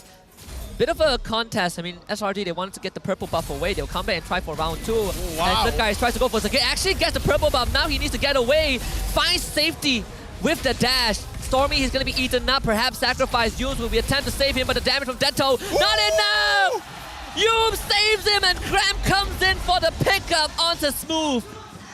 Talk about the connection between Yums and Stormy, man. Like, that was clutch. We knew they're a good mid combo, but man, seeing it like this again really cements it in. Firstly, the guiding winds to basically provide a portable Appraiser's Wrath was already massive. Not to mention Skies being able to escape at half HP, but pulling Stormy out of that situation, we have to remember, Yums was one of the premier Matilda players here in MPL MY a few seasons ago. Now he's just gonna use that circling Eagle first. Cram looking for Sitsujin. Ouch. Able to force him away. He still gets the orange buff. Turtle for SRG though. And the only lane left that is under slight pressure is gonna be Innocent's lane, but I think he's doing just fine. I mean, I don't know, man. I kind of feel like Sitsujin farming is great and all, but you gotta stop. At this point, you gotta try to get some kills, especially on Innocent. Yeah, missing the Earth Shatter doesn't do them any good either. I don't think they would have enough damage overall, not at this point. But SRG just like that, through these more incremental decisions. However, 1,000 gold lead. Up 1,000. Definitely not a lot 5 minutes in, but it can make an impact, especially once you get around the timing of those first and second items, where there are going to be clean windows for the Selangor Red Giants to take advantage of and start fights against. So King Empire needs to be very careful about those timings. I'm worried about Smooth though. He doesn't get to be in his lane. One on tier 1 gone already. Right now, looking at the damage coming in from Detto, he can do a lot of damage onto Yums. So Selangor Red Giants, they gotta make sure that they don't clump up so that they don't get a lot of damage coming in from the Eternal Guard. And Smooth tanking a lot of damage. And it looks like Smooth is letting go of his own lane so that Sitsujin gets the farm. But again, you know, I trust the players. They know their timings. I'm just worried it's a little bit too late when Innocent gets more items onto him that he can start fighting back against Sitsujin. Yeah. We can see that Sutsujin already can't quite roam the map as freely as he could a couple minutes ago. Cram has farmed up really heavily. They're chasing down Sasa. My god, the distance that they can cover with the guiding wind is a good attempt. Sasa still keeps that Purify. And the thing is, it's like a lot of distance covered and everything like that, but they didn't expend a lot. They already forced the Zawan Force out. So within this 30 seconds, if they want to fight, this is go time. This is a prime time to fight. Cram, he shoved the bot wave and suddenly he's already mid. X-Win did find a catch onto Yums though. They need the damage to burst him, but Yums has to Purify and he ends up getting away. Now third turtle spawning just at the exact time. Sutsujin needs the purple, which means SRG gets priority and eventually will secure this turtle.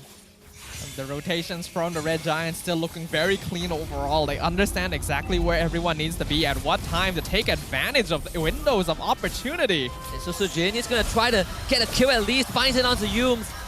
And in the meantime, Sasa gets the top tier 1, so not all hope is lost. SRG still dropping some kills, and now back for round number 2. Sutsujin this time not able to get much done, but keeps that structure safe. But I would say that was good cable management because he made sure that he's not all in. He goes in, but he already has one cable going out. So even though he gets taunted, he's already flying towards somewhere safe. So I like the respect that he goes in, that he wants to get Innocent, but he's fully aware that Innocent is not alone. Someone is there to protect him. I think Sutsujin has been doing a very good job on the Fanny. Oh my goodness. Look at that. He's probably just waiting for his items, and now that he has it, he's more confident to go in for the kill. Yeah, all three kills from KG are on Sutsujin. Starting to become a threat to SRG, a legitimate threat. I think this is probably the best Fanny gameplay we have seen so far this season. There haven't been a lot of Fanny picks, but this looks the cleanest overall. Sutsujin 3-0 already. I imagine he's got 2 items complete at least, and that means that players like Innocent and Yums are at a very big risk most of the time if even Cram can't actually survive it. Little right now already has the glowing wand, so he can deal significant damage against the front lines here. Speaking of front lines, Smooth is taking quite a lot of damage, but Slangoray Giants, they're not using everything on him just yet. Oh, now they will. Entropy out. Smooth, not finished off yet. Yums doesn't have the damage, but they somehow were able to find Detto. Stormy retreats back to his team. Here comes Sutsujin to try and find the collection. The 4th kill for him, and it's Yums who goes down. That guy hasn't be done just yet. Another taunt. Stormy playing with fire. The KG force backed, and now SRG, they want this mid tier 1, so guys, another taunt, X-Win goes down. The juggling from XRG, just a bit overwhelming. And now coming back around, this time, so guys, way too good. That's insane. Inhuman reactions. He basically read that. He knew where Sutsujin was coming, caught him halfway, got the taunt, and set up the double kill. He's like, yo, I play Fanny too, you know. I know how you're gonna come in. That was an amazing taunt. That is legitimately a display of skill and mastery from these guys there. If that deserves like play of the day at least. He got the knockout right as the cables expire. Can you believe it? This man. And I think the craziest thing was that they got a shutdown streak on a 4-0 Sutsujin. And now Sutsujin, he's gonna have to reset a little bit while Stormy going for the challenge was a bit underestimating of Sutsujin's capability. So Sutsujin finds himself another kill, a free one, in fact. Still though, this Lord. Honestly, props to Sutsujin. He's been trying his best to get some trades wherever he can find them. If not for these little kills he's been able to pick up here and there, the Red Giants would be in full control of the game already. And despite all that, they still have a 4K lead. Oh, Conceal. Can you believe it though? Conceal. Does you smell this? I think he do X-Win forward, only getting onto Sut guys, and that is not good enough. Innocent will find that kill, and now it's going to be the rest of SRG piling on the KGE. Sasa is not able to put on any damage output. X-Win and Detto removed from the fight. SRG extends that lead. 2 more kills secured, and Innocent looking for number 3. No minion wave yet, but SRG is waiting for the next to clear out this tier 2. Felt like there was a bit of a disconnect there. X-Win dived very deep to get that catch, and then the moment he failed, the King Empire was just like, we gotta abandon you right now. And Stolen Daytona's welcome. They're gonna go on to Smooth, and Smooth cannot react in time, but the damage just not enough. They need a bit more. They get the flicker out of Smooth. I gotta say, Slangoray Giants is playing so well around this Harif because they're making sure that they trigger the Zaman Force and then immediately goes out. Like, we don't see them committing any kind of fight. The moment is on. Susujin is able to get the purple buff, and Cram dealing the highest damage on the CC. Yeah. I mean, Susujin is single-handedly keeping KGE alive and afloat. Interestingly enough, there is the tiny purple buff still left over there. Red Giants will probably want to deal with that if they want to make sure their buff is going to respawn. We see the Holy Crystal completed by Sasa. So again, very greedy third item to go for as much DPS as possible. The same build by Innocent, who is currently 2k ahead of his opponent gold laner. So a lot of this net worth just front-loaded onto the gold laner. Oh! Susujin! Hey, able to get Stormy with the lethal ignition. SRG really want to fight this though. Detto flickers the safety. Susujin also on the retreat. Cram now not looking too healthy. Able to bounce out the guys. A taunt on the Sasa and next win. They eat their Appraisal's Wrath. Susujin coming back in. This time getting innocent. Yo, what? And Susujin gets out with Daylight Murder. This is why we enjoy Assassin Jungle, man. The plays. Just plays. Susujin is legitimately the savior of King Empire. If not for him, Red Giants would have won the game already. Despite that, Cram still able to get a free 1-for-1 trade. Honestly, 1 versus 2 in the mid lane onto Smooth. Red Giants, the only threat right now is this Fanny. This is what stands in between them and a potential clean sweep. Now, dude, this is good from Selangor Giants. They actually don't kill the little one, just so that Susujin cannot do that. He cannot steal the buff, but that's impressive. Susujin is fast. Like, we really don't get to see him play Fanny, but we really should get to see it more. If the teams let him, I mean, SRG gave him a literal freebie with this pick. He needs to win this one, because I don't think he's getting it again. Yeah, no this chance. is his only chance. So guys, he's alone.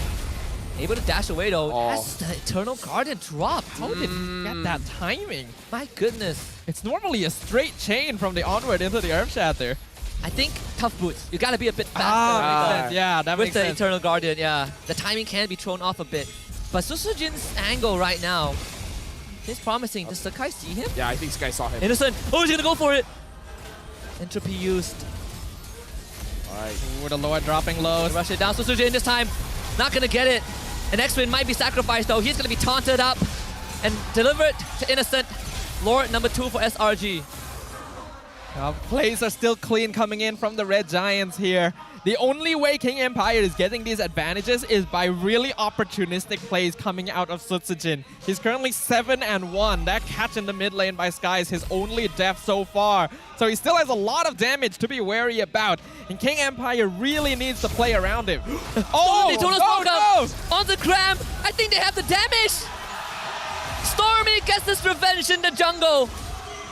The best possible timing for a push to happen. Lord still coming down the mid lane, top lane synced up. Innocent working on that first.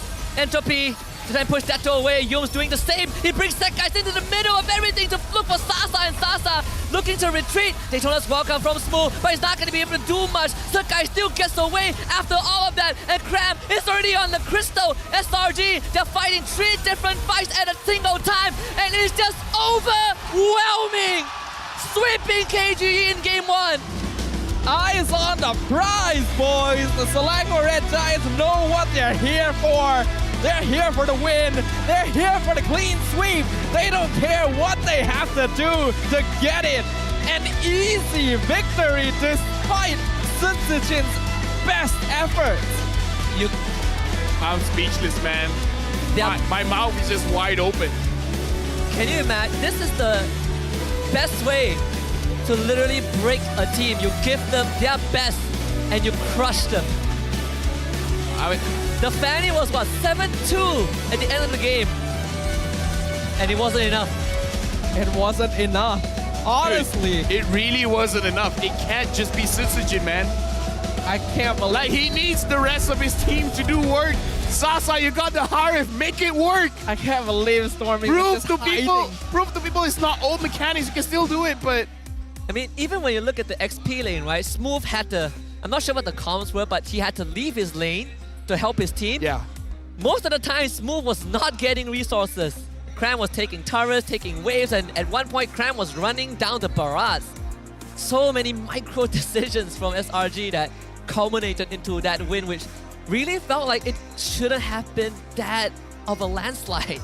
that final Lord fight, that is, no, not the final Lord fight, the final base push is something that honestly only the Red Giants can do. No other MPL MY team has shown that they are capable of splitting up a fight to this extent with a priority on the crystal. Like the way that they're manipulating King Empire's positioning, distracting Sasa, making sure that they're not able to respond to the crystal defense, even without the Lord, you just don't see that. I've never seen that here. 3 different fights, and one of it was the crystal. And MVP, of course. Subway. There it is. It's Cram, our CC for game 1. He's no! Yo! Are they showing Yoni in the cave? Going cave diving. I didn't think they would have contents in that book as well. I thought it was just the cover. Well prepared. If that was me, I would just come with the empty book, man. They put in effort. They put in effort, seriously. And it's all printed in color too. Yeah. That's expensive. It has color on it. But Cram, like, he doesn't get a chance to shine very much. Support emblem. Interesting. Oh. Support More emblem. healing from the passive, Embrace Mind. Yeah. And Festival of Blood, and Oracle, and War Axe. Having Inspire as well, making sure that the cooldown is very, very low. This is an interesting build. Yeah, Cram normally is the player on the Red Giants that doesn't get as much attention as the rest. He plays the utility role. He'll do what is necessary, sacrifice himself front line, whatever is needed to secure the win. In this game though, he got to carry. He won out his lane entirely, 4,000 damage per minute, while also taking 4,000 damage per minute and having 100% kill participation. Let me just say, we usually don't see this many damage items on CC. Usually it's defensive items. War Axe, full defense. He got the Hunter Strike as well, and the Sea Halberd. I'll tell you the craziest thing about this entire game. Wait, so you only got 1 purple buff? Like that could be... That's not true, right? Ooh, it does feel like he got at least 2, but the numbers don't lie. Numbers could lie. Never trust numbers. That's what I always say. Yeah, you know what? Numbers are not the most trustworthy. Numbers, alphabets, cats. Who put the alphabet in alphabetical order? The Greeks? A good question. Could be. I do want to shout out Skies as well. How many fights was Sky's first one in at already low HP, 1 hit away from death, and then he just dashes out and survives everything? Like, we're seeing why he has a 16 KDA on tank junglers, because he just doesn't die. He knows exactly when to leave fights. Yums wants to show why Matilda is still a must ban. Still bannable. I like the adjustment here. Usually we see agility and Blessing of the Wilderness for Matilda. He's adjusting with the Inspire. Yeah. To compensate for the ult as well as the second skill. I mean, we were literally talking about this, right? Matilda, the sample size between Todak and RSJMY is a bit too small. Matilda, at the end of the day, you still rely on your team, right? And you look at the synergy of SRG, how the heroes work with the Matilda. They must have practiced this to a T. The amount of combos that they come up with. When was the last time you see a Valentina steal Daytona's Welcome and not Eternal Guardian? And not Primal Wrath? Honestly, I think we've been seeing it a lot this season. Yeah. Daytona's Welcome? Yeah, we have seen a lot of tiny Barats eating people. Even tiny Barats eating the big Barats. Like, this is Valentina's true strength. She's ever evolving. There's no meta that she like. If that hero is meta, Valentina can also be. She's meta. evolving backwards into the Jurassic era. Devolving. You gotta do what you gotta do, you know. We also saw Cram actually do the most damage out of everyone and was very close to Sasa as well. I'm actually impressed. Sasa did over 60k damage, but it didn't really feel like he had any impact this game, precisely of how well Red Giants was juggling his aggro.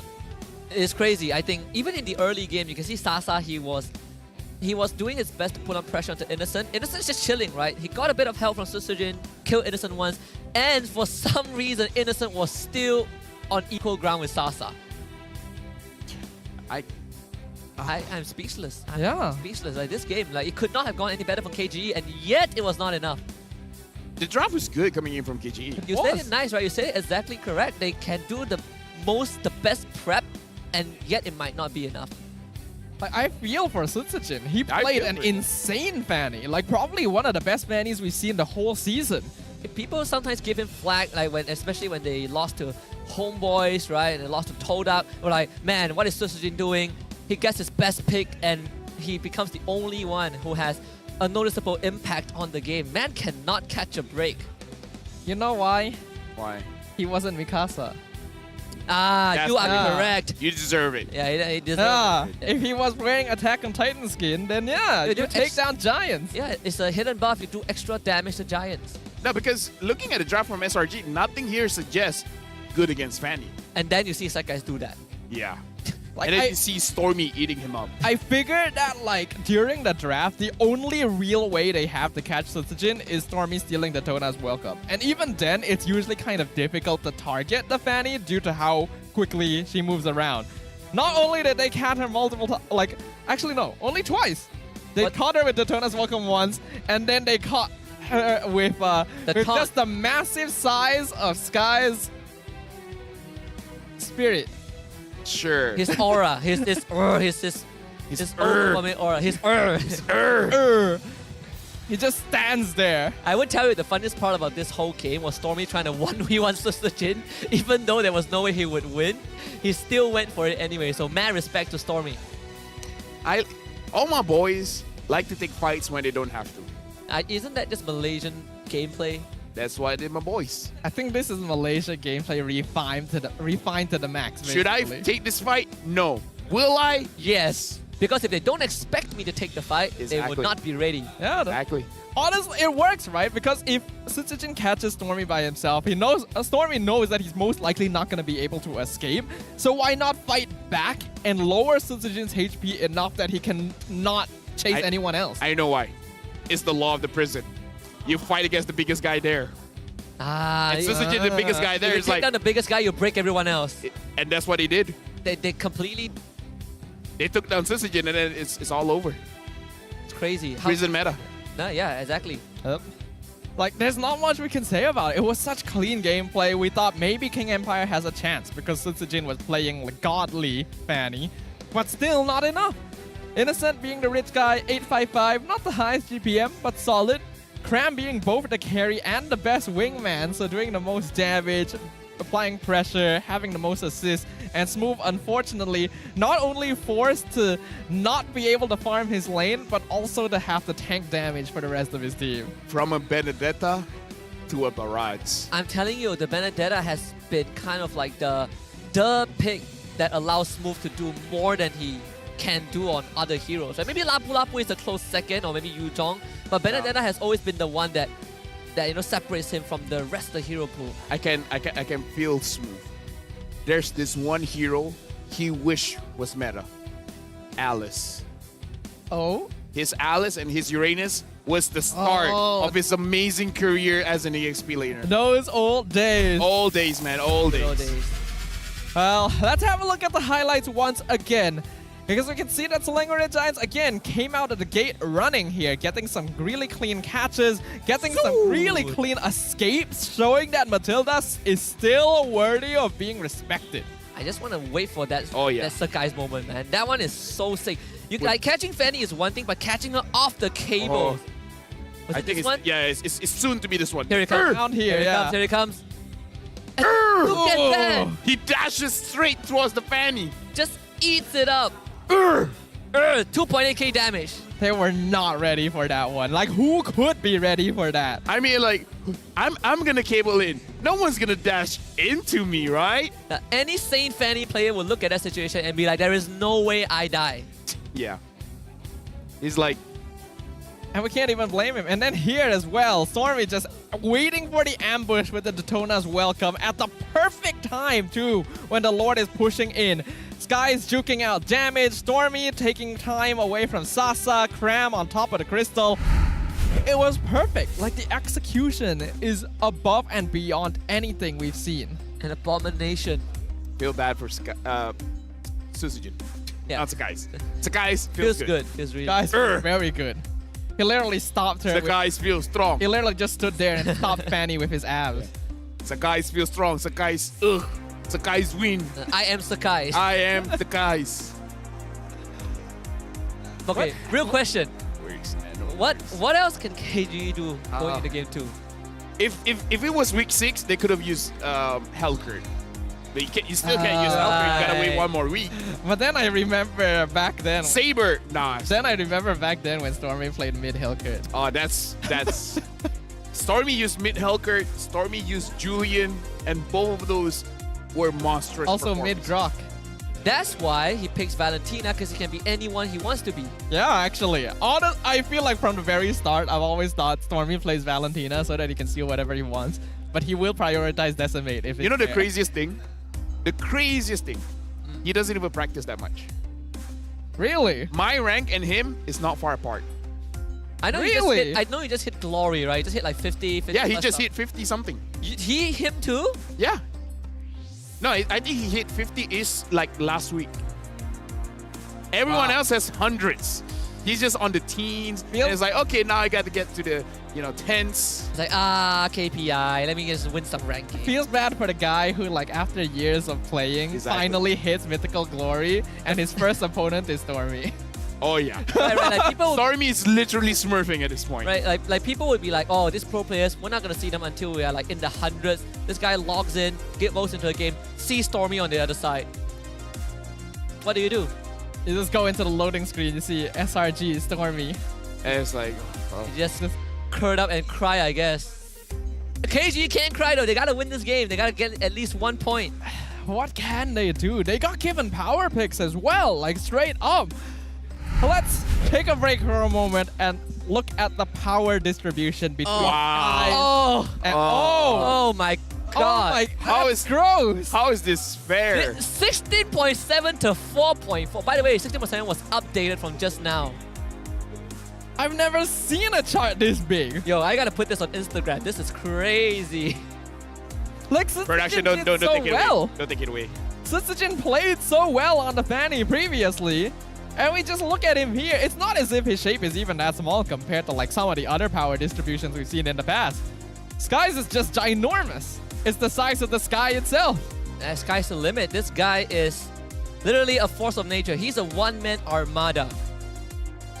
This is You look at unfair Sakai's comparison. last season, you wouldn't be expecting stats like this. You would normally think that 16.7 is enough for the average KDA to hit the tip of the hexagon, but then I realized that the reason it's not at the tip of the hexagon is because of Innocent. No, here's the thing. If he was a damage dealer, right? Getting a lot of kills, not a lot of deaths, and you get like on the teens KDA, yeah, it makes sense. If that was Innocent, I would believe you. But it's Skies. He's using stuff like Guinevere, Akai. Oh, dude. Alright, what did Sasa say? We asked, is Sasa ready to defeat SRG? And he says yes, because Stormy, my best friend, is there. The Stormy, don't gank me straight. Be careful at mid lane. I mean, Stormy didn't really gank him. Stormy ganked his jungler. Yeah. He ganks the... Go for the biggest guy. Stormy just ganked whoever he wanted. It didn't matter. I like how Sasa, I'll never forget Sasa saying that he's sick of Stormy saying that SRG is the better team. But right now, they are. They're kind of proving it. If it's a 2-0, he's going to hear about it some more. Oh, boy. Oh, boy. And remember when Sasa announced Stormy, you are noob? I mean... like a few weeks ago. Okay, to Sasa's defense, look at Stormy's rank. True. Right? Oh, man. Right? Sasa basing it off rank games. I guess you can't trust the numbers after all. You don't trust the numbers. This guy's straight on smurfing. Even this head-to-head, right? I mean, Stormy doesn't do the most damage. He doesn't participate in the most fights, but the average KD is still so much higher. It's like, 2.0 higher than Detto.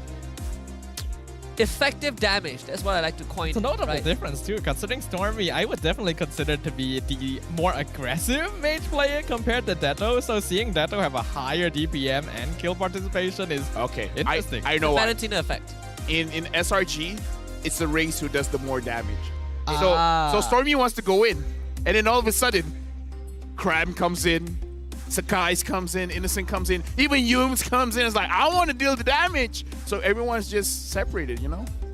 Yeah, it's hard when they're playing a different game. They're competing against each other. They are their own worst enemies. And also their own best friends. The way they cooperate and move around the map, we've already seen it is next level. King Empire, they have a lot of work to do here, right? Like, obviously all of these players have potential. They're all strong individually, but compared to what we've seen from the Red Giants, it just seems like such a mismatch. It's hard because I feel like the way you take down Red Giants, you gotta surprise them. The thing is, they never look surprised. They're like, oh, Fanny, sure. Yeah, I mean, we were just saying that, you know what? Diversify your options, right? Your win conditions. KG does it, and it still does not matter. Now, will SRG open the Fanny again? That is a more important question right now. I feel like it would be a baller move to say yes. They open the Fanny and then defeat it 2 times in a row. That would crush them. That would crush KG. If Sisujin doesn't use the Mikasa skin, he deserves it. But what if he uses Mikasa skin and still is not enough? Then no, he's gonna win. Okay. That's the determining factor. That is actually what's most important. Skin diff. Well, hopefully he didn't miss out on the event. I mean, they have access to all the skins. He just chose to not. Yeah. So he literally does not have any excuse. He made a conscious decision to use aspirin. Who uses aspirin, Fan? When the body suffers, For those that have it. I mean, I don't. Oh wait, do I? Maybe I do actually. I might have the aspirin skin for Fanny, and I don't even use that hero. I know I only have the one for Ruby. Oh, Matilda banned this time. Ooh, okay. Respect. So Harif then. Right, Roger's open as well. Oh yeah. Ooh, will they prioritize Harif or Roger? Or Fanny. So guys, Fannies? Oh yeah, that would be. That would be amazing. First pick the Fanny, KGE proceeds to all counter Fanny and still lose. And then they show that it's actually Fanny Robe. Yo. Because Yubes Yubes is there. Yubes can use the Fanny. Yeah, you're right. All right, SRG. That Fanny revitalized Mikasa's skin. Yeah, Fanny revived Mikasa. He's a walking fountain. Fanny flying fountain. Revitalized Blast of the Oasis. Here we go. In true SRG fashion, we say, release the dog. Woof, woof. They released it all right. The fans instantly cheered the moment they saw it, and Innocent was very happy. Who let the dog out? Wow, KGE. All right. They pick up the Barats as well as the Harif, so not a lot of changes here. I mean, Fanny's still open. Because imagine if SRG just straight up Fannies here. That would be crazy. That would be some psychopathic pick sequence. I wonder if they go for Valentina again. Does they have access to the Daytona's welcome? It was their last pick in game 1. Yeah. Now they go for the Fredrin. Yep. They don't want. We've been talking about the export. Dude, just pick the Paquito now. KGE. Do it for Smooth, man. Come on. I mean, like, Fanny's cool and all, but you guys gotta win. Yeah. Smooth. Baraz is cool and all, but not for Smooth. Just give him something that's more. And then SRG switches it up. Export jungle. Exactly. Ooh, not impossible as well. Right. Actually, right? This is the second team I would permit to play Fredrin XP. Aside from Iris. Yeah. Yeah, I imagine Cram would be able to do a good job no matter who you give him. Cram's gonna take Impure Rage, support emblems on Fredrin, and still win. Fredrin Petrify. I mean, to be fair, Fredrin does use support emblem. And now, looks like they're picking up the Vexana again. Okay, King Empire still sticking with the same draft from before. We're gonna need to see something pretty different for the last 2 picks if they wanna overcome what happened to them in game number 1. Do you ban Valentina right now at this juncture? That's the problem. Like, I think you should. No, if you ban the Valentina, he can use the Lilia. The Lilia is good. That's he can use the Farsight. He can use the Julian. I'm pretty sure he can use Sylvana. I just thought of a great idea. What? If Fanny gets picked up at KG, there's another way to do it with Fanny, even without stealing Daytona's World Cup. Belleric. Will finish off what was left There we go. undone. There we go. Belleric's good. There we go. Every Belleric. situation. Yeah. I mean, they're young. They're kids. Last time I checked, kids hate greens. I'm pretty sure if the green starts moving, you would be more afraid. I've never seen like cabbage, growing legs. They banned a fan in this sector. I kind of miss the times when Belleric looked like a cabbage. Yeah. What would he ever look like a cabbage? Actually, he used to be a lot cuter. That is true. He started with a cockroach stance. A cockroach stance. Right? Yeah, a little bit. Belleric was different before. He's grown up now. And then he became a man. Yeah, after this, he'll become Bulbasaur or something. I don't know. I think he looked more like before, like yeah. he was before, you know? Either way, they do ban the Valentina. SRG did ban the Fanny while we were talking about greens. So we're not going to see Sutsujin on that once again. Come on, Sutsujin. Belleric EXP. Wait, Huh? no, Jungle. Belleric Jungle. What other assassins are there? Lancelot, Hayabusa, Ling. No, none of them good choices. I think Sutsujin may be forced onto like tank jungle here. Barrage jungler. Give him the Barats. Give Smooth a better matchup, I suppose. Dairoff. Ooh. I mean, you can ban the Paquito here, I guess. Or the Yuzong. Depends on what they want. Is the They ban the surest Yuzong, right? Yeah. to ruination. Alright. Do they Now. keep Smooth's hero for last again? I think you just go X-Win's hero here. I think considering that you don't know who the roamer on the side of Red Giants is yet, you might want to keep the roamer until the very end. Lilia is open for SRG as well. Yeah. Stormy is pretty good with that. So regardless of what KG pick, it is still susceptible to Lilia, right? Let alone when there's already an export. It's a tough choice. King Empire really pushed into a corner right now. They're gonna lock in the Grok. Yeah. Go for comfort. Go for what works. This is the hero that X-Win gained fame for playing this season. I actually like it. I think that there's a huge chance SRG are eyeing the Grok also, which would completely solidify this draft. So you take the Grok away, SRG still has some options. I mean, if they want to go Enchanted, this Rafaela, we saw that from Storm. There is still the Tigreal, I guess, for Yums. Kufra, one of his signatures. We haven't seen that in a long time. He could go crazy and just pick up something like a Cho as well, or Oh, yeah. a Kaja even. Cho is good, Kaja is good. Deny the anti-CC from the Grok, catch up Barats and Harif. Not a bad choice at all. Oh, they're gonna go for the Ruby and the Luoyi. Oh. Whoa. We did miss out on the Luoyi. Have we seen Skies play Luoyi yet? Not Sakai, Stormy. Sorry, Stormy. Have we seen Stormy? They both start with S. I got confused. Not that I remember. I don't I don't think so, right? No. That was the first time. Oh. Well, Smooth does get his Paquito. Finally, this is the matchup that LaFeur's been asking for. Well, it is going to be an EXP export, so he has an advantage. We Yeah. just have to see whether he can use the advantage or not. I mean, there's only one more chance for KGE. A chance to just stay in the series, in fact. Does this look better than game one, draft-wise? I think it's much more comfort now that X-Win has that Grok and Smooth has the Paquito. They'll be able to create pressure across the map a little bit more effectively, but they're gonna be having to compete against the diversion and the snowball potential. Note, Innocent and Cram are on two of their signature heroes too. And let's see if SRG can keep that winning ways. KGE looking to break it, but it all comes down to game 2. SRG blue side, KGE red. This is going to be a chance, the final opportunity for King Empire to leave a dark stain on the records of the Red Giants. The final chance to make a statement and show that they are capable of more than we have seen. Whereas for the Red Giants, it's just another day in the park. Well, I gotta say, it is gonna be an uphill battle here because it's not gonna be easy, because especially after game number 1 where you feel like you did relatively well, it's gonna take a toll to the players. This is gonna be testing their endurance, their mental endurance, to be like, you know, game 1 did not go as planned, just reset. I mean, we saw the buff being kind of aggro, right? Forced to take on a trip, go on a trip. They're gonna come and check this. They will see X-Win, who again forces the buff to go for that long rotation. So it does slightly delay Sakai's clear speed. Just able to get the Sasa gets it. Oh, this guy's actually purposely not going for the orange buff just yet until he's sure that X-Win is out of the area.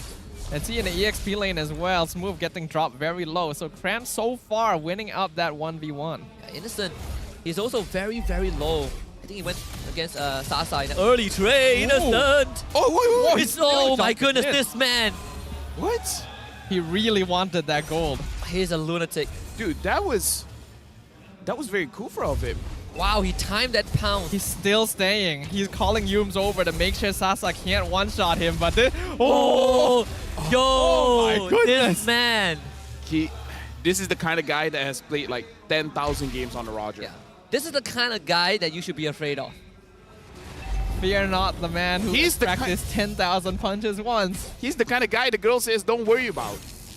You're correct. That is exactly what it is. Yeah. You can see both teams now matching in the EXP lane to get all of their players up to level 4 before that first turtle fight. Yums and X-Win still a little bit away. X-Win did hit 4 already, so there is access to Wild Charge. They want to get rid of the Faraga armor, but unsuccessful. Able to chip away Sky's help. Our Yums getting a slight pull. And KG able to force SRG away from the pit. Not fully resetting the turtle, so it does give a bit of chance to contest this. Here comes the last standee. It's going to be Susujin that gets the turtle. Sukai is forced away. Cram also needing to flicker to safety. It was good on X-Win because he stunned up Sakai's long enough so that Sakai's can't contest. So in a way, even though a lot of skills were going on, it was a pretty free objective for Susujin. Yep, really good timing, and unfortunately because of the fact that Yums was behind on EXP compared to X-Win, they weren't able to have access to the I'm Offended, which meant that they already were at a disadvantage in that turtle fight. This allows King Empire to get a slight lead. Oh my goodness. Oh, the why? full There's squad so is many here. of them. Sasa is not going to get out of this. First blood fed to Innocent. The goon squad of SRG. They're called the Red Giants because before you know it, you just see a giant red blob walking towards you, and it's the entire team. Like, where did that come from? I know it's not correlated, but I kind of feel like with this kind of performance, Selangor Giants force Red Esports to retire, man. Like, there can only be one Red. There cannot be multiple. Such an off-tempo play from SRG, right? You would not expect a 4-man goon squad to show up in that gold lane at that timing. Because I kind of feel like Sasa had vision of everyone, and I think everyone saw is like, okay, this is after Turtle. Some of them are pretty low HP. They're probably going to reset and then go back to their individual lanes. I get it now, Lori Ultimate. They reset it and they took the Lori Ultimate. I think that should be the play, right? That should be the off-tempo play because there's no way you get back that fast with full health. That's definitely what it was. That's why King Empire didn't notice the rotation at all. Okay. So that instantly shows us that Stormy knows how to use the diversion. And the Red Giants are already one of the most well-coordinated teams we have. So, terrifying. Never let them know your next move, man. Man, Susujin doesn't even get his passive stacks. Mini Dino Barrage, Jungle Barrage. Mini Dino. Innocent is leaving his lane. He's ready to fight. Oh, never mind. They sent him back. Yeah. Don't say it, man. You know what it does. That is true. We gotta avoid like direct statements. I'm sorry. Oh, turtle contest. X-Wins is gonna posture for it. This time, the guys gets it, but in King Empire, they do have the combo, but it feels like it's not enough. The damage from Stormy forces them to back up, and how did SRG get out without a single death? Stormy, basically, that's the answer. Like, King Empire got a great catch. Like, all those guys secured the turtle. The Red Giants were really stacked up together due to the way they had the position to avoid being stunned up. But because King Empire had to funnel in to follow up on it, they all got caught by the yin-yang reaction. Oh. Force the flicker out again. That was a good sidestep too. Sidestep? Yeah. Okay, a few things that I gotta say. This must be infuriating for Sasa. The fact that he's winning his lane and he's dropped Innocent down so many times, still can't get the kill. And the first blood went to Innocent. Exactly. And now Innocent is ahead in experience and gold. Deto had vision of Sakai's, but he couldn't hit his first skill onto him. He just casually stepped to the left or right. I don't know which is which. He sidestepped it. Sidestepped it, and then just, I don't know. This is infuriating if I was them. Even the turtle fight just now, right? Like KG looked like they landed all the combos and still they were not able to get a single kill onto SRG, let alone, not to mention that they also missed out the objective. Well, Stormy's gonna arrive top with Yum. Same time the KG arrives, Stormy becomes a target. He's gonna have to flicker the safety as Susujin goes for the invade. One benefit of King Empire Esports right now is that their drafts just straight up has more damage due to the way that they have Vex, they have Grok, they have Paquito, whereas Red Giants, Ruby as well as Export, don't really contribute too much until they have a few more items, and they do need to really focus on making sure Innocent gets his itemization. This, before Innocent starts doing damage, is where King Empire needs to really create a lead for themselves. Oh no, I mean, it's infuriating. It is infuriating. Sasa, he could have easily got one more hit in, but he was so confident that the cannon could do it and couldn't. Having that tower alive right before the turtle fight as well is actually pretty useful. Detto is going to clear it. Sasa will get it this time. Slight delay, a small speed bump. Smooth might have a flank angle. He's in the bush. Cedo, Cram is going to see him. They're going to use the conceal. Cram is going to eat up all the pressure. And they're all dropping low. Cram does have the last stand. The X-Win. Bauchas hitting on the two. Yum's able to still get away. He's going to join the fight. X-Win becomes the target. Taken over by Cram, and Sasa just killed up by Innocent. And Innocent, he's not about to wait. Tries to go for Detto. Backs up a little bit. Receives help from Skies. And Stormy from the diversion from behind. This man flanking on the Loi to secure a couple more from SRG. And they ended up getting 4 kills and the turtle. I didn't see that. This is too much. This is actually too much. He's Houdini.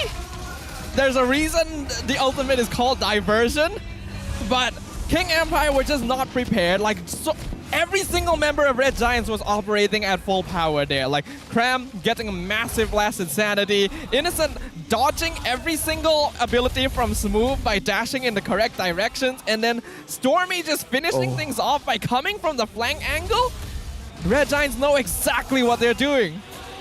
Sasa able to get away from that. No flicker from Yums, thankfully, because Sasa did not have his Purify. While Selangor Red Giants, this is still an under 2k gold lead, but just like game 1 is incremental, they are slowly stacking those bundles of cash. I mean, here in that lane, trying to get something. But how many times do they have to visit the gold lane to get that turret? Right? They're the aggressors. Selangor Giants has just been surviving and just been getting those opportunities to respond. So it's really just Selangor Giants not even really being the one to get a lot of things going on. They're just waiting. Cram. And the Tam is not even in range of the wall. And Susujin, he now has to back off. So guys, in the front line, Detto drops the Eternal Guardian. Watch out though for the rotation. Those things stack up. So guys, big appraisals right, hitting 3 people. Sasa being one of them, and Innocent finds the opportunity. It is hunting time. Innocent under the turret, and again the reset. Innocent finds the triple kill. It's Yums to try to deliver him a maniac underneath the crystal. Innocent finds 4 in a row. It's too much. What can we say? There's literally nothing King Empire can do. Red Giants are playing a way better game than they could ever dream of. At this point, I don't know who else can be the regular season MVP. It's team effort, don't get me wrong. That was 100% a team effort. Sakai survived there, still maintaining his amazing KDA. That's amazing. But the response after that is like Sakai soaked up so many hits, so many abilities. Now they're done, now they're over. Stormy, Innocent, your turn. The fact that Sasa got caught in the Fredrin ult was what began the chain reaction. So this Lord is 100% SRGs. I don't see how KG is going to contest it. How are they going to even stop Red Giants? The layered assault. Under any other circumstance, Sky is being left alone 1v5 like that should be an easy pickoff. He survives everything. Appraises Rav half the team. I don't know what King Empire needs to do. It's such a frustrating game to watch if you are a KGE player or a KGE fan, because you have literally done everything in your power and somehow it doesn't work. By the way, that diversion looked a bit Dude, juicy. At this point, it's just unfair. I agree. This is leagues apart. Let me just tell you, this is... Super Marco was right. Super Marco was right. I mean, like, again, I have to emphasize, it's not just him. Everyone's doing well. But he, like, okay, people give him the opportunity to do well, and he takes the opportunity with stride. He takes it above and beyond, let's just say it. Man knows his limit, playing on the edge. SRG about to knock on the front doors of KGE again, and this time it's for that series. It's a very interesting trend with SRG. because they never really have a massive net worth lead, right? It's usually like 5k max, and yet it's so smooth from them. They get the pullback onto Cram. Last Insanity instantly used. Cram will be able to disengage, and KG, they defend their base. No inhibitors fall just yet. Get to live on a bit longer, but SRG right now looking at a close to 6,000 goal advantage. What does King Empire do now? Start a new empire? Start a new empire? Okay, at least X-Win was able to dodge that I'm offended. Because the thing is, I feel like Sasa can't really go in front and dish out damage. The difference isn't even that much. He missed his window, right? Yeah, I mean, look at the difference. Not even 1,000 gold difference between him and Innocent. The thing is, Innocent got a Maniac, so Sasa in terms of farm, he's not falling behind that farm, which is very impressive. He's keeping up if well. If anything, he's been farming faster by the fact that Innocent's only 800 ahead after their Maniac. I just want to talk about an item. Okay, all right. How do you spell a K? This is not how you spell it, right? I don't know. No, coordinated. No, coordinated. They might be coordinated in the gameplay, but spelling, not really. Don't trust alphabets. Yep. They can't spell. Innocent just bought the GDS. I haven't seen an item in a long time. But the movement speed with whenever you transform, that does add up. Woof, woof. Woof, woof. Yeah, I know. I'm just reacting to the situation. Our job is to talk about what's happening in the game. But at this point, it's like... You can only talk about Slaughter for so long. Yeah. There's a capacity to that. At some point, it doesn't feel good anymore. Like, which is one thing to try to be neutral, but at the state of the game, how can you be? Because legit, King Empire, if you're talking about the draft, the heroes' capabilities, right? There's a way. Yes. But the way that the players of SRG has been playing, it's night and day. It's the Earth and the Sakais. SRG were right. They were meant to play on the world stage after all. This is their last hurdle. I mean, like, to be fair, Malaysia will be the world stage, so... Yeah. Yep. They're already here. We already talked about many times how Red Giant seems to be the team that is the most international worthy, basically in the history of MPL MY. Oh, yeah. And we are seeing it right now. This is an outclassing that we have not witnessed for many, many seasons. No matter how strong a team has been here in MPL MY, there's always been a chance. There's always been a possibility. I would say the last time I remember a team being this strong, it was one of the seasons where Todak was dominating. Oh, yeah. Like, they were leagues ahead of everyone else in the season, to the point where in the playoff run, they did not receive a single loss. 18-1, right? Yeah, if Selangor Red Giants can do it this season with 0 loss, that's a new record. And they're doing it at a time where the competition is so much tighter, right? Yeah. Teams are so much more evolved. That means a lot more. I mean, I'm not taking anything away from Todak, but just look at the situation and how things have evolved. SRG now definitely will crack that inhibitor. No questions about that. Yun's pull. Suzurin gets the gobble out this time on the Sakais, where they spin him up onto the wall, and now Cram straight to the back. They want to look for Innocent, but they cannot find him in time. And Sakais, he will go down the smooth. SRG cannot rescue him. Still, they get an inhibitor. After all this time, Skies finally gets punished once. He's finally gonna feel an impact on his KDA. But even all that, Red Giants, they don't mind too much. They're just gonna slowly whittle down the towers. King Empire, their late game scaling doesn't even really compare when you have Innocent and Stormy disfarmed already. I want to look at the damage again. If Stormy still does more damage, at least a lot of damage on the Cram. Yeah, Sasa does a lot of damage. No Daytona's welcome yet. They pull X-Win back underneath the turret. No follow-up from SRG. The kiting is very good. So good. The spacing as well. Yeah, spacing as well. I just feel like they're very disciplined when it comes to the fight. Like, if someone says don't, everyone's like, okay, we're not going to commit. The moment someone says go for it, everyone just goes gung-ho. I think it also helps that Stormy is also helping to make calls in the game, which previously is not something you hear often about him. I think Yums is doing the same as well. The quietest members are now helping to give that input. Look at the goal distribution. This is insane. Most of the goals that Innocent got this game were from objectives. And a big chunk from kills and assists, but overall in terms of minutes, Sasa is actually farming a lot more. Yeah, like Sasa, we always know that he's a very disciplined gold lane player in that he focuses on farming and scaling as much as possible. The fact that Innocent is matching up sheerly from kills and other objectives shows that the Red Giants are in control of the map. Ooh, Enchanted from Stormy, quite late into the game as well. Now another question is, I think this third turtle is a must contest for KGE. I mean, you can't let SRG just keep running away with this objective. You have to make a move.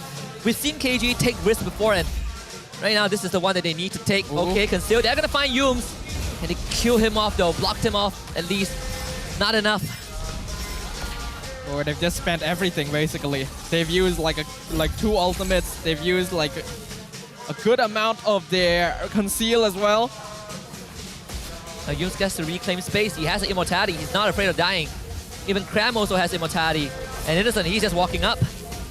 Innocent's timings are insane and jumping out like that. Oh. Wow, charge, Eternal Guardian, dodged by Innocent. Sasa though, he's got to be really careful in this fight. Looking for Zakai. The Princess Red slams on the Sasa again to get the Daytona's welcome. Is it enough though? It is! Sasa goes down again, and Innocent, the one to claim all the bounty. The head on the necklace, Innocent, gifted with another triple kill as Cram chases away the rest of KGE. Do you really need this Lord SRG? It's a complimentary prize at this point. 2 things that Sakai did in that fight. He predicted where Sasa was going to dash, appraised his ref onto it, so he hit him. And the second thing was when Sasa was about to dish out the damage, he winter truncheon. Yeah, absolutely just crazy stuff. SRG, they should be able to close this out. I don't see how KG can stop this. Consumed by the red wave and embracing the wrath of the Giants.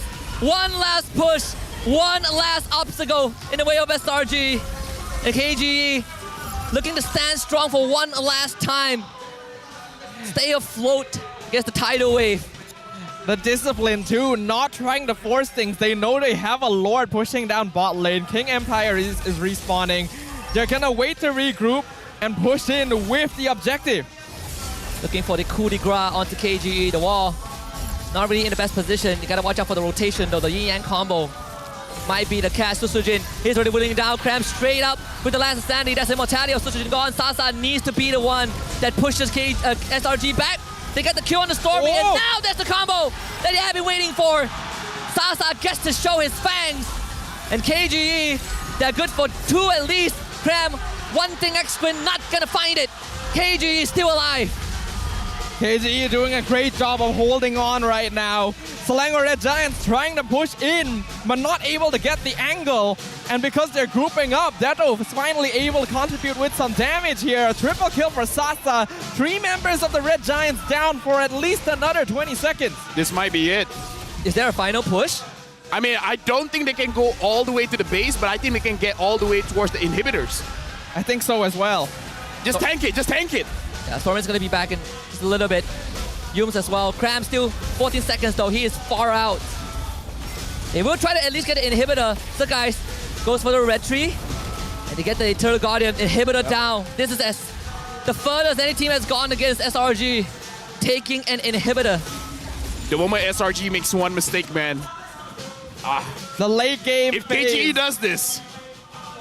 Oh boy. Oh boy. There is hope now. There is hope. Everyone hitting their maximum item build at this stage. Even though the Red Giants have been in control the entire time, the net worth difference at this stage not going to make much of an impact. It's all about that positioning, all about how well they're able to take these fights. Whether or not they can catch out Sasa once again.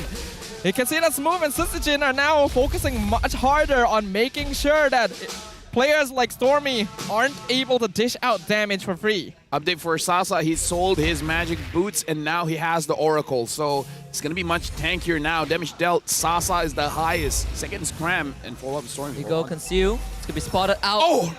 Broken by Stormy, but Smooth. He wants to go on for a bit more. Can't find anything. I mean, it was a good attempt. Still positioned pretty well though. I mean, the top wave's going to start pushing in. All inhibitors down for KGE, so at the end of the day, they still have a disadvantage. I will say that this game will give some very interesting information. Because when I did my rankings for the teams recently, I mentioned I had never seen Selangor Red Giants get to the late game before, so I have no idea how strong they are at that phase. We now get to see how they perform in that precise situation. So Sujin, he has to use the ult to get away. This is the furthest SRG has been pushed. It's their limit. Diversion to the back. Watch out. It's Stormy and Innocent. Smooth. Ooh. He's going to be caught. He had to flicker. That's the Sandy. Cram follow up. Yums also by his side. Smooth will survive this encounter. And Yums though, he's going to lose that immortality.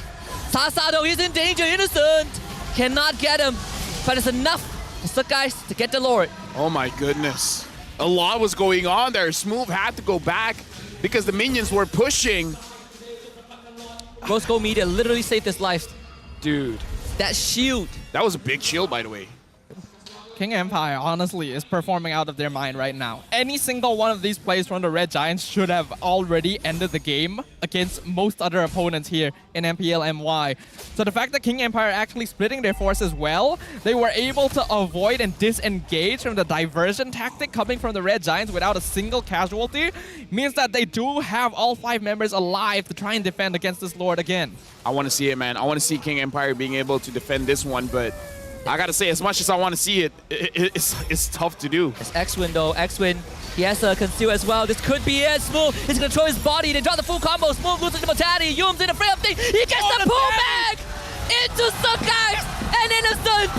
And this time the Red Wave will drown the Empire. It shall fall.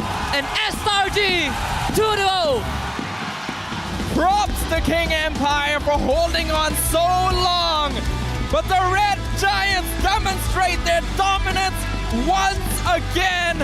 The fans are showing their support, their excitement. The final big obstacle on their path to a clean sweep season has been dethroned. Props to KGE. They are the one team that was able to push SRG this far, but far is not enough. They could not cross the finishing line.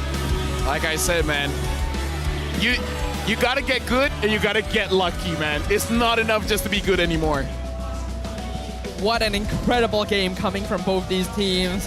The Red Giants, I can't wait to see what else they have for us. But for now, let's throw it over to the stage with Rose. Sekali lagi, 2 berbalas kosong, 3 mata penuh untuk Selangor Red Giants. Dan dengan kemenangan ini, dorang have secured #1 slot this regular season. What an amazing game, guys. First of all, congratulations on officially securing #1. No other teams can cut through now. All right, let's start with Cram. Hi Cram, kumusta? Okay lang? Okay lang. Okay, Cram. So, usually si Cram yung parang shy boy or yung tahimik sa inyo. Kanina nung unang game, ikaw yung MVP and madami nagsasabi na super duper underrated ka. Nag-agree ka ba sa statement na to? And kung yes, do you want to be underrated and more quiet para yung attention sa ibang lane na pupunta? Wala akong pake masyado sa sa labas na laro. Basta gusto ko lang manalo yung team ko. Alright, so I tanya, tadi game pertama dia adalah MVP dan ramai orang selalu cakap Cram ni dia ada satu EXP laner dekat Malaysia yang agak senyap dengan tak cakap banyak on stage and kalau dia main pun dia macam tak flashy sangat. So I tanya, dia suka ke main macam ni untuk elakkan attention daripada lane dia so orang lain boleh ataupun opponent boleh respect band lane lain dengan tak selalu geng dia. Dia cakap actually dia ni tak kisah pun pasal apa yang jadi luar game. Janji dia buat kerja dia dan tim dia akan menang. I like that answer. Alright. Can we give it to Stormy? Stormy. That game tadi was the longest played you guys, longest game you guys played this season. Tapi you lawan your ex-teammates Sasa and Smooth. First of all, how was it like? Apa? How was it like going up against Sasa and Smooth? Sebab tadi tu you guys menang game kedua tu agak lama tau. Biasa je sebab kita orang have fun je tadi. Oh, macam tu. Alright, kalau you boleh cakap apa-apa dekat Sasa dengan Smooth as your ex-teammates, apa tu?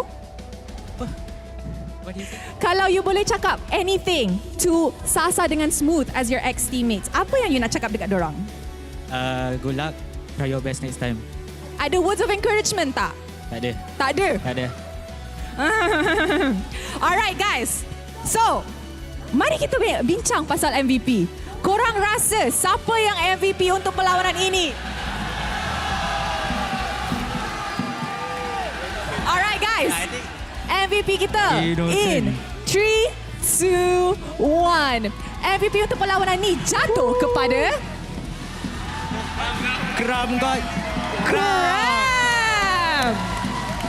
Wow. Alright. Kram. Before this, you've not gotten MVP of the match yet. This is your first MVP of the match. Do you think that the opponents should start being afraid of you? Think so. You think so? Which EXP laner gave you the hardest time so far this regular season? Wala. Wala. Wala means tak ada. Wala means tak ada, guys. Alright, can we give it to Innocent, please? Okay, Innocent. In a podcast, Super Marco, world champion, guys, he said that the gold laner that presses him or gives him the hardest time on his lane is none other than Innocent daripada SRG. Do you think with this lineup, you guys can go up against the world champions on the international stage? I think, of course, we can fight against international because I'm confident with my teammates and I trust them. Adakah ini pasukan yang mewakili Malaysia sekejap lagi dekat MSC? We're gonna find out very soon in the playoffs. Alright, Sekais. Okay, Sekais. Esok, you guys akan lawan Barracuda. Crown ni memang pas dekat orang yang pegang mic ke? Tak tahu. Okay, esok you guys akan lawan Barracuda. Okay. Lepas tu minggu depan, last match korang lawan Niners. So far, you guys masih lagi memegang record tanpa kalah. Are you guys going to break history dengan habiskan regular season dengan tanpa kalah? Yes, kita orang confident untuk membuat rekod baru to 0 all the time. InsyaAllah kita orang akan keep the momentum lah. Wow. All right. Coach Arcadia, we need a coach for this one. Coach. So, a lot of people are saying SRG is the team that looks the most ready to go up on the international scene. Do you think and do you actually believe that your boys can give a fight in the upcoming MSC if SRG is to qualify up against the Filipino and the Indonesians?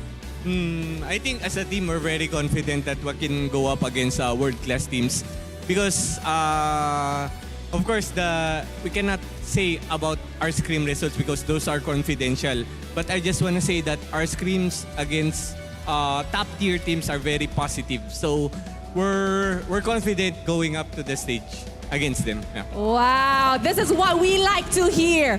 Okay, so lastly, before I send them off, tadi masa I cakap dengan SRG kan, Becky cakap, kalau menang bagi I je mic. So Becky, apa yang you nak cakap? Kenapa you nak pegang mic?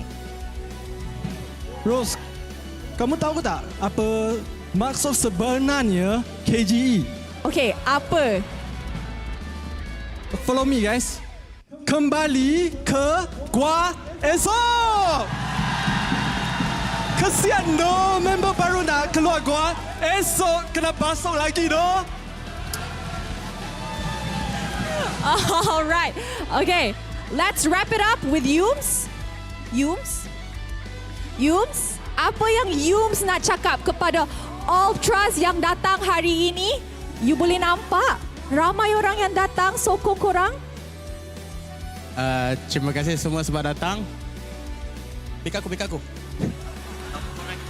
Tanpa korang kita orang takkan menang ah. Wow! All right, congratulations once again on your win. You guys may now go celebrate your victory. Wow. Seru Saturday yang sangat-sangat seru sebab dengan kemenangan ni Selangor Red Giants have officially locked in the #1 slot this regular season and no other teams can cut through. But before we wrap up our day, mari kita throw it back to the casters untuk mendapat tahu macam mana Selangor Red Giants dapat menang 2-0 sekali lagi. Casters, silakan. Man, it seems like the Red Giants are not just strong in the land of dawn, but strong with the mic as well. Congratulations to them for officially securing the #1 spot of Season 13. Their journey's not over yet. They're still looking for that clean sweep, but with Cram getting MVP of the match, I think that means that every member of the Red Giants has now officially been MVP once. Yeah, Cram was the missing piece. He was the missing piece to the infinity gauntlet of MVP titles, and now they have completed every single cycle. I don't think any team in the history of MPL has had all of their players called an MVP in the regular season, and here it is, SRG making records one game at a time. I gotta say, man, like, what else can we say? This is unfair. I feel like all of their games are worthy to be having like a big deep dive in every single micro decisions that they make. Yeah, I think the craziest thing was that we saw how every time there is minor pushback, there's minor resistance from their opponents, they switch it up and it just gets, and they ramp it up more and more, it gets more and more intense, and every single adaptation that SRG is able to concoct becomes a solution to their problems. KG got a great base defense. Sasa was finally showing up, and SRG remedied that in the next 3 minutes. In this game, Innocent still didn't die. Crazy, man. What's his KDA now? 12-0-4? Oh my goodness. He didn't die in the game 1. It was like 6-0 something. Did he died. Did he die? I think he died like once or twice. With Susujin. He died from the fanny, yeah. He died like twice. Once or twice. Wait, max. it was 4-2 something. Yeah. I got But it wrong. either way, it's still gonna be like 20 something I crazy think it number. could be more, like because if it's 12-4 now and then like 4 kills earlier, that's like 20 divide 2. He Dude. could be 30 plus. No vote is necessary. 5-2. Game one, did it game one, previous 5-2. But here's the thing. I feel like it's no longer necessary to have a vote for the regular season MVP. Yeah. At this point, just let the numbers speak for themselves. Even though we don't believe in numbers. Yeah, Stormy did more damage than Innocent. This is madness. This is actually madness. Cram did more damage than Innocent. Innocent's not that great. Innocent does the damage that counts. The last hits mainly. He doesn't have to do much damage because every time he damages someone, the guy dies, you know, so don't get to rack up the numbers. Though I would say props to KGE, despite everything, despite the odds stacked against them, they still managed to push SRG to this ultra late stage of the game. No other teams have ever done it. And KG, I think, is a fitting team to really put SRG to the test. Dude, this playoffs is gonna be interesting. It is. Usually number one don't do well. Usually. They might change it. But when there's such a big gap between their performance and everyone else, it does make you sad a little bit that we don't get to see SRG go up against Homeboys now. Because it's clear that towards the earlier stages of the season, Homeboys were still figuring things out. I imagine that matchup would be legendary at this point. You know what? I think Homeboys in their current form, they're going to have quite a journey in their playoffs. And perhaps we are going to eventually see them meet again, right? And this time, both teams at full power. Who knows? It might be the grand finals. That would be the completion of a cycle for the season. I mean, I don't know. Homeboys wants that back-to-back champion, man. But SRG wants their first. Going up against SRG that's looking like this, if I'm Homeboys, I'm sweating a sauna. I've not been playing against them and I'm sweating. I watch how they play and I'm sweating. I sweat a lot. All we need to do is exist next to them and we just sweat up a storm. Yeah, I mean, they were behind us, right? Like we literally were surrounded by the ultras. My shoes is off. Oh, they are? Oh, wow, they are. Yeah. Like, that's how sweaty He's actually being serious. It was so sweaty, like my shoes came off.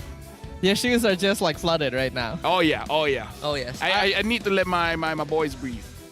I don't blame you. I imagine King Empire would be feeling a similar situation because they did do a great job. Honestly, I think their gameplay was pretty clean.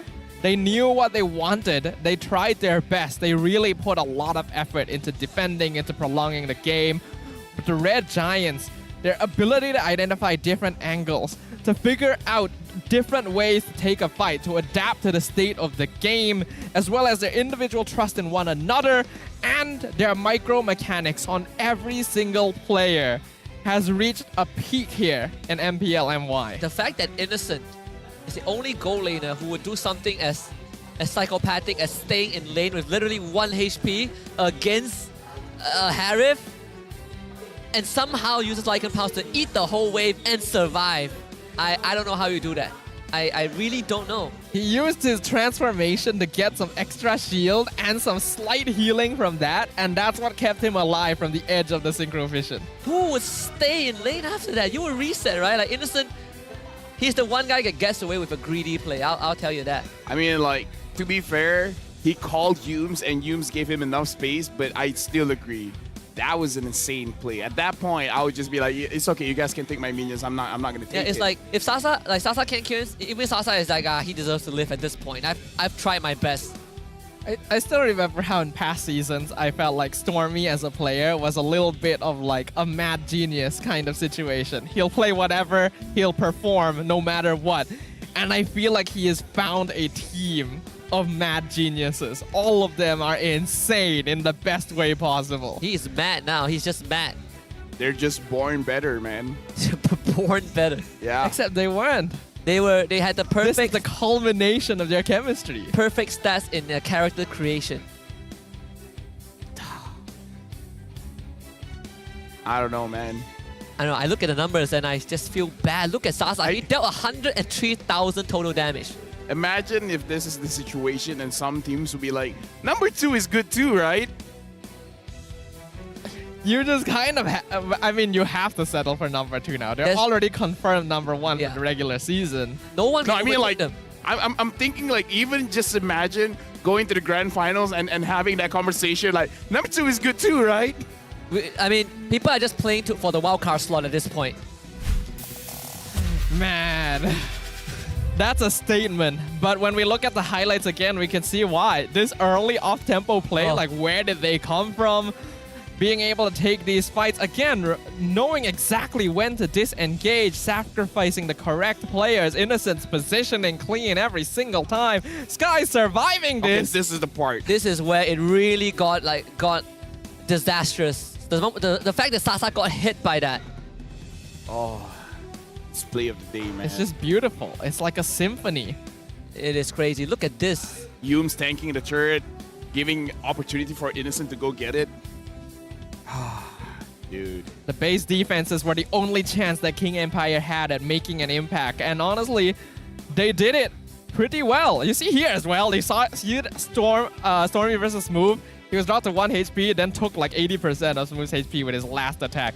Like, how do you even do that? How do you prepare yourself for those sort of situations? This was the one mistake Red Giants made where they grouped up, got stacked for Detho, and then they just retreat, regroup, instantly plan how they want to reapproach. Oh yeah. I mean, this is like the best chance KGE has, right? They went as far as taking out mid inhib. And then this X-Wing was setting up for a flank and it didn't matter. SRG just full on commit to the fight. I don't know. I mean, SRG, they're on top, 21 points on the standings. Flawless. 7 series played, all of them 2-0. What else can you say? At this point, the only one that can beat them is themselves. Yeah. I truly feel so. We said that KG was the final test. They passed. Flying colors. Okay. Selangor Giants and Homeboys have both played 7 games. Selangor Giants has 21 points. Homeboys has 14. That's a big gap. And Homeboys won 6 of their games. Yeah, Homeboys play 8 more. Well, is it 8 more? 4 more games compared to SRG. 6 points. And then when you see, okay, number 1, number 2, 6 points. Number 2 and number 3, 2 points. Yeah. 4, 5, same points. Yeah. Like, everyone's gap is so close. And then you just look at Selangor Giants. They might as well just be playing a different game at this point. The fact that this win basically locks everyone out from first seed contention is a statement in itself. They've proven their superiority here. And honestly, it does make you proud, right? There's a sense of pride watching them because these are very young players that don't have the longest MPL experience, and yet they've grown so much. There's been so much evolution between them. Yeah, it came at a time where we brand this season as the new era for Mobile Legends, the new era for our region. The fact that M6 is coming back to Malaysia after a few years, and our regressing results on the international stage time and time again. This does breathe hope into everyone else, whether you are a fan of them or not. Well, despite everything, it's not the end of the festivities yet. We still got matches coming tomorrow on Sunday. It's gonna start off with Homeboys versus Bounty Esports. Then we'll get to see the Red Giants in action again up against Barracuda. And then the night will conclude with Todak versus the Niners. I would say, based on the standings, a bit one-sided. A lot of them, yeah. Yeah, I mean, Homeboys fighting for second, SRG, they are just there for bragging rights. And Todak, even though Niners is fighting for their lives. They definitely are. I mean, I think it is at a point now where 2-1 results aren't good enough for Niners. They need 2-0s. Yep, and we have to remember as well. They still have SRG. Moon on the Niners is going to be facing Todak. So there's some friction there that might be interesting to watch. Dude, just hope that Todak was so tilted in their game against RSG that maybe they won't perform tomorrow. I don't know, man. Niners need some kind of miracle. They need a 2-0. I think that's the only way. Yeah. If not, SRG, I don't think there's any chances, right? So tomorrow is technically their last chance. It's their last chance, but it's not you guys' last chance yet to participate in the MLBB X King of Fighters 97 Bingo Draw event, which is going on from the 24th of April to the 31st of May. You guys can take a shot at winning 3 brand new KOF collab skins and unlocking their exclusive ID tags. We've already seen some of our fans rolling and getting these skins. And if you guys were fast enough, before the 30th of April, you guys would have gotten an exclusive gold ID tag after this period, which means right now, you guys will be getting a silver ID tag. Still very cool, of course. And not just that, we have a 50% off discount on your first 10 times draw and a daily one-time draw as well. So you guys don't want to miss out on this opportunity. I missed out on the gold one. Yeah, me too. I was working that day. But you guys, I hope some of you guys didn't miss out. Don't worry, there's still time. I just want Terry Bogard. That's all I care about. I just want the Paquito skin. I still can't get the games out of my head. No, What happened earlier? Oh yeah, You see, we said that this was an uncursable series, and indeed, it was a 2-0. It was a 2-0. You know, perhaps what truly defines a strong team is when they can defeat the caster curse. Yeah, they defied logic, they defied the spiritual realm, they defy everything. And the thing is, I kind of feel like KGE still got that buff. Sasa technically won his lane. Yeah. And then they got a lot of good defenses. So there was buff, just wasn't enough. Yeah. It's a shame that we had to see them go up against SRG, right? Like I can also see that improvement in them, the adjustment that they've made, but they were up against a literal Titan. And as we saw in Attack of Titan, going against them, Titan win. Pretty tough. Unless your name is Levi, then maybe something. And Mikasa. Unfortunately, they didn't end up choosing Mikasa. That's what cost them, right? You gotta be able to pick the correct skins, right? But jokes aside, that was an incredible showing. We're still gonna get to watch more of the Red Giants, and the next couple teams they're facing are gonna have a lot harder time compared to King Empire. So look forward to that, and look forward to all of the matches that are going to be coming tomorrow as well. That is officially the conclusion of Suru Saturdays today. Once again, my name's Stafa, along with Lafel and Husky. Thank you for joining us on the English broadcast today. Make sure to tune in tomorrow for more MPL MY. See you there. Aku tahan dek. Aman. Retri ya, Aman. Boleh. Kita ambil tujuan. Fanny ya. Let's go baby. No flip, barat. Sarap. Ni balik kat aku. Nice. No bite. Boleh. LT. Apa kan? Nice. Nice scrum. Fanny ya. Nice. Wah, I told you you're going to carry me. Darap. Nice. Seven. Dali. Attack.